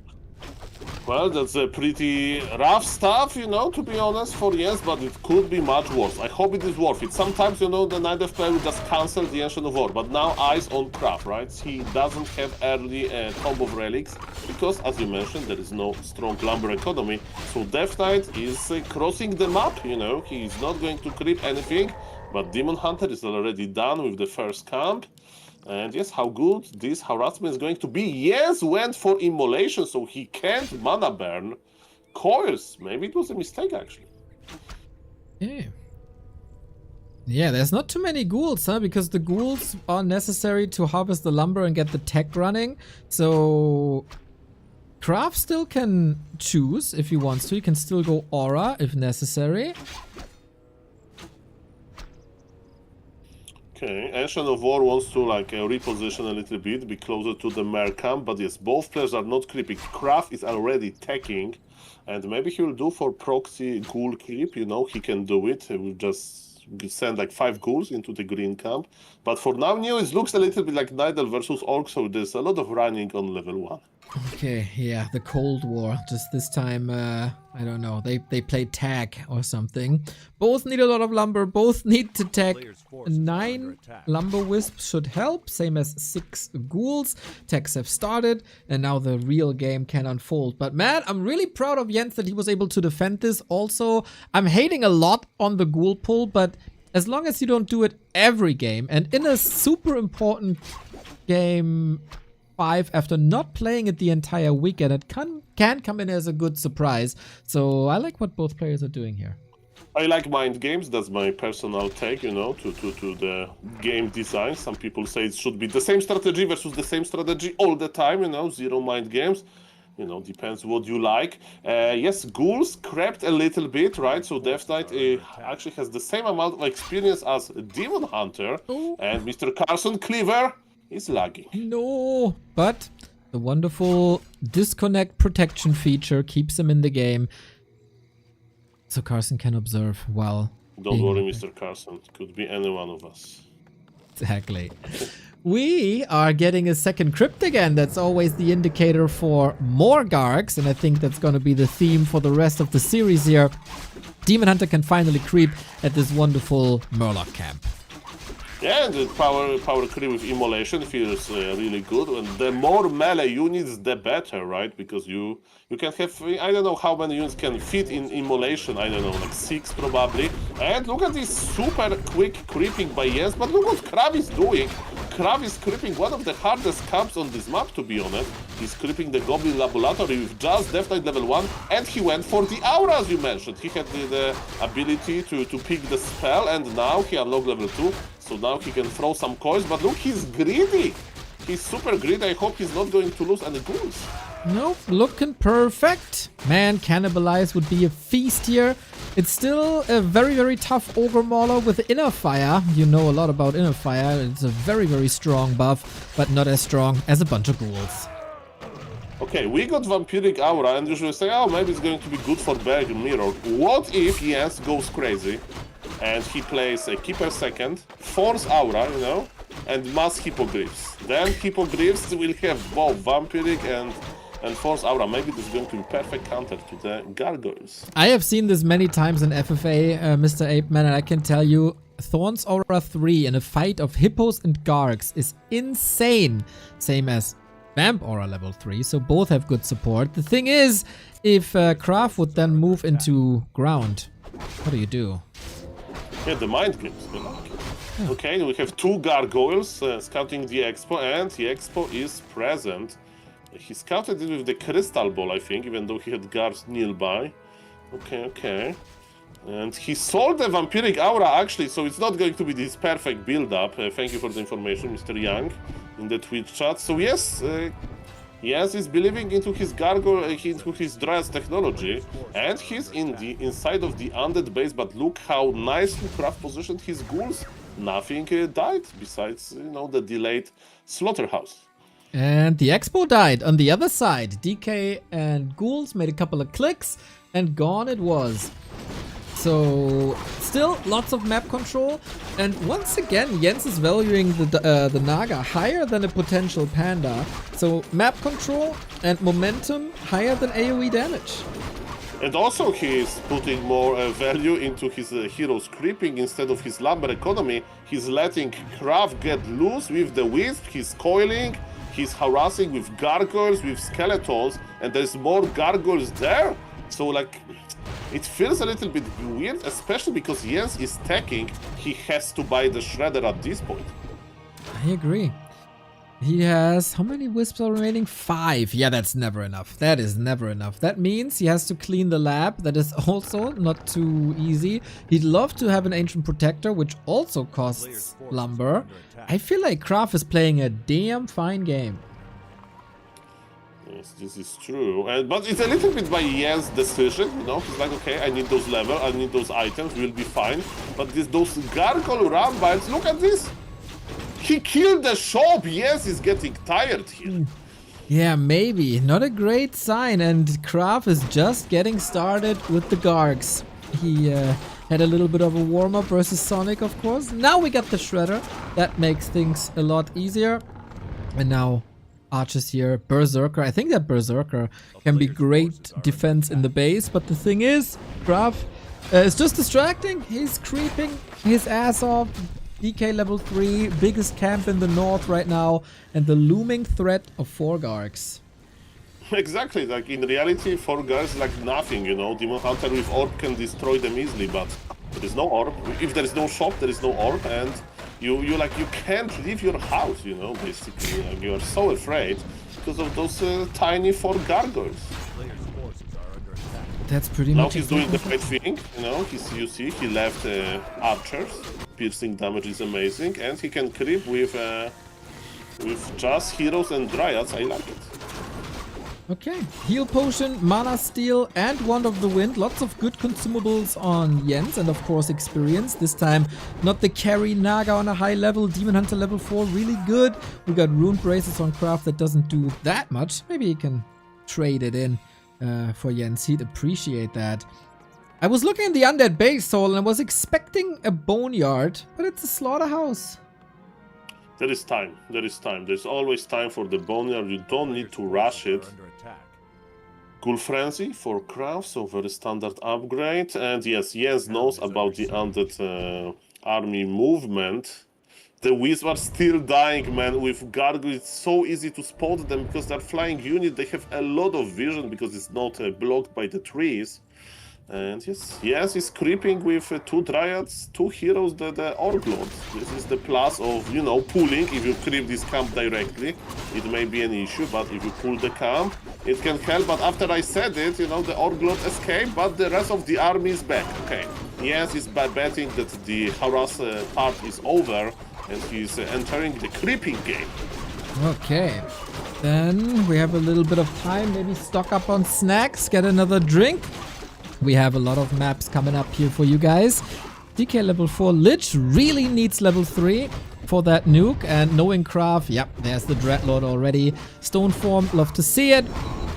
Bear form ready, and soon this Shredder will be safe with the AP.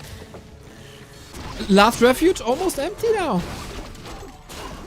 Well, and now we have a question. We know that Kraft can sit on one base and make crazy unit composition. Let's see what Jens will do about that. I'm checking the experience on heroes.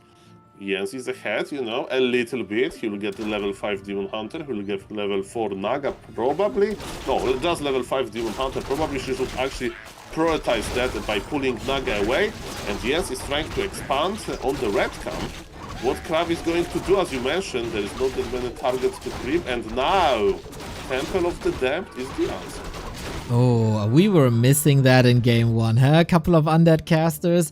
That's a good amount of spice in this matchup, and it's even double Temple of the Damned.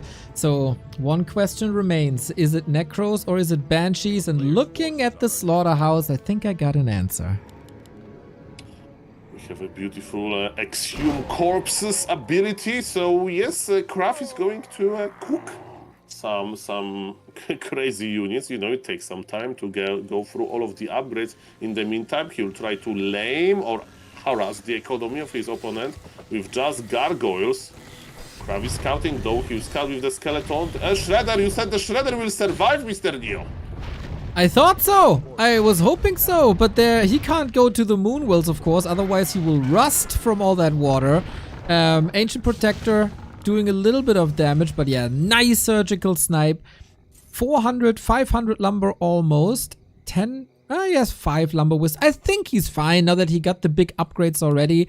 Another tree up the high ground, and Kraft scouting is on point. Yes, but Demon Hunter has orb now, right? And he's going to make it expensive. One gargoyle already fallen. There is the rest of the army. How many gargs will die? So far, 1, but they are pulling back, and expansion for Jens will go up. The question is what Kraft is going to do about this. By the way, just about the Shredder, right? as you can see, one Ancient Protector is not enough. I will be bold enough to say that 2 Ancient Protectors would be not enough. But you know what you need to do in like games like that? I know it's hard to do, but I always recommend stuffing your hero back, you know, either with Staff of Teleportation or with Staff of Preservation. If Demon Hunter is with the Orb, if Naga is with the Orb, you can immediately start attacking those gargoyles, and maybe then Shredder can survive. As we can see, it's not that easy just to make one tower. Very much agree. That is necessary. Love to see that Jens is scouting everywhere. He had an illusion on the Naga, and you know, with craft being so tricky, you always have to calculate every possibility, and like Doctor Strange in the Marvel Cinematic Universe. And that Naga was scouting his own expo, the Red Spot expo, just to make sure that craft is not up to any shenanigans. It's very true, and you know, he's like, okay, Kraft, you can make your Necro Wagons, but I will have the gold advantage. And there is a new Shredder, Mr. Neo, because Kraft has big lumber needs. Very good. Yeah. Players' forces are under attack. And Now, Jens has big lumber needs. Yep. I understand you. Coil Nova on an illusion. He wanted to prevent Jens scouting the Necro, and now he knows. Mountain Giants against this. MGs against Necromancers. This is new. So, you know, Kraft said that, you know, just different flank, 1-2 Fairy Dragons, you know, in a good position. But maybe, you know, Neo, it was a bluff, you know. We can't blame Kraft to finding his strategy, and he didn't want to hurt me by saying so. I can't answer to your question. That was a stupid question. So maybe actually that's the real answer. Maybe actually needs MGs versus Necromancers. Who knows? Soul journalist, man. You would never ask stupid questions. I know you. Otherwise, you wouldn't be here on the broadcast. Thank you for the pressure. Of course. Every time I see Mountain Giants, I have this picture in my head. One person did a modification of a Mountain Giant for me once, where a Mountain Giant can pick up a glaive thrower and it turns into a rocket launcher. That would be really good against the glaive throwers now. Against the guards. Actually, I remember actually, because now we have time, guys. Like, we can agree that we have some time. Actually, I have a funny story, okay? Are you ready? So of course. There were 2 events, and Mr. Neo, you are part of those events, okay? So Blizzard, there was this rumor there will be this relaunch, right? Warcraft 3. So this like patch 2.0 with the classic HD, like different graphics a little bit. And Neo was a fresh member on my Discord, you know. So Mighty Neo, the godfather of Warcraft 3 scene, joined the Discord. And I remember when, you know, there was this big rumor that it's going to happen.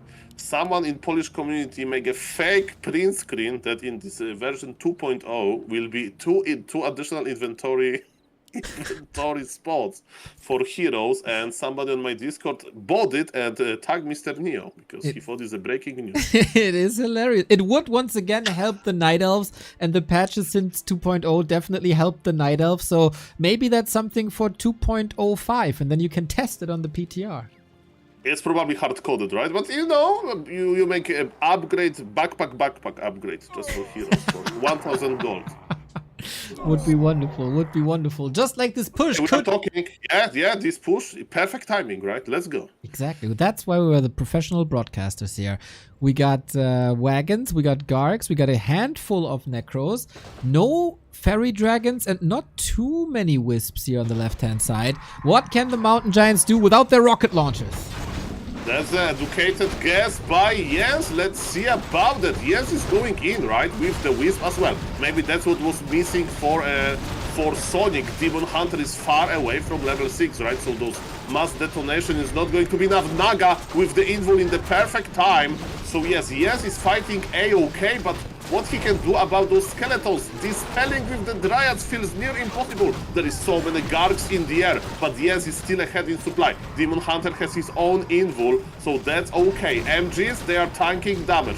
One of the last bears goes down. And man, are Necromancers imba?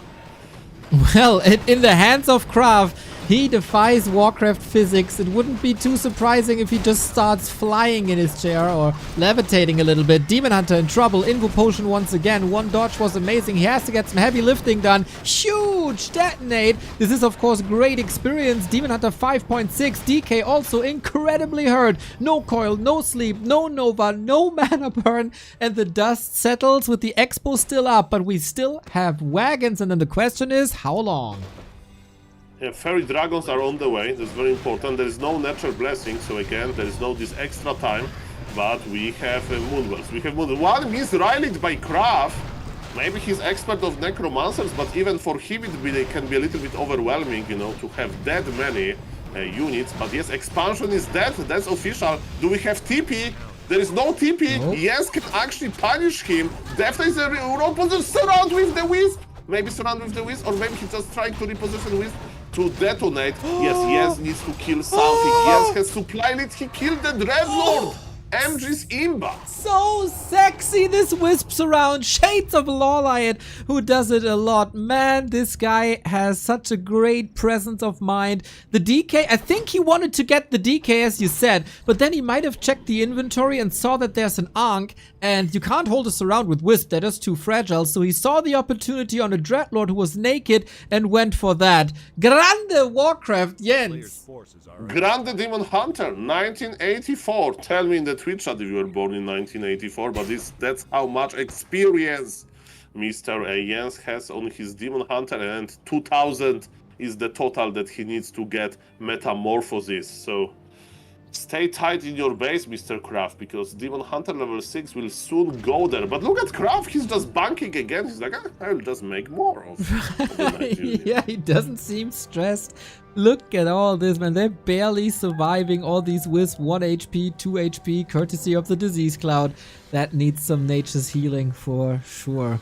My god. Jens so close to big level ups. Closing in on 6, closing in on 5 on the Naga as well. No third hero this time. Jens is playing a wonderful defense. Was this just an one all-in? Apparently not, because Kraft is still in the game. But for how much longer? His main base will be empty soon. Yeah, I'm just looking at those low HP Wisps. Can you show them in the Night Elf base? Like, it's because of the Disease Cloud, you know? So I never saw that many low HP Wisps, but they just went through the cloud, you know? And that's their state. forces are under attack. But don't worry, guys. Night Elf units are regenerating during the night. So That's right. the Wisps will be healthy soon. And even the buildings, like Ancients, they regenerate during the night. Free repair. Now, Exactly. Kraft unfortunately has no lumber anymore. He has 1500 gold, but he can't really spend it outside of items. Jens, in the meantime, we're mining out. Main bases will be empty in a second, and then the big journey begins. But Kraft doesn't really care. He just slaps down a boneyard.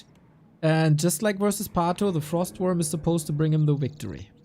Look at this low HP Wisp. He wants to like he wants to have, you know, good time regenerating HP, and Shredder is attacking him. Look at this. No. Sorry, but they're camping. So look at those Wisps. No, maybe he wants to give them time. No.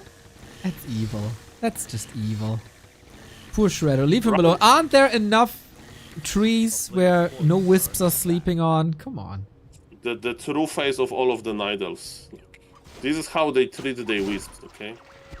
Yeah, they always say like they're the faction of nature, right? But then they're eating trees the entire time. They're buying Shredder left and right. Mountain giants carelessly rip trees out of the forest. They might be lying.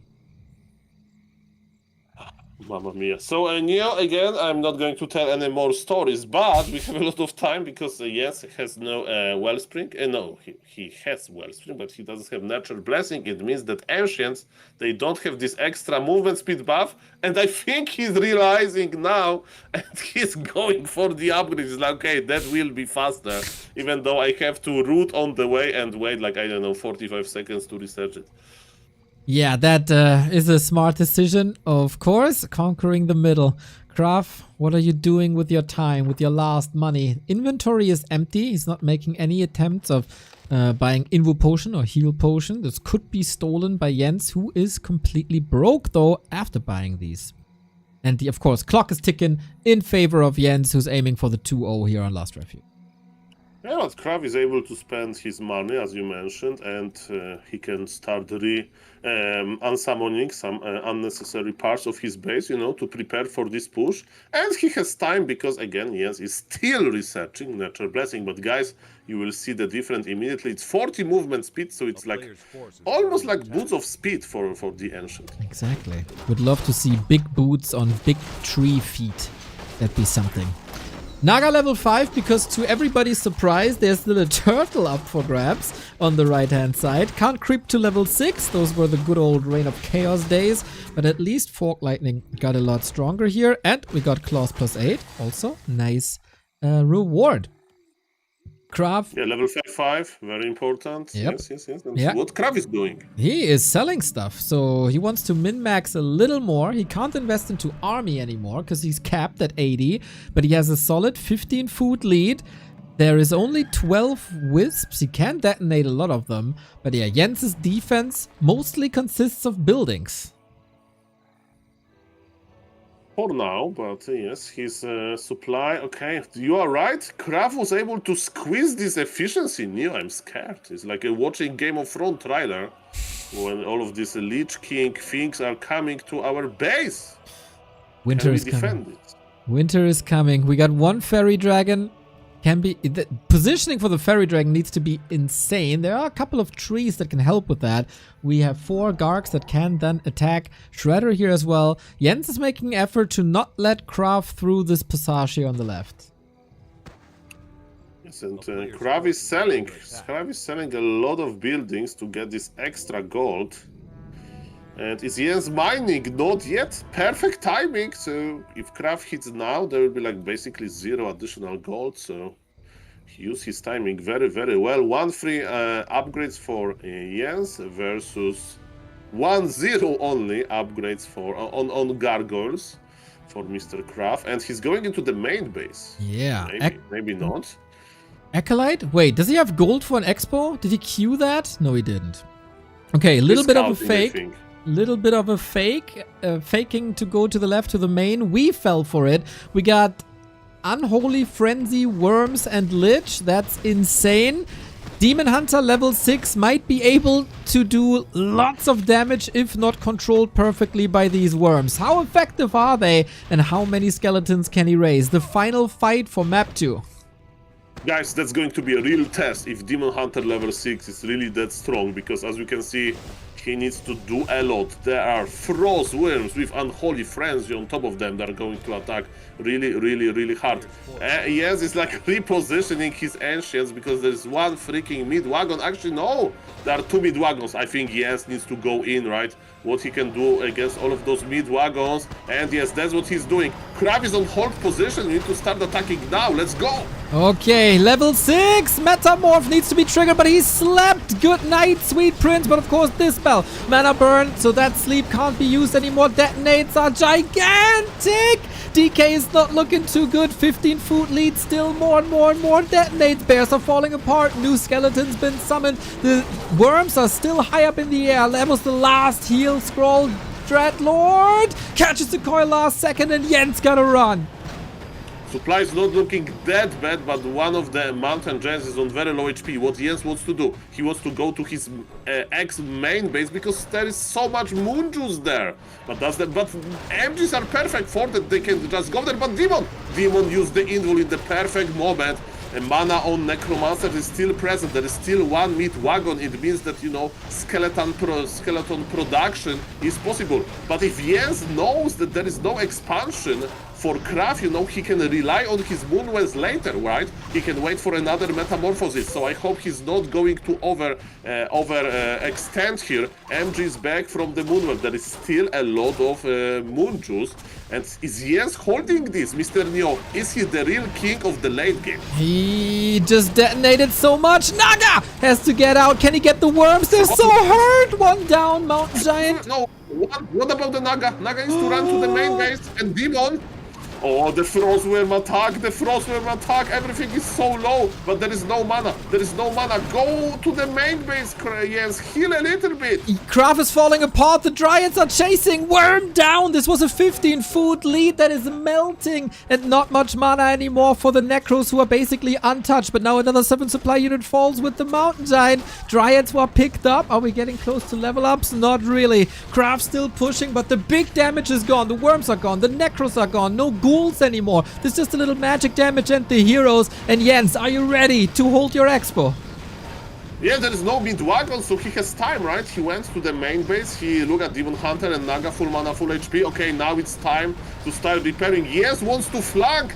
Crab was right, the flank is here. Naga got level 6, it's going to be Tornado. That's very unlikely. He went for the mana shield, and he's actually skilling mana shield. Demon Hunter is going in on level 7, Neo. This Demon Hunter is a beast. And ladies and gentlemen, 20 or 10 supply down, yes, was. But with the heroes, with Demon Hunter level 6, he was able to do a miracle. I would never expect that. Oh my god, the Chilean wall is standing tall once again. How is he doing this? Crop is down to 27. Cripple on the Demon Hunter over and over. Nova, he's trying his darnest. Invuln! The Dreadlord lives! Oh my god, does he have the damage to kill the demon here? Staff is ready. Nuke! Lich! Down! Dreadlord follows! Double kill Jens! The man is insane! GG! And Jens takes the 2 and the O. Holy, that's what we expect to see from these two. That's what we expect to see from Krav. Eventually teched into the Necromancers and honestly gave him his best chance of the 2 games at least. That was very well done. Thought that was an impossible hold for Jens, but somehow he always finds a way, man. That's really his trademark. It's just barely finding a way to hold. Is there an ice cream truck right now? In your head, maybe. There is an ice cream truck outside. Man, there it totally is. How is Jens so calm and collected in his chair? Like, how is he not jumping through the roof in excitement? Like, I almost jumped 5 meters up, but there's like steel above me basically, so I shouldn't do that without hurting my head. But goddamn, Warcraft is the greatest game of ever. What I like about the last fight, you know, I was like, okay, this Demon Hunter is super red HP. Is the staff on Naga ready, you know, to staff him back to the main, like, which is an expo, and then pull back. And then in the same time, in the Jens head was probably, oh, I will just kill Lich and Dreadlord. I don't need to worry about staffing my demon. I have a perfect damage output here with the Fork of Lightning. That's years of experience, man. I would just be scared now, just staffing the demon back, but no! You need to master. Demon Hunter is like Lamborghini, okay? Very fragile, but can go really, really fast. Real. How does he always do it? Carson, do you need a break to get ice cream? I was thinking about it, but I think it's past. I think it's too far. I missed it. I should have Bring ran some out for my me door. on birthday. Wait! Yeah, but he'll be back. The ice cream man's always back. Unlike my dad, the milkman, he never came back. But the ice cream man, he comes back. I can always rely on the ice cream man, at least, you know? Since you live on an island, is it like an ice cream boat? Yeah, you know, you could say that. You could say that. You go in the water, deliver ice cream. It's a more efficient route to deliver because you can go to all the different islands, right? You're not just restrained to one small island, right? You can go to everyone else. You can go to all the docks as well. You can go to everyone, you know, everyone that's anchored in the middle of the ocean, knock on their window. You freak them out a little bit. It feels like it's not the first time you thought about stuff like this. I love it. Oh, yeah. Guys, I'm incredibly exhausted. Would you do me the honors and cast the 3rd game? Yes, sir. Absolutely.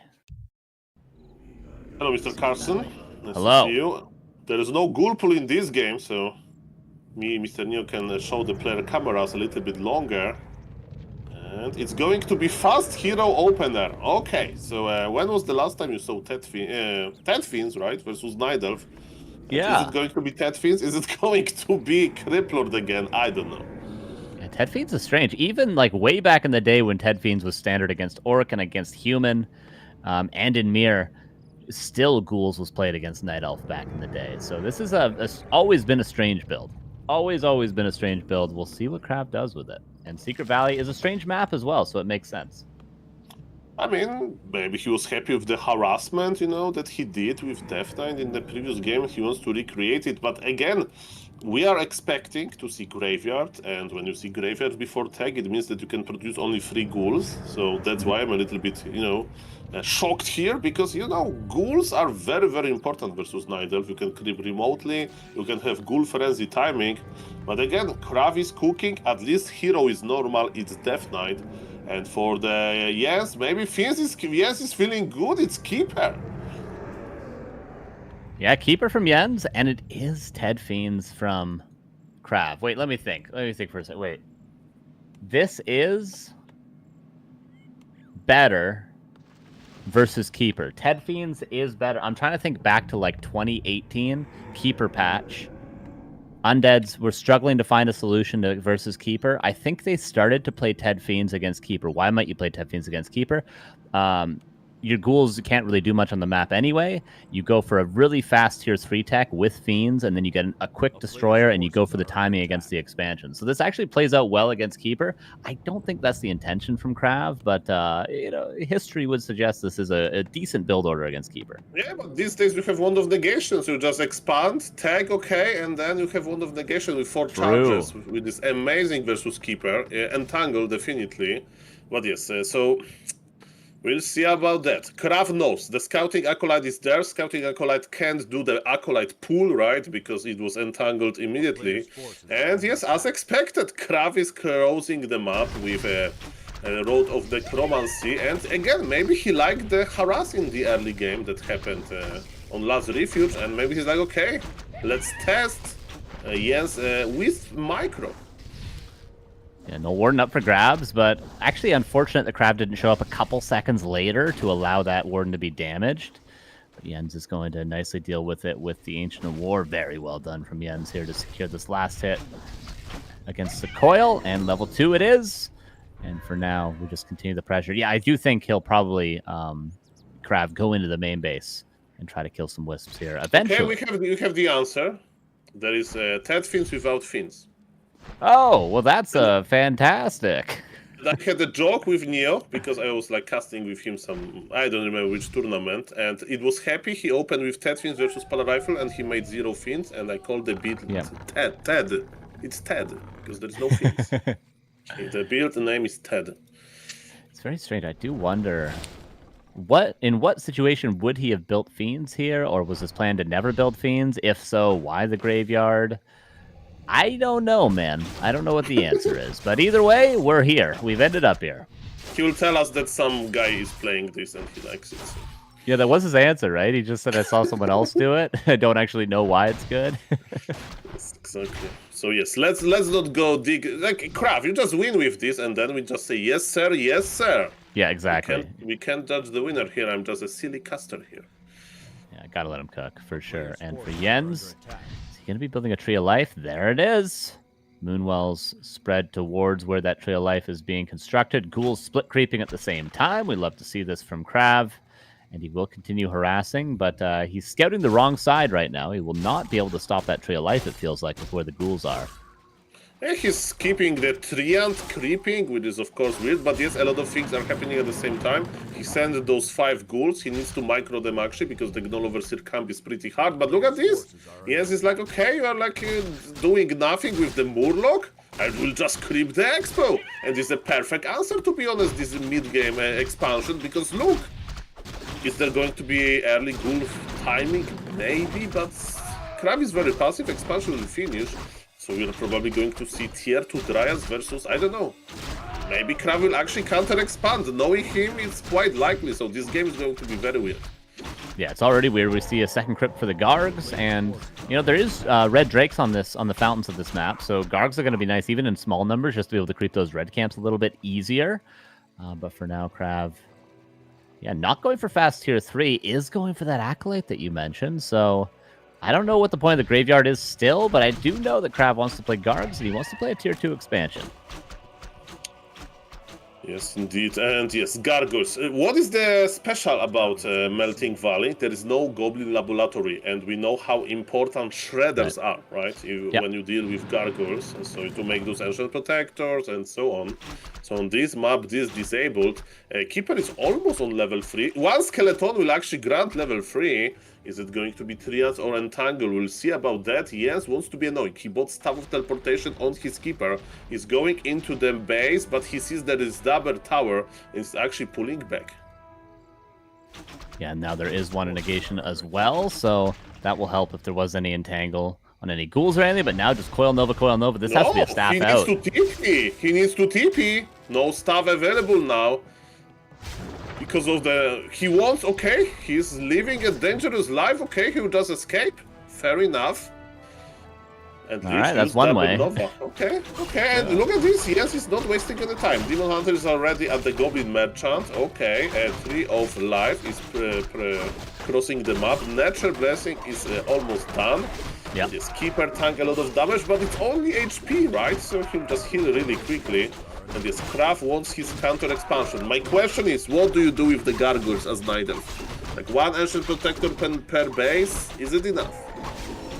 Yeah, with the fast expansion like this, it's always fun to see just pure mass archers. I feel like we don't see that enough against guards. I mean, archers, you know, they kind of counter everything. I mean, except for Necro Wagon, that would maybe eventually be a problem. But against just pure guard, if the hero levels aren't crazy, which currently they are not for Krav, can just play archers versus it, but for now, Jens keeping it relatively standard. One thing's for sure, though, he is not going to have an elegant second hero versus Mass Guards. Maybe this is the game where he has to play Triple Ancient of Wind. He's got a quick expansion, and he's got no Panda or Naga, so I think wins is definitely warranted here against the Guards. Yes, I would like to see this as well, especially with the Vampiric Aura that we sadly don't have in this game. Yeah. And yes, so far Kraft used his Gargoyles for creeping. He knows about the expansion. He has a skeleton now. But he's a very passive Kraft, and let me tell you, in the previous game he was doing a lot with those Gargoyle Rambis, so I'm a little bit surprised that he's not trying to recreate this.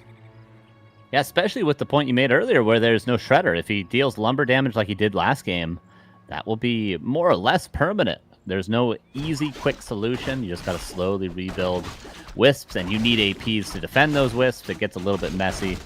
But for now, Jens able to creep up to level 3, but Crab able to creep the shop. Doesn't lose every single ghoul, but he nearly does. One at the end, unfortunately. But gets a 1 mana stealing and gets some nice levels at least.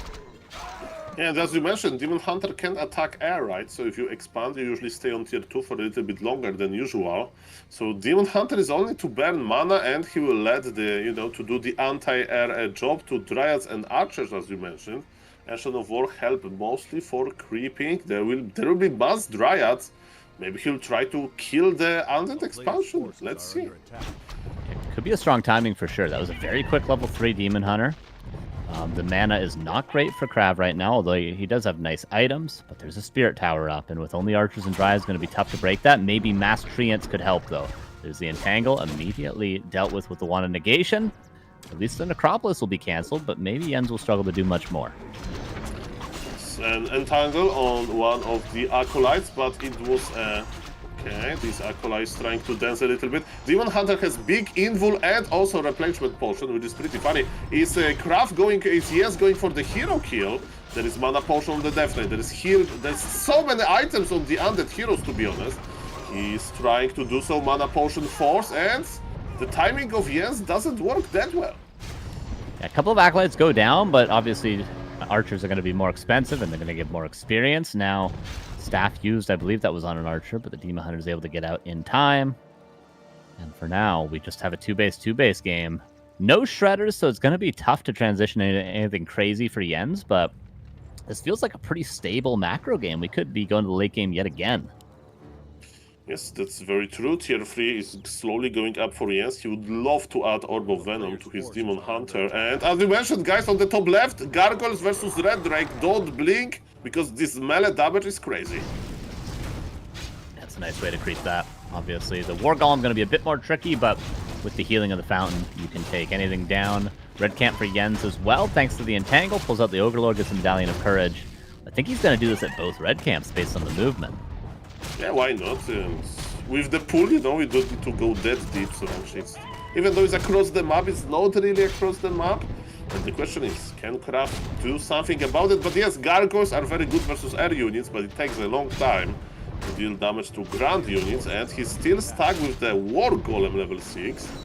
But now, will probably cross.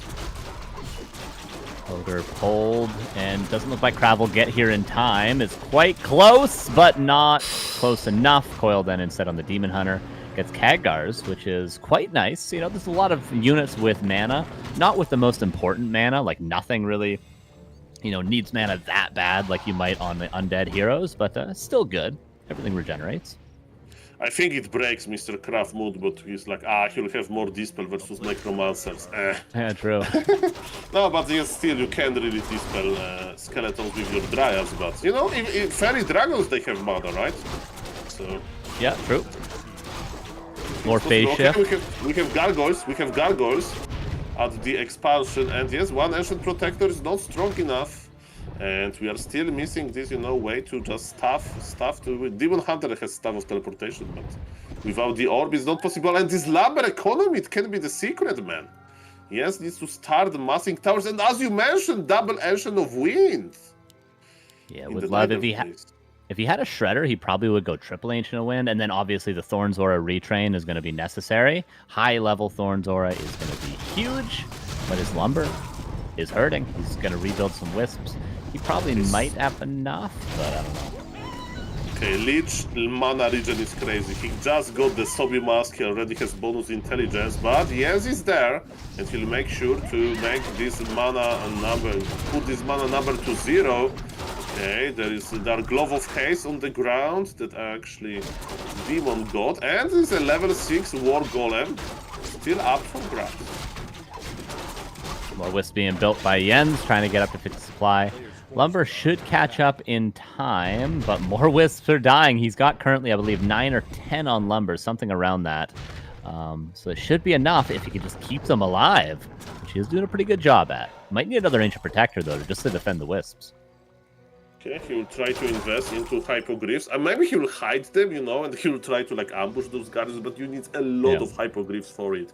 That's an issue, right? And then if you don't transition into Hippo Archers, you can end up with the dead supply, and Mr. Neo is pointing out, Kraft forgot to remake one Acolyte. He's not mining in a full capacity at his expansion. Yeah, 1,000 gold difference, and that will continue to grow now. I wonder, yeah, because if Krav managed to see the double Ancient of Winds, he could just camp them and pick off the Hippogriffs one at a time as they come out. And he could do that for a while, honestly. It'd be difficult for Jens to defend that play. And then Krav will always have air dominance. But for now, Jens needs to think about upgrades. Needs to think about maybe a third hero. A Panda for Drunken Haze could be good, or the Alchemist we saw earlier. And of course, the Thorns Aura retrain I'm still waiting for. And Nova connected into the Wisp, and yes, this Lumber Economy, man, that's so sad. But yes, let's count the Hypogryphs. I see 4. 2 more in production, there will be 6. And, you know, maybe Gargoyles will have a problem with it.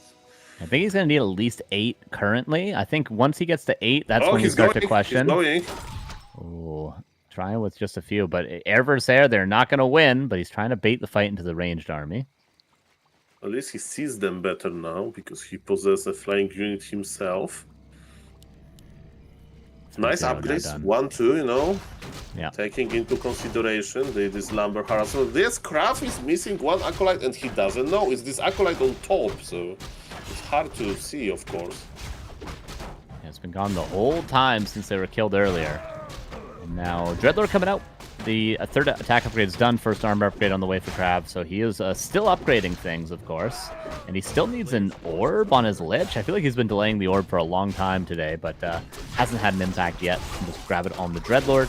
Some more Gargs. Krav knows he just needs more and more and more Gargs. That's how he wins this game, knowing that it's going to be a Hippogriff counter for Jens. 1 bear also for Jens for the Roar is very necessary.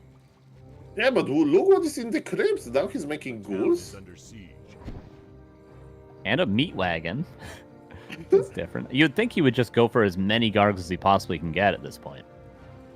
Yeah, but he's like, okay, that's what Jens would think, because as you, Mr. Carson, yes, he's a very smart man.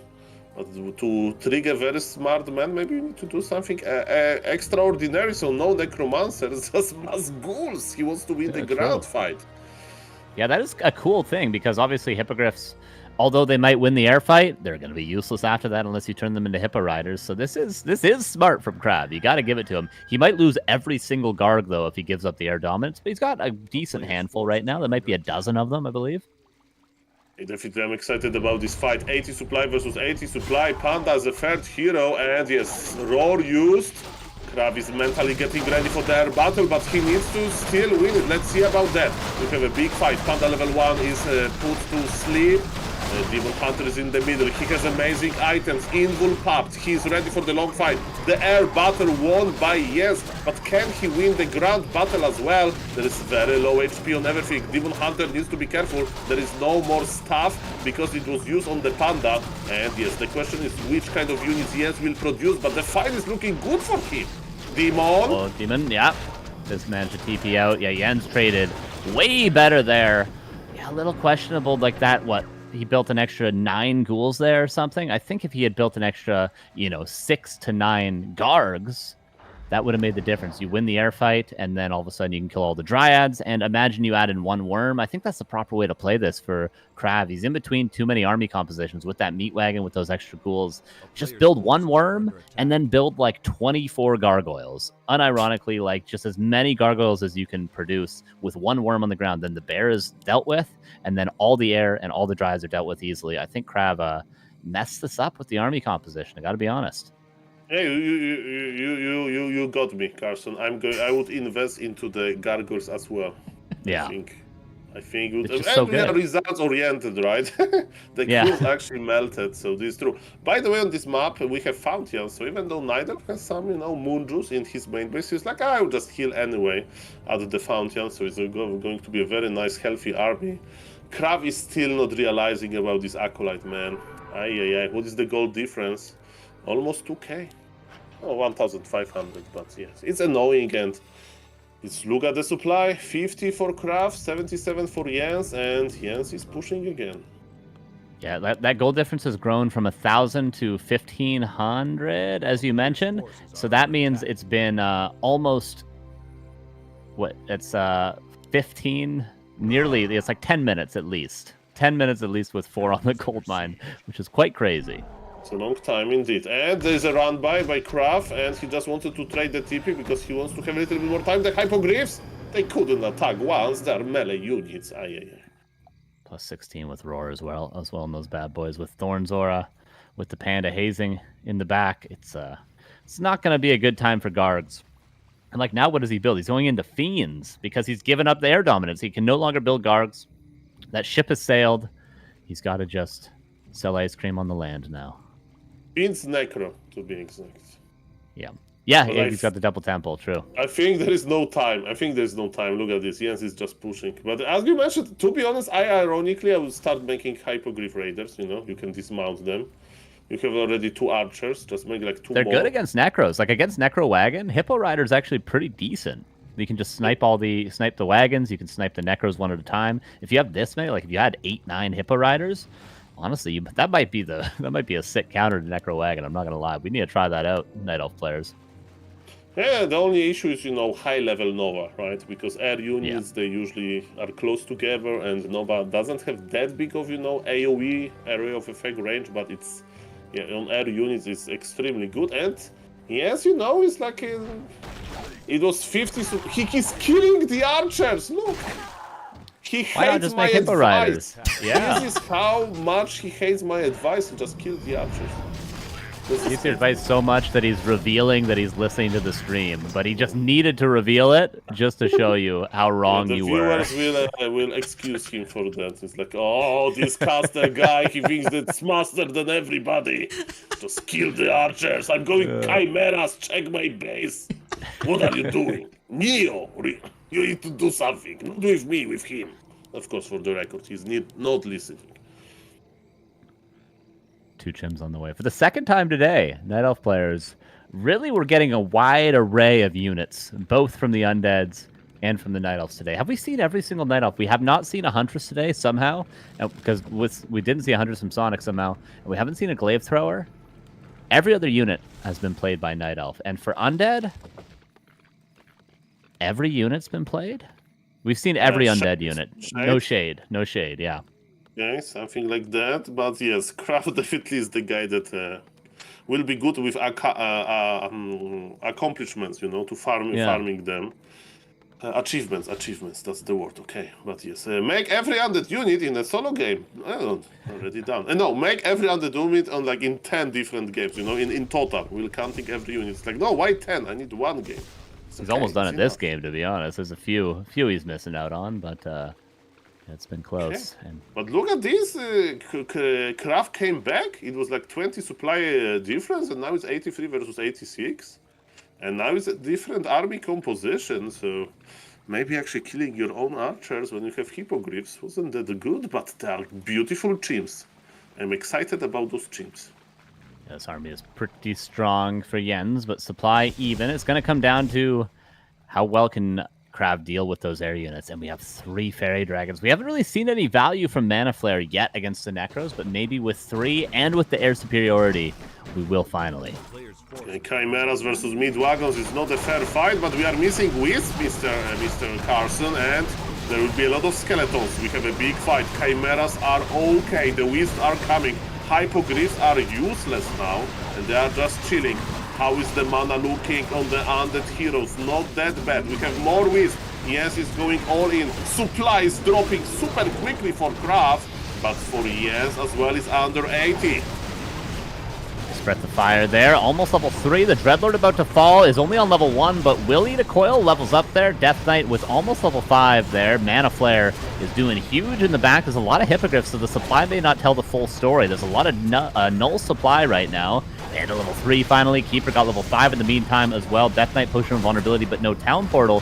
Dreadlord's also 1 HP. Everything's about to die. All the heroes are 1 HP. Not looking great for Crab. It's all about the Lich. The Lich is going to die. Panda is going to heal and use Breath of Fire. Bye-bye, Lich. And I'm afraid, ladies and gentlemen, for the fans of Mr. Crab, is not looking too good anymore. The Hypogryphs are chilling. GG. Good luck versus Starbuck, Mr. Kraft says. And this looks like 3-0. Jens says GG as well. Mamma mia, we know the grand final pair is going to be Jens versus Starbuck again. God damn, what a show.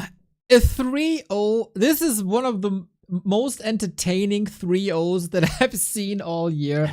What an amazing exchange of hero battles and unit combinations. So many different layers, so many different avenues. Just a great strategy, when to attack, where to expand, etc., etc. I don't know how to sum up these games in just so little time. This was, you know, I think back to like 2 years ago and I look at Undead Night Elf, it was so freaking boring. It was a 9-minute 30 push every single time. Coil Nova here, game over, 9-minute 30. Next, okay, next. And now we got this. My heart blossoms seeing these games. It was beautiful. Kraft's run was beautiful. And yeah, what can I say? I'm super hyped for Jens versus Starbuck round 2. In a full best of 7 as well. Yeah, full best of, it can be full best of 7. And I have a question: should we invite Jens for an interview or not? Like, he said he's going to take a break right now, and then he's going to do vetoes. If he wants the interview or not, so I ask him now. So yeah, if he wants to say something, for sure. If he wants to take a little break, for sure. We're so close to the grand final. Starbuck has the advantage already of chilling a little bit. We don't want to bother him. I guess the result was rather clear. The approaches were rather clear. We don't have to hear from him. I have a perfect question though. Okay. Listen to this question. Yes, let's pretend that we are here. There is a meme that, you know, 4v4 community is like terrible, but would you like to say big thank you to this community because you were prepared and definitely you learned those things in the 4v4 jungle? So maybe it's better that he's not here because a weird question. But yes, ladies and gentlemen, he played amazingly. Who would say that he'll win 3-0? He was behind in so many like different moments, especially game on Last Refuge, man. This game is crazy. Yeah, Krav can be pretty proud of his performance as well. You know, pushing Jens there, obviously 3-0 doesn't tell the whole story of it, but Krav Third place, man. Wouldn't have guessed it. Really wouldn't have guessed it. I don't even want to look at my prediction anymore to see where I put Krav, but it wasn't there. I'll say that much, because you just don't know with Krav these days. Don't know how much he's practicing. He's a busy guy, of course, but he brought his A game this weekend, and he can be definitely proud of that. 100%. Hell of a performance. Great run from the first round to the lower bracket, almost to the grand final, beating Tiesiok 2-1, beating Pato 2-1, beating Sonic 2-1, also, like always, full distance. Incredibly well played. And out of nowhere, really, like, of course, on ladder we see him every now and then, but otherwise, no big tournament runs. Great step up compared to what he was able to provide last season. He's almost like the more established Tiesiok of this season. Yeah, definitely. Yeah, very, very solid performance. And yeah, like Tiesiok last season, weren't sure what we were going to get from him because we don't know how much they're practicing sometimes. But yes, pleasant surprise. 100%. So I guess grand final coming up next then, huh? Best of 7. Rare to see between two Western players. But this is, of course, the big one, the big title that we have in the West. Currently $600 for the winner, $480 for the runner-up. Krav still going home with $375. Sonic rewarded with $265.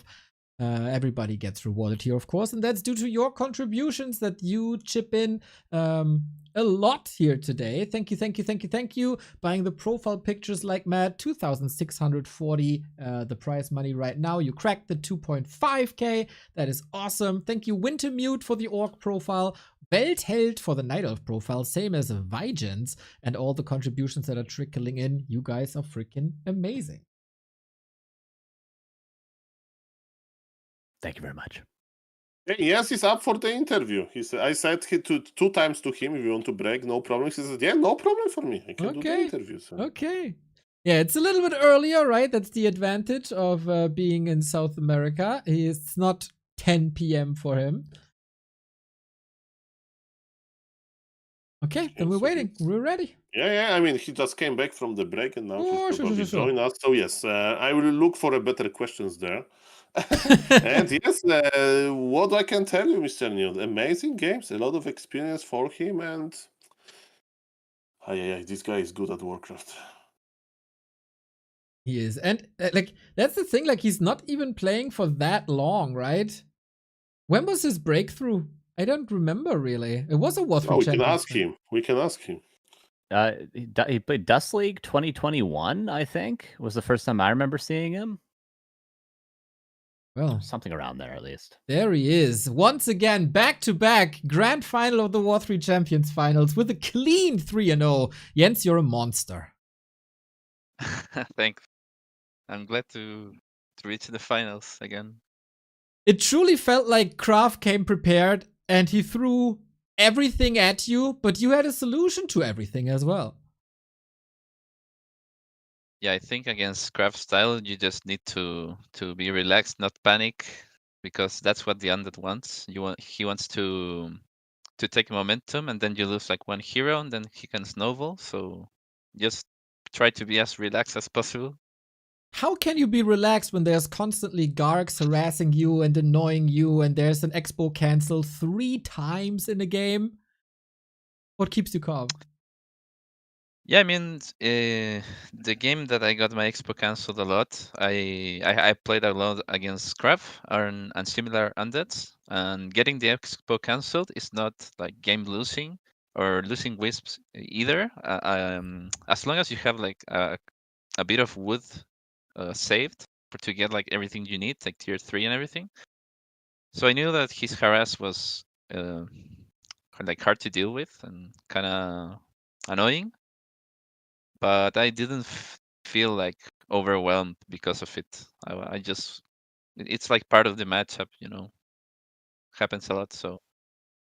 Yeah, it was just great to watch the games. I don't even know what to say. Soul, take over. Okay, so Krav plays a very like late game type of unit compositions, right? He sometimes goes for the Frostworm, sometimes he goes for Necromancers, and That's my question. Like, do you think that playing some 4v4, team games when there's a lot of more time, to make big armies, made you a little bit more comfortable with dealing with this very non-standard 1v1 type of an army? Because where then in 4v4 you can get some experience versus necromancers. Yeah, I mean everything helps. Like 4v4, even FFA games sometimes have like that necro push and everything. But I don't play FFA for I haven't played for a long time, but still I got used to it. But it's more of 1v1 experience against Krav or against players that like Big Cat. Like I don't know if he's playing on ladder anymore, but yeah, he did a lot of necros styles, so you just need a lot of experience against it. Like you can't really go into a game without knowing what to do against this. You just lose because you make the wrong units, the wrong decisions, and he just pushes and you die.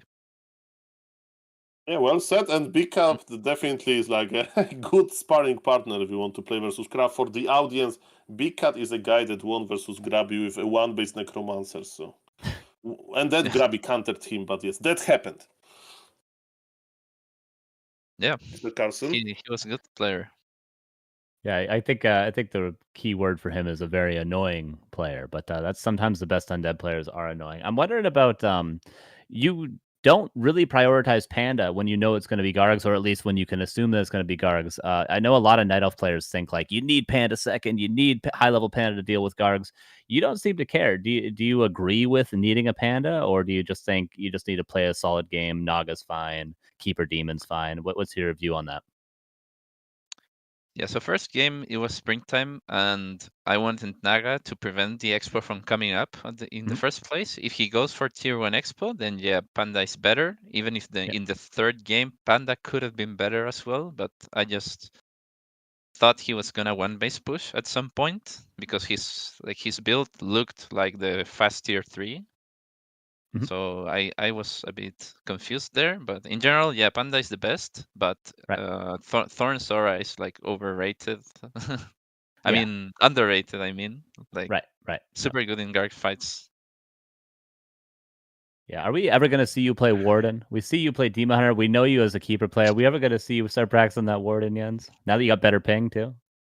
I played some Warden against Krav, even in ladder, and I gotten some good results. I'm just scared of the tier 1 push with towers. That's why I don't play Warden.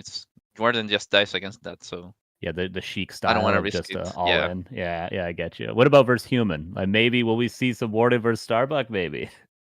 Yeah, I thought about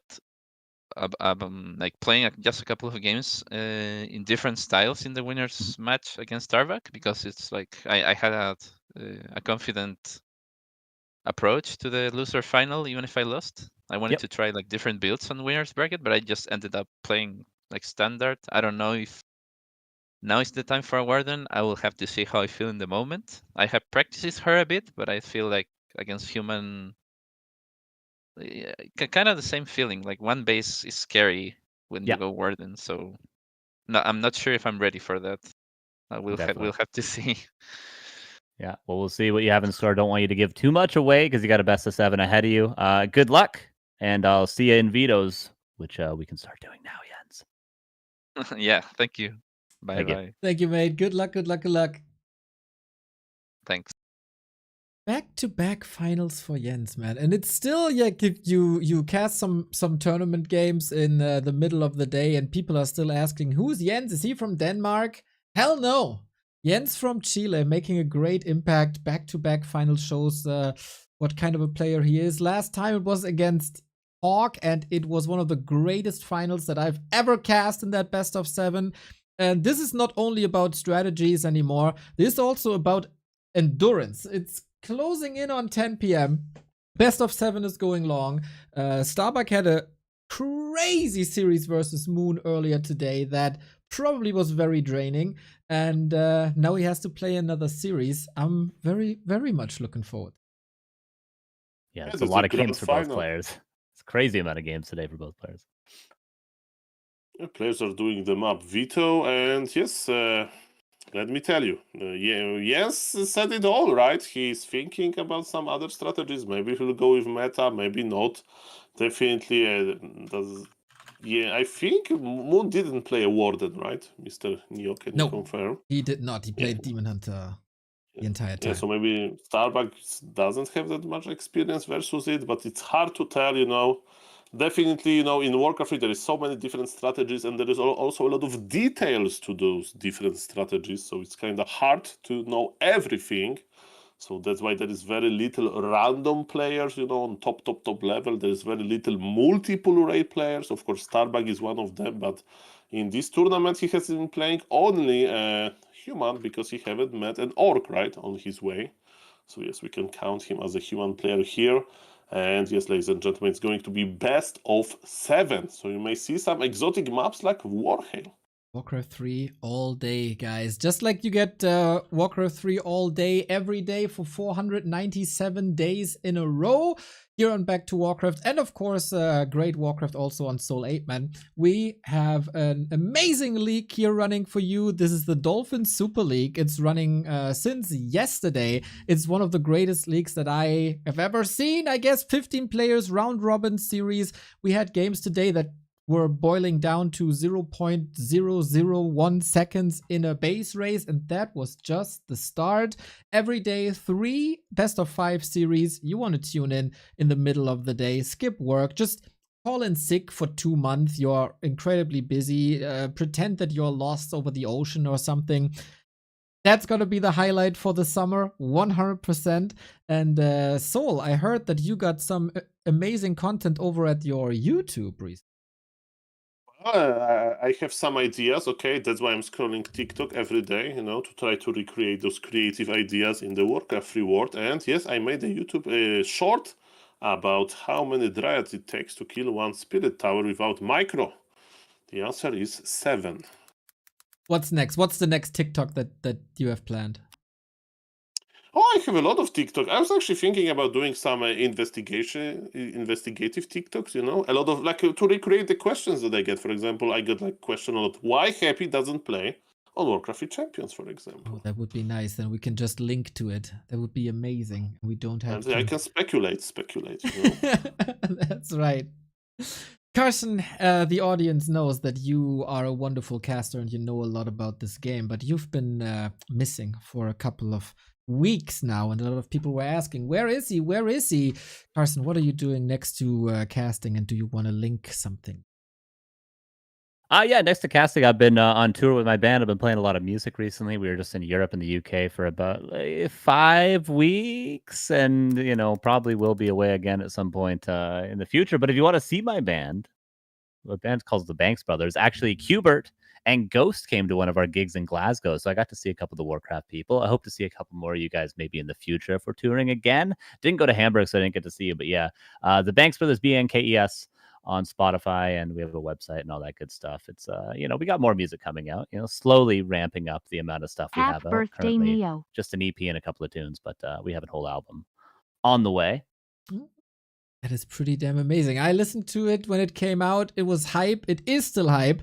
Apparently, you have a newsletter. Maybe I should check in. If you're in BC, Apparently. Canada, there's some gigs coming up in a couple of weeks. Go check Carson out.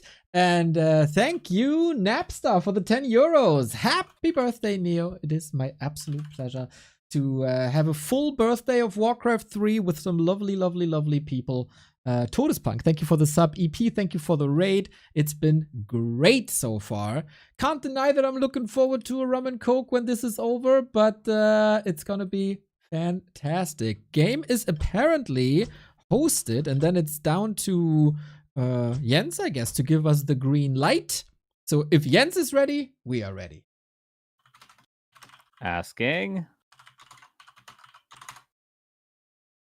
You can take course, as much time. Take as Yeah. much time as you guys need. Also in.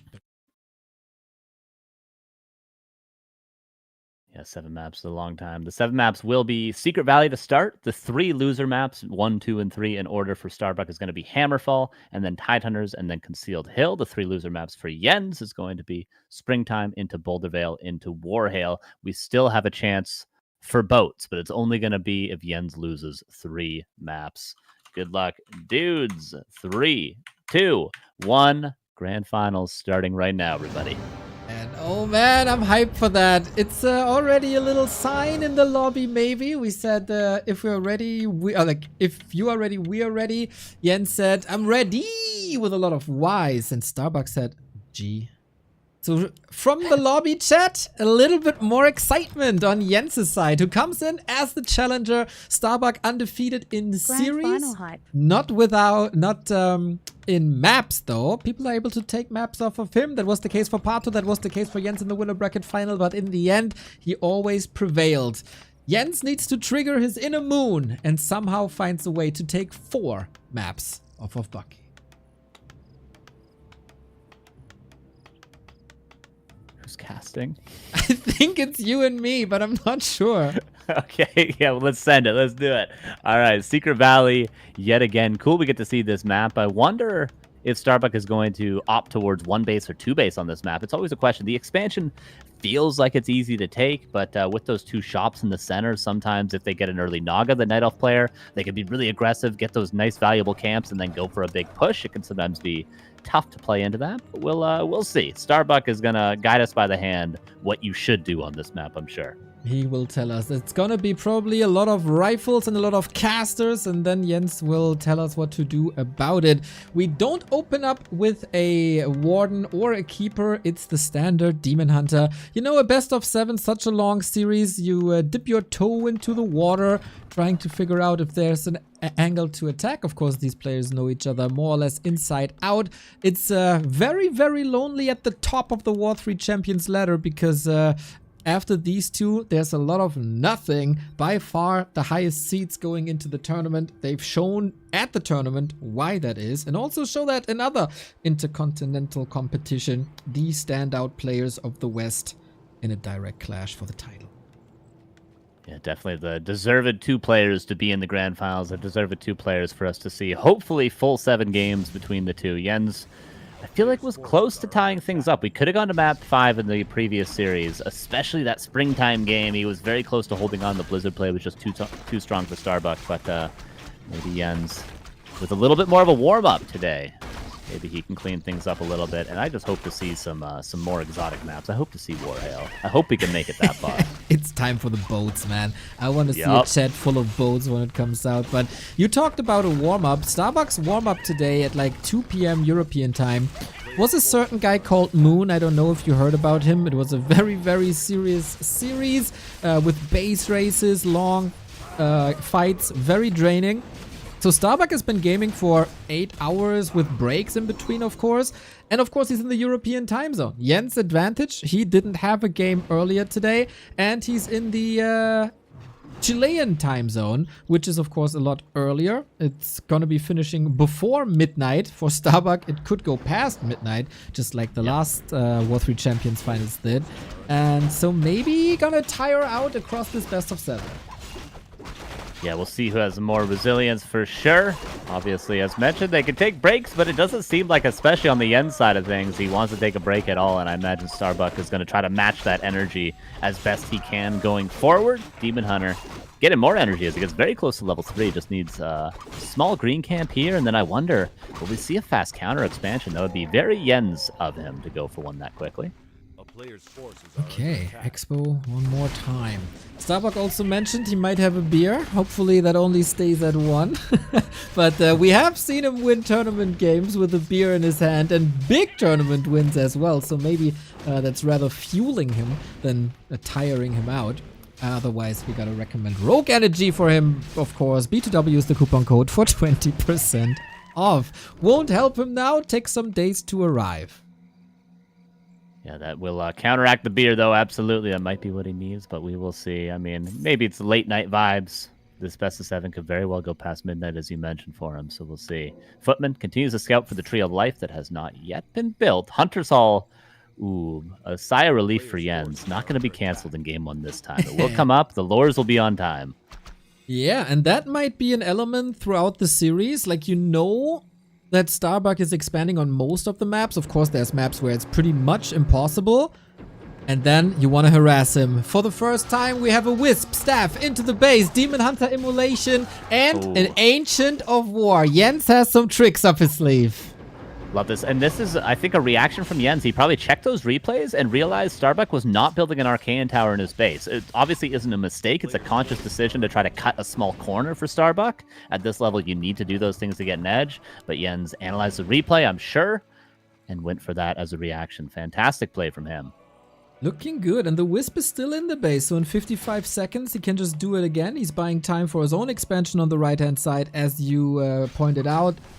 It's time for the Hunter's Hall, and that was really the big weakness by Jens. Like, he got crippled quite a bit at the early stages, and then in Warcraft 3 we have a lot of snowball effects / ripple effects, and the Hunter's Hall is one of the biggest ripple effects that you can endure. So Jens, with this pressure and step into the base, takes the pressure off of his main and has a lot more freedom in the mid game. Yeah, looking like a great game so far by Jens, killing 3 footmen, delaying the lumber, which delayed the tech a little bit, and staff, as you mentioned, going to be off cooldown 15 seconds. He could, just go back home, heal up that Demon Hunter, and then go right back into the main base. Still no Arcane Tower. That corner is still being cut. Okay, looking good. But also, never underestimate Starbuck. He got that level 3 done. The Footman. Oh, can he attack? Can he not attack? Oh, though it's sometimes Wisps are bugged so that you actually can't auto-attack them when they're on trees. Even if you can reach, sometimes you can't attack them.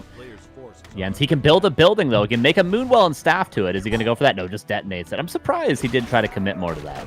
Okay, Staff was ready. Maybe he just sends another Wisp in or saves it for later or focuses on the defense because his expo is up and of course he wants to hold onto it.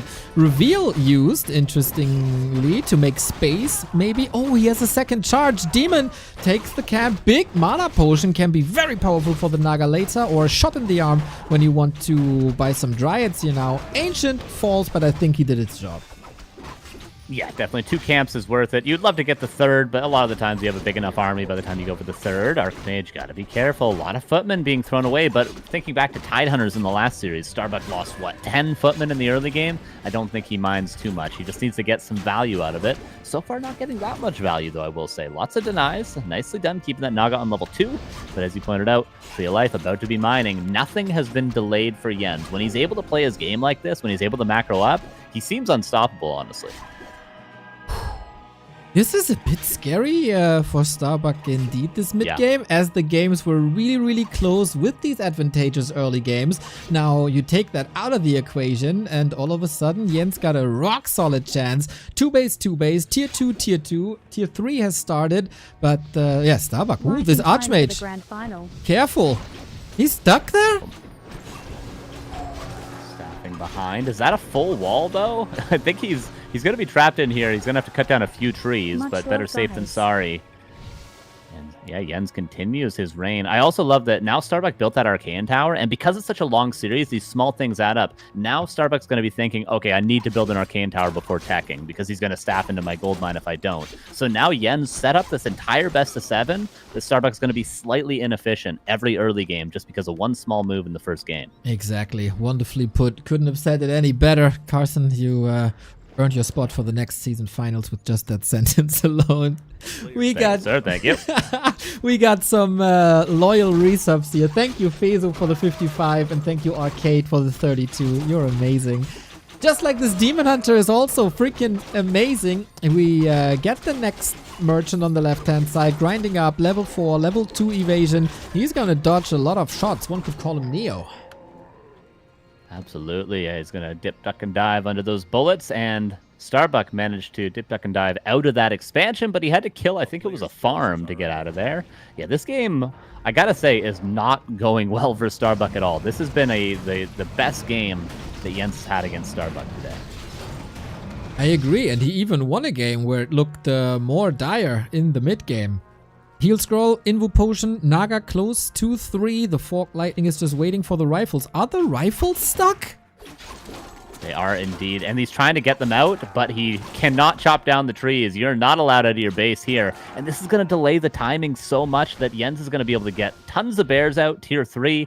Jens is going to have so much free space here. These riflemen have to stay. They have to become trapped, or else they're dead. Exactly. Like, I really like this on both sides, actually. It's kind of weird, because every Night Elf has been sharking around for reinforcements against Starbuck, and that's like a measurement against that. You're not being slowed down by the Dryads and then picked off by Demon Hunter. You're stuck in the base, and then when you need them, you open up the tree line and they can go out and join the rest of the army for the push when you're ready, and you're sure that they're not intersected. But Jens figures this out, punishes it, and that creep on the left-hand side took a long time. Yeah, good experience at least, though. That's something in Starbuck's favor. Interestingly, Jens rebuilds his Ancient of War. Is this just as a defensive structure? Does he actually want to build archers? Goes for the Pit Lord third, something becoming more and more common these days. I'm interested about that Ancient of War, though. Red Camp, going to be a ton of experience. Good hero levels for Jens here in Starbuck. He's going to go for a red himself. He's going to be level 3 on this Blood Mage, but he also needs level 4 on the Archmage, I feel like. Yep, I agree. Level 2 Brilliance Aura is essential. We're hunting for the shops, and very few players in the entire world across all races have better shop control than Starbuck does. He's just addicted to the Scrolls of Healing. Must feel good to read them. Pit Lord, Captain America helmet, the best item he could get, and it's very interesting also with the Pit Lord. People like Sonic, they go for Rain of Fire as it does a lot of damage.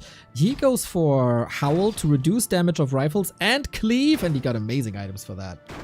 Yeah, and he's already almost level 3. Like, when you can solo creep a red camp with a hero right away, like a third hero like this, oh my god, does it feel good. He's gonna be like 3.6 after this Like, imagine picking up a third hero and creeping 2 red camps solo back to back. Get out of here, man. Look at this. And another potentially great item, Belt of Giant Strength maybe? What do we got? My god, man. Oh, snap, dude. Another claw on top as well. Level 3.5. How are you supposed to break this man, whose weakness is the early and mid game, but whose strength is the late game? Crazy. He's going to get another camp. He's going to be a level 4 Pit Lord if he wants it off this orange camp, or at least very, very close to it. That's just outrageous. I think this was the map earlier. We were talking about how sometimes we're struggling to find creeps on, but Jens not struggling at all here. And, like, you know, we keep singing his praises. We'll see if Starbuck can find a way out of this, because he's not been in a worse position, maybe in this whole tournament, short of games that he actually literally already lost. But let's see. Let's see. He got Endurance Aura. He's got lots of heal scrolls, as you mentioned earlier. And he's got probably one good push in him. One thing has to be said. There is a Blood Mage. He has Banish. You can put the Demon Hunter and the Pit Lord into the Banish prison. Thing is, he got nerfed a little bit in the last patch. Before it was instant and no cooldown. Now we got 4 seconds cooldown on level 1 on the Banish. He needs level 3, and I would even go as far and say he needs level 5 on the Blood Mage for that no cooldown. And Starbuck is checking the bottom. Like, is there anything left? And he seems almost a bit surprised of how fast Jens was creeping. Absolutely, yeah. That surprises everyone, I feel like. Like, we saw that Panda get quick level 3 against TS Yogg on Hammerfall the first day, and he was like, oh my god, that Panda's high level with tons of mana, and he just wins the game. Now catching out 2 breakers. I mean, we haven't seen Starbuck struggle like this. I gotta repeat it. Like, this is dire, dire straits. And GG is called without a push, without a fight. Insane. I'm stunned. Mr. Apeman, do you have any words? Apparently not. He's as befuddled as we are. This was a game won by creeping. Nothing went right for Starbuck. Didn't even want to give his opponent the fight. We didn't see the Pit Lord cleave. Insane. It was just a couple of small good plays and a couple mistakes from Starbuck, getting trapped with Rifleman, getting trapped with his hero, right? Not building that Arcane Tower, maybe not having the base block, something like that. Jens just full advantage. Jens does have, I've always said, the one thing that separates Jens from a lot of players is just fantastic map movement, knowing how to get the most efficiency on the map with creeping and where to maneuver and how to catch out units. And that was a picture perfect from Jens, a little sloppy from Starbuck. I'm sure he's going to have some words for himself after that game, and I'm certain he's going to clean it up into Hammerfall. Yeah, as Carson said, that was amazing. That was amazing to basically creep that efficient, and Starbuck gave a lot of respect by basically leaving the game without the fight. Pit Lord level 3, send the message. Unbelievable, man. Everything went right. It felt like Starbuck was very surprised with that staff on the Demon Hunter. He wasn't really harassed on his Expo. Jens making adjustments. It's all working out. Starbuck also got the rifle strap there. This was a game to throw away. For him, thankfully, it's a best-of-7 series. The next map kind of has to prove, though, if he's already worn out and tired, and that's because he couldn't bring in his A game, or if that was just a one-off that will be an afterthought at the end of the series.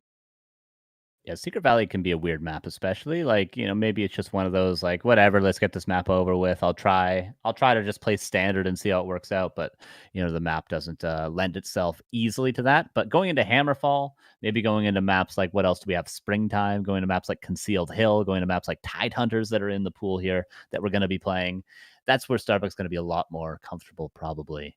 And he might rely on them a little bit more. Yeah, but it was a standard game, right? Like Jens didn't do anything like extraordinary. He just played solid, right? And on those other maps that you mentioned, like Northern Isles, for example, he may play solid as well. So it's definitely a great start for Jens because, send the message. I'm ready for you. Of course, Starbuck is still the favorite, but, this the grand final is getting exciting. It's not going to be 4-0 for Starbuck, that's for sure, because that's very already spicy. It can be 4-1 at best. That's right. Jens took a little tactical break. We told the players, take all the breaks that you want. And after this win, stepping away from the PC a little bit, let Starbuck grill in the lobby. Nice tactical move, I gotta say. If that was a tactical move, maybe it was just a restroom break, whatever it is. I can feel Starbuck would ideally queue the next game immediately. We get the go, and I do get my Soul 8-man co-cast, I think. I'm excited. Thank you for putting me into forecasting in this game because it's on Hammerfall and I can look at Makruras. You can look at Makruras, you can look at awesome games. There's a lot to look at Hammerfall. It is a wonderful map and we get some good skills displayed here. 3 maps to go for Jens to his championship. Starbuck, of course, extra motivated now to turn this all around. Let's go. Let's go, and so far everything is standard and nothing extraordinary. And yes, Starbuck is the strongest with his standard play, right? And he likes Hammerfall. This is his map choice because he can expand very well. Ladies and gentlemen, keep eye how is he going to position his workers at the expansion, because I'm sure it's going to be expansion. Like he can protect them from the Demon Hunter harassment. Yes, this game is very good for human, and this is going to be the ultimate test for Jens. Can he do something with that? Exactly. And if his does his strategy of Secret Valley also work here on Hammerfall? Can you find a tree where you can staff onto when the shops are not at the center next to the tavern but further outskirts? Do you have the time to go for a staff? Usually yes, but let's see if that is the play. Jens upper left-hand side, Starbuck bottom right-hand side. The heroes are not getting changed. It's still a Demon Hunter, it's still an Archmage. Yes, as Carson and you mentioned already, like the Arcane Tower mind games are quite important. Jens proved that he is able to staff, his Demon Hunter inside of the base. By the way, Starbuck on purpose, he's not going for the full base wall-off. So this is also quite interesting. And yes, as he said in his post-game interview, it's like, if Demon Hunter gets level 3 very quickly, he will have an issue. So yes, Jens can creep efficiently, and can he do it in this game? El Turicano, thank you for the 63-month. Much love. Thank you for the reward for a long day. We're crossing 9 hours and 30 minutes here for the 3rd time in a row. Unbelievable amount of content in the Warcraft scene. It is beautiful. We got the expected creep, and I'm surprised to not have a Wisp here in position. Jens has one in proximity. Not using it though. Maybe a little bit too late. Maybe a little bit of an oversight.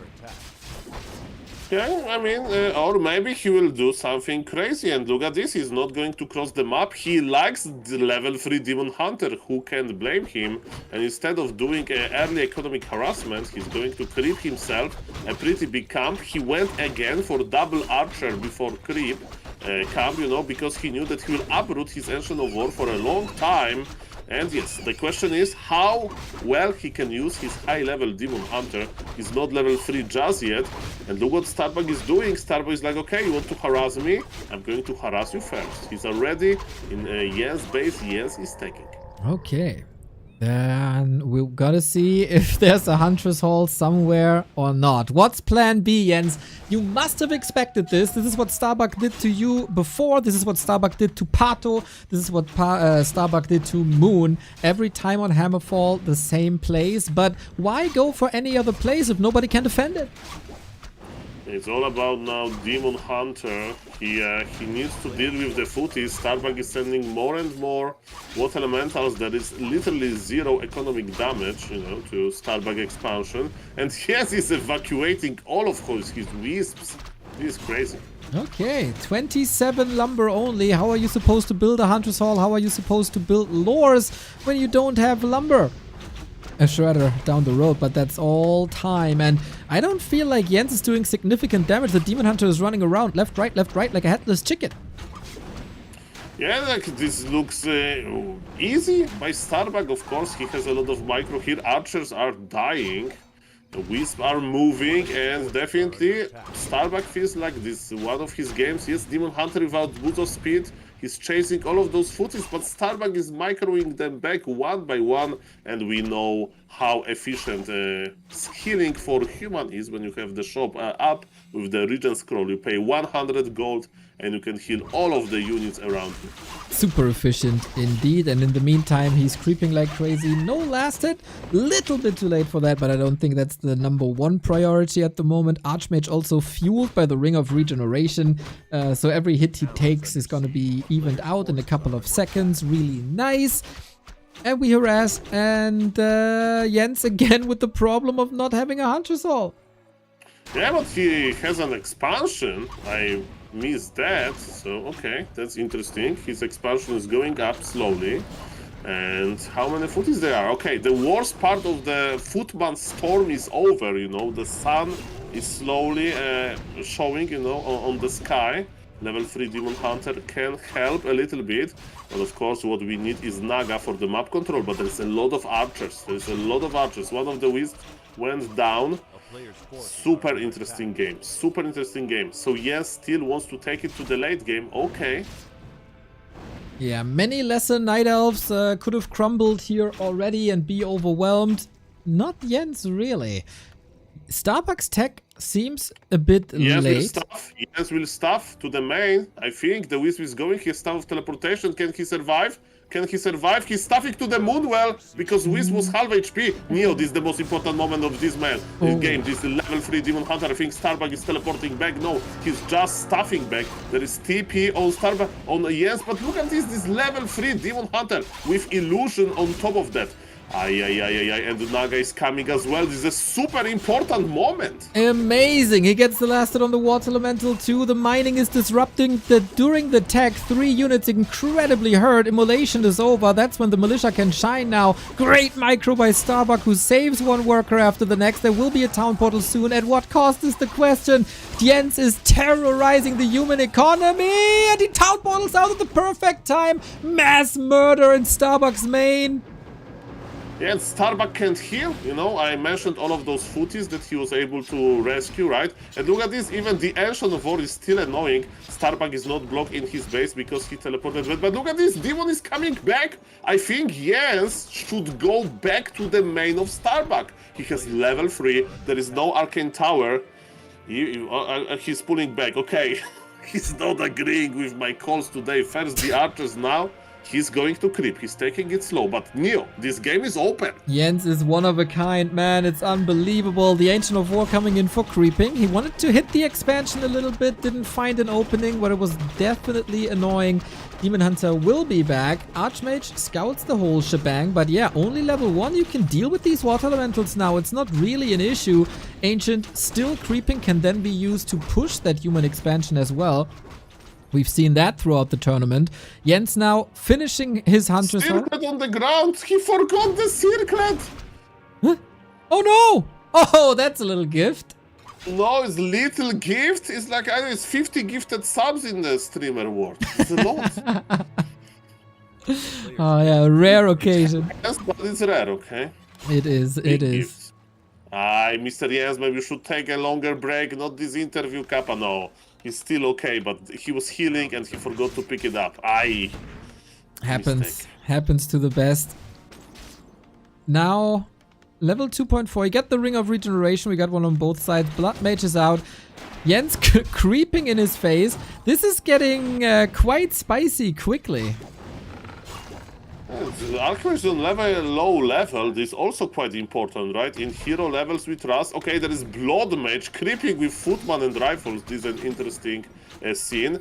Demon Hunter is still ready with his Immolation. And yes, creeping Blood Mage may be hard. And Blood Mage, there is a revenge. There are close +5 that Blood Mage couldn't pick in. But I think Jens doesn't see them. Okay, today he's like, he can't see the items, right? Maybe he doesn't care because he's out for blood on the Blood Mage. Archmage was attacking the north a little bit, but instead of attacking the Lores, he went for the Expo. Blood Mage. Maybe a little trap against the Demon Hunter. Needs to... The demon got blocked. He's stuffing away. And he will go, he will dive, I think. He has no This is TP. very risky. Can you dive there? Is Sonic playing? No, it's Jens playing. Jens like, no, Sol, I can't dive because I will die. Sonic will dive and we know what would happen. Here's scroll used by Starbuck and yes, Archmage is just on level 2 and finally, Jens' economy can breathe a little bit. Tier 3 is done. Demon survives. Okay, still a claw in the middle of the map. We can calm down. Both players had some lumber issues. Starbuck has fixed this by now. Jens has arrived on tier 3. It's once again the Pit Lord. It's Destromath with Cleave once again. Oh, would he love to have that claw now. The Cleave damage that we weren't able to see in game 1, maybe on the battlefield this time. Moonwell's coming. Starbuck. Jens very rich, needs lumber though. Yeah, he's close to the lab, so maybe he'll invest into Shredder technology. Brave level 2 Archmage is making sure that creeping for Jens will be a little bit harder. And last hit, no last hit here. In the meantime, Bloodmage was able to get level 2 and Want of Mana Stealing. Not the best item, but okay. Bloodmage will do all the stealing, I presume. And yes, how is... Oh, Mr. Neo, supply. 71 for Starbuck, 45 for Jens. He's banking. He needs to start spending his gold, but he has too much... he doesn't have enough lumber. Okay, he's buying the items. That's quite important. But it looks like Starbuck will just push. There we go, knocking on the door now. He spent a lot of gold at the shop. Still a circlet for the Archmage to put a circlet on the circlet. Demon might have to staff out. The problem is he doesn't have Master Bears yet. The Ancient of War can help. The Lores will provide instant reinforcements. That's pretty smart. But yeah, Starbuck, despite all the distraction, is hitting quite hard.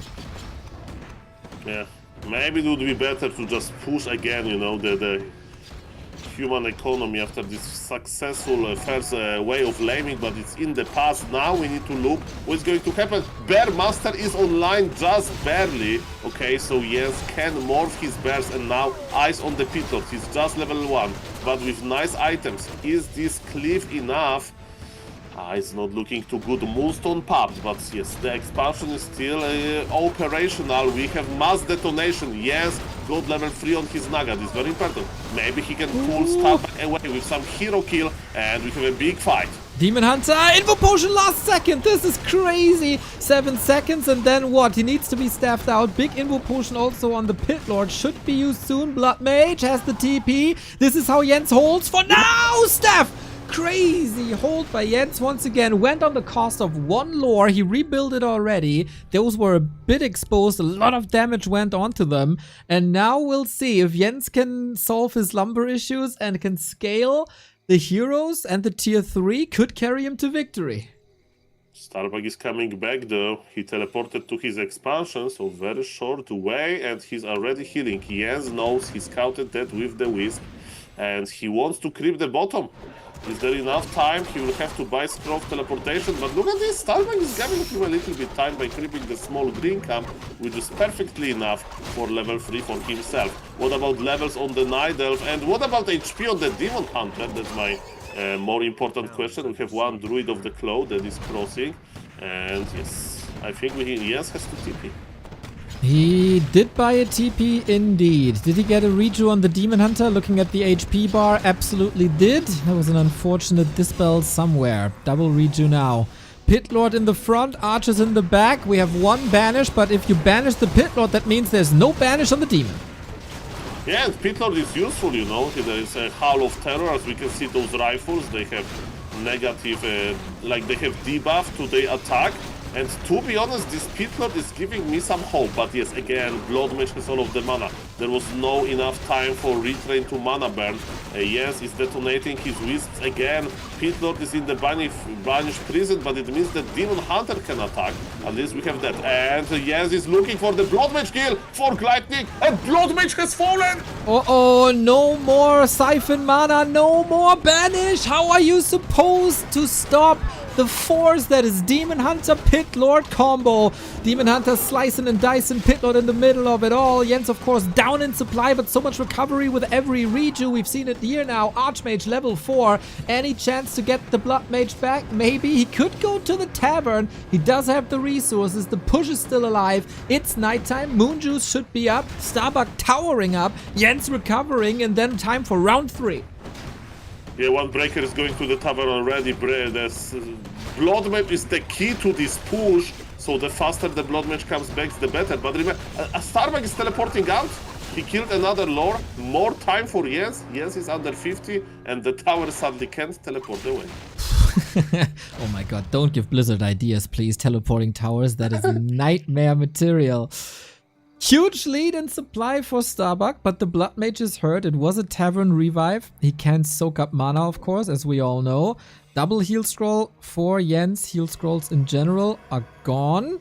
And Starbuck will be fighting naked, but this time he has an Invo Potion on the Blood Mage. Yeah, that's the key. That's the key. As we can see, Jens is trying to, you know, respond with like Pit Lord kill, with Blood Mage kills. Speaking of Pit Lord, he's almost on level 3, right? So this going to be a big upgrade to all of those clears. Yes, it's detonating non-stop. All of those clears are on very, very, very low mana, and there is a lot of pairs. Neo, I think this is still open, but supply is so different. But I think this Pit Lord is a game changer. It might be genius. He needs a little bit of kills. There we go. And now I want to see the fights with Cleave level 2. So much more powerful. That Pit Lord is, of course, soaking up a lot of experience that would usually end up on the Demon Hunter. So no Immolation 3, no Evasion 3, no Fork Lightning 3 ever. So I wonder if this Tri-Hero can truly just solo this. Yeah, but Jens is desperate. He's detonating all of the mana. He again used all of his gold mining with Heal Scroll forced by Starbuck very early, so no more Heal Scroll for him. And you know, Heal Scroll is very important versus Pit Lord. Mana is very low on the Blood Mage. So yes, he likes to detonate those wisps for this very reason. And again, Starbuck brought so many peasants, and let me tell you, they are not going to finish the towers because Jens again detonated all of the wisps. Man, Jens is evolving. He is. That is scary. He holds again. And the supply is narrowing down. 69 food is, of course, nice. Now Starbuck is evolving as well with Blizzard. That's a good answer. That's a good answer, definitely, because Starbuck is the master of Blizzard. And let me tell you that, you know, the answer to this is probably a good flanking. But how you can flank on Hammerfall, especially in this position? Starbuck is making a tower. He's like, this is the line between me and you. Don't cross this tower or I'll start mana draining you. He's mana draining Makrura. A shame. The turtle. Oh, that's a good combat item. You really want to pick that up if it falls. We kite across the bridge now. This is a situation where you don't want to be in when you're Jens. Gets a Tome of Strength. That is more damage on the Pit Lord, who gets the last hit. And the item. Pit Lord gets it. Heal Ward. Heal Ward is amazing. This is one, I think, is the best item, especially because of Blizzard as well. So yes, very good item for Jens, you know, after like big fight. And Jens got this heal scroll as well. Jens is cooking, 19 supply behind, but he has been behind in supply for a very, very long time. And Neo, the gold mine of Starbuck is going to end soon, you know. Okay. So if Jens can hold this, I'm very optimistic. Okay, here we go again. Scroll of Protection this time for Starbuck in absence of heal scrolls. That's how he spends his money. Wisp coming in. Detonate, detonate, detonate always. Very little mana on the Priest. And again, one Sork Lady trailing behind. This is more fodder for the Pit Lord, who's already standing at 6,500 damage with just a few auto attacks. Starbuck trying to establish a shop and probably There's more the towers. heal ward. The first heal wards Niens needs nice micro, you know, to use this heal ward as long as possible, and that's what he's doing. Okay, Starbuck with a one brave rifleman was able to connect. Starbuck is trying to make some buildings, but it's super hard. And again, Fog Lightning use. Mana is not existing on Demon Hunter. Demon Hunter got stuffed back. Tree of Life needs to be repaired. Remember that with Blizzard it's near impossible. 69 supply versus 76. But Blizzard is here, I'm afraid. Incredible hold once again. Anti-magic, Orb of Venom. That is a lot more damage on the demon who's now getting banished. That means no banish on the Pit Lord. Archmage standing far forward. Everything orange and yellow for Starbuck once again. The supply is now even. For the first time after a long time, a heal scroll was used already. But no Archmage. Archmage is, maybe that's why Jens is targeting him because of all of this Blizzard, and yes, it's connecting nicely. Look at this healing ward! The healing ward is in the back, just healing some bears, and the rifles are dying! I can't believe it! Heal scroll clutched by Starbuck for the first time in a long time. He was able to get that item. Now it's on cooldown for 150. Demon Hunter in Wu Potion. He's gunning for that Blood Mage once again. Can't get it. Slow on the Archmage. Turns around. So many juicy targets on the bears. Demon Hunter staffed out. Means he can't use or can't get the staffs on the bears. Starbuck TP's out. Jens holds again. He has a 23 food lead. What is this game? Neo, if I would be Jens, you know, after winning this game, I would just, you know, stand up and like tear my t-shirt apart.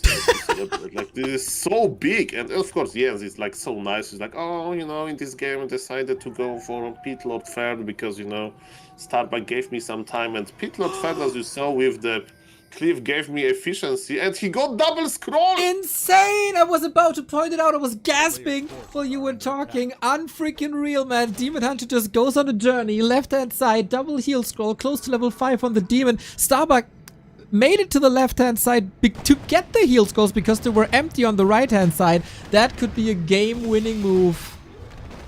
I mean, what I can tell you, Starbuck couldn't beat him with a big supply lead. Is he going to beat him now with a supply disadvantage? By the way, we got some gift subs. Let's go, Mr. Bag Haddock. Thank you for the 10 gift subs. You're freaking amazing, mate. Thank you, thank you, thank you. Glad you enjoy the show. Thank you, Mr. Mister. Let's go. Yes. Yes, I call everybody Mister, so don't worry, don't worry. I meant well, sir. Pit Lord level 4. Pit Lord level 4 doesn't mid well. He's like, give me those breakers. They're spell immune. I have Pillage. I have a Cliff. Cliff is not a spell. Spell is a passive ability. I will tear them apart, especially with the new Gloves of Haste. Is the only chance to find the perfect Blizzard position and lure Jens into that position? Because I don't see another way out without any tier 3 stuff. I mean, it's still Rifle Caster, right? And now they're going to fight on the neutral ground, right? Because Jens is feeling like, maybe Starbuck will try something with the base number 3. Okay, is it a good position? Let's see. Invo Potion, Heal Scroll, Demon Hunter level 5, Pit Lord connecting soon, Dispel against the Banish, Starbuck can't get out there, no TP, he's trapped, he's trying to kite, but that's just mass murder! These bears were hungry and they're eating good! And Starbuck with the lag and the... hopefully no disconnect? No, he did. He called GG. He typed GG. Oh, okay. And Jens goes 2 and freaking... oh, man. What a sick hold. That was crazy. Like, this Pit Lord, like, it was like 4 waves of Starbuck deadly push, and Jens was barely holding at the end. You know, he was the one who was knocking, but man, that was so impressive. And again, no Arcane Tower in the main, and it cost Starbuck some time. Yeah, dude, that play twice in a row is what really gave Jens momentum. And then, I mean, there was too many good things that Jens did in that game to go through all of them. Let's just say Jens played a really good game. But It was terrifying. It was terrifying. Like, you don't come back from games like that versus players like Starbuck. It's so rare that Starbuck will get a lead like that, will be in a winning position like that, and you don't just crumble right away. Like, he lost both lures, like, slowly, but he accidentally rebuilt the third lure. He was panicking. He had to dead all his wisps multiple times. Like, you just don't do that. You don't come back in games versus players like Starbuck, Happy, Lin, Moon. You just don't do it. You just lose. You get behind and then you just lose. That's how it goes. But Jens finds a way, man. Unreal. Yes, he's smiling in the camera. He is, yeah. Feels good, man. Feels good. I mean, why not? Such a great series so far. We got 10 more gift subs. Mr. Bad Haddock, amazing. Or 11, actually. Freaking trooper. Much love, mate. I did not see this coming. Nope. 2-0. I mean, it's a long series still ahead of us. Jens still has to win a full best of 3 to beat Starbuck here, which is more than most players in the whole world could do. But a huge start. Like, he's playing so good. Oh my God, Starbuck. He might have to build that Arcane Tower, man. I think he's got to build that Arcane Tower. I'm just gonna say it. I don't want to give the guy advice, but I think he should start building that Arcane Tower. Yeah, that is nuts, man. That is nuts. So last time in the finals, Jens was down 1-3, and then he turned it around to a 3-3. Now he takes the lead, and he might be scaling towards the later end. It's getting later and later for Starbuck, of course. It's getting like early evening hours for Jens. He's definitely fresher in longer series. Yeah, definitely. It's also adding this pressure, right? That Starbuck, a favorite, you know, is down 0-2. So it means that if he wants to come back, you know, the series is going to be even longer now, right? So definitely it adds this extra pressure to him. And Jens, you know, played versus Kraft. Let's not forget about this. And Jens is like in this mood. Let's go. Ready. Let's go. So yes, he's in the lobby right now, waiting. Yeah, that was the best map for Starbuck too, by far. Obviously, in a best of 7, your first losers map is, you know, Hammerfall's got to be the best, the most comfortable map for Starbuck. And it's worth saying, like, if Jens loses one game, they go straight to Springtime, the map we've been talking about in correlation to Starbuck the whole weekend. We were just talking about it in the interview, Neo. First map he's gonna have to play on down, you know, if he does win one game, say it's 1-2 for Starbuck, he's gonna have to play Springtime, a difficult map. If Starbuck loses the next map, his last and final map is going to be Concealed Hill. Difficult map to expand on as well. It's not getting any easier for Starbuck. that's right. I just want to point it out there for historic purposes. Since we hold international W3Champions finals or intercontinental W3Champions finals, we have never had an American champion. It was Happy, Foggy, Soin, Lawliot, Moon, and Hawk, of course, last time. No Pato, no Hitman, no Cruncher. Yep. Jens could be the one! Mr. Bad Headache, are you mental, dude? Another 20? Is that just increasing now or what? Holy shit, you're in a good mood. 1G's in the chat. Thank you, my dude. What does that mean? Summit 1G? Ah, yeah. That's what at the end of his name he's got 1G, so he's a Summit sub. Yes. Yeah, he's an old Twitch viewer. Well, of course, we're only old people here. And Sharky. It's bad time, by the way. Win Warcraft 3. Sunday is for beer and Warcraft. Let's go. My man! Starbuck ready. Jens ready. Are we living in a society where the Americas are overthrowing Europe and the rest of the server? Without Jens that person being Hitman? Player. Yeah, somehow. Jens is like... He's just got a great mentality too. Like, you know, like there's very few players from the Americas region that have that strong mental game. I feel like South American players have tended to have a lot better mental game than American players historically. Thinking about Pato and people like that, but Jens just cool, calm, and collected, man. And he's playing so damn good. And our beloved sub that you shouted out says, "No, fuck Summit. He's not a real CS 1.6er." There it is. What you have done? I just said thank you, Mr. Mister. Already enraged the top gifted stuff. He's got 1G in his name. Yeah, and I'm coastal ape, and I'm not an ape. I'm a human being. Okay? To be fair, I'm a CS Source player. I'm not a 1.6 player either. Sorry, dude. Sorry. Okay, Mr. Carson, I think it's both of us now, and let me tell you what my deep analysis of this matchup so far tells me. Do you Yes. agree with me that Jens loves to creep level 2.5, even Demon Hunter level 3 if he can do it, and I think this Ancient War position proves it. He thinks that, you know, he doesn't need to harass immediately, even if Starbuck expands as a first camp, right? The strength of the high-level Demon Hunter is there. Yeah, and I think a way for Starbuck, if he's aware of what's going on, to react to this, because obviously the reason why Jens is going for these aggressive creep routes, we saw in Hammerfall him go for the Makura camp and then immediately pivot over to the expansion, right? A really strong creep route early on. It's because Starbuck is going for a 3-farm expansion, so he's giving up Archmage levels to get an earlier expo. Right, so Starbuck is not going to have level 3 Archmage, but because Starbuck has a little bit of extra time to get that expansion and to creep a little bit more, what Starbuck could do is an aggressive creep route. He could creep the lab right away or creep the Sea Giant, and then go for a later expansion because he knows Jens is going to give him that space that he can prioritize level 3 and still have an expo that's more or less unharassed. And we have double archer again, as you pointed out, right? That you can invest into archers more. And on this map, there is no like a super close another orange camp, but you can definitely creep the Murloc with one uprooted Ancient of War. Footman scouting all of this. We'll see what the item is. Obviously, Ring of Regen. Probably going to be what you're hoping for. Ring +5 is also goddamn fantastic. Guys, sorry that I cut you off real quick, but I saw this right now, and Mr. donated $200 to the prize pool. Let's freaking go, Mr. 200 bucks, dude, you're insane. Thank you very much. For supporting competitive Warcraft. Thank you for supporting competitive scene of Warcraft Champions. And Mr.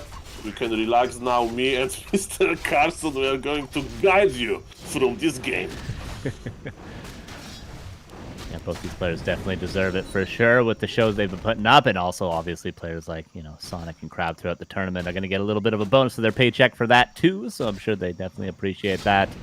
All right, Starbuck, not taking my advice, just like Jens has not been taking your advice throughout this tournament, Saul, but we'll see if he can do it regardless. In the main base, I keep eyeing up that main base of Starbuck. No Arcane Tower just yet, but maybe soon. Okay, where is the Demon Hunter going? That's my question, because he's going to harass, yes, but Footies are also going into the direction of Jens' base, but Archmage is following. Jens made Ancient of War? What? That is ambitious, Jesus. I mean, it's going to be difficult to cancel. He knows all the footmen are in the main, so he builds an Ancient of War because, like, what are you going to do, bro? Come at me. And then maybe he can staff into the main earlier. Archers dealing with the footmen. Is it just like, does it just feel like Jens is on fire? He feels so confident right now. It's like Jens is pulling the Starbuck card. Like, Starbuck is usually like the guy that's like, oh, I'm ahead, I'm owning with the micro, so let's do something like creative here. Like, it's okay, but the Ancient of War cancelled, but it forced Archmage back. And we can all agree that we've seen a lot of suffering in Mr. Jens' economy previously, and there is a Wisp coming with some archers going to be counter-expansion. Looks like it. That was the key last game. Also, just want to point out little 4-point surround on the water elemental in the main base by the archers, just to, you know, add insult to injury. How well Jens is playing. There's the Wisp. Starbuck, though, he's going to keep creeping. He's going to get an Arcane Tower before teching. We love to see that. Starbuck making some nice adjustments, and Starbuck's also going to get closer and closer to level 3. Also worth pointing out, again, for Starbuck, expansion completely not slowed down at all. It's early, no Peasants lost, clean early game for Starbuck. Yeah, but we have level 3 Demon Hunter. That's quite important, right? So it may help. And as you mentioned, there is an Arcane Tower. There is not even a Wisp nearby to scout, to be honest. So yes, it's not going to be this sweet pressure, but Starbuck invested a lot of lumber into this tower, and as you mentioned, now we are in the mind games territory. Yeah. Maybe yes, we'll just creep, but I think he'll try to pressure a little bit. Yeah, it's conditioning, right? Like, to go with the Counter-Strike metaphor, rush A 10 times in a row, and then all of a sudden they put all 5 at A, and then you rush B. That's what Jens is doing with the Arcane Tower. Harass in the main base twice in a row, and then just don't do it, and he still has to build the Arcane Tower. Very nicely done from Jens, and the pressure for Starbuck. Can he defend this cleanly? Okay. Archway is still on level 2, so this is actually important. Of course, it's almost level 3, but right, it makes a difference. Yes is going in. Yes wants to spend all of his mana. Archway is behind. Okay, Arcane Tower did its job, and yes, we'll have to pull back. But what's important, I mean, he's still taking a lot of attention from Starbuck. It means that his expansion will finish. Same for the Hunter's Fall. Yeah, macro uninterrupted for Jens. Last game, worth noting, his Hunter's Hall was built about a minute after his Tier 2 tech was done. It was late. It was very late. So this is a much different game. Archmage continues to be pressured. I mean, I hate to harp on, but is Starbuck getting owned here, Saul? He seems like he's getting owned. You can't say that. You can't say that. But the footies are dying, and remember, you need the snowball effect from, you know, both archers and footies, and yes, is looking super good here. One archer going to get sniped by that Archmage. Nice foresight to find that. Does go down. One more archer kill and level 3 Archmage. Naga got level 2 off of Harass. Oh my god, Fork Lightning. Every footman's dead. Starbuck isn't taking a ton of economic damage. He's losing footmen, yes, but his economy's still cooking. Deny. Yes is feeling it, man. After this game, if he wins, of course, because it's still not certain, this time he will tear down his t-shirt, I tell you. Tower going to be canceled. You know, Starbuck doesn't often go for a guard tower either. He is building extra towers now because of the amount of pressure. And now peasants are exposed. See, this is what happens. You deal with the footman, you deal with the Archmage, and then you're allowed to start killing peasants. Not until then. And Jens has managed to beat down the footman wall. Starbuck has no units. Okay, one archer has fallen. Look Nice. How long it will take. So finally, Archwitch is on level 3. But his economy is uninterrupted. He's entangling his gold mines, he's producing dryads, so he's doing what he should do, right? So he's like making Starbuck to take a lot of very inefficient trades, and now he may force a healing potion. Yes, he did it already, so economic damage continues. We have the first dryad joining the party. I don't know if they have this pool online or not, but soon Archmage level 3 is not going to be a big problem. And look at this, potion is on cooldown. 7, 6 seconds and TP is forced, another big win, and guard tower is not going to happen. And let me tell you that the guard towers are very important because those dryads, they are immune to magic, so the feedback effect from arcane tower is not going to work. And how is a good arcane tower that is dead as well? But no, the mass repair was enough, and yes, he's escaping with so many low HP units. Is he escaping though? He's chasing! He's in Mountain King, Storebolt available, comes out of Fog of War, and TP dodge. Okay, he should pause the game and tear the t-shirt now. Now. Do it now. Yes. Now, pause the game. Can you imagine? You gotta pause the game and then say, hey, turn on the stream really quick. Turn on back to Warcraft. And then he waits 10 seconds for the delay to catch up, and then he tears it. Oh, man, that was something, man. That was something. Holy. Yeah, dude, honestly, this ring plus 5, Saul, holy hell. How much extra damage does this ring allow the Demon Hunter to tank there? Let him to stay for so long.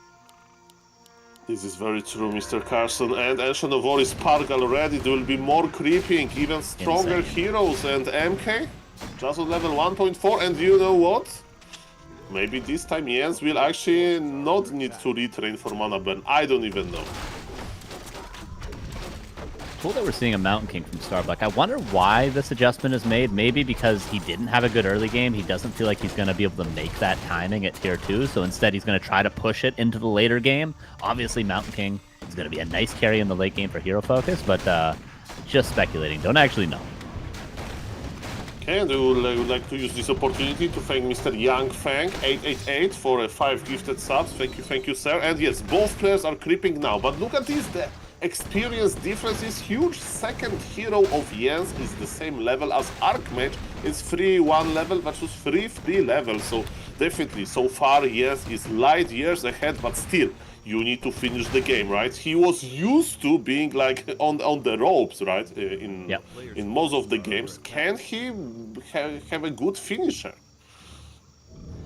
We're going to see a third hero as well. Retrain for the mana burn. Very necessary, obviously, against the Mountain King. We also have a workshop for Starbuck, which further reinforces the hypothesis that he wants to force it a little bit more into the late game, maybe even get to tier 3 if possible later on.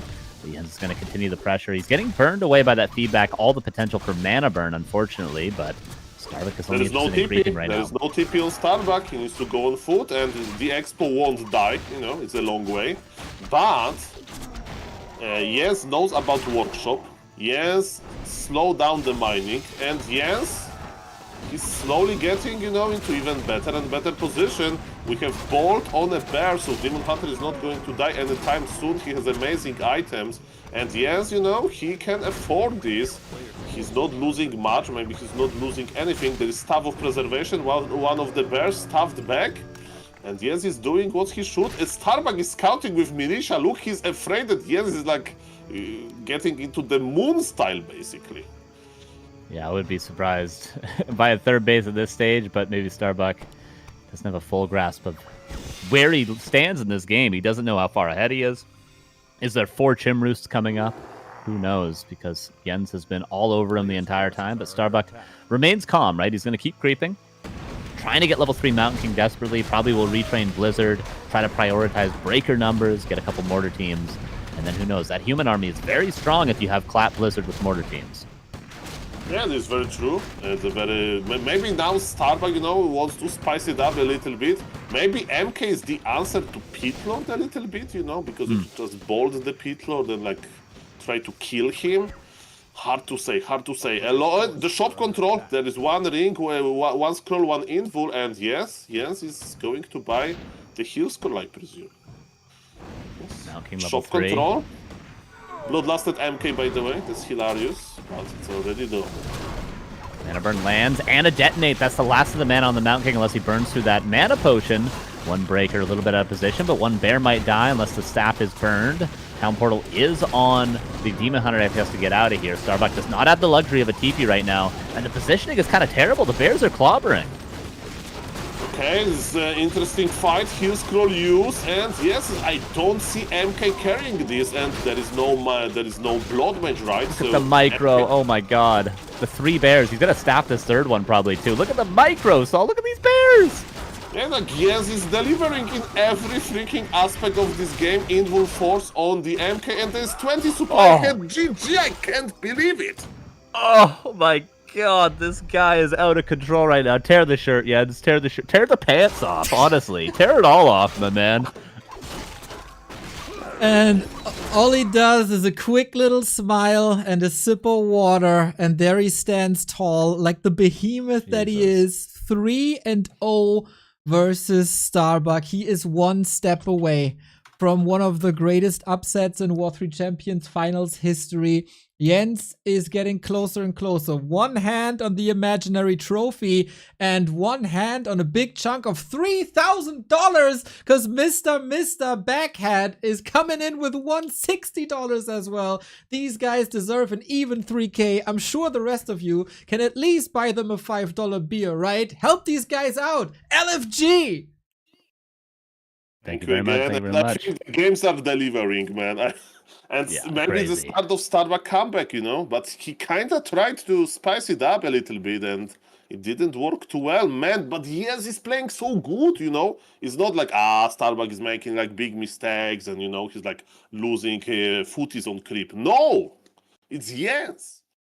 Incredible. Absolutely crazy. Absolutely crazy. Yeah, Jens has one hand on the trophy, and I got both hands on something watching Jens play. Holy. When was the upper bracket final? It was like 2.5 hours ago, maybe. How different the game looked. It was all Starbuck. He had the timings. He was disruptive. He was everywhere. Archmage, Water Elemental, footies, 3 places at once. So many saves. And now all of a sudden, a couple of hours later, and it's everything is different. This Archer push was freaking genius. Because Starbuck expected that push. As you guys said in the cast, you expected that push in the main. And then you go to B. And B was naked. And hopefully after this game, Jens gonna be naked as well. Where did this bit come from? He's not going to re-listen to this cast because we'll get some DMs. Okay? I will get most of them for starting. I can tell you, man, if this continues, I'm gonna be naked all over Hamburg here tonight.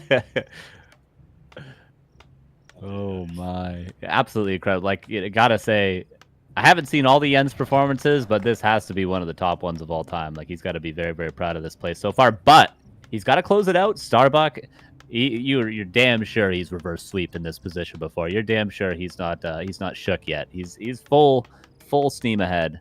Starbuck could still definitely win this. Carson, remember, I know it was early for you, but it was the Dubai tournament. It was the match of Starbuck versus Happy, and it looked desperate for Starbuck. And then 3 maps later, Starbuck was the greatest person on earth, strutting to the winner interview after bringing Pala Rifle to the pro scene and defeating Happy in Dubai. He has mental strength. He has reverse swept before. Just because there's a 3-0 on the scoreboard doesn't mean that Starbuck is out. Hell no. He just has to switch his game around. He has to find one solution, right? It's like Jens was overwhelmed in the 1 series and he changed like one thing about the early game, and all of a sudden everything looks different. If Starbuck finds that one missing puzzle piece now and challenges Jens in a different way, everything's different. Yeah, Concealed Hill could be the map to do it for sure. That was the day where Pala Rifle were born. I remember this day quite well, so river sweeping Happy is going to be good, but I have a spoiler for you guys. In this matchup and on this patch, Pala Rifle won't help Starbuck right now. Not versus neither. He can truly make every topic into Pally Rifle. It is a fantastic craft of Mr. Ape-Man. Whew. Carson, no keeper, Demon Hunter all the way. Jens has no reason to switch anything up. But that's the great thing about him as well. He had no reason to switch anything up on game 3, but he still did. Yeah, and it's been just really mostly clean games, though, really. Regardless of the strategy, he's just been sort of uninterrupted by Starbuck. I think Starbuck needs to switch something up, and he's absolutely doing that. I love the lab creep from Starbuck. I think going for too early of an expansion has kind of been biting him a little bit. Obviously, Concealed Hill, you're forced into going a later expansion, but I think this will maybe, whether it be intentional or not, is going to help out Starbuck a lot. Having a quicker level 3 Archmage. It took him so long last game to get that level 2 Water Elemental. Young Fang is mental, by the way. More gift subs, that's nuts. Wisp comes in, and that's the reason for these constant Ancient of War and Moonwells. He just wants to dodge the snipe of the Archmage so the Water Elementals can still be detonated. This time Starbuck plays brilliantly around it, and the Water Elemental lives, and the Demon Hunter is not closer to level 2. It is very good solutions on both sides now. Demon Hunter, how much damage can you do? Oh yeah, what? Wait, sorry, I don't know if you mentioned what got denied by the Ancient of War. Ooh, the Berserker. The Berserker got denied. Yeah. Oh no, that's not a good start for Jens. The first real crack showing, maybe. And also, this was very hero focus heavy at times. Got a heal potion against it now. Little bit of a breather for Starbuck finally. Yeah, definitely. Given a little bit of space, he's gonna be able to get level 3.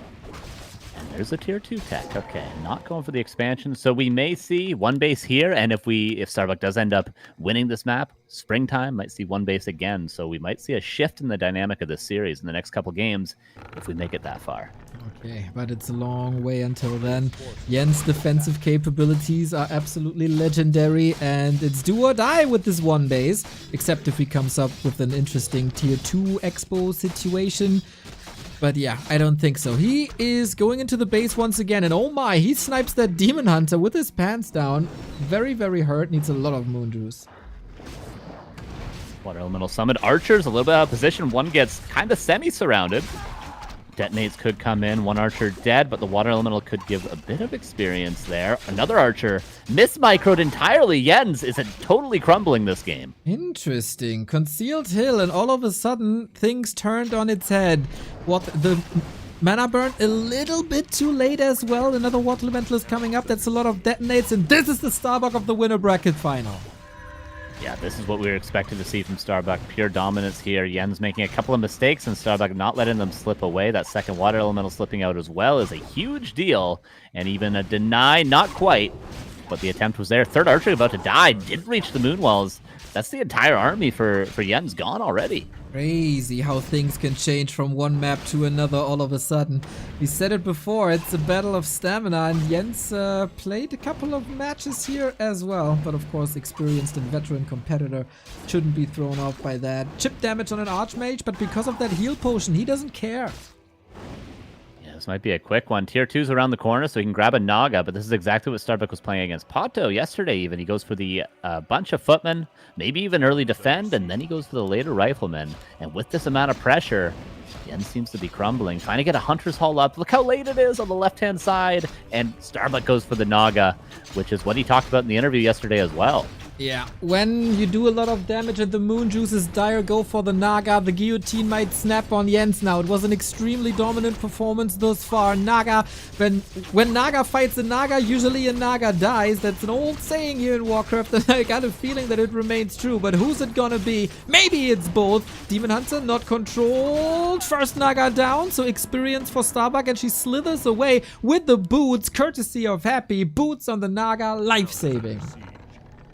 And Jens chases a little bit too far there, doesn't he? Now Moonwell's going to go down. His Naga's coming back. At least the Greater Heal was burned, but Starbuck maybe going to slither over to the fountain with that secondary hero. The second Ancient Award trying to be built. He's trying to go into Huntresses right now because he just needs something, apparently. Desperation kicking in. Researching the upgrades. 50 seconds to go. He needs it, otherwise the rifles just gun him down. But this is going to be one hunt, and that's it. Naga back, gets a kill, not too bad. But yeah, Starbuck all over Concealed Hill. This is very interesting. I mean, we might not see it unfold, but is he trying to go into like mass hunts and play hit and run or something? We may never know because Starbuck's probably closing this game out pretty soon, but Naga might get cleaned up. Starbuck trying to save the second hero, but it's only level 1. Cloak of Shadows now. TP's going to be forced, and there it is. Woohoo! Yeah, as long as Jens has 1 HP left on the Demon Hunter, this game isn't over. We learned the lesson in the past couple of games. But yeah, it looking incredibly oppressive. 20 food ahead after 7 minutes. Starbuck unleashed. Yeah, Naga now very low. All 4 heroes quite low, in fact. But now there's a priest. Did I see a priest? I did. Let me heal up that Naga if he can. Wisp block potentially. Might be able to get this hero. There's a sword coming in for the slow, though, and a rifleman. These early Sorks have been amazing the entire day, whether that's against Moon or whether that's earlier in the winner bracket. This is a Starbuck special for sure, and it's paying dividends. Critter block now. Whoopsie. Another priest might heal him up, and that is game, and Starbuck puts his name on the board finally. Naga player wins this game. That was quick, guys, and you know, a lot of mistakes were made by Mr. Jens. I'm only worried about one thing. Maybe he felt it, you know. Maybe he's like, I'm 3-0 versus Starbuck. I'm the new Starbuck, and it's not that easy to be the new champion. So yes, we all remember this flying too close to the sun may be problematic. Mr. Jens, we need to come back to tearing apart the t-shirts, not to losing. Yeah, definitely. That was certainly the strongest game from Starbuck, and it would seem to be the weakest from Jens there. But now Jens has 3 back-to-back-to-back loser maps. It's going to be Springtime. If Starbuck can win there, his Kryptonite, then we'll go over to Boulder Vale, where Jens was able to win in their last series, the one map he took away. And then we go into, if we reach map 7, my favorite, Warhail. That would be the final map of this tournament, and what a way to end if we do make it there. But still a long road for Starbuck. 100%. I feel like it's really good that Starbuck was able to win Springtime earlier, that there's not this great curse across or from the past couple of days in the back of his head. It's really good. This should give him a little bit of momentum. It's not unwinnable here on Springtime for him. He can do it if he puts on his A game, and if he needed a shot in the arm, Concealed Hill was a shot in the arm. Yeah. And now we're talking. I also would like to point out how hard it is to win versus Starbuck, right? You start making small mistakes, and Starbuck will tear you apart. So yes, it still makes those three games very, very, very, very impressive that Jens already has in his name. He needs one more. Yeah, we'll see if there's one base play again from Starbuck. That's what he was preferring. But of course, it's not an impossible map to expand on by any means. I think yeah, this map has had quite the story in this tournament for Starbuck so far. So we'll see if Jens can close it out or if Starbuck can overcome. Okay, 3-1. I'm sorry, guys. I'm getting a little tired here. Score not adjusted. Coming in right away as you hear the battle cry. Still match points Jens for the first time on his map pick. And speaking of pick, thank you, Fick Pucker, for the 2-month resub. Calling it now, Naga player wins the game. You were absolutely spot on, my dude. Mr. is complaining. Where are the donos, guys? Little reminder that there's Murloc profile pictures up for grabs that you can only get until we pay out the prize money. So at max a week, you should get them in now. Otherwise, these Murlocs will never be available ever again for your W3Champions profile picture. And now, the last look at our warriors, our contestants. We go game 5. So definitely the games are delivering, you know, that to be honest, I was like, oh, maybe it's going to be like Expo versus Expo, Starbuck will slowly win, but no! Those games are crazy, and we are on springtime, and this is a perfect moment for Starbuck to prove or deny the prophecy of springtime. He said that in his game history, bad things are happening on springtime, and I wonder if it's going to be different. If you saw his match versus Moon, that was surely a bad thing. If Jens saw that, maybe you can take some inspiration from it. We stick with the heroes. That seems to be a set guarantee. No Warden, no Keeper, no Panda Firelord shenanigans. People are buying the profile pictures. I like what I see. Thank you, thank you. Supporting the players as much as you can for your entertainment. Okay, Expo or no Expo? Usually, Starbuck goes for the green camp in the middle rather quickly. Jens with the 6 o'clock position would be regular, but he's switching it up as well. This is now his 3rd creep route. And for once he goes for the standard, which for Jens is not the standard. After the opening games, I thought that he will creep the Mercamp, you know, to get level 2 immediately. We saw that, you know, him not directly contesting the Expo was a good answer. But yes, I hope that you are back into your, you know, A mindset and that you are not going to deny any creeps. And Demon Hunter is going to the middle with Immolation. He wants to get level 2 very quickly. We're going for the Wisp. I have my eyes on it. Boom, detonate. That's a jump start for the Demon. 1.4. I don't think we have a deny here. He just killed the Mammoth, moves across with Immolation, easy camp, and then... Enter the 4. Ooh. Last hit for Bucky. This Footman. Oh, Jens, the Archer. This is the longest sword hit I've ever seen. Mr. Neo, this is not good. It means that Mr. Jens for a moment believed that, you know, that he's that close. I don't know the mistakes. Maybe he's getting nervous, guys. That's what happened. And I like what Starbuck is doing. He sent Footman to harass. He's like, okay. Yes, he's feeling the pressure. He wants to be the new champion. Let me show you what the old champion can do. And yes, this is not Warcraft. This is mind games. This is pressure. Exactly. Mind games. We're going through the ringer here. Lots and lots of maps. Who keeps the concentration up? We've seen a Wisp detonate. So Jens is still level 2. That's really important. And the harass games begin. But a little bit too late for that Sasquatch. But still, everything is hurt. No. Just yet. The Wisp is not being pulled here. Saves it for later. Water Elemental down. Another Troll down. Another Worker down. Jens is getting stuff done. Yeah, but there was no last hit on this one Troll. Good news is that yes, he's able to escape, you know, without using a TP. That's fine. But yes, he didn't kill that much, and now he's on low HP. He needs to go back into his main base. And yes, it's going to be a tough game already for him. He's at the shop. He sold Mantle and TP. And now you know what Starbuck likes to do. Starbuck will pressure now. And he sold the Starbuck sold TP. Is it Fortitude or Starbuck playing? Oh yeah, he screamed Fortitude. The confidence is back, man. He said it yesterday in the winner's interview. I gotta look what the top humans are doing, and Fortitude surely the top human, even though his matchup versus Night Elf is not that dominant. But yeah, pressure rising. Hunter's Hall is coming up, or is it? Nice mana burn. That is surely an adaptation. No Water Elemental available at the moment. Starbuck got level 3 already. We remember in the previous games how long Jens could keep him on level 2. It's a completely different game. Timing on the Arcane Tower, not that great, but there is, how many? 6 footies around. And yes, Demon Hunter has no TP, has no stuff. If he gets surrounded, he may die.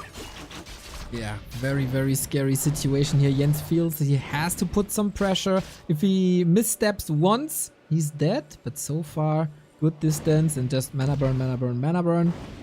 Water Elemental still coming out. But also, Huntress Hall up. This might be the most even game for now. I mean, Jens still needs to do something, right? He killed one peasant, that's his entire economy harassed. Now Naga is here, and even though there is a lot of footies with the power of kiting, maybe good things can happen. Remember, the Demon Hunter is more fragile than usual because he is not going for the passive, right? He's going for double mana spender ability. Jens has 4 Moonwells actually, you know, so there is a lot of regeneration. Ancient of War is surrounded by footies trying to escape. Demon Hunter is back to help him. Okay. Footies will feed the Demon Hunter up to 3 eventually. It's very good that he takes the fight here, so his lures are left alone and can't be cancelled. Starbuck, I see a lot of good here. The knives are coming in, trying again. Big exclamation mark. So they're stepping it up. Check the north. We see the game plan for this game. It's here to aggression. 2 Ancient Protectors. This is the first time we see this during the series. Maybe Jens feels that he's behind, you know, and that he actually, if he goes to the late game, he's just going to die most likely, right? So he wants to spice it up. And guys, don't blink, there is not going to be any bears in this game. Dryad and Ancient Protectors. Okay then. Dryad's coming. We got Nature's Blessing as well. The mana burns are fantastic. Life was one of the first ones to bring this in. Kaho has emulated this as well. Now in the arsenal of Jens. AP push for the championship. Yeah, and Starbuck doesn't know. He's making 2 towers in his base. He's not upgrading them yet. But definitely he doesn't know. He will know soon. Natural Blessing kicks in. The Ancients, they're ready to go. Here we go indeed. I want to see if there's a reaction by Starbuck on the player camera. Doesn't seem like it. Not yet. The mana burns are exceptional, even if it's just a level 2 Demon Hunter. He's picking these footmen apart. It's been a grand preparation for this AP push. Yeah, the question is how much he can do, you know, with the AP push. The Ancient of War already died, right? So, okay, Starbuck is pulling a lot of militia. He wants to cancel some potential towers. Maybe he will be successful with tower number 3. It will cost him a lot of lumber, but he understands, you know, that he just needs to survive this, and there will be no bears, there will be no counter expo, there will be no efficiency. Demon Hunter needs to survive as well. And do we have Dispool? I hope that Dispool is online soon, because yes, those water elementals are pretty annoying. Yes, he's not trying to not cancel the first protector, but he has to. Very close, very close. Great timing for Starbuck. This spell is ready now. We get a shop on the right hand side for a staff and potential potions, because the Demon Hunter is still very low, and this time he can't bank on rejuvenation. But the APs are in position. They're slowly but steady hurting the economy. Killed the tower actually without cancel, so a little bit sloppy by Starbuck. He was trying to mass repair, okay, so I can't blame him for that. Demon Hunter is back. He used all of the moonjuice he could. Is Demon Hunter going in? That's my question. We have not three. Not yet. We have 3 footies. They're all hurt. They're basically dead. He wants to reunite them with the army. That's 1. No. That's 2. That's 3. That's level 2. Oh, Jens! It's getting closer and closer. He might just do it. We need workshop. We need workshop. If there is a forest growing and is a dense forest, you need some machinery, you know, like a chainsaw or something. In this analogy, those are mortar teams. So yes, Starbuck is able to deal with this with the army, but remember about the Ancient Protectors. And look at this, Starbuck is evacuating his workers. Unbelievable. He conquered the expo. Starbuck's win condition is empty. What's left in the tank, Starbuck, after almost, I don't know, 9 hours of gaming today with breaks in between? Priest coming, no mortars, very few rifles. Where is the punch in this army? No, like Jens has shop. Jens just bought a healing potion. He still is under level, that's for sure. He invested a lot into this tier 2 army. In the perfect world, he was like, okay, he would kill the expo and pull back, but it's hard to pull back when you have 3 towers already. But yes, I don't see the workshop, you know, it's going to be just Rifle Caster 1 base versus tier 2 Nidal, so this game is still open, guys. But yes, definitely showed that this strategy is not that bad. he might just win with it. Supply dead even. Hero level advantage, hard to say. Demon Hunter's closing in on 3, then this will be an advantage, Jens. Barely any repair possible, 3 APs. And there's a tech behind it. Jens is not all in, he can still scale. Militia, this is it. It's not 1v1 base, he wants to win it. No, he's pulling back actually, Militia will... They're running out. You know, expire. Yep. Yep. He has to hit it hard now. This expansion only 200 HP left. 190. If this falls, Jens can retreat. He got the tech running. Okay, he has the tech running that good, but he will lose his ancient protector. So, you know, it's like he needs to like, you know, make sure that they are not going to go back alone. Like on a date. They will go on the date. These buildings are actually incredibly important. If he kills the blacksmith, no more rifles. If he kills the shop, no more items, of course, and also no breakers. The rifle! One intercept, like Shadow to the Moon, you mentioned this today. Okay, the Jens is looking for weakness now. He's losing his entire tech tree. What can he build? Priest and Sorks? And Blacksmith is pretty cheap. Don't take Blizzard that, so we can rebuild it. And he has a healthy amount of rifles, and that's a-okay. But yes, Mr. Neo, as you mentioned, what is very important, the tier 3 is going up for Jens, and you mentioned that supply was even. But look at this, there is no more expo to worry about. Now, Jens needs to start worrying about the army of Starbuck, and he needs to start worrying about his ancient protector. Is he going back with them? No! He will siege the main. Okay, gets another worker. That's closer to level 3. We're getting also closer to tier 3. I wonder if there's anything at the tavern soon. A pit lord against this rifle caster army could be devastating. More units, more wisps. Is he expanding there? That would be nuts. He's just moving the trees. The Ents are marching to the championship. Yeah, and so far, look how fragile Dryads are. Look at them. Very fragile. Blood Mage got level 2. Blood Mage has Heal Scroll. Blood Mage has, you know, Wand of Mana Stealing. Starbuck army is still stronger. Of course, he lost his economy, but remember, it's 1-base. In 1-9-base situation, Mr. Nidelf, he needs those spares with Richu. He needs Orb, and it's a Flame Strike, actually. Makes sense against tier 3, makes sense against the APs. Doesn't help against the Demon Hunter, but it's not that force that we had before. He's... Yeah, but... Yeah, yes, I think we'll go back to creep now. He's like, okay, bye trees. And sorry, but the date, you know, what didn't go as I planned. Bye. That's I'm right. going towards Warcraft now. Hello. It is the Pit Lord, the carry of map 2 and 3. And it is Mongrathot, strong one. Demon Hunter level 3 as well for level 2 mana burn, I assume. Gets the heal scrolls, and these scrolls have led to victory as well. 2 bears, tier 3, unlocked. No staff just yet, but oh, Starbuck is losing a lot. Yeah, there's no banish. He went from Flame Strike, he's expecting tier 2 Aline, and in reality, as you mentioned, Jens went for tier 3. Let me tell you that Starbuck is definitely not happy about that heal scroll use. What about the Naga? Naga has no items. The heal scroll saved her. Amazing. Where was this troll? I don't know, but it might give the Archmage close to level 4. If only he had a staff. Now I wonder if Jens has a shop in the base. But yeah, 55 food, strong heroes, not crumbling under the pressure, not losing any units unnecessarily. The shop is not available, unfortunately. So, what's the win condition for Starbuck? He has 5 rifles, 2 priests, 2 sorks. That's everything.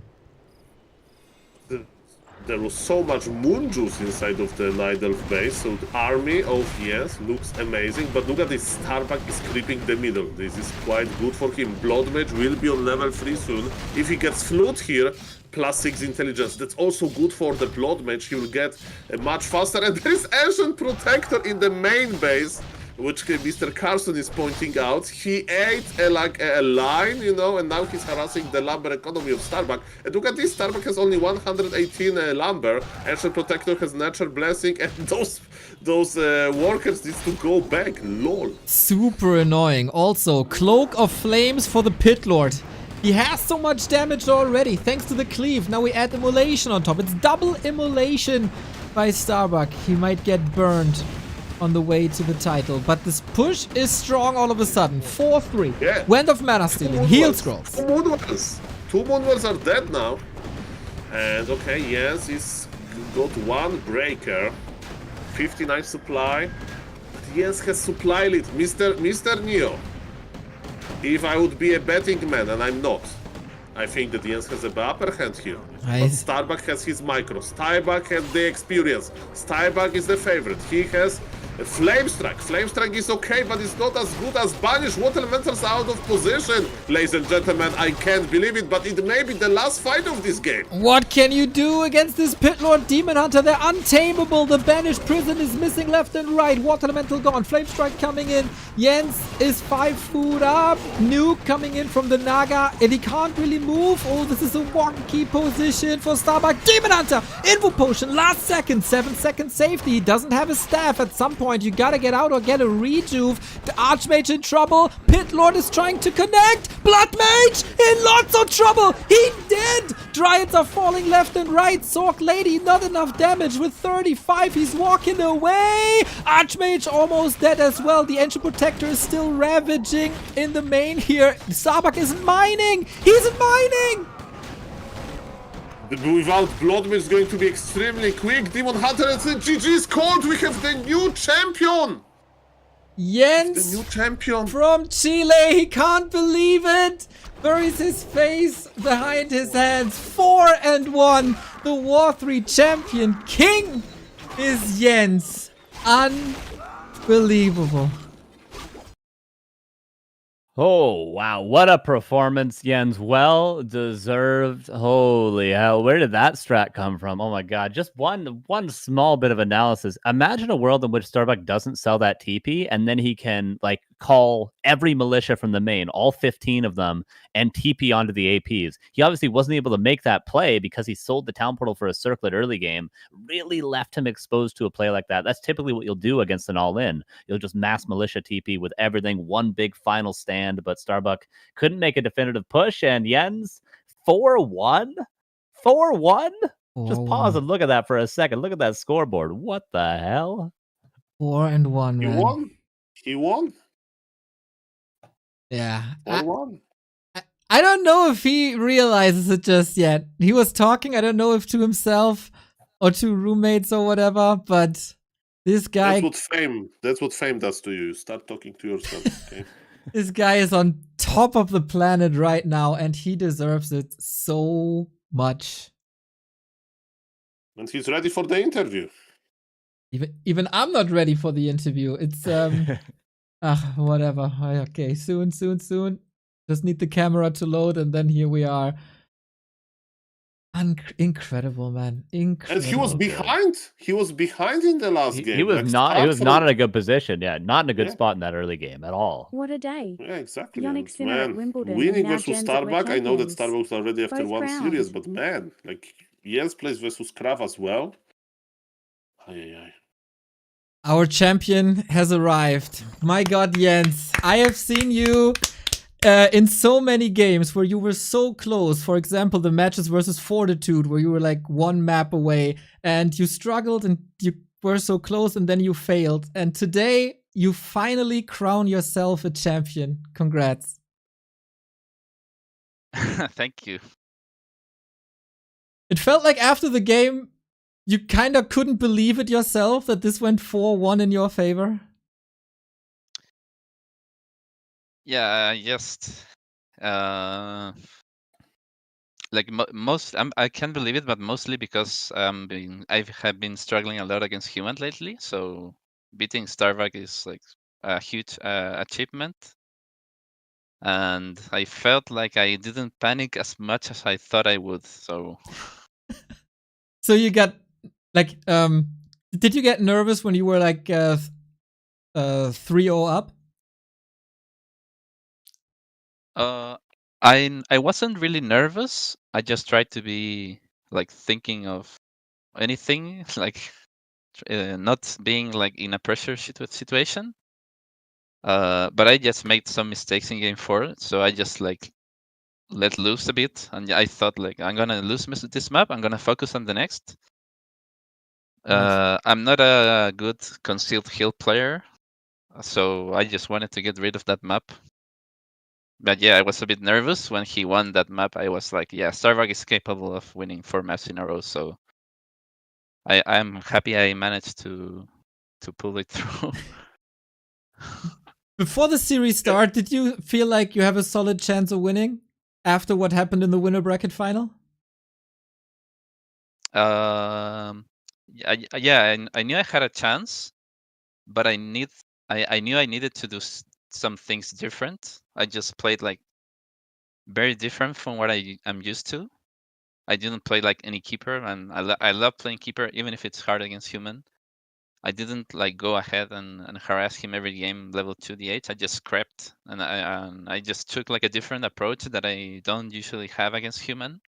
Like let him have level 3 or let him have expo, but punish him in a different way. So I'm happy it worked, but I felt like I learned while I was playing the games. I learned a lot. Yeah, the Secret Valley game was really unique, right? Like this must have empowered you because everything you did was kind of working, whether that's the staff or the harass or the pit lord, it was just all coming together. Yeah, I wasn't really sure how the Secret Valley game was going to go because I just banned that map every series. I don't play it like ever. So I just was like, maybe he's not comfortable in the map as well. So yeah, I just tried to like play really different, even if I expo like all the time. But I did like different priorities within the same play style, I guess.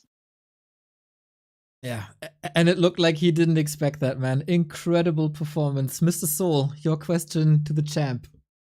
There will be questions, but first thing first, some statements. So, Mr. Jens, the Twitch chat is chanting Jens, Jens, Jens, Jens. So that's what I'm doing as well.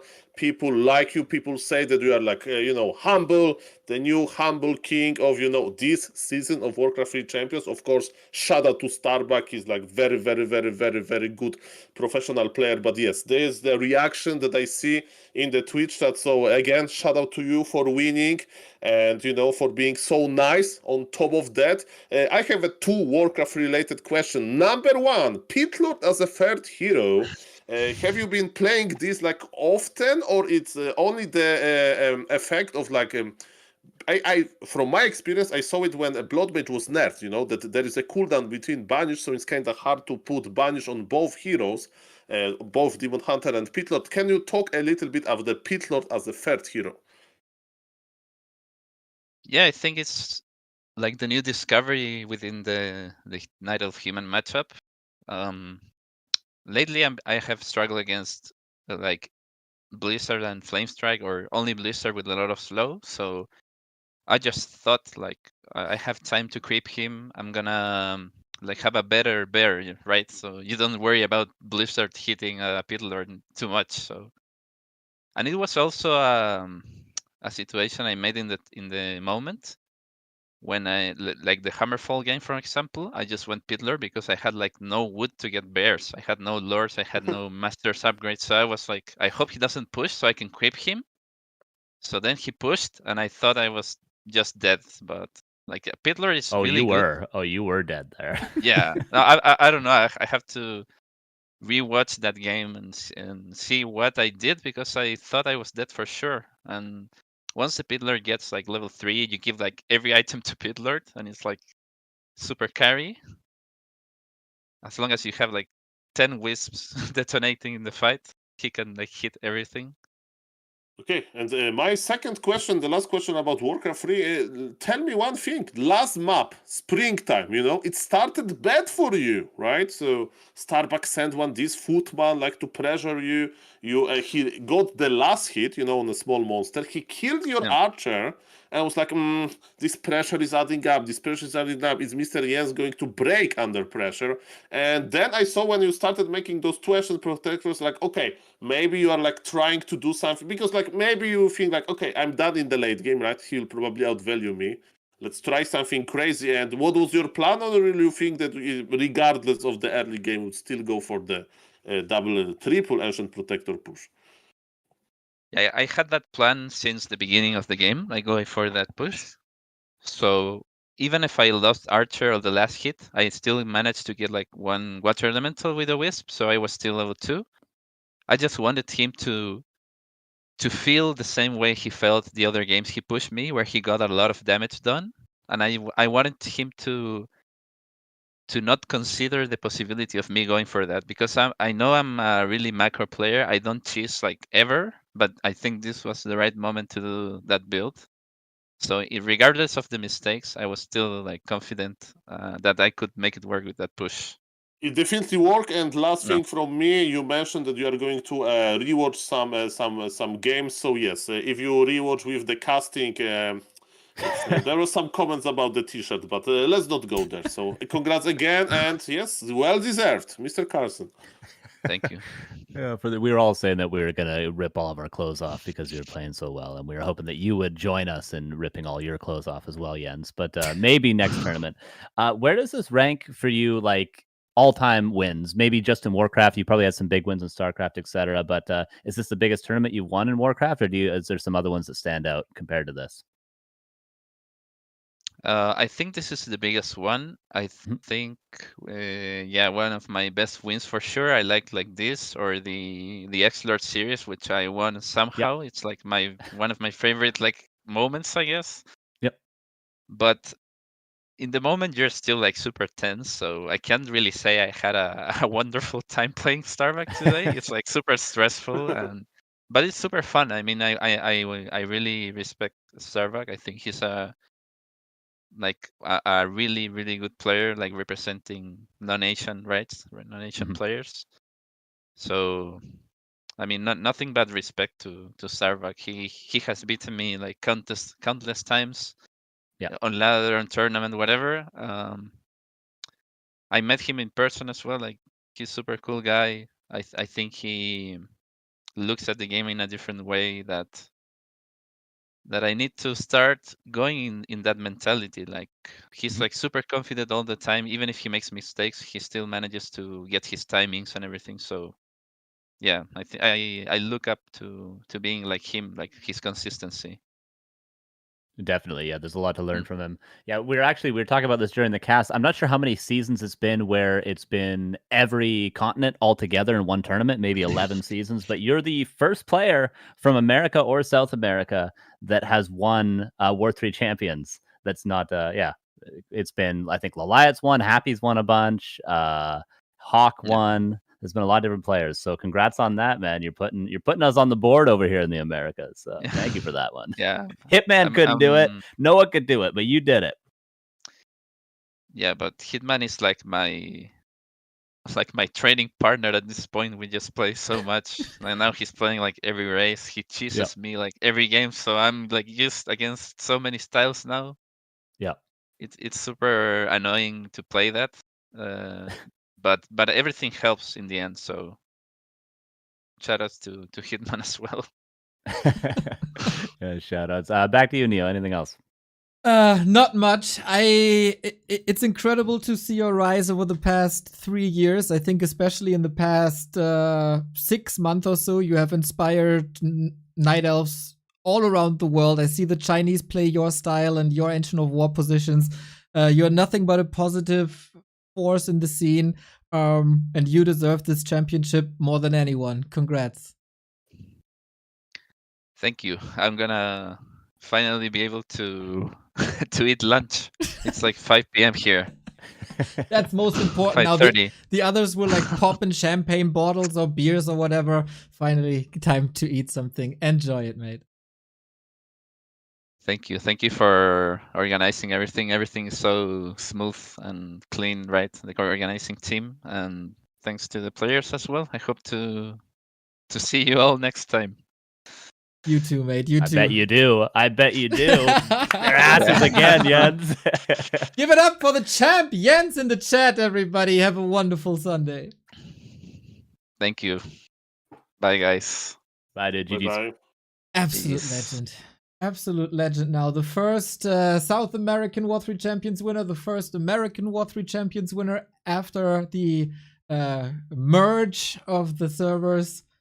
Yeah, like unreal. What a gamer, man. He's owning in StarCraft, he's owning in Melee with the Yoshi, and here in Warcraft 3, he's winning big tournaments with Night Elf, which very few people can. They're always up on top of the ladder and we're making memes, but Night Elves are winning few tournaments, and now they have Jens as a tournament winning player.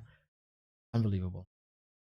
Yeah, he Neo, he you just say had a that we better have result a- than Moon. Jens, Yeah, we today. have a new Fire, server fire, that can connect, fire. South of America on nice ping, and already somebody won that. Maybe they were True. chance. Yeah, it was the Exactly. ping all along. It It was was- the ping all along. We need Australians to get closer somehow. We need better speed of light for the Australians, and then say Exactly. so. Then Kiwi something. Kaki will come back. And... Yeah. Oh man, I'm so emotional after this result. Mad props to everybody. I think from winner bracket quarterfinal to grand final, we just had banger games, man. Give it up for freaking Krav, third place. Of course, Starbuck first and foremost, who was plowing through the winner bracket. But give it up for Krav, third place, with a super unique playstyle with his Gargs and the Necros and the Worms. And then we had Sonic, absolute Davai. He never played the same hero combo twice, I feel, with Beastmasters versus Undead. Believe that. Cash brought a sick fight. Pato was taking maps off of Starbuck and brought us so much joy. Also, Death Note with a sick fight against Sonic, and Tiesiok versus Kraft. Like every single participant, just banger games. And we had a great bunch of people here representing Warcraft on W3Champions. Yeah, there's 14 matches and only 3 sweeps, and 2 of them were Jens, and 1 was Krav losing to Cash 2-0, and Krav went on to get third place. So really one of the, in memory, closest finals we've had for sure. Yeah, very, very competitive. It shows everyone brought their A game. Everyone's been putting in work, and it's cool to see a new crop of names consistently in this tournament. And just because he doesn't feel left out, I said this last time when we revived the finals, because we had a little bit of a break, because on the Orga bench things were thinning out, but the man in the middle is next to Jens, my MVP of this whole thing, putting things together, talking to players, making sure that everything is in order, and never asking for just anything. Soul Apeman is the heart and soul of the W3Champions finals since the last season, and he carried once again.